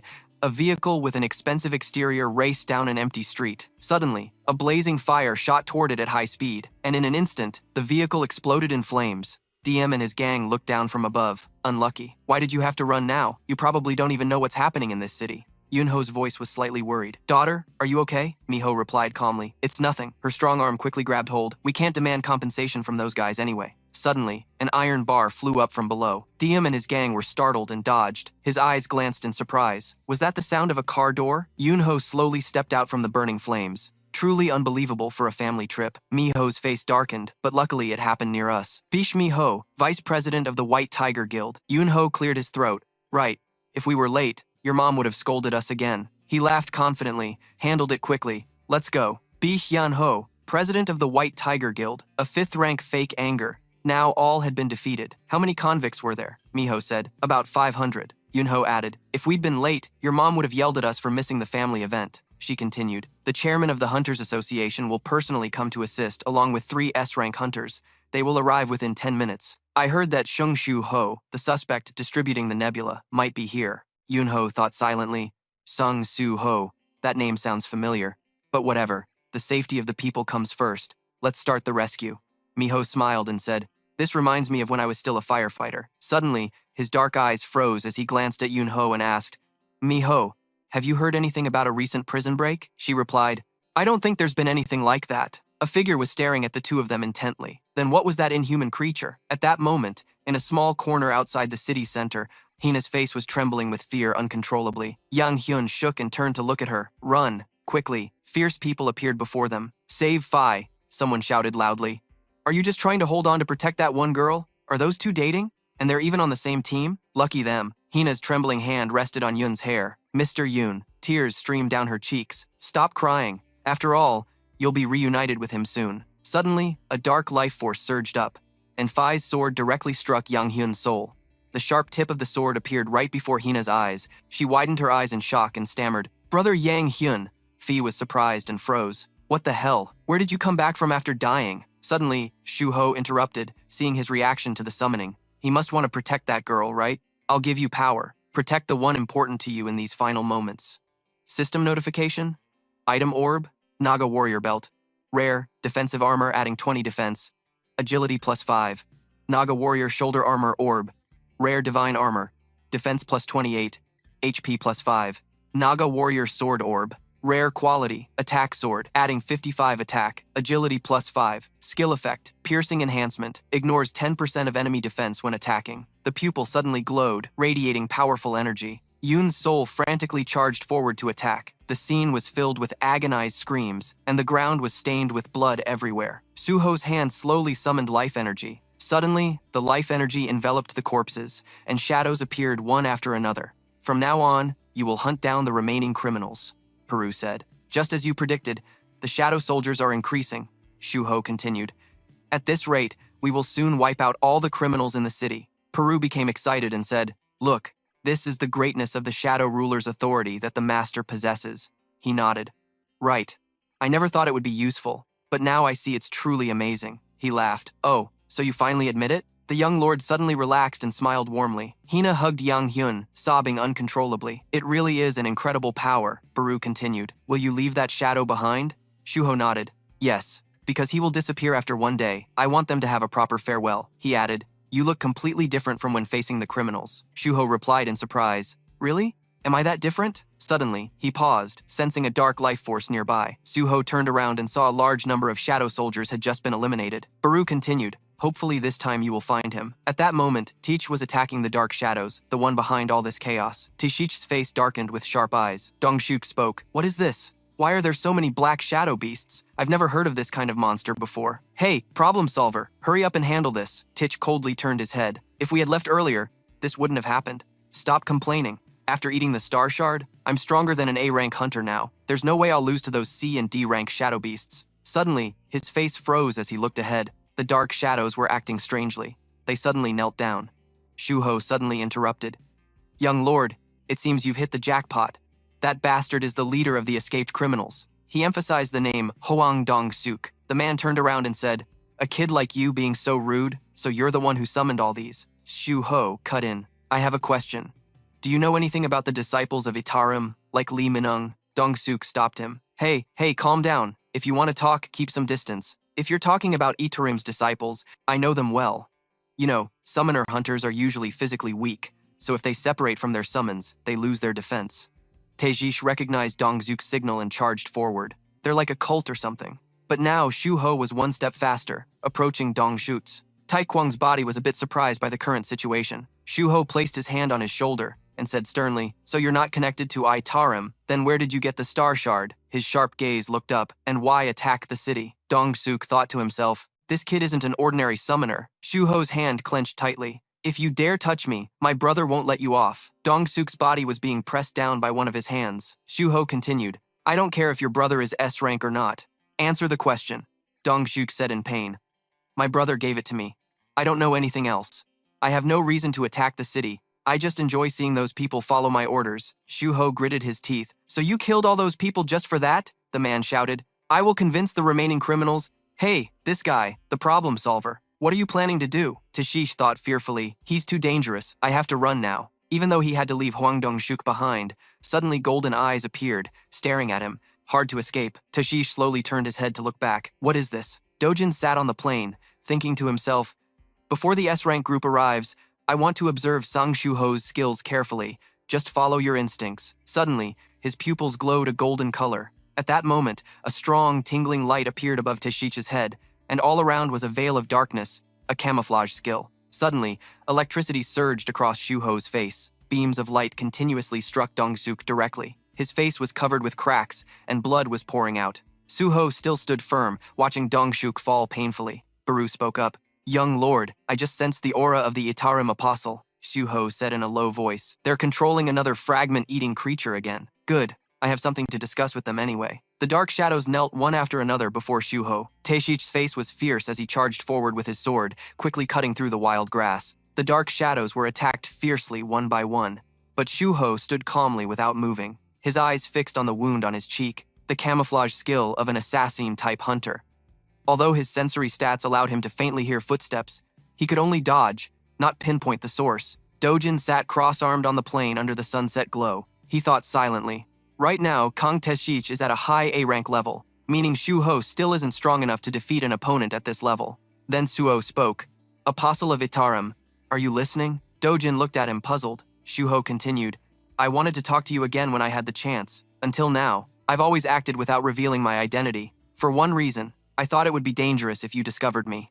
But then I realized something. If you really are an invader from outer space, why don't you show yourself and instead use the nebula to control others? Isn't revealing yourself also a risk?" But then you started appearing after the Lee Myung incident, a hidden figure gradually revealing himself. That means you're preparing for something, since you're the type who can develop step by step like me. Dojin's eyes suddenly shone sharply, staring intently at the dark life energy swirling around. "I won't hide anymore." Shu Ho's long hand quickly reached out. "So you better leave soon." Taeshish quickly appeared within the dark aura, his pupils turning pitch black with some surprise. His body immediately appeared in front of Taeshish. The tip of the sword struck his body without hesitation. Instantly, the sword tip pierced through the knee bone. Taeshish's whole body froze in place instantly. The system displayed a notification, "Level up alert." A blue light spread across Suho's body. "Come here," Dojin said, without emotion or tone. The apostle of Itarim suddenly had blood slowly dripping down his cheek. Taeju crossed his arms and looked at Hunter P. Dojin, who covered his face and replied, "Nothing." Suddenly, Dojin smiled wickedly and whispered, "Shu Ho." At that moment, the entire city was bathed in a golden light. The dark shadows rose one by one before Shu Ho. "You're the masterminds behind this, aren't you? Do you know how many people died because of you? Then accept your punishment. From now on, you must fight for me." The souls were burned one after another to create shadows. Suddenly, Shu Ho's eyes snapped shut. "What are you thinking?" The shadow created an item by itself. Before Shu Ho was an armor set appearing. He whispered, "This is a rare tier shadow item notification. Armor, a scammer, rare quality, chest armor, defense plus 30, followed by a ring. And this one is hero tier. My first time getting an item at this level." System notification, Assassin Shadow Ring item has unlocked hero tier quality. Jewelry ring, agility plus 10, camouflage skill level 1, mana cost 200, hides physical body and temporarily erases all traces, consumes 10 mana per second while active. Camouflage skill activated. Hero tier shadow item unlocked. Notification. You can name the item to turn it into a special item. Notification. Do you want to name the item? Accept. Decline. Shuho's eyes widened. Name the item? Right. Isn't that the effect of the shadow item contract? System alert. Shadow item contract skill, level 1. Exclusive skill for the profession. No mana cost. The skill owner can assign a special name to the shadow item, turning it into an upgradable item only applicable to hero tier or higher shadow items. The skill owner cannot equip any other items besides shadow items. Item stat increase rate is 30%. The text suddenly glowed. Shadow item, assassin ring. Before Suo was a glowing screen named Kira. The system displayed a guide for naming shadow items. Named shadow items can level up, will be bound to the first user, and other players cannot use them except the shadow creator. One level will be added to the named shadow item, experience will be shared with the user. When leveling up, the stats of the shadow item in shadow soldier form will be shared with the user. Shadow item, Kira. Level 1. Hero tier ring equipment. Remaining experience. Stats displayed. Strength +3. HP +3. Agility +3.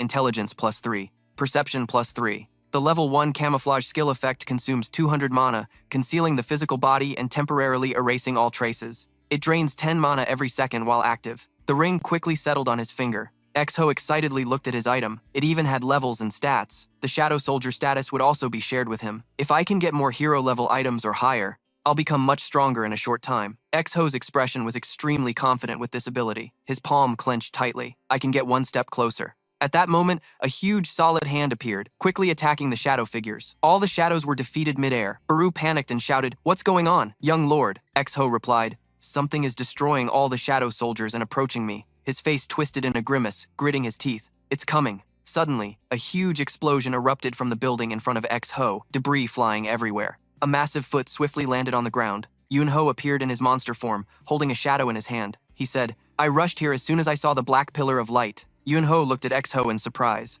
"A hunter? What are you?" He thought silently. "A talking demon beast? Why is it here?" He continued. "Maybe you're mistaken. I'm not a demon beast. I'm the guild leader of the White Tiger Guild." Bitch Yunho. Exho's face turned cold. "So this person is the White Tiger Guild leader. I've heard he possesses a rare shape-shifting ability." He growled. "I can smell the strong scent of blood from you. Who are you?" Exho quickly answered. "I'm a hunter here to save people." Yunho asked. "What's your name?" Exho replied. "Seung Exho. I know the Hunter Association is hunting me, but I'm innocent." Suddenly, Yunho lunged forward, laughing loudly. "So you're that guy, bold, daring to openly admit you're wanted, suspected of involvement in the distribution of nebula, right? The White Tiger Guild also suffered losses because of nebula. If you're truly innocent, how will you prove it?" Exho's hand slowly placed down. "Can we put this matter aside for now? Actually, I'm short on manpower, so having an S-rank hunter here is already lucky." His voice was a bit rushed. "Let's quickly save the people." Yunho was surprised. "Do you realize your position?" Exho continued. "Even so, hunters must save people first." Yunho's eyes widened, staring at him intently. Waihan once said, "Just a moment's hesitation could cost lives that should have been saved." So instead of debating which choice is right, do what needs to be done first, then figure out how to make it right. "Isn't that the duty of the rescue team?" Yunho spoke. "Wait, no wonder that name sounds familiar. Sung Exho is the name the captain always brags about as his grandson." His eyes lit up. "You're Captain Shung Waihan's grandson." A sunset afternoon bathed in beautiful orange light. The soldier spoke. "Sir, can we control the rogue awakened creatures? I heard bullets don't affect them. What should we do? We have orders to follow. By the way, doesn't this city feel strange today?"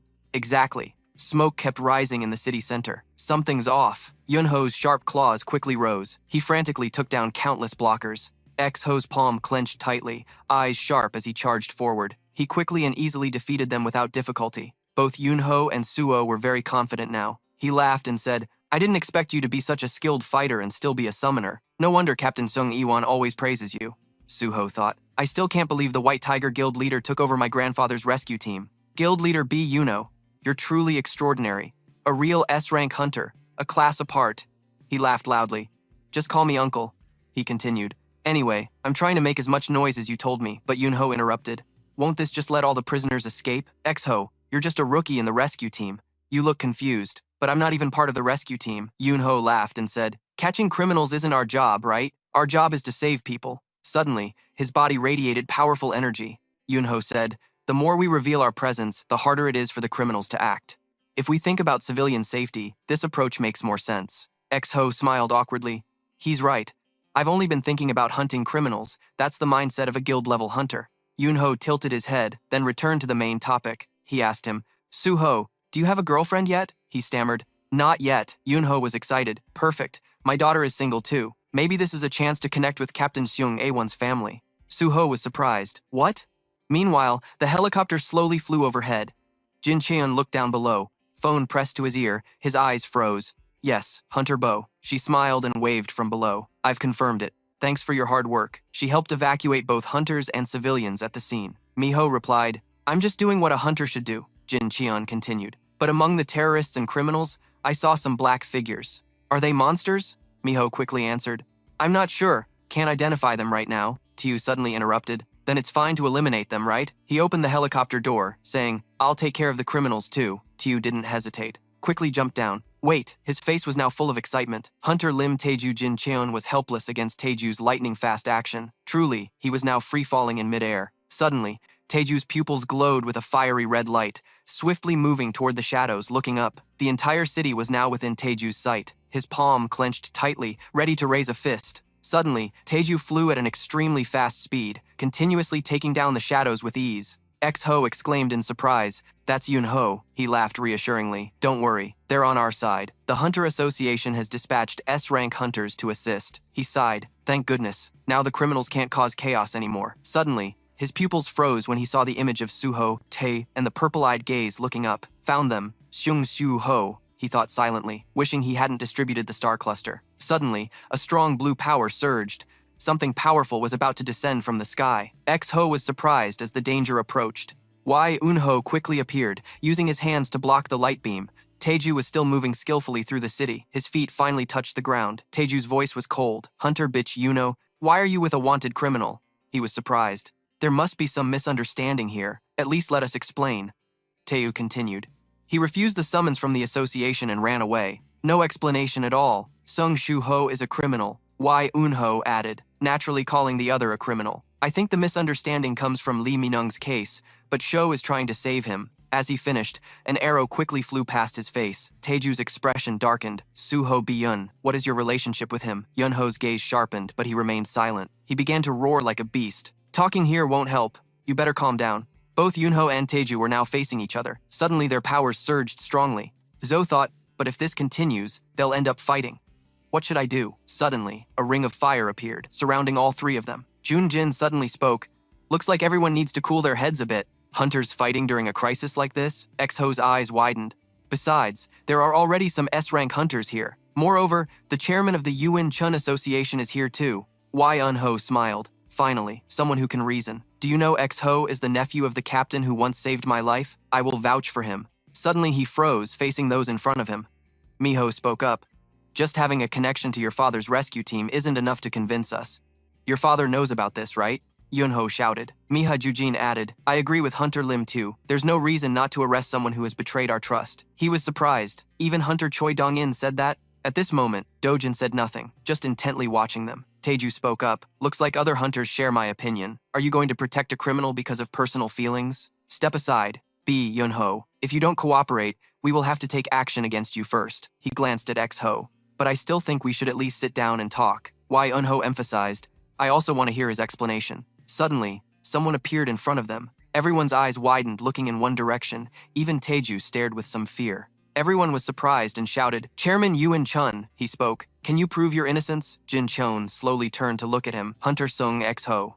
Jin Cheon recalled silently, thinking, I always wondered why I recovered memories from my past life. I guess Hunter Sung Jingu also knew that one day he would no longer be in this world. Because that world fell into chaos due to a great disaster. Because the war is imminent and because of X-Ho, you will fight alone. Scene shifts, as fire surrounds everyone. He wore majestic armor and asked Hunter Sung Shu-Ho, can you prove your innocence? Jin Cheon looked at X-Ho with determination. X-Ho hesitated slightly. Then Junin stood opposite and said, Chairman of the association, I think this matter shouldn't be discussed here. Sung Shu-Ho had fled in the past. Even though his actions then were to save someone, he still needs to take responsibility. Jin Cheon thought cautiously, the biggest problem here is Hunter Choi Dong-in. Taeju stood next to Junin and spoke loudly. He deceived the association by forging registration and appeared in every event related to the star cluster. Moreover, He personally killed Lee Mi-sung. Even Hunter Choi said that much. Isn't the punishment for Sung Shu-ho already settled? We must arrest him first. Jin Cheon heard that and glanced at Xiao, thinking, that's a reasonable judgment. No matter how he explains, arresting him is still the right choice. But Sung Shu-ho always has reasons for what he's done. Even if it means losing the trust he built before, I still have to stand by Shu-ho. Next, his eyes firmly looked toward Taeju and said, Hunter Sung Shu-ho was the first to arrive at every rescue scene. Arresting him now is too harsh a punishment. Jun Gin pushed up his glasses and silently judged. I've known Chairman Eun Chun for years, but this is the first time I've seen him make such a wrong judgment. Doesn't he see Hunter Lim Taeju? Someone who could start a war at any moment? You two have some reason to confront, even the Death Guild, just to protect Sung Shu-ho. Suddenly, a voice rang out, saying there was no need to fight. Around Shu-ho, a circle suddenly appeared, astonishing everyone. The boy emitted a source of light, his eyes firm and resolute as he said, I will prove my innocence, even if this method is a bit extreme. Seeing this, Jin-chun panicked and turned around shouting, Wait, Shaggy Hunter Shu-ho. On this side, Taeyu also donned his armor, ready for battle. He shouted angrily, Do you think I'll let you escape again? Then his bow fired a powerful arrow towards Shu-ho. The arrow quickly struck Suho's shoulder. Yunho panicked and rushed over, shouting loudly. Suho was pushed back by the force of the arrow, his eyes wide with pain, trembling uncontrollably. Suddenly, an arrow unexpectedly struck Taeju's waist before he could defend himself. A series of chaotic images began to flood his mind. Then, Taega-gai collapsed. Seeing this, Junin and a girl behind him shouted together, Hunter Lin Teo. On this side, Shu-ho clutched his wound in pain, silently thinking, Young lord, don't tell me you want to restore everyone's memories. If a hunter from my father's generation regains memories of the previous world, they'll listen to me to make it happen. Then Shu-ho dashed forward quickly. Jong-gin stood there stunned, unable to comprehend the situation. Shu-ho quickly gathered strength and threw a punch at Jong-gin. He firmly believed that Hunter Choi Jong-in must also remember everything. Suddenly, a large fire tornado appeared, surrounding Shu-ho. This was created by Jong-jin. Seeing that, the red-haired man shouted loudly again. Shu-ho, Jong-gin said coldly. I didn't expect you to charge in so boldly. Like Hunter Lim Taeju said, you really are dangerous. Suddenly, Suo's eyes filled with determination as she tore through the flames and rushed out, surprising Jong-jin. At that moment, Suo's thought was, please, reach them. Then the red-haired girl and Dojin attacked together. Both of them showed no expression as Shu-ho was severely injured, blood spurting from his mouth. Jong-jin was shocked by the scene. Suddenly, an arrow identical to the one that struck Taeju earlier appeared, piercing his chest. Then countless chaotic images flooded back. Jong-in suddenly fell. The red-haired girl screamed in panic. Hunter Choi Jong in Shu-ho on this side also collapsed, exhausted, sitting on the ground clutching his wound. He struggled to speak. I've done everything I could. Now all that's left is to wait. The girl angrily swung her fist at Shu-ho, shouting, You bastard! Suddenly, To stood up and asked, What kind of memories are these? Hearing this, she hesitated, then shouted, Hunter Linji, Taeju's face dirty and tear-streaked, muttering, A skill? No, it's more like forgotten memories returning. Jun Gin also stood up, covering his face, and said, I never expected I'd forget things like this until now. It's absurd. She turned and exclaimed.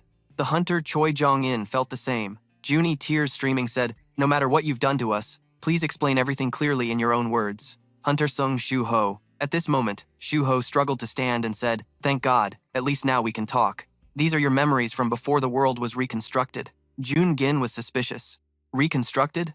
This world has been rebuilt once before. The reason peace lasted until the Great Catastrophe was because of that reconstruction. Don't say the world's reconstruction is related to Hunter Sung Jingu. I didn't expect you to figure out this was connected to my father right after recalling everything. You really are impressive. Hunter Choi Jong-in and Dojin thought silently. Father? Shu-ho continued explaining. I know nothing about my father under Jiang Yi, a hunter. I only know he always bore everything alone. And even now, he's still fighting the invasion from outside alone. I also fought those invaders to help my father. Taeju thought it sounded unbelievable, but for some reason, he found it convincing. Junin also pondered, if all these memories flooding his mind were true, then nothing would be strange. Then Jin Cheon stepped forward to add, Hunter Sung Shu-ho is telling the truth. I am also a hunter who restored memories from a previous life. Thanks to those memories as a hunter, I was able to quickly establish the Hunter Guild when the Great Catastrophe occurred. Now let Shu-ho finish speaking. I've talked at length with hunters who have regained their memories. The invasion of Itarim, the outer world god, and Itarim's apostles are still on Earth, and the stimulant awakening him is the nebula dust. Junin panicked and said, almost every incident that has happened until now, Taeju nearby added, is related to Itarim. Jin Cheon replied, That's right, it's all a conspiracy by Itarim's apostles. Tae was shocked. So, Lim Minung's death was his doing too? Turning to Suho, he asked, "Why didn't you tell us until now?" Suho immediately answered, "If Itarim's apostles discovered my existence, I fear I would become my father's weakness.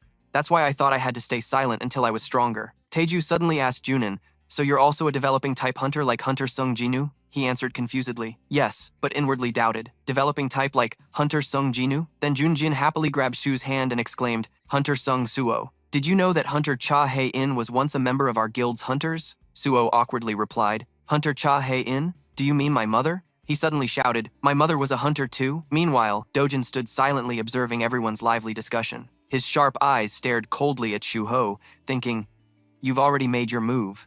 Too strong." "Shung Shuho, if I were stronger, I definitely would have made a mistake. You dared to reveal your identity without knowing anything about me. Do you think your development can surpass mine?" Shung Shuho. Once he made up his mind, he always charged forward boldly and without hesitation. He was definitely going to be a decisive piece in the great battle. He couldn't be allowed to act on his own will like that forever. The next fragment needed to come faster. Yunho scratched his head and said, "By the way, it's good that the misunderstanding about Sho has been resolved, but I still don't understand what's really going on here." Sho immediately said, "Ah, right. If you don't know the full context, it's probably better that way. Then let's take a look back at the memories of others." Hearing that, Doin suddenly showed a look of extreme panic. Shuho smiled with relief, a satisfied expression appearing under the sunset light. Then he told everyone about the memories of the world before it was reconstructed. Sho spoke up, "Then let's look into the memories of others." After that, he took out a key and said, "They're memories of the previous world." Wiono spoke again. "My memories of the old world?" The girl beside him said, "I know the world has become very strange after the great disaster, but something like that is impossible. Father, is this dangerous?"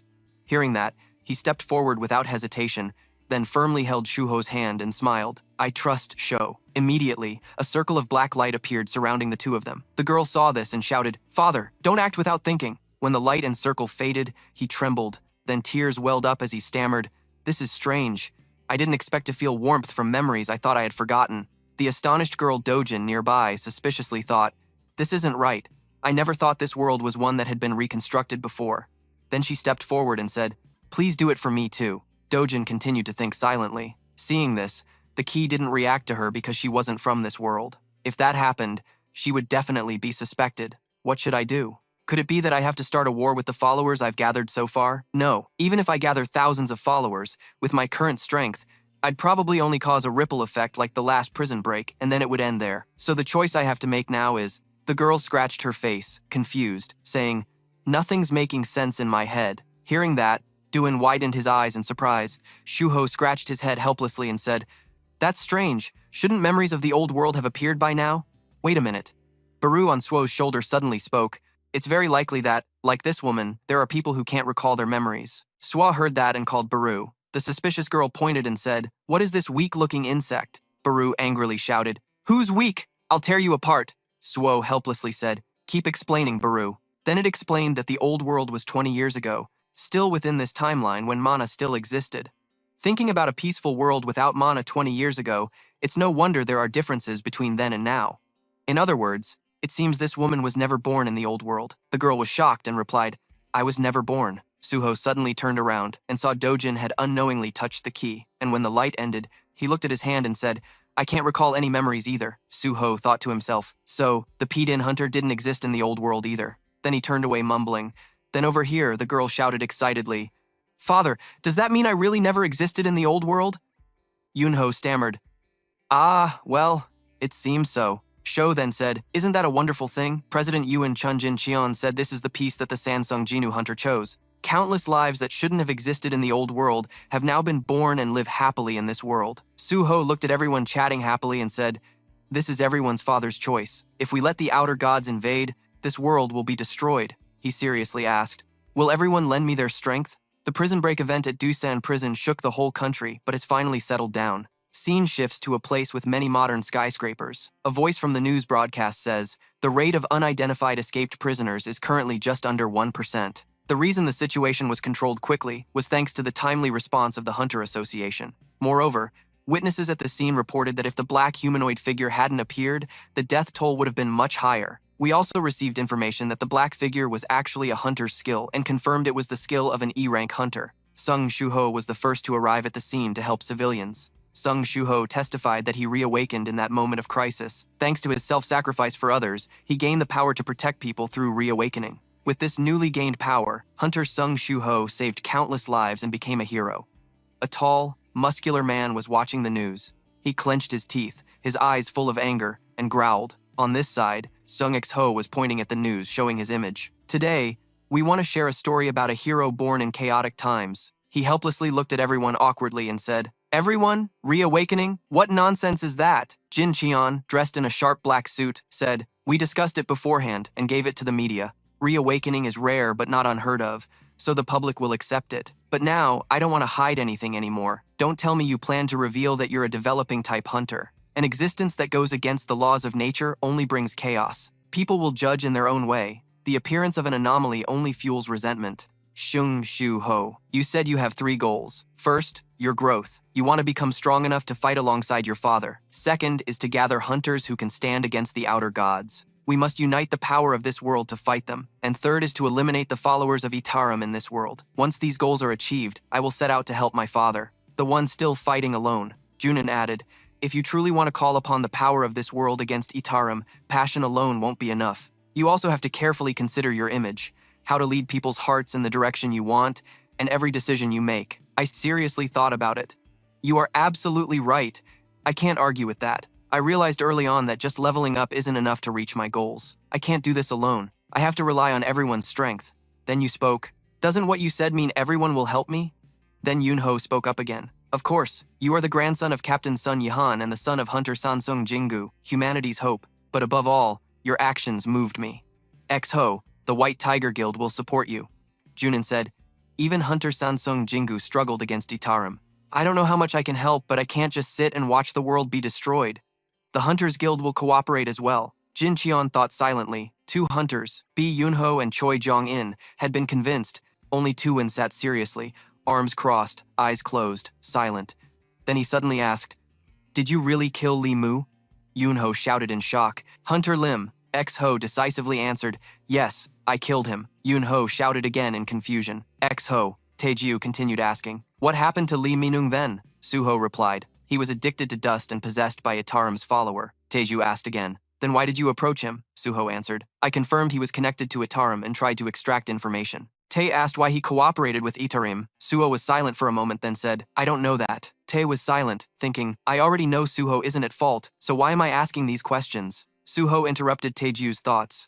"Hunter Lim, do you want to know Lee Min-shung's final moment?" At the last moment, Lee Min-shung smiled. Hearing that, he smiled in surprise. Yes, even now I don't understand why he had that expression. Was it excitement, or the emptiness of giving up everything? All I felt from that smile was bitterness. But one thing I realized very clearly, that man never lost himself. Even for a second, I don't want to admit it, but he left a very deep impression on me. Hearing this, Taeju sighed and said, "Lee Minung will always be a selfish, arrogant man." Then he put his hand on his forehead, looking tired, and said, "The Death Guild will cooperate as well." Seeing that, Jin Cheon smiled and seriously commented, "So, Suo Da, having gained the support of all 3 major guilds, it was your sincerity that moved everyone's hearts. Suho isn't Sung Jingu, but there's still something in him that reminds people of the hunter's fiery golden years. On the battlefield where Hunter Sansung Jingu once stood firm, I'm really looking forward to the new win Suho will bring." Then Suho covered his mouth, coughed lightly a few times, and seriously said, "Then let me present the next plan. The first thing we must do is Sansung Jingu." As soon as he finished, Jin Cheon's face gradually lost composure. Maybe Suho's choice will really bring a storm, he thought silently. Really? And not only him, Taeju and Junin also showed extreme confusion. X-ho stood with arms crossed, excited, smiling, thinking, a bloody storm. In the Hunters Guild, night fell, the whole city sank into silence. X-ho was struggling, carrying a huge mound on his back, shouting loudly, 98, 99, 100. The notification sounded, daily missions ready to make you stronger. Mission completed, reward received. Do you want to check, accept, or decline? Mute jumped down and said, "At first you worked so hard, but now you can train by yourself like Su-ho." Lying on the ground exhausted, out of breath, Gri ran over shouting, "Oof!" Then you get up and look at the notification board saying, "If you don't train now, you won't get used to it. Good job." Amut, Eso beside him looked at you thinking, "Young lord, you've changed a lot since the last time I saw you. Not just physically or magically, but your aura is completely different." X-ho stood up, rubbed his shoulders a few times, then said, "Now I have something to do outside, so I'll go ahead." Eso exclaimed in surprise. Young lord, you're leaving already? You replied, yeah, from now on I'll probably be even busier. I'll start clearing out the surprise outdoor dungeons. Outdoor dungeons? Exho explained. Yesterday I spoke with the senior members of the Hunters Guild to prevent another nebula factory from appearing. They asked me to help clear all the outdoor dungeons in Korea. Other guilds protested loudly, but I made them cooperate by setting conditions. To meet those demands, I'll have to work very hard. Hearing this, excitement shouted, then I'll help you. You'll call us again, right? Gray was just as excited. Uh-huh. Suho saw this and responded helplessly. All right.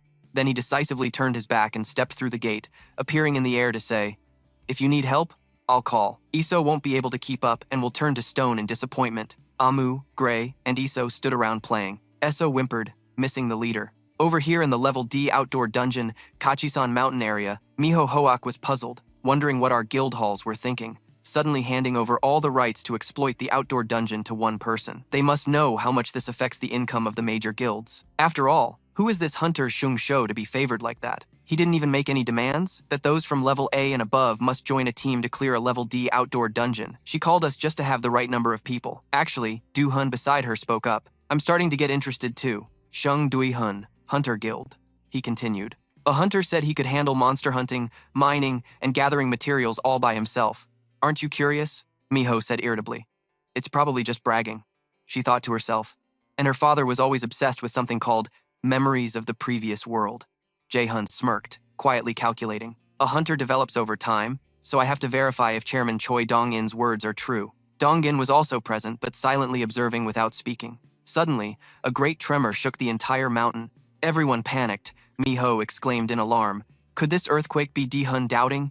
He had only been in there less than an hour. From afar, Suho strode in confidently. Behind him was a whole army following. Suho excitedly scratched his head and said, thanks for waiting, everyone. Boss fights are quick, but mining magic stones takes some time. I plan to hit 3 more dungeons today. Let's go. A chest overflowing with sparkling magic stones appeared before Miho and Jun, startling them both. Miho thought, even if it's a level D dungeon, clearing it alone in an hour? What kind of guy is this? Jin stood there silently watching Suho smile with no expression. On this side, Jin Chon led the way, followed by Taeju, Junin, and Yuno. Suddenly, Junin spoke up. The hunters are handing over all the outdoor dungeons of the entire guild to someone else. Is that really the right decision? A source of magic, stones, and monster materials that never runs out. Yunho beside him lightly patted Nat's shoulder and said as expected, Chairman Choi Jong-in really is the embodiment of money, but if this world falls into Itarim's hands, dungeons and money will become worthless. Then Junin said, putting that aside, we still have to admit one thing. The strongest supporter of the plan to hand over the outdoor dungeons is the chairman of the guild that once operated them. He must feel guilty in his own way. After finishing, Taeju hesitated a bit, then said, anyway, the nebula factory was also found in the outdoor dungeon. If this helps eliminate the drug that turned Lai Minung into what he is, then any sacrifice is worth it. Jun Jin suddenly grew serious and said, but if, hypothetically, once again, foreign invaders come like the monsters of old, what can we do? Hearing this, Yunho recalled some memories and fell silent noticeably. Suddenly, Jin Cheon, who was leading, spoke up. Unlike the others who seemed worried, everyone exclaimed, Chairman Yuan Chun, he continued, you all know well, this isn't something that can be avoided just by wanting it. Then he firmly turned back to everyone and said, Su Ho will make it happen. He thinks that abolishing the ownership of outdoor dungeons by guilds will provoke a fierce reaction from the guilds. Then he remembered the words Yungin said earlier, hunters like BM Hojin. Those without memories of the previous world have almost no reason to believe in foreign invasions, so convincing them won't be easy. Suho heard this and skeptically said, convince them? 3 or 4 monsters. Then Jane Chen said there's only one way he thought of. National-level power hunters like Thomas Andre from the USA, Li Gang from China, Athabak Chan from India. They are hunters with personal strength on par with entire nations, beings beyond all standards. Many hunters are attracted by their power. If Suho becomes a national-level hunter, or even surpasses them, that alone would be the strongest argument to convince others. Ho was a bit doubtful about the national-level power. Then, during the meeting with everyone, last time he confidently declared, in the coming months, I will become a hunter strong enough to convince anyone. Turning back, Jin pointed toward the door and told everyone, so now, let's focus on the battles we can fight. When the door opened, everyone entered one by one. Inside, many people were waiting, coming from various guilds and all over, including the guild in G area, Yan Shou, Wam Guild in Yan East area, Dong and D guilds in Hoseo area. Entering the middle of the stands, Jin Qian was firm in his thoughts. All for the growth of Shou. Over here, X-Ho, with eyes full of killing intent, swung his fist powerfully. Everywhere he passed, monsters were half dead, almost no resistance against his strength. Punching, then kicking, monsters from small to large were sent to the afterlife without mercy. After a while, he strode out proudly, his army following one by one with high morale. Dui Hun stood dumbfounded and exclaimed, "Big Mio Hunter, what we're witnessing right now, is this really real?" She was also stunned and replied, "That's exactly what I wanted to ask." In just 2 days, the number of cleared and exploited outdoor dungeons was 2 level D dungeons, 4 level C dungeons, and 2 level B dungeons. Du Hun forced a smile and said, "Doing all that alone is already impressive. But more importantly, I can feel my magic power increasing every time I clear a dungeon. So true hunters really do grow stronger with each battle that survives." Sho lowered his head to look at his hand, a purple flame burning in his palm. Sho silently noted that the measurement of magic power called mana or mapixel. Increasing mana level helps me use dark powers much more easily. Baru on his shoulder said, "Young lord, please allow this humble servant to assist you. Do you want me to compare your magic power with that of the S-rank eyelash hunter?" Hearing that, Sho replied, "No need, Baru. I think I already know." Behind him, Doji stood there, his whole body radiating a dazzling golden light. He listened silently but didn't react. His sharp gaze was always fixed on Sho. At night, in the building where everyone gathered to rest, Sho was alone in the dark, hands in his pockets, his face full of worries. Sho walked gently down the hallway, then took out a photo frame with a man who looked very much like him, a woman, and a child. His voice deepened. "It's a pity. If your family had come first, I would have let you stand where I am now." Suddenly, a man appeared. Sho calmly said, "You finally came." The man laughed fiercely and replied, "Sung Sho, the S-rank villain of Huangdong Shu." Then he laughed loudly, smashing Sho's photo frame, shouting, "What a pity. If your family had come first, I would have made all of you taste what I had to endure, and now you have finally arrived." Seeing this, Sho's silent killing intent radiated coldly from him. He thought quietly, "This guy is Huangdong Shu, an awakened S-rank." Sho recalled that Jin Cheon had once shown him a photo of this man. He said, "The younger brother of the leader of the Yan Huangdong Shu prison riot. Rumors say he was the mastermind behind the entire plan to rescue his brother. In that case, since the event made you a hero, he might target you. Huangdong Shu is one of the strongest awakened S-ranks in Korea. As you wish, I won't assign bodyguards, but run immediately if you encounter him." Back to Sho facing him, he said, "Huangdong Shu, did you come to avenge your brother? But the problem is, I'm not the one who killed your brother. Your brother was killed by someone named Kang Ti Shich."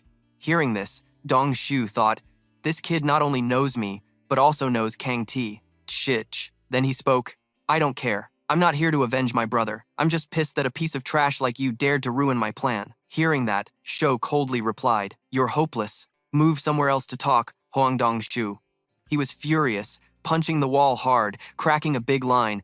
The room shook violently in the dark night. Sho took a defensive stance and said, "He's pretty paranoid. Just give it 5 minutes. Security and hunters will rush here. You still don't want to move?" Dong Shu laughed excitedly. "You damn brat." Then they moved to another place, standing face to face in a large area under the faint moonlight. Dong Shu raised his arm, shouting, "Seeing you dare to stand before me, it seems the rumors about your reawakening are true. Have you reached S-rank now?" Sho calmly said, "I'm not sure yet. I have to wait for reassessment. But I want to ask one thing. How did you get those nebula fragments?" Dong Shu exclaimed. "What? You need stimulants. Why should I tell you? Those are very rare." Sho heard his answer and thought, didn't he get them from the Itarim disciples? Suddenly, he took off his glasses, smiling. "Only the weak rely on stimulants. You must be excited to have been reawakened as an S-rank by luck, but let me teach you a lesson, because you seem too naive." He strapped weapons onto the back of his hand, then charged powerfully, shouting, "Not all S-ranks are the same." Sho looked calm and thought to himself, "He seems much stronger than Lee Min-sung. After all, this is my first fight against an S-rank, so I want to know." Then he quickly lunged forward, swinging a powerful fist at Dong Shu. He lifted his leg and kicked hard backward to dodge Sho's punch, cracking the ground and scattering rocks. Sho grimaced, dodging the large stones. Dong Shu then charged fiercely, saying, "Do you seriously want to fight me just because you're some kind of summoner? Hurry and summon that black man or whatever." Caught off guard, Sho took a punch from him that sent him flying far away. His body slammed into the wall, causing a huge impact. The wall cracked, dust billowing, but immediately he landed as if unaffected by the previous blow. Dong Shu suddenly appeared, his feet seemingly just a handspan from Sho's head. Then he stomped hard on the ground. Sho quickly dodged, then kicked him in the face. The kick twisted his face slightly, smoke rising from it. Dong Shu still turned and laughed fiercely, taunting, "That actually stings." Then he charged immediately, throwing a flurry of punches at Sho. Sho blocked his punches with his hands, He retreated while blocking each blow from Dong Xiu. Dong Xiu shouted, "Do you plan to defeat me with brute strength alone? Even if you use all your skills, that's impossible," Shou thought. "I can feel the power gap, but then I recall before there wasn't the pressure I felt earlier." Suddenly he stopped, surprising Shou, then gathered strength for the next punch, shouting loudly, confidently, thinking all sorts of things. The dark night sky, the ruined towers still stood tall. Suddenly, a beam of light was struck by a powerful shock, causing the wall to shatter and scatter everywhere. After causing such a huge impact, Dong Xiu opened his eyes wide, gripping his weapon angrily and shouted, "You bastard! When did you draw your weapon?" I heard a noise coming from the pile of dirt. Shuho stood up, and Baru beside him asked, "Young lord, are you all right?"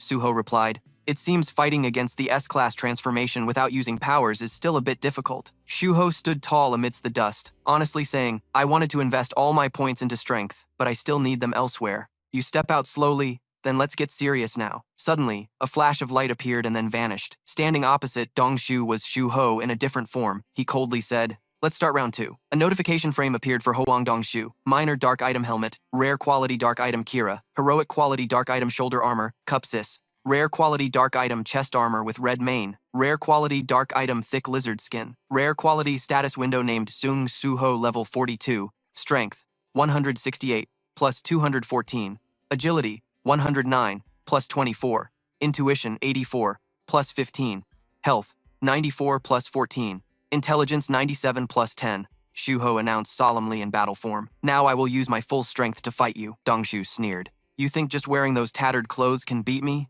But in his mind, he wondered where those items came from. Then he panicked. The dark energy fluctuation suddenly made his face look ugly. Memories flooded back instantly, with a voice echoing, "What is this? Greed? Dying because of greed and still wanting more? What now? Do you like it, Hoang Dong Shu?" Shuho stared at him silently. The armor he wore looked very battle-ready. Then suddenly, Shuho brushed off the armor, and it vanished. He thought he didn't really like such flashy things. They looked too gaudy. "Should I turn off the item appearance effect?" Then Shuho looked up at Dongsu, clutching his head in pain, and spoke confusedly. Hong Dongsu heard him, opened his eyes wide and looked up, then uncontrollably attacked a man who looked like Shuho. But Dongshu's strikes were all blocked or dodged by Shuho. Then he was counterattacked, his head grabbed and pinned down. Suddenly, Dongshu snapped out of the earlier illusion. Dongshu trembled in fear, holding his head, thinking, "Illusion? Should I not look at the black smoke around him? Are someone else's memories flooding into my mind?" "Those are not someone else's memories. They're mine. I know the name of the man looking down at me." He became angry and shouted fiercely,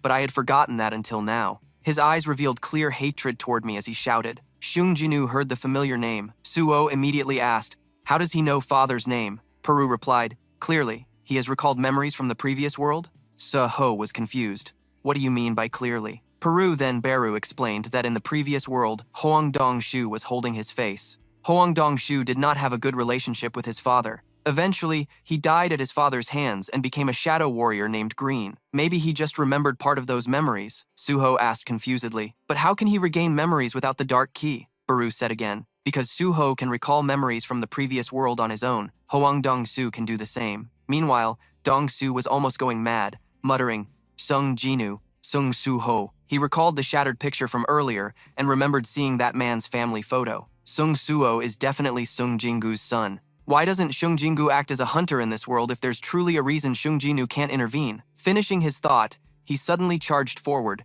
throwing a powerful punch at Shuho. He screamed madly inside, "Those dark shadows must be summoned by the summoner spell that Sung Jingu once used on me. Even if this kid has similar powers, he's still just a kid. I just had a perfect chance." A bit vague, but I remembered. The days of being a slave serving Shung Jinu, the feeling of unconditional obedience. The price for those past humiliations will be paid with his son's life. Shuho easily blocked his attack. He asked, "What's wrong? You look scared, Hoang Dongshu."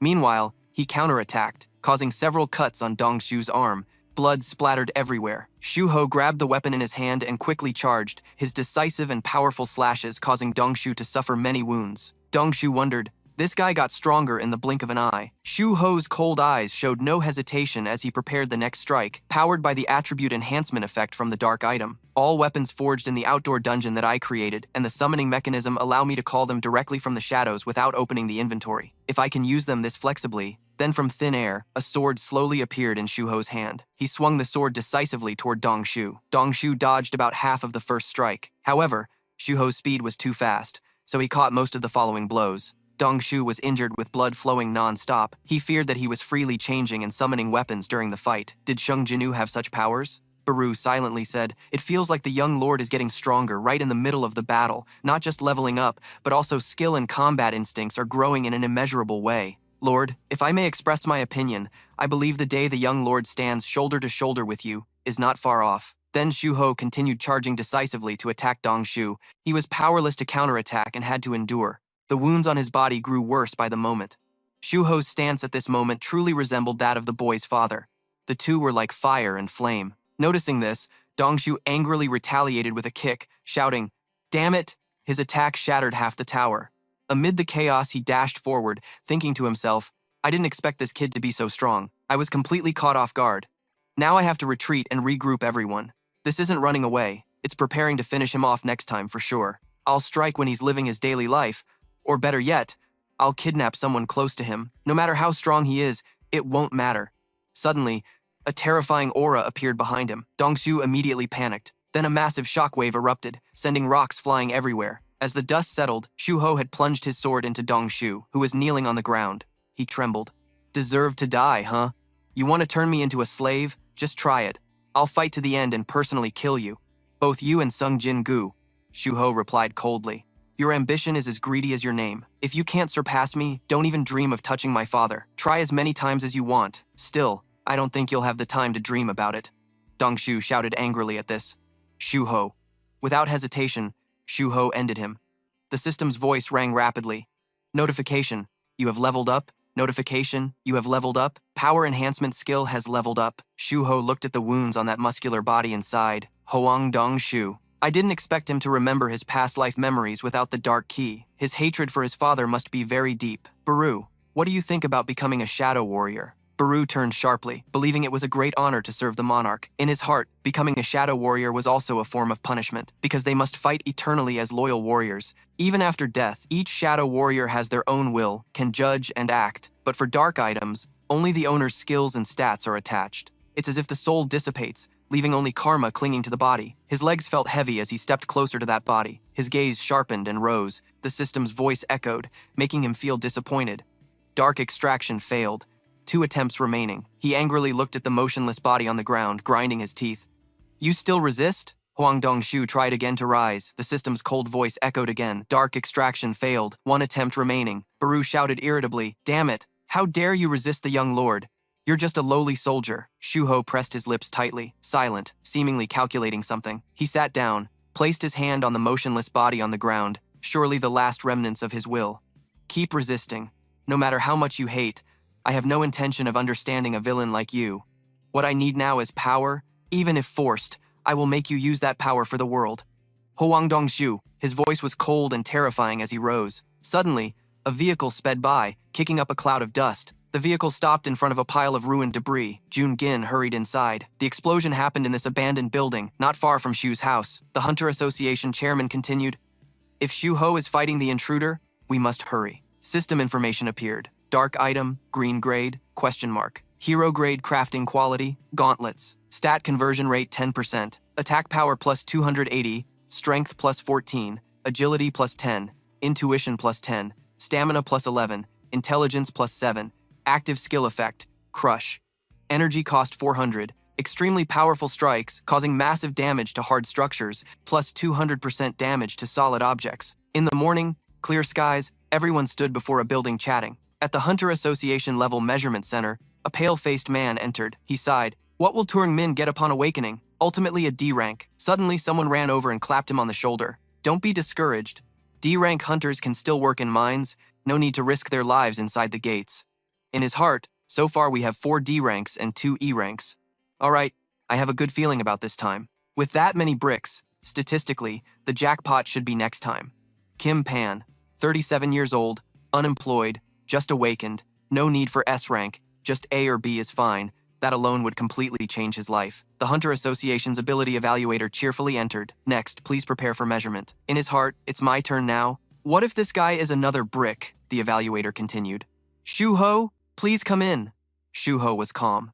"All right." He stood up, scratched his head awkwardly, feeling something strange. He clenched his fists. "Please don't be E rank. Kim Pan. Result, E rank. A heroic voice rang out. A new S rank hunter has appeared in Korea. Reporters below kept snapping photos, admiring eyes directed at Shu Ho. And he is a reawakened, the hero from the Jisan prison event. Hot news. A reporter interviewed Shu Ho about how it feels to become an S rank hunter. Jin Cheon crossed his arms and looked down. As expected, Shu Ho had reached S rank.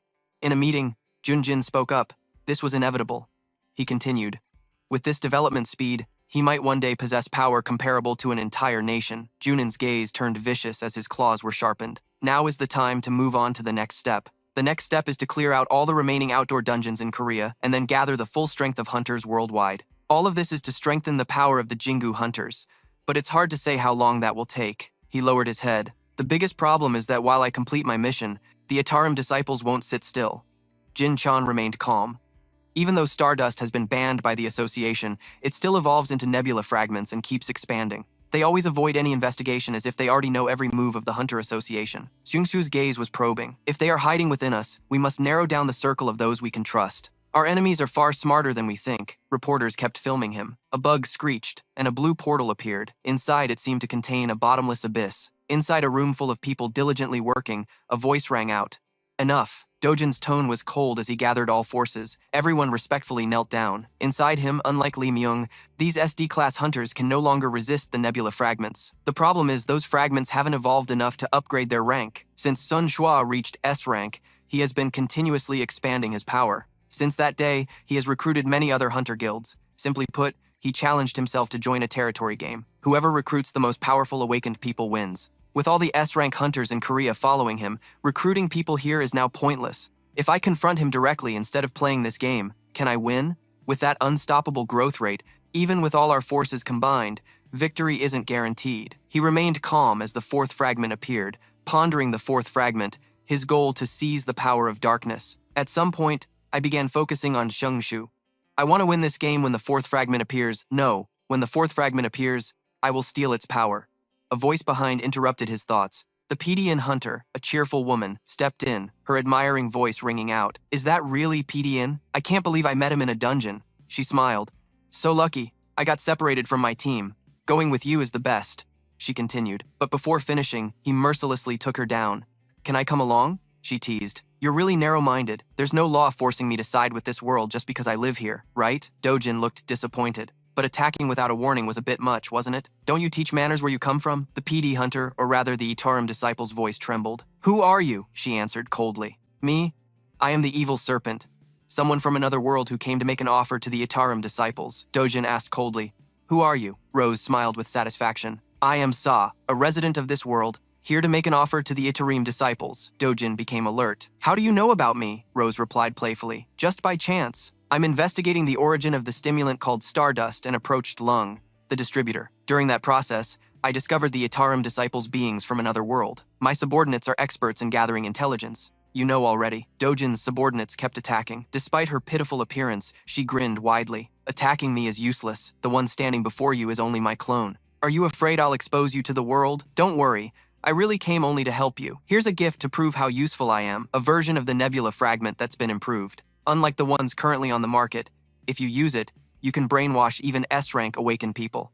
Dojin looked at the stone in his hand, feeling the misty soul flame inside the nebula fragment was stronger and more stable. Unbelievable, I can stabilize such a complex structure. She leaned close to his ear. From now on, I will provide you with improved nebula fragments. Of course, what I want is your help to defeat Xungshu and the Dark Lord. He turned away, avoiding her gaze. A resident of this world helping an invader like me? She teased. You're really narrow-minded. There's no law forcing me to side with this world just because I live here, right? Dojin looked disappointed. Don't give me those shallow excuses. If you really wanted to help me, you could have found me when Lee Myung was still alive. She smiled with satisfaction. People who ask too many questions usually aren't liked. Got it? Which side I stand on is my own will and decision. Isn't choosing the more beneficial side normal? I'm also an heir to a Dark Lord, like Xungshu, but I feel I can't cooperate with someone like Xungshu, the heir of the Dark Lord. So that means you also possess a special power like Xungshu. If you mean dark power, then no. I have a completely different power. For example, she transformed into a giant monster, Dojin sneered. Your final move is still imperfect. She, in the form of a terrifying monster, roared loudly, her monstrous mouth wide open, howling continuously. She calmly said, as the heir of the Plague Lord, I can do things like this, can't I? They say the enemy of my enemy is my friend. Keep persuading me. Don't you think we could achieve something if we cooperate? From a blue light, a slow-moving clone appeared, and a voice spoke. Ah, you've worked hard. She was excited. How did it go? Was the negotiation with Apostle Idarim smooth? Rose smiled brightly. He agreed to cooperate with us. A heroic voice echoed. You really are the one. Ah, that's wonderful. Rose remained calm. Thank you, Cover. In her heart, Apostle Itarim Pakdogan initially only answered a few questions about this world, yet he agreed unexpectedly. Well, it makes sense. The Dark Lord will definitely obstruct their plans. Her smile turned sinister, but that doesn't affect me. There's always a reason behind every system command, the system voice announced. Mission update. The path to becoming a Four Sovereign. To become a sovereign, the existence of the Dark Lord is an obstacle. Form an alliance with Apostle Itarim, the enemy of the Dark Lord. Alliance with Apostle Itarim, 1 out of 1. Reward unlocked. The path to becoming a 5 sovereign is no longer far. She continued with us, the heirs destined to become sovereigns. In the morning, under a building, a paper was pushed onto the table. This is the best offer we have, he spoke calmly. Are you willing to join the mission to conquer the A-rank gate alongside the Fame Guild? Sung Shu looked distressed, as I've said many times. I won't participate in any A-rank conquest missions. Lunok, the freelance hunter, he shouted angrily. But isn't it such a waste for someone with S-rank talent like you? If you join the Fame Guild, surely Sung Shu helplessly covered his face. No conditions, no persuasion can make me take that risk. Please, just leave, he continued, persuading. You're one of the very few S-rank hunters in Korea. Isn't the A-rank gate still within reasonable limits? Sung Shu said something that stunned them. I have nightmares every night about being swallowed by monsters. His voice trembled. Thousands of monsters come to tear me apart and eat me. They mercilessly gnaw on my arms, legs, and body. What's the point of having S-rank? In front of those monsters, I'm just a trembling child. Sung Shu's face turned pale. So please, don't come looking for me anymore. Saying that, the door slammed shut. Sung Shu stood by the window, deep in thought. An angry voice rang out. Damn it, she's worried. Are you really leaving like that? He continued. She saw your eyes too, didn't she? Rank doesn't matter if you can't fight anymore. Suddenly, she was stunned. He is Sung Shu, surprised by the sound. He stared at Dojin, standing at the door. Who are you? An S-rank member of the guild. The Reaper heard that members of that guild are very rude, but do you think you have the right to barge into someone else's room without warning? He opened his mouth. I came because I heard an S-rank hunter trembling before the monsters. His voice shook. So you came to cause trouble. I don't need your help. Get lost. A cold voice rang out. Stop right there! His voice carried killing intent. Unless you want to be roasted alive, don't take another step. He angrily punched him in the face. He said, Don't worry, Hunter Lai Unak. From now on, what you face will no longer be monsters. He dropped the rock, staggering like a soulless man. Darkness, the heir of the Dark Lord. Sung Ho and the rise of other sovereign heirs, those who oppose the darkness. The game's situation has begun to shift with the appearance of unpredictable competition. They are too focused on invasions from other worlds to notice the cracks appearing within. Then Jin's gaze turned sharp. I will make good use of those cracks. Morning at a control tower, everyone was working diligently. A voice called out, This is Call 472. Control tower, please respond. The staff politely replied, Yes, go ahead. The voice on the other end was urgent, currently flying at an altitude of 350. Latitude coordinate 20, longitude 20. We are in the airspace near Korea. I have a question. At this altitude, is it possible for snow to fall? He felt confused. Clearly, snow can't fall above the cloud layer in the atmosphere. The pilot calmly said, That's normal, right? So, how do we explain this? The pilot was extremely puzzled, unsure how to handle it. He looked into the deep black hole. That was a gate. A gate had appeared in the sky over Korea. The staff was confused. A gate, he continued. A fierce snowstorm was forming around it. If this continues, the plane might crash. Proceed with emergency landing. The staff was shocked to hear this. Captain 061 Iron Fang bared sharp teeth angrily. It kept growling, its body restrained by a strap. Sho flew down from somewhere and landed on the ground. He seemed confused. I forgot to use Greed's skill again. I can feel my stats increase after equipping Greed. Too bad I haven't examined its skills carefully yet. Dark item Read level 1. Hero grade crafted quality gauntlets.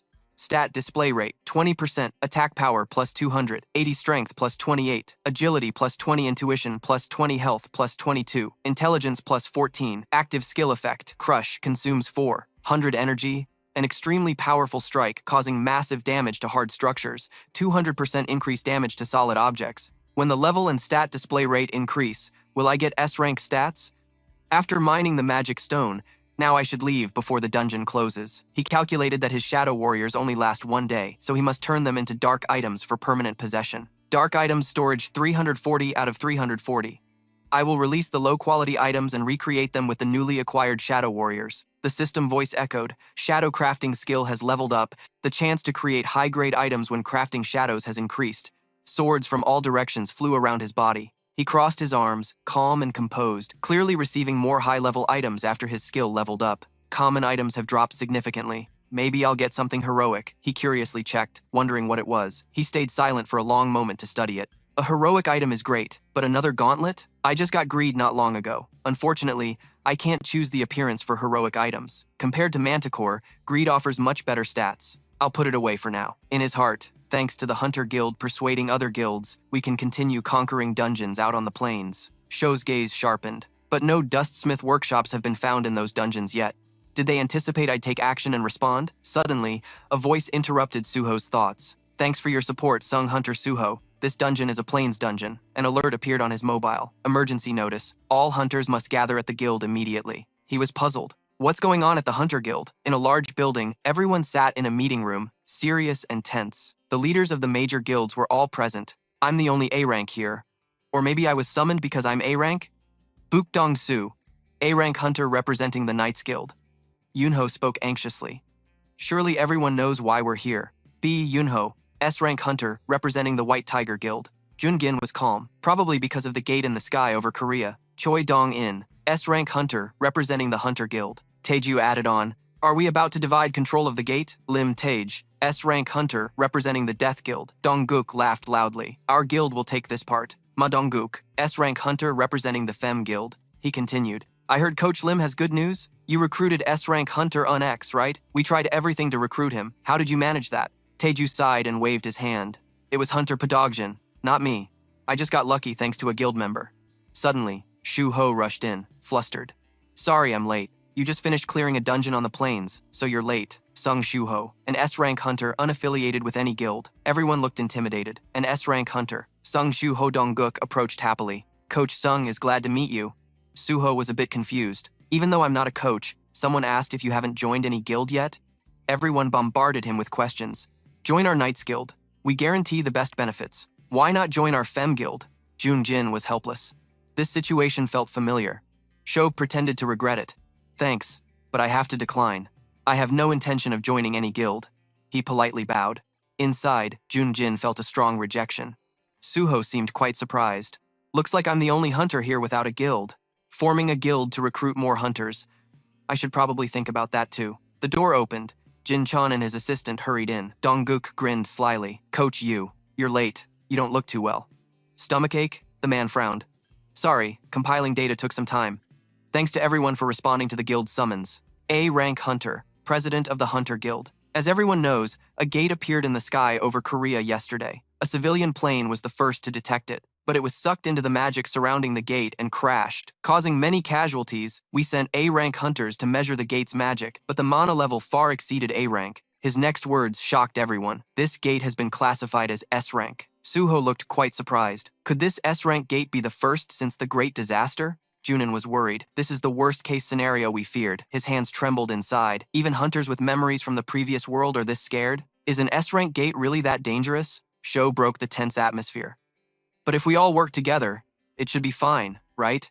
Baru interrupted helplessly. That's tough. Even if we unite against what's inside, we're just ants to a termite.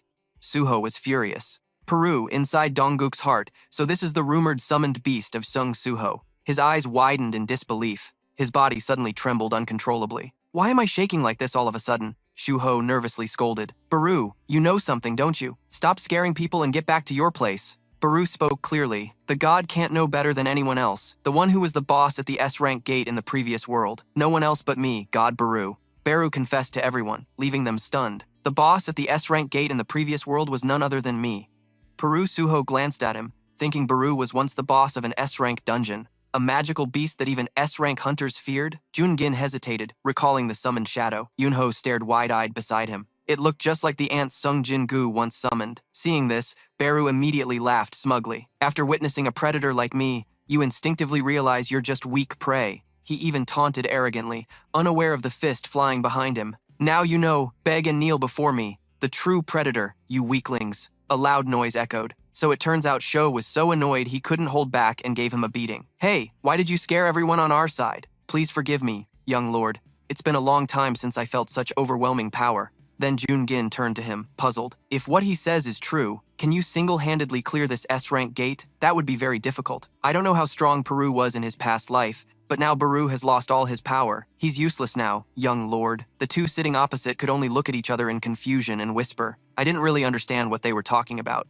Neither did I. Jun-gin pushed his glasses up slightly and inquired. But one experience is worth 1,000 explanations. Hunter Sho, can you help them recover memories from their past lives? Of course. Immediately, Sho unleashed his power, creating a dazzling purple light that made Lucas exclaim in surprise. By past life memories, everyone means you smiling while looking at the key in your hand, but he was trembling uncontrollably. They couldn't blink at the recent scene. They didn't expect this whole world had been reset. An S-rank gate similar to the one on Jew Island. That means we have to face a monster of the same level. But Jin Cheon hesitated, resting his hands. It takes 3 days from the gate's appearance for the dungeon to collapse. If the S-rank gate in Soon's sky collapses, the damage will be beyond control. Lucas suddenly raised his hand and stood up. But if the dungeon collapse happens in the air, won't the monsters fall and die immediately? The association has launched an investigation into that. Jin Cheon's face darkened with worry, and we discovered the gate's altitude has been gradually lowering since it appeared.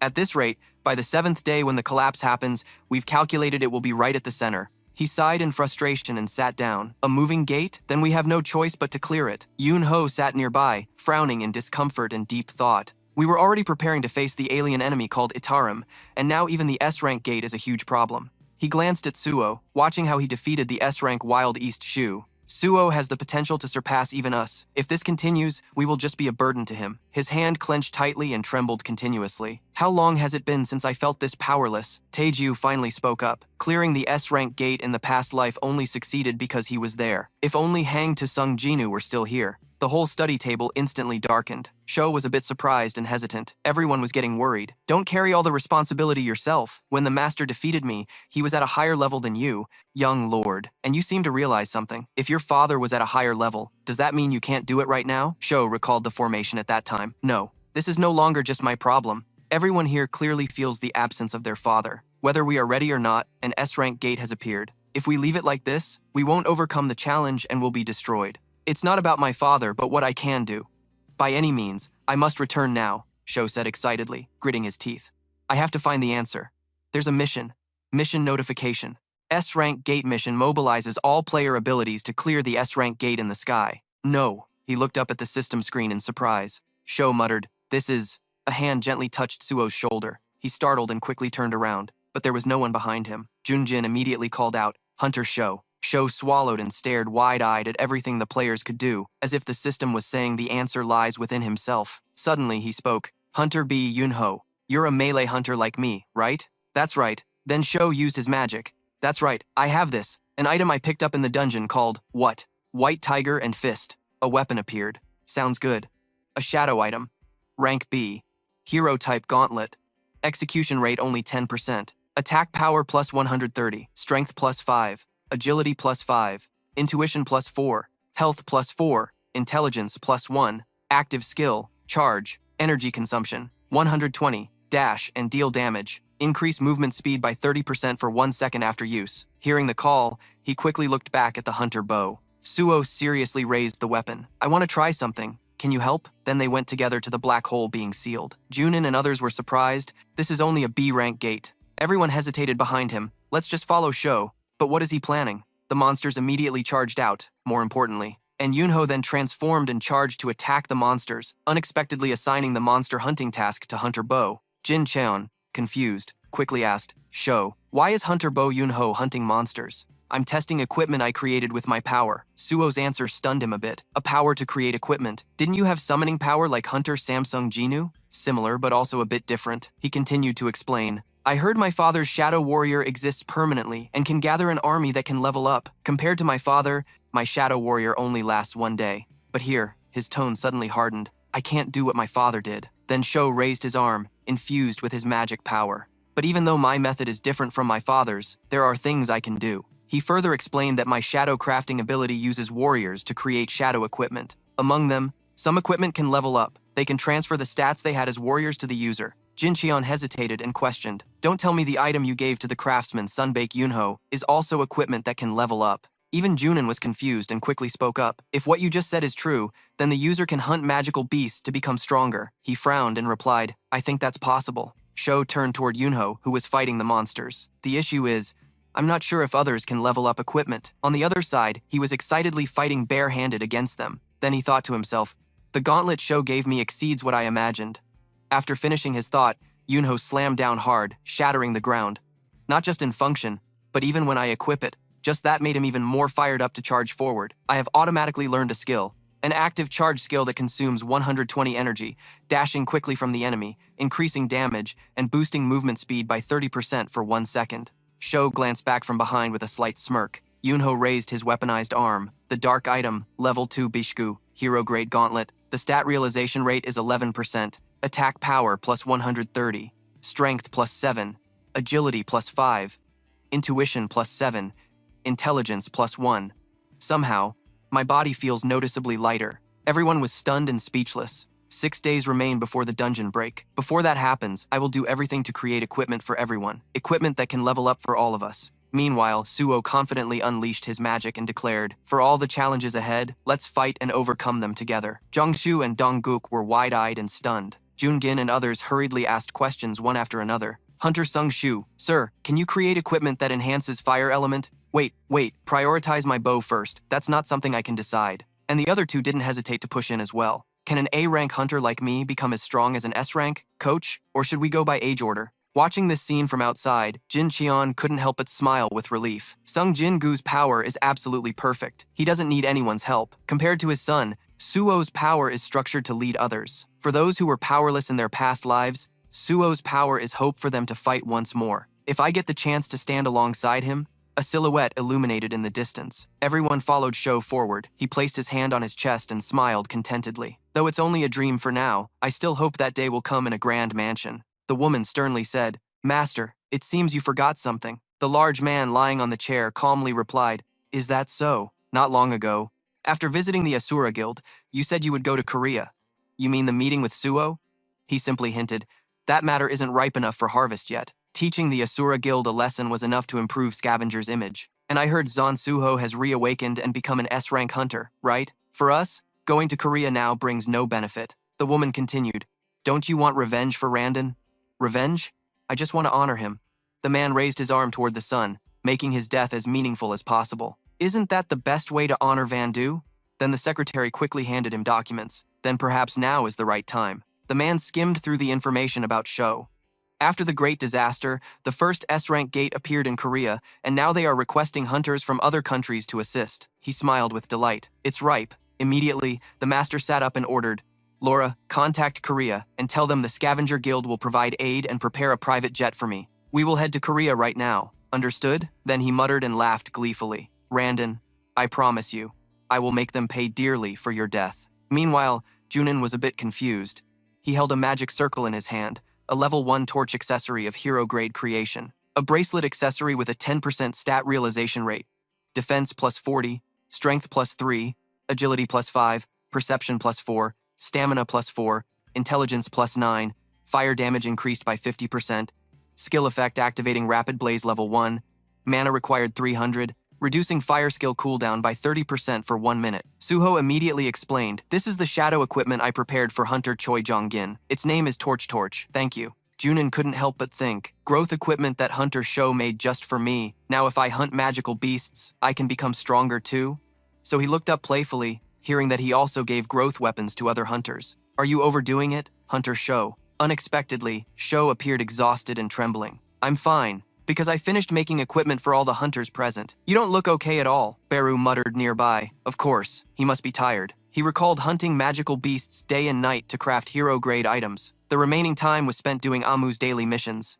He replenished stamina with recovery potions non-stop for 2 days.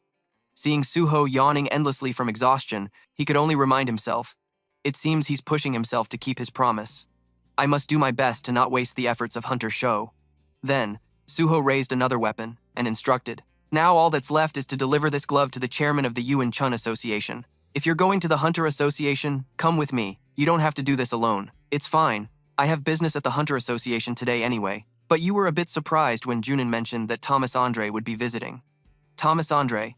You mean the national-level hunter from America? At the high headquarters, he led Show away, and you were startled. Ahead of them, many people were waiting. There sure are a lot of people outside the chairman's office, huh? They all looked fierce, eyes glaring, but Junin calmly walked forward and instructed you. They must be members of the Scavenger Guild led by Thomas Andre. Show, please wait here for a moment. Show glanced around at them. Scavenger, that's the guild that attacked us in the pyramid dungeon to monopolize the rewards. Are they also involved in this S-rank gate? Junin slowly opened the office door. Jin Cheon was sitting inside. He had come to visit the hunters. He quickly raised his hand to signal Junin. This is our Korean reconnaissance team captain. Hello, I'm Choi Jung-in from the Hunters Guild. He carefully and coldly observed. This is America's #1 hunter. The man calmly replied, nice to meet you. I suppose I don't need to introduce myself. The atmosphere was intense. Laura, standing nearby, spoke up. Then let's get started. About the conditions for our Scavenger Guild to participate in the S-rank gate. Hearing this, both Junin and Jinon couldn't hide their surprise.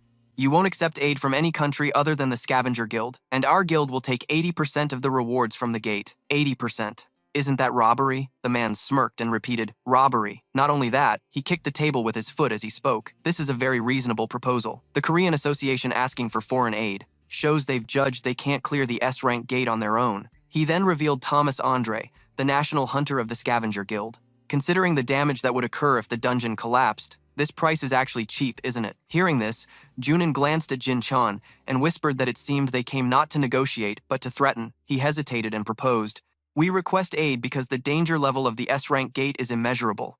Also, you surely know that Korea recently gained 2 more S-rank hunters, right? Thomas quickly interrupted. No matter how you look at it, this condition is unreasonable. We will refuse aid from the Scavenger Guild and seek assistance from other countries. Are you aware of what happened in the dungeon at the Egyptian field?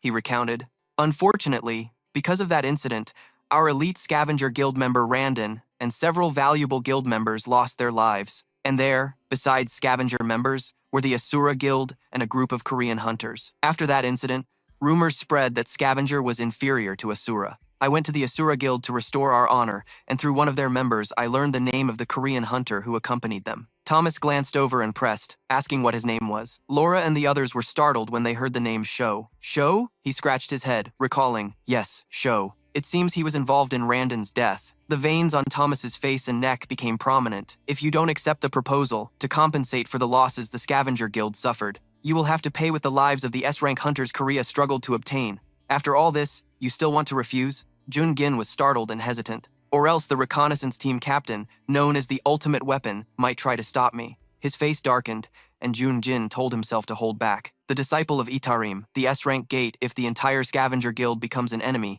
it will only cause more trouble for Sho, and the more he heard, the angrier he got. Suddenly, loud noise erupted outside the door non-stop. Thought reinforcements had arrived, but it was actually a bunch of thugs? That kid dares to barge in here? Get out while I'm still being polite. This crazy guy, a whole group trying to hold on to Sho's people. I said get out. Thomas could only silently watch the scene. Jun-gin turned to call Sho, while you frowned in discomfort and spoke up. Sorry for interrupting suddenly. If this causes any trouble, I'll accept punishment next time. What are you planning to do? Yet Sho only needed to flick his hand lightly to send the group flying. You say you're America's national hunter, right? I'll make a proposal that Scavenger can claim more than 80%. You declared coldly and confidently, whoever claims the benefits inside the gate first gets them. If Scavenger is truly better than us, taking more than 80% is entirely possible, isn't it? This made the two pale and watch closely, while Thomas calmly rested his hands on his thighs. Interesting. He stepped up to Sho and growled threateningly. If I turn you into a bloody mess right now, what will you do? The Scavenger Guild will be infamous for flying all the way to Korea just to cause trouble and then leaving, but that only made you angrier.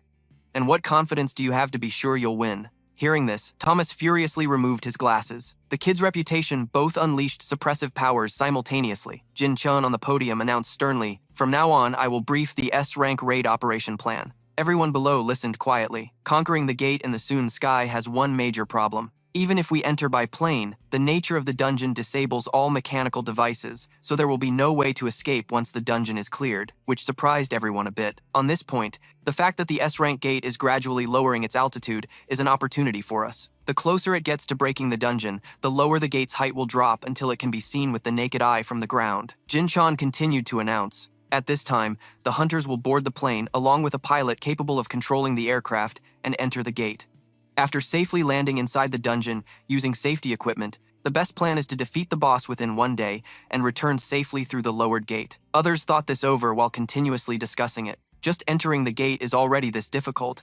Can we really defeat the S-rank gate boss within 1 day? But Thomas calmly spoke up. Wait, the Scavenger Guild. We won't go with the Korean hunters.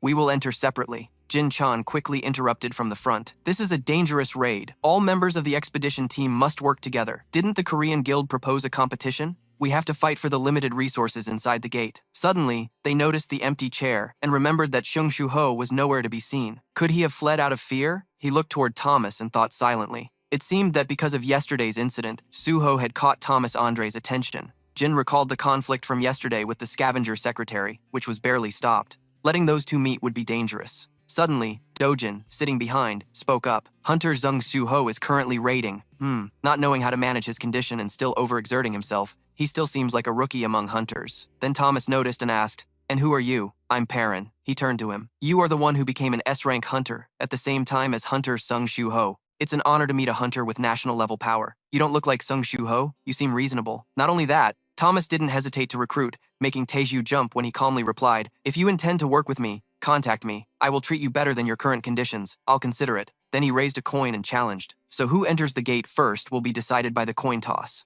If it's heads, Scavenger goes first. If tails, the Korean Guild leads. After saying this, Thomas flipped the coin high. Any objections? Everyone held their breath anxiously, watching it, but someone smiled calmly as the coin fell to the ground. A woman stepped forward. "I heard you're also joining the S-rank gate raid." Dojin glared at him, then turned to question. "I told you not to use those insects to spy on me. I only happened to find out while tracking Sung Shu-ho by chance." She even recounted that Sung Shu-ho had only one thought, to beat Thomas Andre, so he raided day and night. Thanks to that, he seemed unaware of our existence. "That's fine." The woman laid out a plan and pulled Dojin in. "We raided together. Why not try befriending the Descendant of Darkness? Wouldn't it be interesting to stab him in the back when he's off guard after becoming friends? I don't understand that concept enough to exploit friendship." "No friends? You're pretty pathetic too," he said irritably, warning. "Right. We're also entering that gate." "Why are you coming there?" She immediately answered. "Because we created that gate ourselves." Hearing that, Dojin's eyes widened in shock. "You mean you artificially created the gate?" The woman explained while glancing sideways. "Using our shield's power, we can create gates." She smiled, teasing while waving to the shield. Of course, the power isn't very stable. Not only does it create a gate in the air, but it also gradually lowers it to the ground, making the girl almost cry in frustration. No need to explain everything. Dojin watched without blinking, excited. It seemed useful. "With that power, can you open a path to another world?" The villain cautiously replied. "No way. Even Monarch level can't do that. If you dare target Pia, even just a fleeting thought, I'll reveal your identity to Sung Shu-ho. Good luck with that." As she spoke, she extended her hand toward Dojin. "Anyway, if you're going in too, that's good. This is the first time we can cooperate. I have my own business to attend to." Dojin coldly gave orders. "Thomas Andre, while the S-rank gate causes chaos, I intend to recruit the one known as the national-level power hunter as a follower." The villain continued. "Behind the S-rank gate is national-level power? That's fast progress. Well, if you can hold back the hunters entering the S-rank gate, that's good for us." Immediately, Dojin turned and left. "Hopefully, we won't interfere with each other. Oh, why don't you ask why we created the gate?" But he just coldly replied, indifferent. "Our relationship is based on a deal. Your silence means you're not confident you can convince me." The villain is really difficult. Looks like I can't get close to that guy. The giant vortex appeared ahead, the shield watching Dojin's retreating back and hesitating. "Damn, we established a good relationship with Itaram's disciple. Is that okay? If they really invade this world successfully, I'm afraid I don't know what will happen." The girl worried. Moreover, her body has deteriorated a lot from trying to create the gate. Is the system really on our side? Immediately, Aksa placed her hand on Pia's head, surprised to see her eyes glaring red with fury. "How dare she doubt the system that has helped us? You're such a spoiled kid." Aksa gritted her teeth and glanced sharply. "What happened when you followed the mission? With your unstable power, you usually can't even open a proper gate, yet you managed to create an S-rank gate, right?" This made Pia's face turn pale with fear. "It's because you have grown through the mission. The system will definitely make us rulers." Moments later, Aksa softened and hugged the girl. "Don't doubt the system," she whispered quietly. "The fact that I could find you wandering alone in the space-time crack was also thanks to the mission's guidance, right?"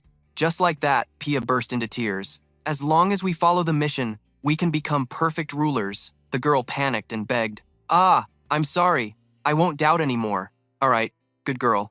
Aksa glanced at the screen ahead. Now, let's go pick up the new teammate. Mission guide. The path to becoming a ruler.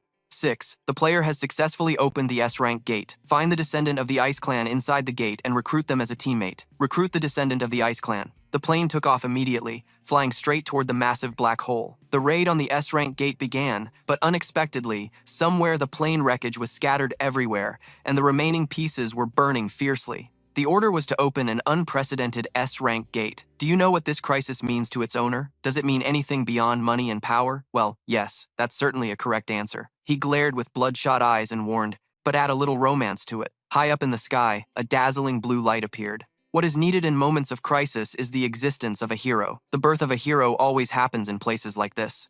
Suddenly, footsteps approached. Could it be that you intend to become a hero? Ha ha ha. Making money would be good too. Ex-Ho stepped right beside him. Thomas immediately mocked. Who is this? Isn't that Sung Shu Ho? Have you heard about it? But the Vanguard team is Scavenger. It seems the gap will widen from the start. What should we do now? But you just brushed it off and kept walking, as if it didn't matter. Thomas looked back and asked, Laura, when was the last time you met Sung Shu Ho at the Hunter Association? 3 days ago, he pondered. Was it an illusion? It seems he has become a completely different person in just a few days. The black hole appeared in the sky. Ho calmly watched it. That is the S-rank gate. I sense a danger unlike any gate I've seen before. Suddenly, someone else approached from behind. Why do you look so serious? Haven't we prepared perfectly? Everyone on the team is ready behind you, Shuho. Do you really think we'll lose to the Scavenger Guild? He smirked with satisfaction. No way. Even Thomas was equally excited. The others calmly prepared. The plane took off immediately, flying straight toward the massive black hole. The raid on the S-rank gate began, but unexpectedly, somewhere the plane wreckage was scattered everywhere, and the remaining pieces were burning fiercely. Shuho lay on the snow, his face blank, seemingly all alone. Why did things turn out like this?